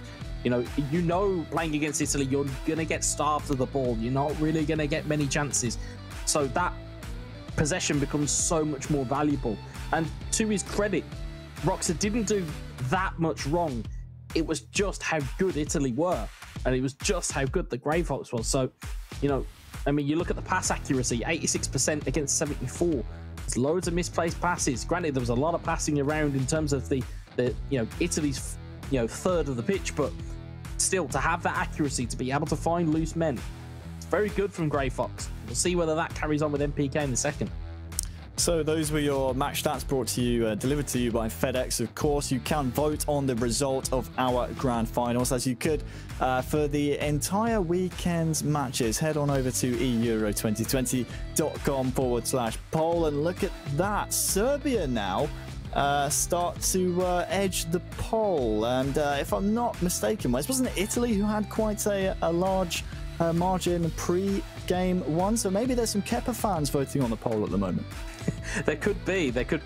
You know, we see it in online polls all the time with many different nations and football teams that, you know, polls can go a bit askew and they don't quite read exactly how the kind of the temperature is of the people watching. But it seems like the Serbian fans have come out in force to say that they reckon that game 2 goes to them.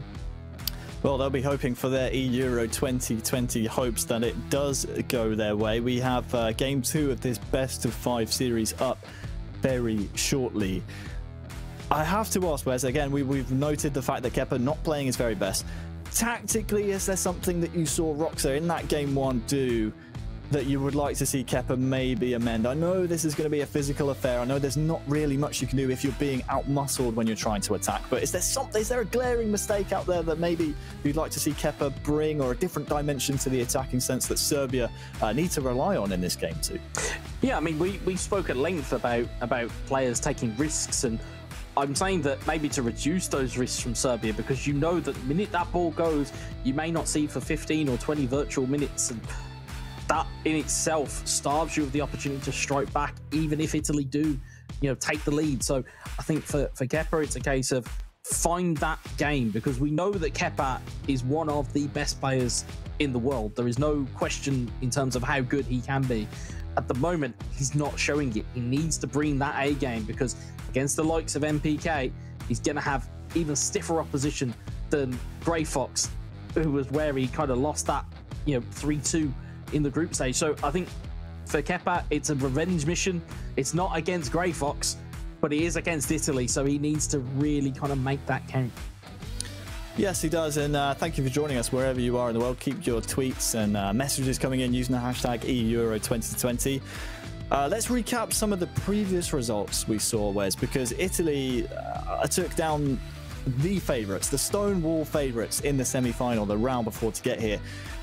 Because of that, do you think maybe the confidence that Italy are bringing into this grand final now against Serbia is what might just edge them over the line in a very closely contested affair?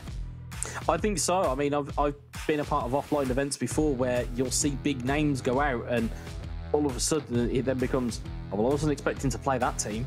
Because I will probably bet you probably all that I own that Serbia were thinking, we're going to be playing France here, and we kind of know how they're going to play because we played against them when they played as AS Monaco. Maybe then a lack of preparation from Serbia, not so much because of, you know, lack of a thorough investigation of Italy, but more because they were expecting to play a different nation entirely. Yeah, I mean, it's a lot different if you're playing against Kylian Mbappe and Antoine Griezmann. You're playing a lot differently when you're playing against Belotti and Immobile. They're two very, very contrasting styles of eFootball PES gameplay. So, you know, I think there's probably a little bit of a shock there, but they need to overcome that quickly because these games will go very, very quickly. Yeah, we're straight into game 2. It's Italy with the first real chance, Immobile against the keeper. Within the opening 5 minutes, we haven't even had a chance to introduce our new national players. For Serbia, it's Kepa. For Italy, it's NPK.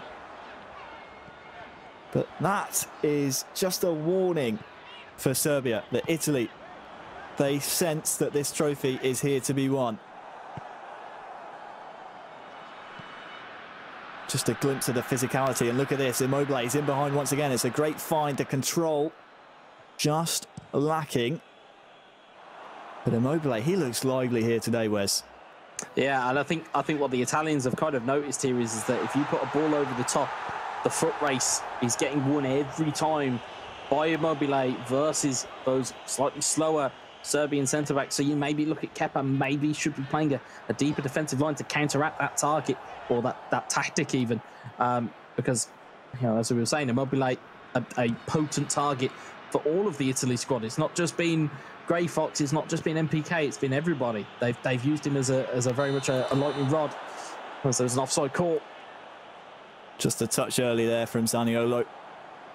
And here come the subtle differences that we're seeing each of the Italian national e-footballers differ from. I mean, we didn't really see Zaniolo too much to my recollection in the first game in this series. We've swapped stadiums now, by the way. Serbia will have the backing of the virtual fans.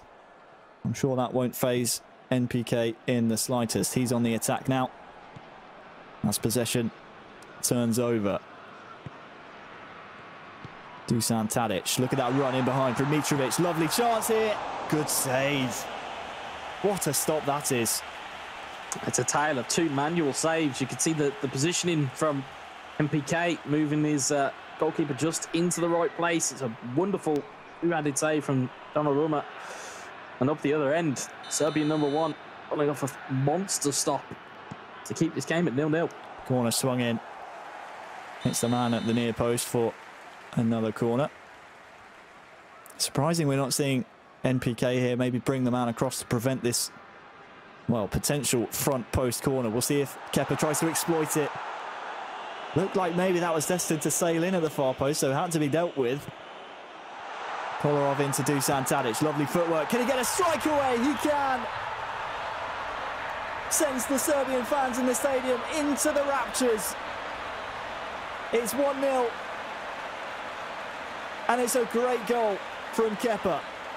Serbia, your superstar, has woke up. Kepa with a brilliant finish, and you were talking about that set piece. The interesting thing for Kepa is he's aiming for a man at the back post, not at the front, so I think that might be the reason why MPK is not going out of the corner to meet him. He's looking to try and mark the option instead, but a player of Dusan Tadic's quality can play across that attacking line, so very comfortable in front of goal. Wonderful finish, and Serbia are back in business. Yes, they are. Kepa, and we've said this time and time again on the commentary, we have not seen the best of this young man so far here at the eEUROs. What a time it would be to step up for Serbia. Mitrovic will lose out on the throw-in. First goal will do wonders for Kepa's confidence. He's hounding for a potential chance for a second, but the first goal, you would say, is vital for again, Kepa's confidence and maybe his motivation levels even in this final. Not that, you know, you need any more motivation to win a grand finals. No, definitely. And I look at, you know, I've looked at it even myself. You know, I've been on the broadcast this weekend questioning kind of that mental fragility of Kepa. So to show the kind of strength on the biggest of stages, to get himself in front here, he's now got to try and close this out, because he's been in this scenario before. He's been ahead against Italy and has blown a lead. Has he learnt those mistakes? Has he gone back to the drawing board? Does he know what went wrong in the group stage, and has he been able to fix it, more importantly? Prijovic into Mitrovic, the two combining well. Dusan Tadic tries to get involved. He will be fouled. So this will be a really good position to strike it from. Just off centre. Enough distance as well, Wes, to maybe get it up and down. Yeah, look for him to try and put this goalkeeper side. I don't know, it was a hunch that I think he might think that MPK moves his goalkeeper. The only other option, well, of course, he can play it short, but we'll be careful here. Will it be Jajic who is chosen? Looks like he fancies it. There's 4 options ahead of him. Will he go for goal? He will, and it's in! It's not goalkeeper sideways, but Kepa will not care. Adam Jajic with the free kick of Kepa's dreams. 2-0. It's a wonderful hit, and that slight delay, if you're watching this at home, you guys might think, well, why did he take so long to take the kick? As I said, some players will move their goalkeeper across to that side to protect the goal. And then, of course, you've then got the very easy option. It's a little bit of gamesmanship from Kepa. Realistically, he took that time. There was options short as well. If you can look to the left and the right of the wall. What a hit. It's a brilliant hit from him. Donnarumma has got absolutely no chance. So just can only watch it realistically go in. And this is the Kepa that we thought was still there. And he's confirmed our suspicions as he goes 2-0 up. But again, we've been here before.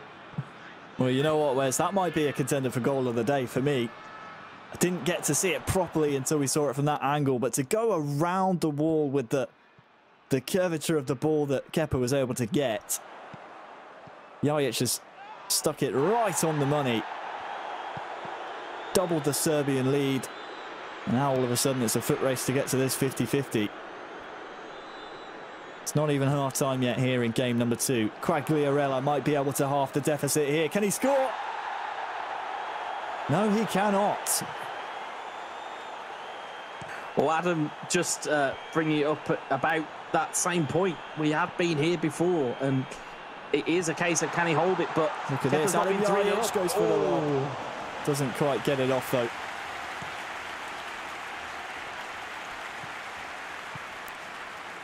What can Italy produce in response? Quagliarella, Immobile, lovely ball, great save. Kepa, well, he's just about as good as his namesake.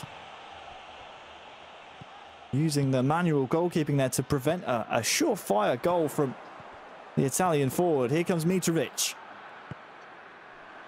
Lovely ball to Tadic once more. Oh, he's taken the shot early. That is the final kick of the half, but it could have been 3. Went for power. The precision wasn't quite there. But all the pressure now on MPK. Well, this is the thing here that Kepa seems to have found that kind of gear that we know that some of these real pro players have. You know, and MPK's got it in spades as well. It's whether he can pick himself off the proverbial canvas, as it were, to get himself back in this fight. But at the moment, Kepa seems to be just having his way at the moment. Ball will come the other way. Immobile, great find out to Bonaventura.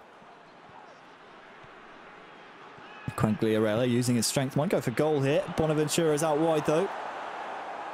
The cut back to Quagliarella was the intended recipient. Instead though, it comes into the Serbian possession for, well, a matter of seconds until it's turned over once more, mate. I mean, we may need to see the ball be looked after a bit more by Kepa here. Yes, we're still in the early periods of the second half here in game 2, but you don't want to give away that early goal here. And possession is, well, one step towards getting it. Kepa defending well. Little super cancel in there as well to make sure that he didn't gift away possession. This is a little bit more matured and a bit better now from Kepa. Yeah, he's taken a couple of risks at the back here that I wouldn't necessarily take, but I suppose that's why I'm sat here and he's sat there. But you look at it and you're looking at the way that Kepa is trying to conduct himself now. He's found that gear and he's kind of making the Italians push for it, which again is not a it's not a slot we're really familiar with over this weekend. We haven't really seen the Italians really be put under sustained pressure. Look at that run. Prijovic has a couple of men in support as well. It's Adam Jajic. Oh, he slips. It might still come from here. Jajic, the third for Serbia. Well, he lost his footing moments previous. Got straight back up to his feet. And after the miraculous free kick that found its way into the nets, he's now doubled his tally. Serbia 3, Italy 0. No, Italy did very well to try and clear it in the first instance. Real good block there. Big slice of fortune. But as we say, with fortune, it comes with the ability to get your player in the way. It can take ricochets. This game does have it there. And you can see there, flicks off of a leg.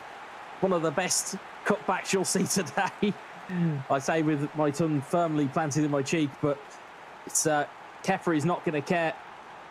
It's 3-0 and it looks, I say it looks like it is going to go Serbia's way and we will go to a third game.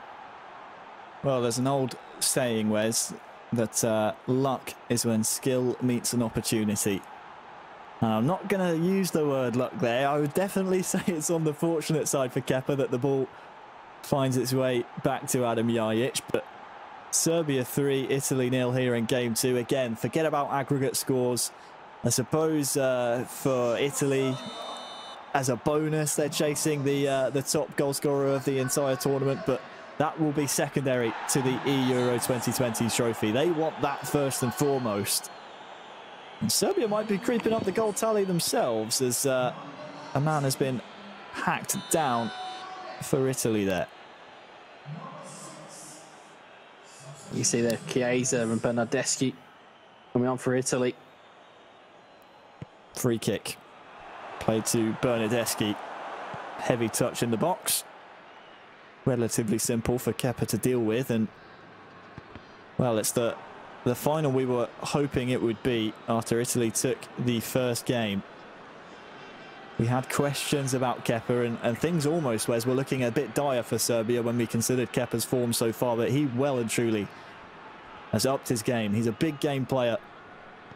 And he scored some big game goals here. It's not over just yet, though. Zaniolo, Quagliarella. Pass is just asking too much for him. But 3-0 at 70 minutes.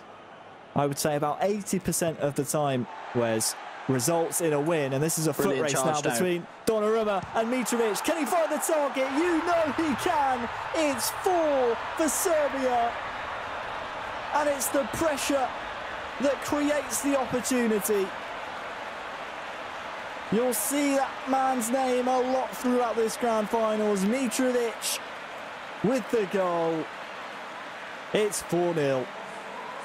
Well, that was neither luck nor fortune. That was skill. Charged down by Mitrovic, who's a nuisance. And MPK doesn't clear it at all. He just doesn't queue up anything, doesn't he? He doesn't queue up an action when he's controlling Donnarumma. He needs to just put his foot through it, but doesn't. Yeah, as an eFootball PES player, if you've got your goalkeeper coming out that far, be prepared. You have to have a command queued, because if you don't, on the biggest of stages, that's the type of goal you'll concede. You know, it's frustrating when you're at home playing on your PlayStation doing it. When you're in front of, you know, an entire audience with it, I think it's even more so. Calamity. Real calamitous error from MPK. Not the time on the big stage that he would have wanted. Kepa now might just fancy more and more goals here for Serbia. Dusan Tadic wants to get involved. Chiellini with other ideas.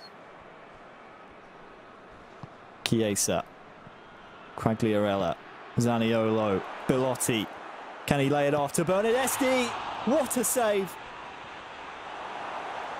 Unbelievable goal-saving save. Not done yet. There's a chance. It's wide. This feels like a real statement of intent from Kepa. I feel he may have taken some of the criticism a bit personally here. He's wheeled out manual saves, he's wheeled out goals, he's wheeled out controlling a game. It very much looks like he's going to close this out. And, you know, we've asked questions of him and he's certainly found all of the answers in this game. He knew he had it in him. Just waiting to release that inner beast. All the questions answered, which essentially resets this best-of-5 series now in this grand final. Zaniolo looking for a consolation here. Italy, though, just have looked out of sorts attacking-wise. Chiesa tries to find Zaniolo.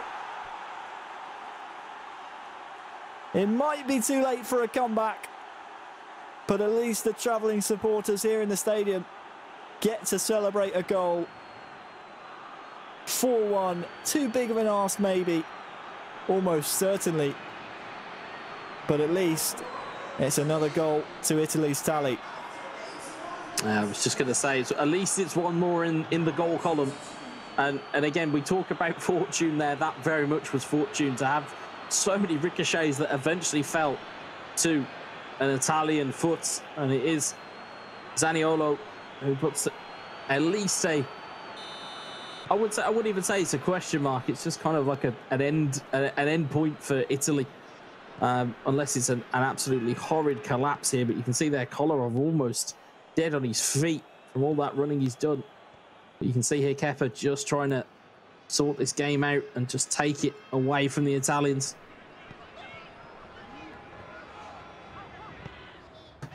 Just wanting to take the sting off of it, but here's Nicola Zaniolo once again. Just needed a more decisive finish maybe. Will be in an Italian corner. In swinger, looking for the front post. Keeper comes. That's dangerous. dealt with, but, well, playing very, very, very much with fire is Kepa. What a bit of skill that is from Mitrovic. Luka Jovic has a man in the centre. Who's it going to be? Will it be Jovic or will it be Milinkovic-Savic? It just asks too much. And, well, has he been given a penalty here? Looked to me like the ball was out of play, Wes, but I think the referee, well, he has. He's pointed to the spot. And Kepa, with the opportunity to rub salt in the wound. Insult to injury. It's 5. Well, we'll see the penalty decision once again. It was definitely a foul, but for me, Wes, the ball was out of play. Kepa won't mind. Serbia, they will take home game 2. And this will be a contentious one, won't it? I think the ball stays just in play. I think it was the challenge. The challenge comes in, then the ball goes out. So if the ball's still alive, it's going to go down as a penalty. And again, like you said, Kepa isn't going to mind. That's 5 goals in the goal column for them. And that is very much game 2 in the books, if it wasn't already. And now we kind of go back to how it was in the knockouts. It's now down to a best of 3 essentially. You know, both been nullified, both have won a game. So in a best of 3 shootout again.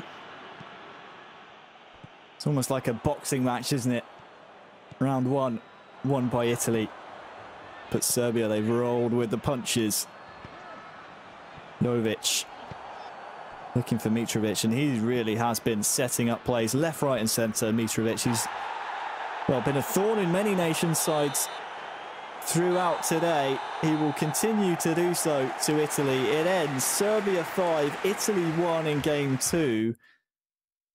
And I think you summed it up perfectly. It sets us up nicely because this now becomes a best of 3. The first 2 games out the window. The benefit for Italy, again, comes back to that draw. They will have virtual home field advantage for the next game. And if it goes to it, the deciding game 5. And we all know, Wes, that in eFootball PES, that can make the difference. Yeah, because if you think about it from an Italy standpoint, you've got, home field advantage for games 1, 3 and 5. The beauty of that is you start off with that ball, and we know how possession orientated this Italian team are. If you can strike first blood without conceding, it's all for them. But again, huge props to Kepa in terms of how he's picked himself off the floor. It's a wonderful finish to start him off. And we talked about the free kick. You could see there's slight bit of manual goalkeeping, and that's what kind of was the downfall of Italy at that point. That's the angle for me, Wes. That angle was just pure beauty to see the curvature on the ball. Somewhat unfortunate, you could say, MPK, the fact that this just so happens to fall back into the path of Jajic after doing so well to block the initial strike. But I mean, goals galore in this game. It ended 5-1, 6 goals, many of them coming from MPK's mistakes, but take nothing away from Kepa's performance there. It's exactly the performance that Serbia needed. Yeah, and it's a big time step up for him, and now that kind of will be in the minds of Italy, going, uh-oh, Kepa's found his form, and that's not Rick. See, if you can see there, the ball wasn't out of play. Just tackle comes in. It was very, very tight. Very tight. Incredibly tight. But Kepa's, I would say, he's now arrived. It took him nearly 2 days of eFootball PES at the eEUROs, but he's finally arrived, and it spells trouble for Italy. Yes, it does. And of course, the Serbian fans at home, very happy that their nation have struck back here against Italy. If you are just joining us, welcome. You can vote on your result. Who you think is going to win the grand finals here? Will it be Serbia? Will it be Italy? They are tied 1 apiece now. Head on over to eEURO2020.com/poll. And well, the Serbians, they came out in just complete force as we take a look at the match stats. And well, they seem to be almost prophesizing a Serbian win there in game 2. The Kepa fans certainly seeing something that we didn't. It's the will of the people, and we said that about Kepa. We said, does he need a confidence boost? It could have come from the poll. It could have come from the VT from Milinkovic. It could have been just a rallying cry from his teammates, but ultimately, as we'd said, the key difference there was of all that possession that Kepa had. Not only did he take the ball away from Italy, but he also did damage with it. It was damage all the time. It was body blow after body blow, and it was just causing that kind of uncertainty for Italy. And again, MPK didn't really have an answer for it. I think what's so impressive about that performance from Kepa, not only the fact he scores 5 goals, but it's a really complete performance. He only conceded 1, didn't quite keep the clean sheet, but had many manual saves, Wes, that helped keep him in a lead, which then in turn made MPK chase the game, take more risks, which allowed Kepa to score those 5 goals. Yeah, and that's the thing. If everything is going right for you, then everything goes right for you. Your manual saves start to work, and then that gives you more confidence. You've then got a case of, do all of my shots work? Does my pressuring work? Everything started to click for Kepa, and all of a sudden he found himself 5 goals up. And we can see there news coming in. It looks like it's going to be nickel down for Italy, and Roxa looking to try and rectify his first game loss in game 3. So interesting to see an additional change from Italy.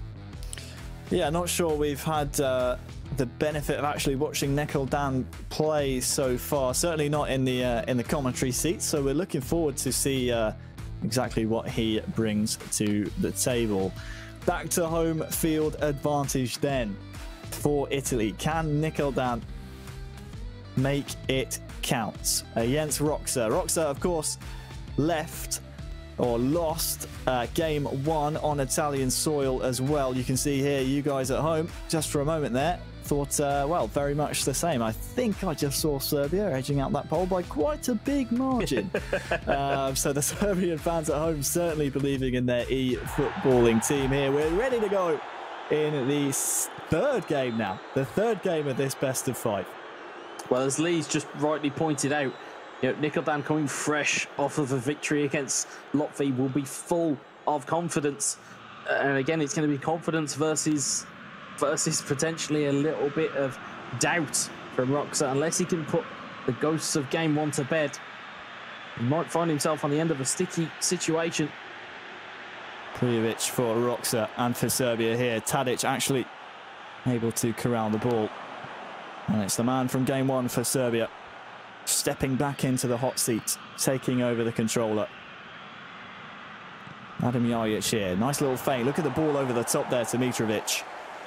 Again, just constantly watch out for Mitrovic. He's a real fox in the box.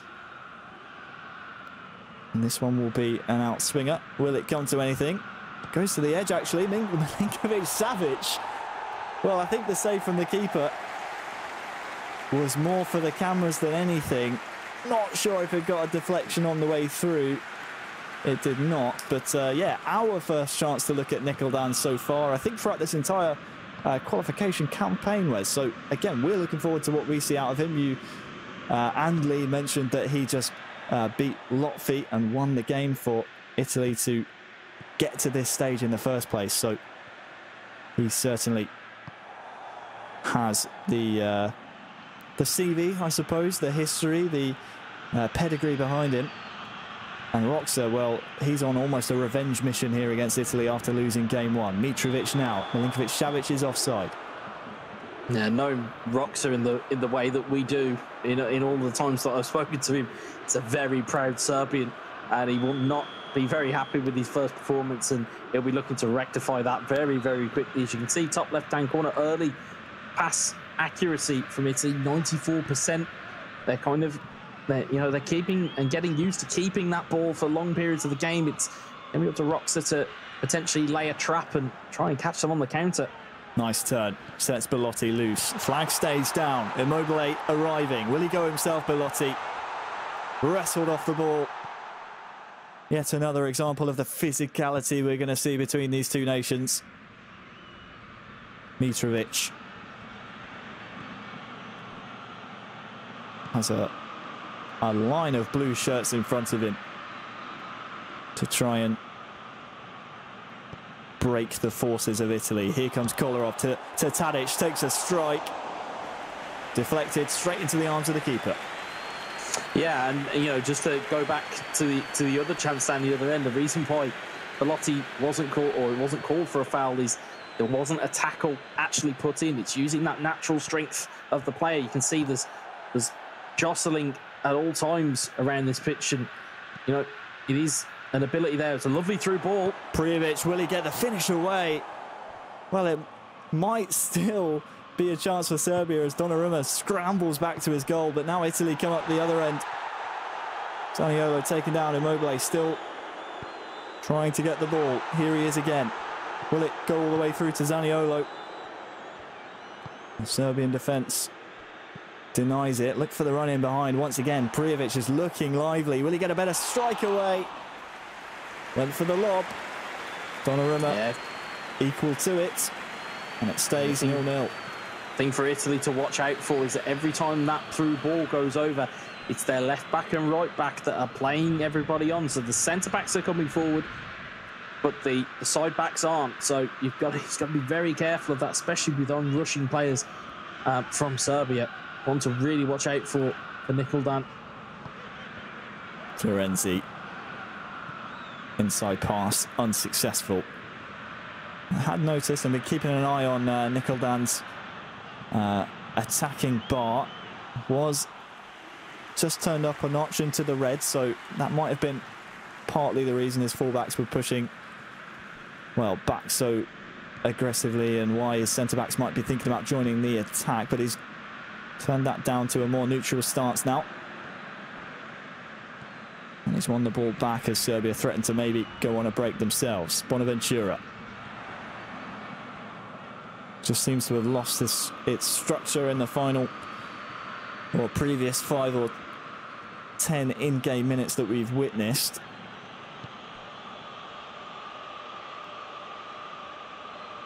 Veljkovic. Patient building here from Roxa. Just pulling apart the Italian defence. Adam Jajic looking to feed Mitrovic in behind. Cleared by Italy. And this one's a bit more of a nervy affair, as both nations here, Wes, both players start to realise the gravity of the situation. You win this match and you go on to championship points in eEURO 2020. Chance to swing one in. Header, one, but no good. And massive in the grand scheme of things. Half-time, Wes. Yeah, massive, real massive effort here from both these nations. Real big-time game. And the question is, who will crumble first?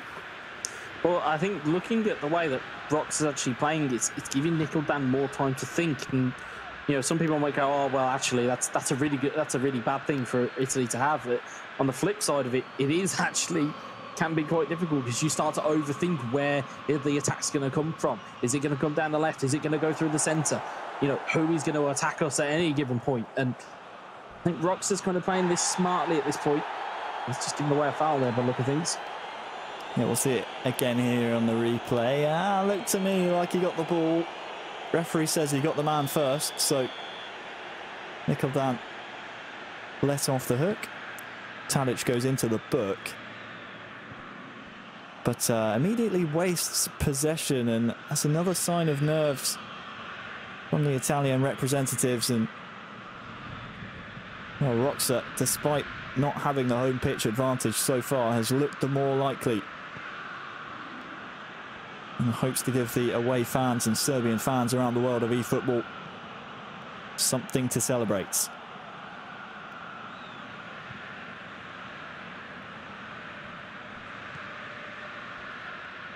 Kolarov. Tadic has to go all the way back into his own half with the pass. Jajic. Tadic now beats the first man. Good bit of trickery, but in the end maybe does too much. Here is Milinkovic-Savic out to Kolarov. Fired in, and he'll find a man. Oh, it won't go in though. Prijovic. had the goal at his mercy. I think the goalkeeper gets a touch on it here, Wes. And what a save that ends up being by Donnarumma. I was just about to say, it's a brilliant ball into the box, which has been met by an even better save. And it was a manual save from Nicholdan. It's keeping the clean sheet for Italy at the moment. Although, as we've seen, it's got to that magic period of the game. It's around 60 minutes, and the changes are coming in from Serbia. And again, it's that man, Luka Jovic. Keep eyes on him, guys, because he will be the guy that will at least free up the space for the likes of Mitrovic to try and play the trade. Meanwhile, Italy still unchanged, which is an interesting ploy. Here is Luka Jovic. Dusan Tadic now turns his man. He's holding his marker off so well. This will come out to Gacinovic. Good save.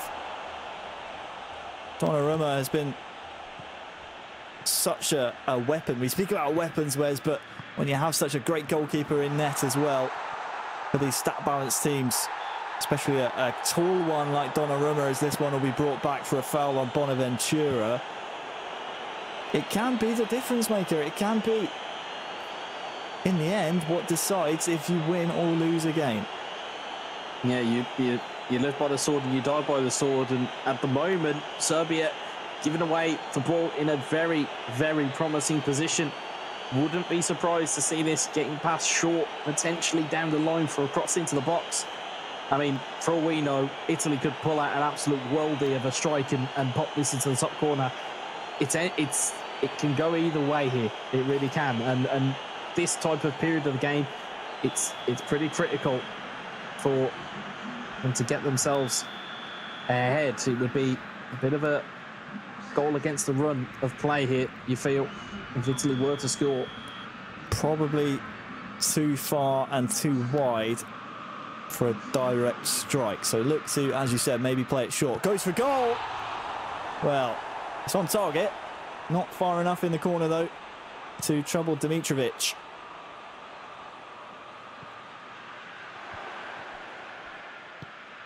Nicholdan now defending. Survived that scare. Using Chiellini to the best of his abilities there. And if you look on the far side, there's a man galloping into acres of space. Nicholdan sees it as well. That'll free up maybe something in the middle. And it's Italy who break the deadlock in the 70th minute. Immobile immobilises Serbia. And against the run of play, for all Rox's hard work, Nicholdan and Italy take the advantage. It's 1-0. Yeah, it's great build-up from Italy, and it's almost like thieves in the night. It's run of play to, instead of the ball going to Immobile's feet, they've played it to where they want Immobile to be. And Nicholdan, it's a great ball in from Zaniolo. Immobile peels away, and Dimitrovic cannot get there. And all of a sudden now, is this going to be battened down the hatches for Italy? Or are we going to see Roxa try and push the issue? Well, Immobile went one way, the centre-back went the other. Luckily, Immobile was along the right tracks, and I anticipate that you'll be correct in the fact it's now time to go a little bit defensive here for Italy. And by a little bit, I mean very much so. It's going to have to be precise play, though. Can't be playing with fire too much. This is a risky area to be giving the ball away. We saw with MPK in the previous game of this best of 5 that can lead to goals for your opposition. This one will bounce nicely for Luka Jovic. Jovic getting in the wars down there, right in the trenches. And look at this, Kolarov. Now, can he cut it across? Oh, Donnarumma with the save. Will it go in? Oh, it's just outside the post, I think. It's a corner. But it could have easily been a goal. The player went one side, the ball went the other. It's a fantastic save from Donnarumma. My heart was in my mouth. I genuinely thought that was an own goal. And how fortunate that would have been for Serbia. Donnarumma is very much counting his blessings there. I was watching it with eagle eyes just to see which side of the post it was going to trickle.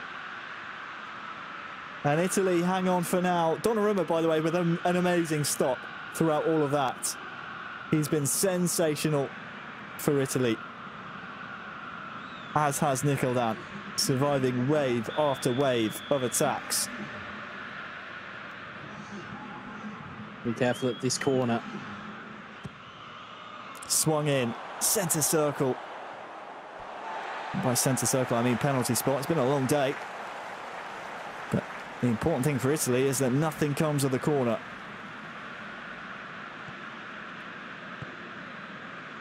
And now they can kill more time away from this clock, and maybe that will open up some opportunities in the attacking sense. Here is Spinazzola. Stays on his feet, but, well, if he'd gone down, maybe the referee would have given something. In the end, Serbia come away with it. Gacinovic to Luka Jovic, another save. One of many today by Donnarumma. And Roxa has to start thinking what he has to do to beat this Italian keeper.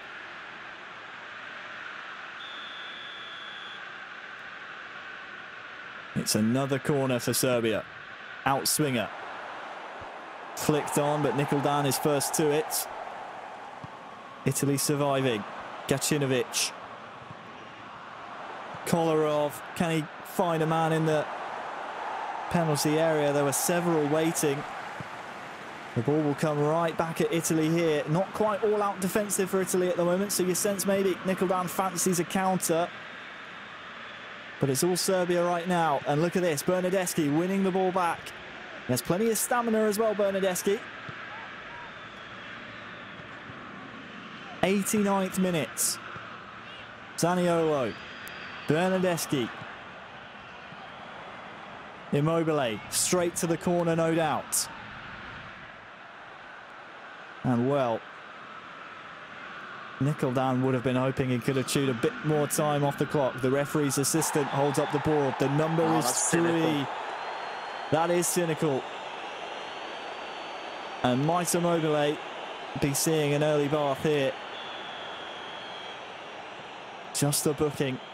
It was dangerous, but Roxa flinging the ball up the pitch. Anywhere will do now for Nicholdan. Calm as you like. Out to the wing. Up the pitch. Immobile might even get there. Roxa is defeated. Italy win game 3. They are one game of eFootball PES away from being eEURO 2020 champions. What a game of PES. Yeah, there was chances for both teams. There was, I mean, the goal really came against the run of play. You can see there. I mean, we'll probably see a bit more of the stats momentarily, but see there 2 shots and 2 on target for Italy. They only needed 1 to get in front, and they stayed in front. And there wasn't too much apart from the manual goalkeeping of Nicholdan that really kept Roxa at bay. There was that small fright. I say small. There was that fright with the own goal, as we'll probably see in the highlights here. But see that wonderful save. Donnarumma easily man of the match here. Easily, and it's not the first time today we've said that. The young Italian in between the sticks. This was it here. It was just Immobile peeling off. But the question has to be raised now for Serbia. Roxa played 2 in the finals, lost 2 in the finals. It's now up to Kepa in this next game 4. I hate to point the finger, but if it goes to a game 5, Roxa needs to turn it around. He has a lot of thinking time, and he'll be hoping that Kepa can get him that opportunity for revenge. But I mean, Roxa is just struggling against this Italian national team, and the reverse can be said for Nicholdan. He's done his job now. He waits with bated breath and hope his teammates can get the job done. He's put them in a fantastic position to do so. Yeah, and I think it's a complete reversal of fortunes for Serbia. We spoke at length beforehand about whether Kepa would turn up, and it seems like Roxa's kind of fallen away, and Kepa's now trying to take the lead for this Serbia team as we see the match stats delivered by FedEx. You can see there 50-50 possession, but ultimately it's that shot accuracy, it's the lack of shots but it's also the pass accuracy, again, telling a lot of the story. Italy retaining the ball.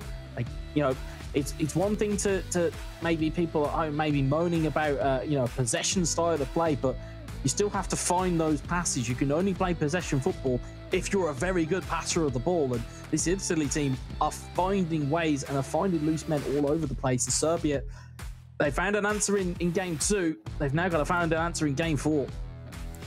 8 shots, nothing to show for it for Serbia. That, by Rox's account, will be a very disappointing stat line, and one that might haunt his nightmares should Kepa be unable to get the job done in this next game. Thank you for joining us here for the eEURO 2020 finals. My name's Harry Channon, and joining me is Stuart Wesley and Wes. We've had the honour of calling eEURO 2020 working from home, of course. We've had our struggles here and there. You know, technology is a fickle thing. I'm sounding like Adam Butcher now, a little bit beyond my years, but it's been a fantastic weekend's action, hasn't it? The entire process through qualification, through the playoff groups, and now here we are at eEURO 2020. We've seen some upsets, we've seen thrilling goals, and this final has not disappointed us whatsoever. No, it hasn't at all. And you know, the fact that we're able to showcase this tournament whilst we're all working from home, it's a lot of work that's gone in behind the scenes. So, you know, a big shout out goes to the team behind the scenes that are making all of this possible. But, you know, we have a heavyweight clash in the final. It wasn't the final that I think a lot of us would have predicted at the start of the tournament. I think that, you know, there was a lot of talk about Spain, there was a lot of talk about Germany, there was a lot of talk about France, the Netherlands even, and the Netherlands as well. They were probably anybody's final four if the groups had fallen in the right way. However, you know, the shock package that was Romania just took care of everyone, apart from Serbia. Again, Serbia doing very well to take out Spain, and now find themselves kind of up against it in the final. Now it'll be interesting to see who is picked for Italy and who is picked for Serbia, whether Serbia delve into their entire team or whether they just stick to Kepa and Roxa. Well, to see. A reminder to everyone at home, you can use your fingers and put your money, metaphorical money, where your mouth is, and vote on who you think will come out on top here in the grand finals. Will it be Serbia, who find themselves 2-1 down, or will it be Italy? Make sure you vote for your favourites at eEURO2020.com/poll. And look at this, it's still a landslide in favour of Serbia. Fans at home, Wes, believe they can do it. The shining light and the silver lining for them is that Kepa, seemingly in game 2 of this best-of-5 series, seems to have regained a bit of form. Yeah, that seems to be what they're pinning it on at the moment. I think there needs to be a bit of an internal discussion now to get Roxa back on song. For the Italians, though, and again, we're talking about Serbia in the poll. You know, Italy have got what, a quarter of the vote, but yet they're one game away from being crowned eEURO 2020 champions, and I've got to say they're in the driver's seat. Well, just hearing now that it will be Kepa actually to start the fourth match as we anticipated, and the fourth and final member of the Italian national eFootball squad, it's Naples 17 joins the party. So he'll be hoping he can push Italy across the line in whatever fashion needs be. We travel back over to Serbia's virtual ground. A reminder to you all, aggregate scores mean nothing here. It's just game wins. Italy have won 2, Serbia have won 1. And if it needs to go that way, it will go to extra time. And if we're still tied at the end of the extra 30, it will go to penalties to decide it. What drama it would be if we came down to the final kick of the entire tournament being a penalty, Wes. It would be quite the story, I think, in the virtual landscape of eFootball PES 2020. I think after the penalty shootouts of yesterday and today, I don't think my heart will take it if it does go that far. Well, we start then the fourth game. It's, well, last chance to lose now for Serbia, and Kepa wants to try and appease the virtual home fans here. Home field advantage. They have hosted the game, so they will have the crowds behind them. Serbia attacking from left to right, and Naples for Italy the other way. Tadic. An early goal is always a treat, and well, Kepa has proven in the past he can score them. That's a chance to do so here with a corner. Outswinger going for the front post, deflected by Naples. Matic is there, as is Milinkovic-Savic. Might Matic go for goal here, tries to pick out a pass. The chance is gone. Kepa will have to rebuild here. Savic on that far side, tussling. Dusan Tadic trying to wriggle his way into a bit of space. He's somehow found one. There's a cross in there as well. Kolarov is staying far up the pitch, and Naples, he has to sustain a bit of early pressure here in the opening 10 minutes, Wes, and he's done so far pretty well. Yeah, and I think for me, I think that the game plan for Serbia really should be get the ball on the floor, because at the moment that, you know, Prijovic and getting that area ball into the box, it's nullified by the likes of Chiellini, it's nullified by the likes of Romagnoli. Get it in and around them. Their turning circle, for lack of a better phrase, is not what it once was, especially in the case of Giorgio Chiellini. So get the ball down, get it down on the ground, get it moving about the place, and you might find some better results as we see them through here. Prijovic has a chance maybe to open the scoring. It's gone wide. We didn't have the best angle on whether or not it took a deflection. We'll see it better here, but it looked to me like, yes, there was an interception. So it will be another corner. So inviting, isn't it, when you have the likes of Mitrovic and Prijovic, such tall figures to aim for. Corner swung in, acrobatics. Will only find the side netting. That was on target, Wes. That's, I mean, that's goal of the entire tournament. Forget about goal of the day. Well, Milinkovic-Savic just trying to do a little bit of improvisation there to just reach that corner, but you can see, interestingly, is that Naples starting out with Lorenzo Insigne. I believe it's the first time we've seen him in an Italy shirt in this final. Interesting selection choice. Again, each of these eFootball players have their preferences, how they like to play. That's the beauty of this competition. Here is Prijovic for Kepa, waiting for the opportunity to present itself. Zaniolo across, and well, he's up quicker to meet the ball, but it seems like every time Naples gets the ball, he seems to give it away. Here is Adam Ljajic. Mitrovic is through. Goes for goal. Well, it's the only thing really he could do there. Looked for the cutback, Wes. It wasn't on, so it's a corner now for Serbia. Yeah, I mean, you can only do so much, and you can see there's a hand in the air. However, just can't find the way back, and sometimes you would rather take the corner and chance your hand and roll the dice here, as Kepa will try and deliver it into the box, and well, it's not met that time. Punched away. Kolarov will go for goal.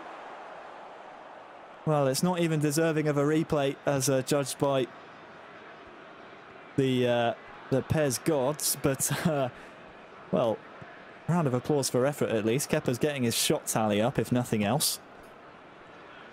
But we haven't really seen a proper attack fashioned so far by Naples. What can he do here? Immobile in behind.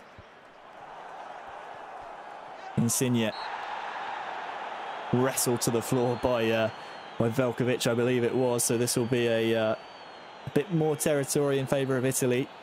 And the Italians would love to win this one in 4. You made the prediction, Wes. Italy in 4. It could come true here. Bonaventura tries to get in behind, and there is the goal! For Naples! For Italy! For Quagliarella! He steals in front of the back line, and it's 1-0 to Italy. How did Serbia allow that to happen?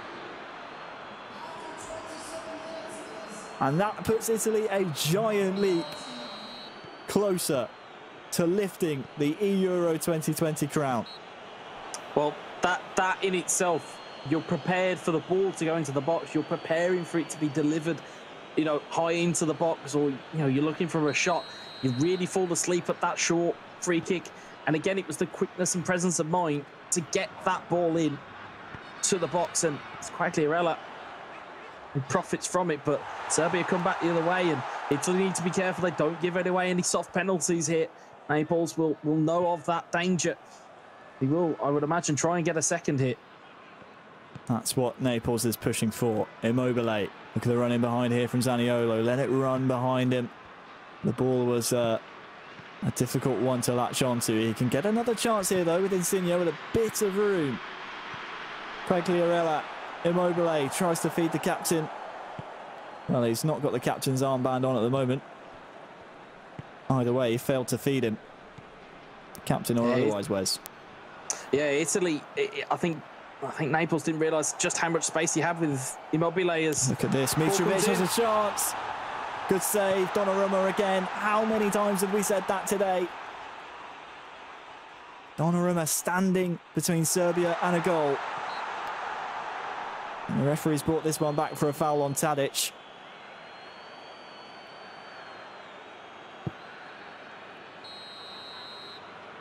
Again, too far out and too wide to go for goal. So it will be played short and the pass is lacking. Jajic hanging in there. But I think, well, it's actually been given as a foul for Serbia. So this is a much more inviting position. Adam Jajic steps up. Deflected wide. Off the wall. The pressure mounts and continues. Tadic to swing one in. Kepa just deciding where he wants to put this one. Goes for the front post. Sent right back to him. Nemanja Matic now. As this sustained pressure from Serbia continues. Mitrovic. Well, that's where it will end. It was a good period of play from Serbia, and Kepa, I think, will be a bit incensed that it doesn't come away with a goal there.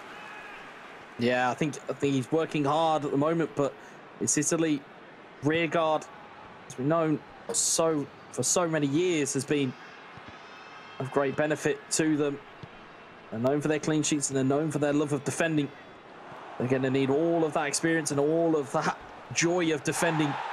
Oh, that's a naughty one. Play goes on, though. What a good advantage this is. Adam Jajic just hesitates, and, well, if it's not a red, then, well, you choose to play on if you're Kepa in that instance. So I think the foul was committed too far out to really be in an inviting position to take the strike on. But no doubt that one will be a booking at the very least. And Naples is one half of eFootball away from clinching the eEURO title for Italy. At the start of the day, when they were drawn on the side, well, they weren't drawn, they qualified on the side of France after a qualification win in their group. We thought that was it, semi-finals and done for Italy. They're now, well, 40 in-game minutes away. Can Naples hold on? Can he sustain the scoreline? Well, Kepa's throwing everything at this game, but just cannot find the net. If it's not the advertising boards in the background, it's Donnarumma in between the sticks that is just constantly denying Kepa and Serbia. Yeah, you can see Serbia moving up the gears, trying to push this issue, but Naples seems to be at home at the moment. To at least even get this to extra time, Kepa has to score, and that is more of a psychological advantage for Italy than most players will care to concede. If you know that you've got a goal in the bag, you haven't got to worry about trying to score another one. Just need to nullify. That one pops right up in the air. Look at this. There's a chance here for Luka Jovic. And where does the ball end up? Once again, into that man's arms. How grateful are Italian fans, both of the virtual game and the real world game, that they have him for years to come. And here's Immobile, maybe to make it two. Will be an Italian throw and a Just a gentle nudge there for Kepa from Naples, saying, hey, I can attack too, you know. Here's Bonaventura. Can he find the man in the middle? Ball pops out now the other way for Serbia to launch their assault. Luka Jovic looked for the first time pass, didn't go for it. Mitrovic tackled, and well, it's bounced back here for Jovic. It's off the bar. Acrobatics. And finally, the stubborn Italian defence falls to that man, Luka Jovic. It's 1-1. It's game on. Yeah, that was definitely fortune, to steal your phrase from earlier, Harry, to get that ball back in that environment in the first place. But again, Jovic probably should have scored with his first attempt. In fact, he's had to throw an acrobatic finish in there to get the second. As you'll see here, it was a bit of fortune just here. Ricochets around like a pinball, comes back, and he's almost played a 1-2 with the crossbar there. That's what we'll call it. Yeah. Skill of the day, probably not intentional. Yeah, well, yeah, 1-2 with a crossbar is an impressive skill. But no, in all seriousness, it gives hope to Serbia. Just stretches out that right leg of his. Jovic justifying his inclusion off the bench, but now all of a sudden, Naples got to go down and get another goal. And like we said, they've got that luxury of potentially taking this extra time if they want to. I don't think Naples will want to do that. Well, you can't say that it's not deserved by Kepa. The shot counter just going up and up and up. Couldn't find the target, and when he did, Donnarumma was the man to deny, but Kepa might just smell a winner here to force game number 5. This one will be offside, but he's doing his very best here to, at the very least, force extra time, Kepa. But the ideal situation for him, he wins this and then forces Roxa to turn around his fortunes and turn around his performances, which I know, if I know Roxa, he will be chomping at the bits. He will definitely want to prove the world wrong. All the world that are tuning in now to the eEURO 2020 Grand Finals, all they've seen of Roxa is 2 losses. He wants to be known as the man that wins Serbia the eEURO crown. First of all, Kepa has to get past Naples. Nemanja Matic. Zivkovic, that's a searching ball. Bonucci scoops that one up. And now Bonaventura has a bit of grass to run into here. Insigne with the turn will slow things down. And that's a risky ball to be playing. I was about to note how far up the pitch the Serbian players are willing to remain with that front 3. So Naples needs to watch his P's and Q's. Here's the issue, though, is that it was that type of passing move that opened up the avenue for Italy to score their first. Quagliarella went for the pass, could have maybe taken it on himself. Insigne will be able to retrieve. Bonaventura. The ball is going the wrong way here for Italy. Now starts to come back goalward. Florenzi running onto it. Just playing patiently here. Quagliarella. Insigne tackled well. And now what can Serbia do from the counter? 80th minute we're in. Nemanja Matic. No one's coming to him. He has the strength. Zivkovic. Can he cut anything back? Just runs out of pitch. And if the pitch is a little bit longer there, the cutback's on. And unfortunately for Serbia, that is not the case. These virtual pitches, Wes, regulation size. And they're slick as anything. That's why the ball moves so quick. Kepa now in the final third. Zivkovic on the far side. Gets the lucky bounce. Will come back to him. Zivkovic, who can he find? Well, it's played back into danger. Maksimovic. Kolarov. Zivkovic. Maksimovic. Too far out. Donnarumma saw it all the way. And is there one last chance for either nation here in game 4 of this best of 5? Are we destined to go all the way to 5, or can Naples snatch the win? Quagliarella, look on the far side. Insigne can maybe go for goal.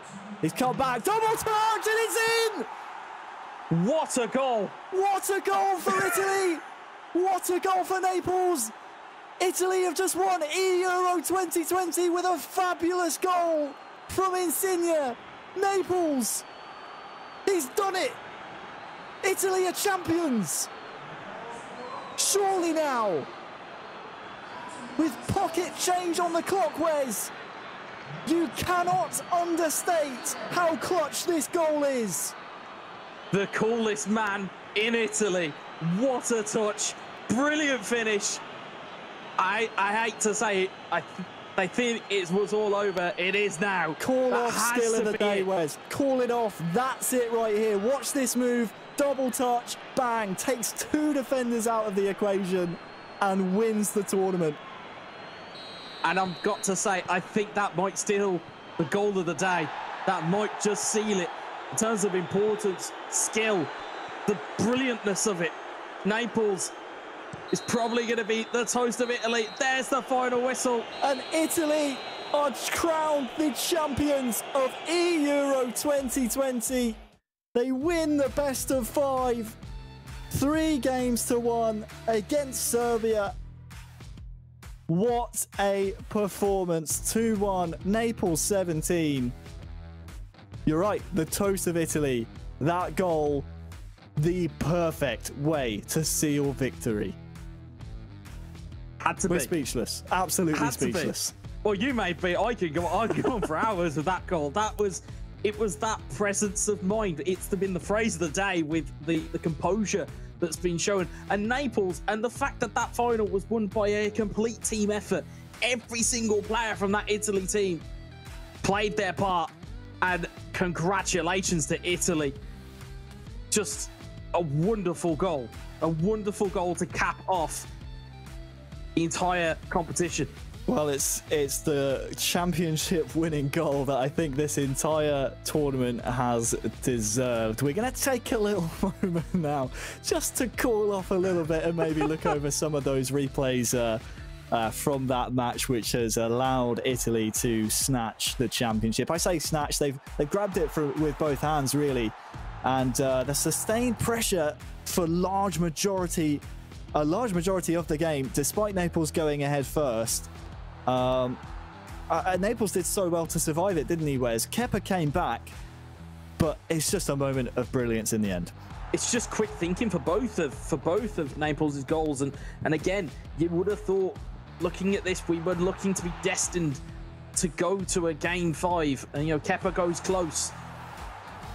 Then a lucky bit of a ricochet. It's an acrobatic finish from Jovic. But it's all about that goal. It is all about that finish from Naples. And again, you can see it just open up here. It's that ball in there. You can see hand up in the top of your screen there. The president wanted to turn back and then double touch. It's filthy. Super goal. Super goal. Absolutely filthy in the best way possible. I mean, what do you say about this? Just to take 2 of the defending Serbian players in the 91st minute out of the equation. I mean, still speechless. And it's the goal that they absolutely deserve. Congratulations to Italy. And well, the Serbian fans around the world bitterly disappointed, but Roxer, Kepa, Baskovac and Raka as well. Raka, I am right, second guess myself there. Just put in a pure shift for Serbia. Bitterly disappointing, but again, it's the finest of margins, and it's a piece of brilliance, isn't it, by Naples and Italy that allows them to take home the crown. There it is. It's official now. It's a long old day, finished by a best of 5. You called it, Wes. Italy in 4. I don't think you were quite expecting it to end in that fashion, though. Well, I expected Italy in 4 because I expected Italy to have that home game in the first instance. I didn't necessarily expect that performance from Kepa in the second game, I will admit. I thought Roxa may have brought something back in the third game, but again, would never have called that at the start of the day, and I would have thought, you know, I think had any of us have picked how we wanted this game to finish, or how we wanted this entire event to finish, or the last kick of the game, let's not have it in a penalty shootout. Let's have a moment of pure brilliance, and that's exactly what we got here. It's a phenomenal piece of skill.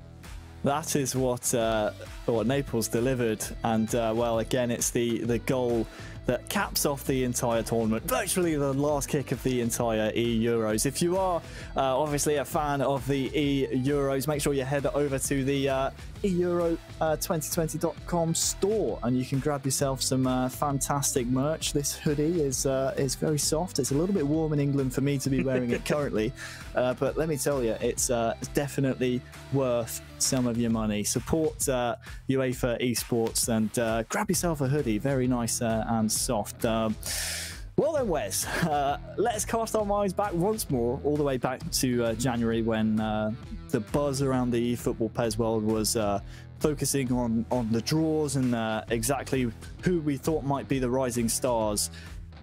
When Italy announced their squad, there were some big names left out. This is certainly vindication for the Italian national governing body now. 1000%. I think if any question marks were raised as to the selection process or to the players that were selected, all of those questions go away. You can literally just go, see that over there, that's our eEURO trophy.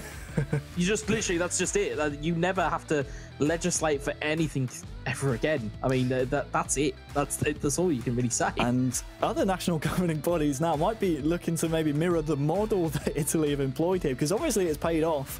The whole boot camp model, the four-man squad, every single player, it was a complete performance. And although there were subtle differences, whereas in some of the personnel being chosen in terms of the team selection, we did see a general idea of how the PES needed to be played, and the strengths of the Italian national squad being displayed fully in that final. And that's something that other national governing bodies might look to employ in the future. Yeah, I think sometimes when you're playing, you know, eFootball PES, there can be almost like a cookie cutter type of formation. I think what was fantastic about Italy was that they took their squad, they took a look at what their strengths were, and they played to them. You know, it's all about hiding the negatives and accentuating the positives. And of course, you can see from the match stats that, you know, it only took 2 shots, but it was all that was needed. It was all that was needed. And again, we talk about, you know, teams that have been so clinical over the course of the tournament, and it was exemplified in that final game from Naples. And, you know, 11 shots on target. Again, we talk about how important Donnarumma was to this Italy team. Again, with stat balancing, it's vitally important to have a brilliant goalkeeper in between the sticks, regardless of what their rating is in the game. If they've got a very good player ID, the likes of which Gigi Donnarumma has, it's something so much more beneficial to have than not have. Absolutely, you're right there. The match stats, I mean, one of the key takeaways was 11 shots. 11 shots by Kepa, only scoring 1. There were a couple of opportunities where, you know, it was almost half chances, where he's almost at the byline and Donnarumma has it covered all day long. But again, 11 shots and you're only converting 1.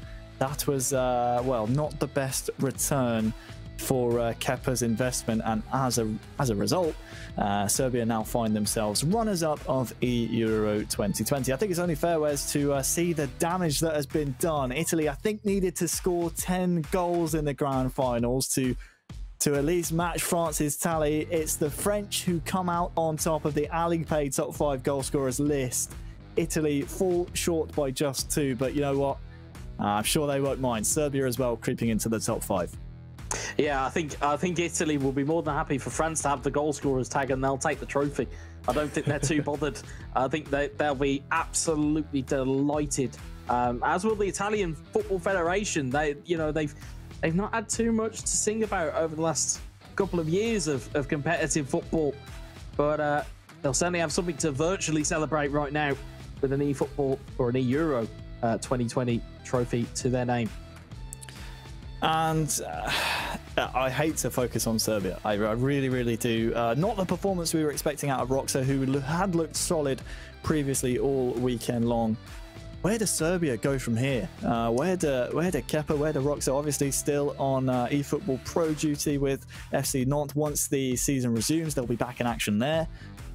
But it's the old saying, isn't it? Second place is first loser, and that will be playing on their minds. They're competitive players. They don't like to lose, even less so when they represent their national squads. Where do they go here?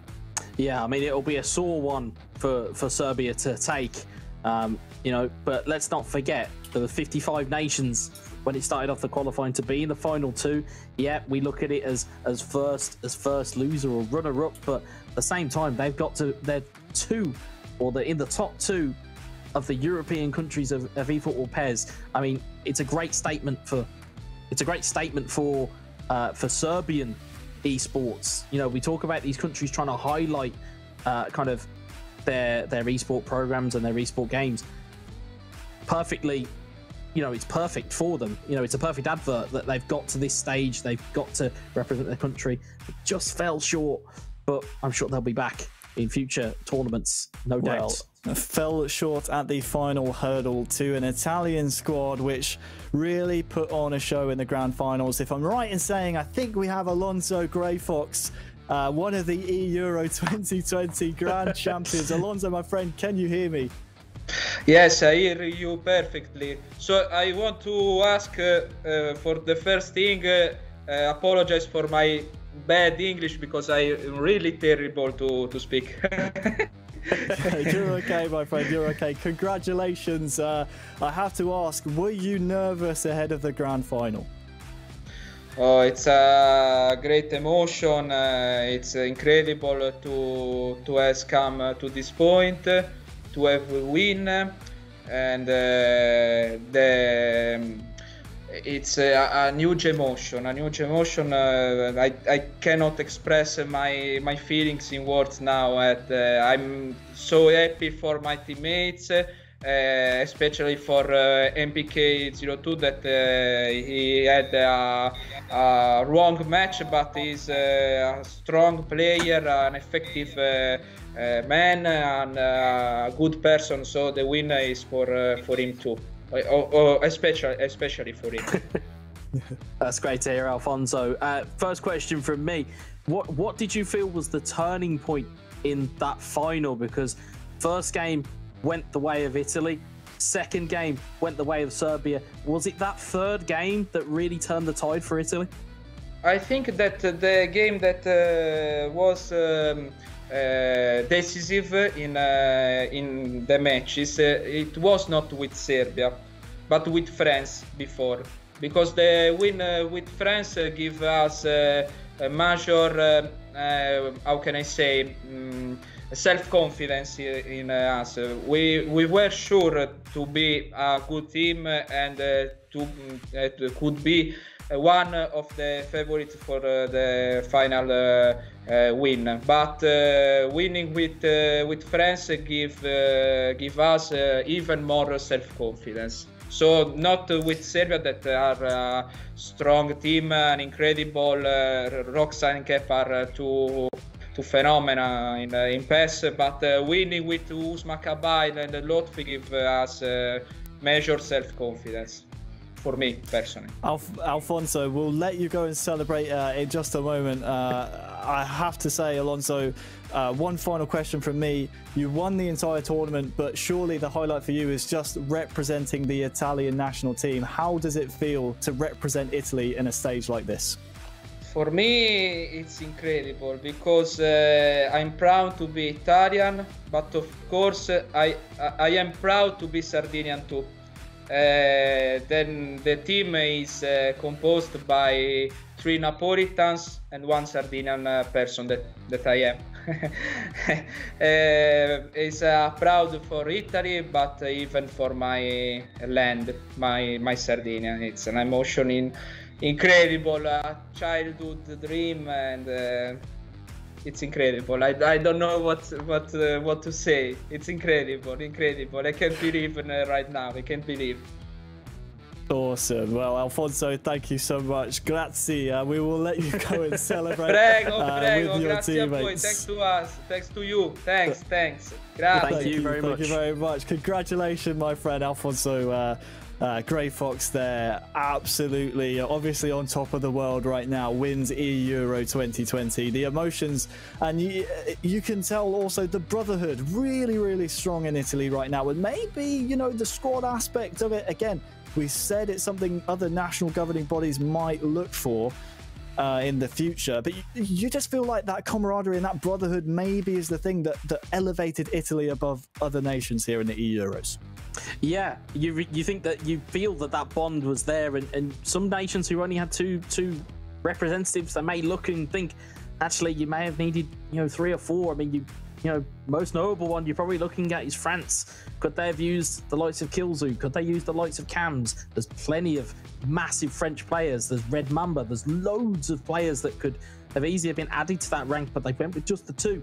Whether that was a mistake, and it's something they'll probably look at themselves, is another question for another day. But you can see the togetherness of that Italian team, and that Italian DNA runs through that side. It's that game style of possession football, strike when you just need the right amount of time and the right amount of moments, and they found the most golden of moments in that final game. Well, the brotherhood was strong for the Italians. The brotherhood was strong as well in the commentary booths. We'll bring back in now Lee and Adam to go back through the day. Gents, welcome. What an incredible final we just had. We're going to recap the day now and just go over all the action for those of you who may just be joining us and or maybe tuning in for the first time. A tremendous day, and what a final it was. Adam, just give me your initial thoughts before we start breaking down the day. Firstly, incredible performance from Italy, and you alluded to it before, possibly that team ethos that ran right through the system and completely went to show that the Italians got it right in their selection. We talked about the likes of Eterito, but possibly too singular for this setup. They went with 4 and they all played their part, and they were all fantastic on the day. Hard luck and commiserations to Serbia, of course, who were brilliant as well. But that team ethos, all 4 playing their part, really did the job. Lee, we started with 8 nations today, down from 55. We're now down to just 1, the champions Italy. Try and sum up today if you can, because Italy, they had to go through the gauntlet and proved everyone wrong, and took down France in that semi-final. Yeah, I mean, Italy's quarterfinal was a pretty easy thing for them, really. It was a 1-0 and I think a 4 or 5-0 in the end there against Israel. They kind of dominated that one. France was definitely the task, and we just heard from Alfonso there saying that's where they gained that confidence for them. And then on the reverse side for Serbia, I think it's ironic that what we just saw in that final matchup, the 11 or 12 shots versus 2, was exactly what happened against Spain. It was their second game. It was Kepa. I think he had 13 shots to 2. Couldn't convert it. Couldn't turn it into the winner. We thought, oh, well, they're just going to play game 3 and smash it. It turned out the Roxa stepped in, and he was the one that was doing a lot of the carrying for Serbia. So it wasn't too surprising to see them in the final, but there was already signs that it was maybe just a little step too far for them. And Wes, is worth noting as well, Romania, the fairy tale out of the groups all the way through qualification, fell to Serbia in that semi-final. They will surely be remembered in e-football in years to come as the nation that really shocked everyone here at the eEuros. They were the little engine that could. They kept that train going. I will use that analogy all the way through here. But they were fantastic, and I'm sure they've won a lot of neutral fans over. One of them being in this chair. They certainly won me over and completely proved me wrong as I called that. I think it was Bosnia were going to beat them in the group stage, and that completely fell apart quite quickly. But we'll forget that, and we'll remember the fact that Italy are now champions, and it's been a tremendous road for them. You know, and the questions that were, lingering on those selection issues. I know Adam alluded to it, yesterday and today. I think those have all been put to bed. Yes, they have. So there you have it, the final bracket. It's pretty much done and dusted now. They say pressure makes diamonds, and well, Italy came out on top in one of the most pressurized situations of the entire tournament. Any other takeaways you gentlemen might want to point out? I mean, obviously, we've summed up quite a lot of what's happened so far today. I think it's fair enough that you guys probably want to find out the skill of the day. Am I right? Let's go to it straight away. Let's see the Hisense skill of the day. What's it going to be, I wonder? Me and Wes thought it might be that final bit of skill from the Italians, but I think it will be instead... well, I'm not too sure what this is. Must be MPK. Back heel. Back heel. Yeah. Wonderful. It was the manual back heel. It was the fact that, you know, as a manual, you're taking every bit of assist away there. And again, nonchalant almost from Italy to pocket that one in. It was Florenzi who benefited greatly. Well, there's the Hisense skill of the day, setting up the goal, of course. Absolutely wonderful. Apologies for the confusion there. I saw Croatia in there. Gil Sapricic wasn't part of the clip at all, but a lovely piece of skill there from the Italians. And they were proving that all day long, and even in the final kick of the game, Lee, essentially the virtual last kick of the game, they were proving that they were using skills and they knew their squad to the best of their abilities. Absolutely. I mean, honestly, for the skill of the day, you could have took so many different things that we've seen throughout the weekend, really. There's been so many moments, so many last gasp goals, some absolute stunning ability. A use of the goalkeeper as well. Let's not forget that, because we've seen some stunning uses of the goalkeeper. Sometimes it works, sometimes it goes horribly wrong and you look a fool, but it works very well for a lot of these guys. Yes, it really does. Let's find out then the Sokar goal of the day. We've just seen the skill of the day. It's time to find out what has been chosen as the goal of the day. We had plenty of contenders and it was so tricky to narrow down the one goal. But here it is. It might be Italy performing the clean sweep. And of course, it's Naples, the final goal. And... you could have... Go on, Adam. You could have chosen many, to be honest, for Italy. They scored some incredible goals today, but as you mentioned in the commentary, it was just the timing of the goal in the 91st minute and that wonderful, not only bit of skill, but also the composure to finish as well.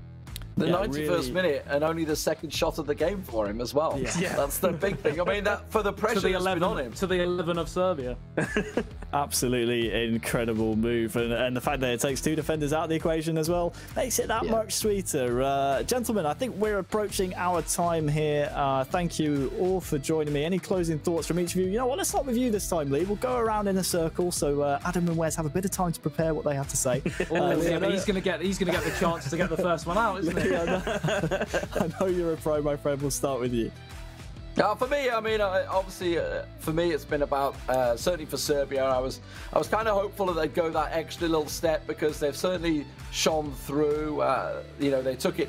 Bear in mind they had a 6-5 against Italy yesterday. That was the very first game they played in the group. So it was no surprise to see these two teams there. But the game against Spain was very impressive for me in the way that they dealt with Spain, who were one of the favourites. But I guess you could say the same with Italy versus France. So some extra special games today.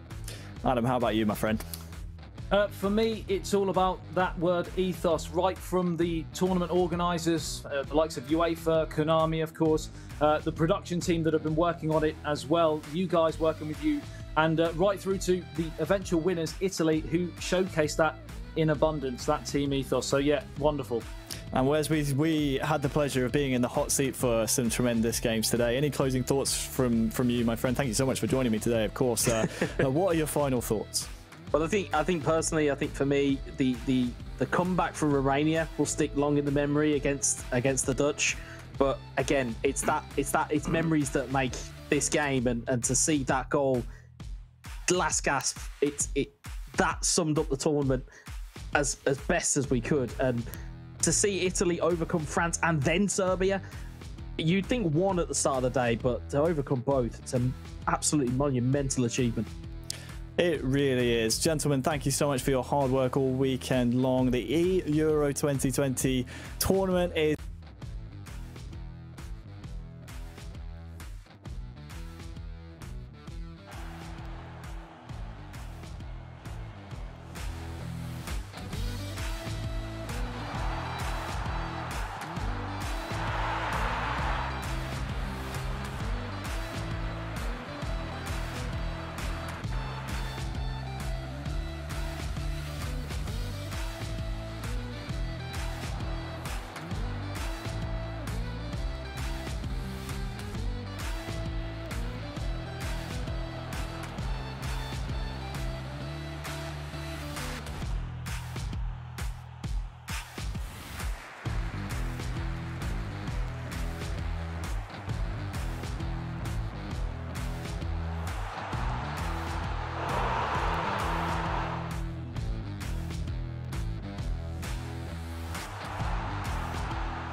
11 players, many of them friends, some foes during the league season, now united for a single cause as they carry the hopes and expectations of a nation, the most unbearable, thrilling of emotional roller coasters.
Cheers. And if I didn't think it was worth one try, I'm gonna roll myself up in a big ball.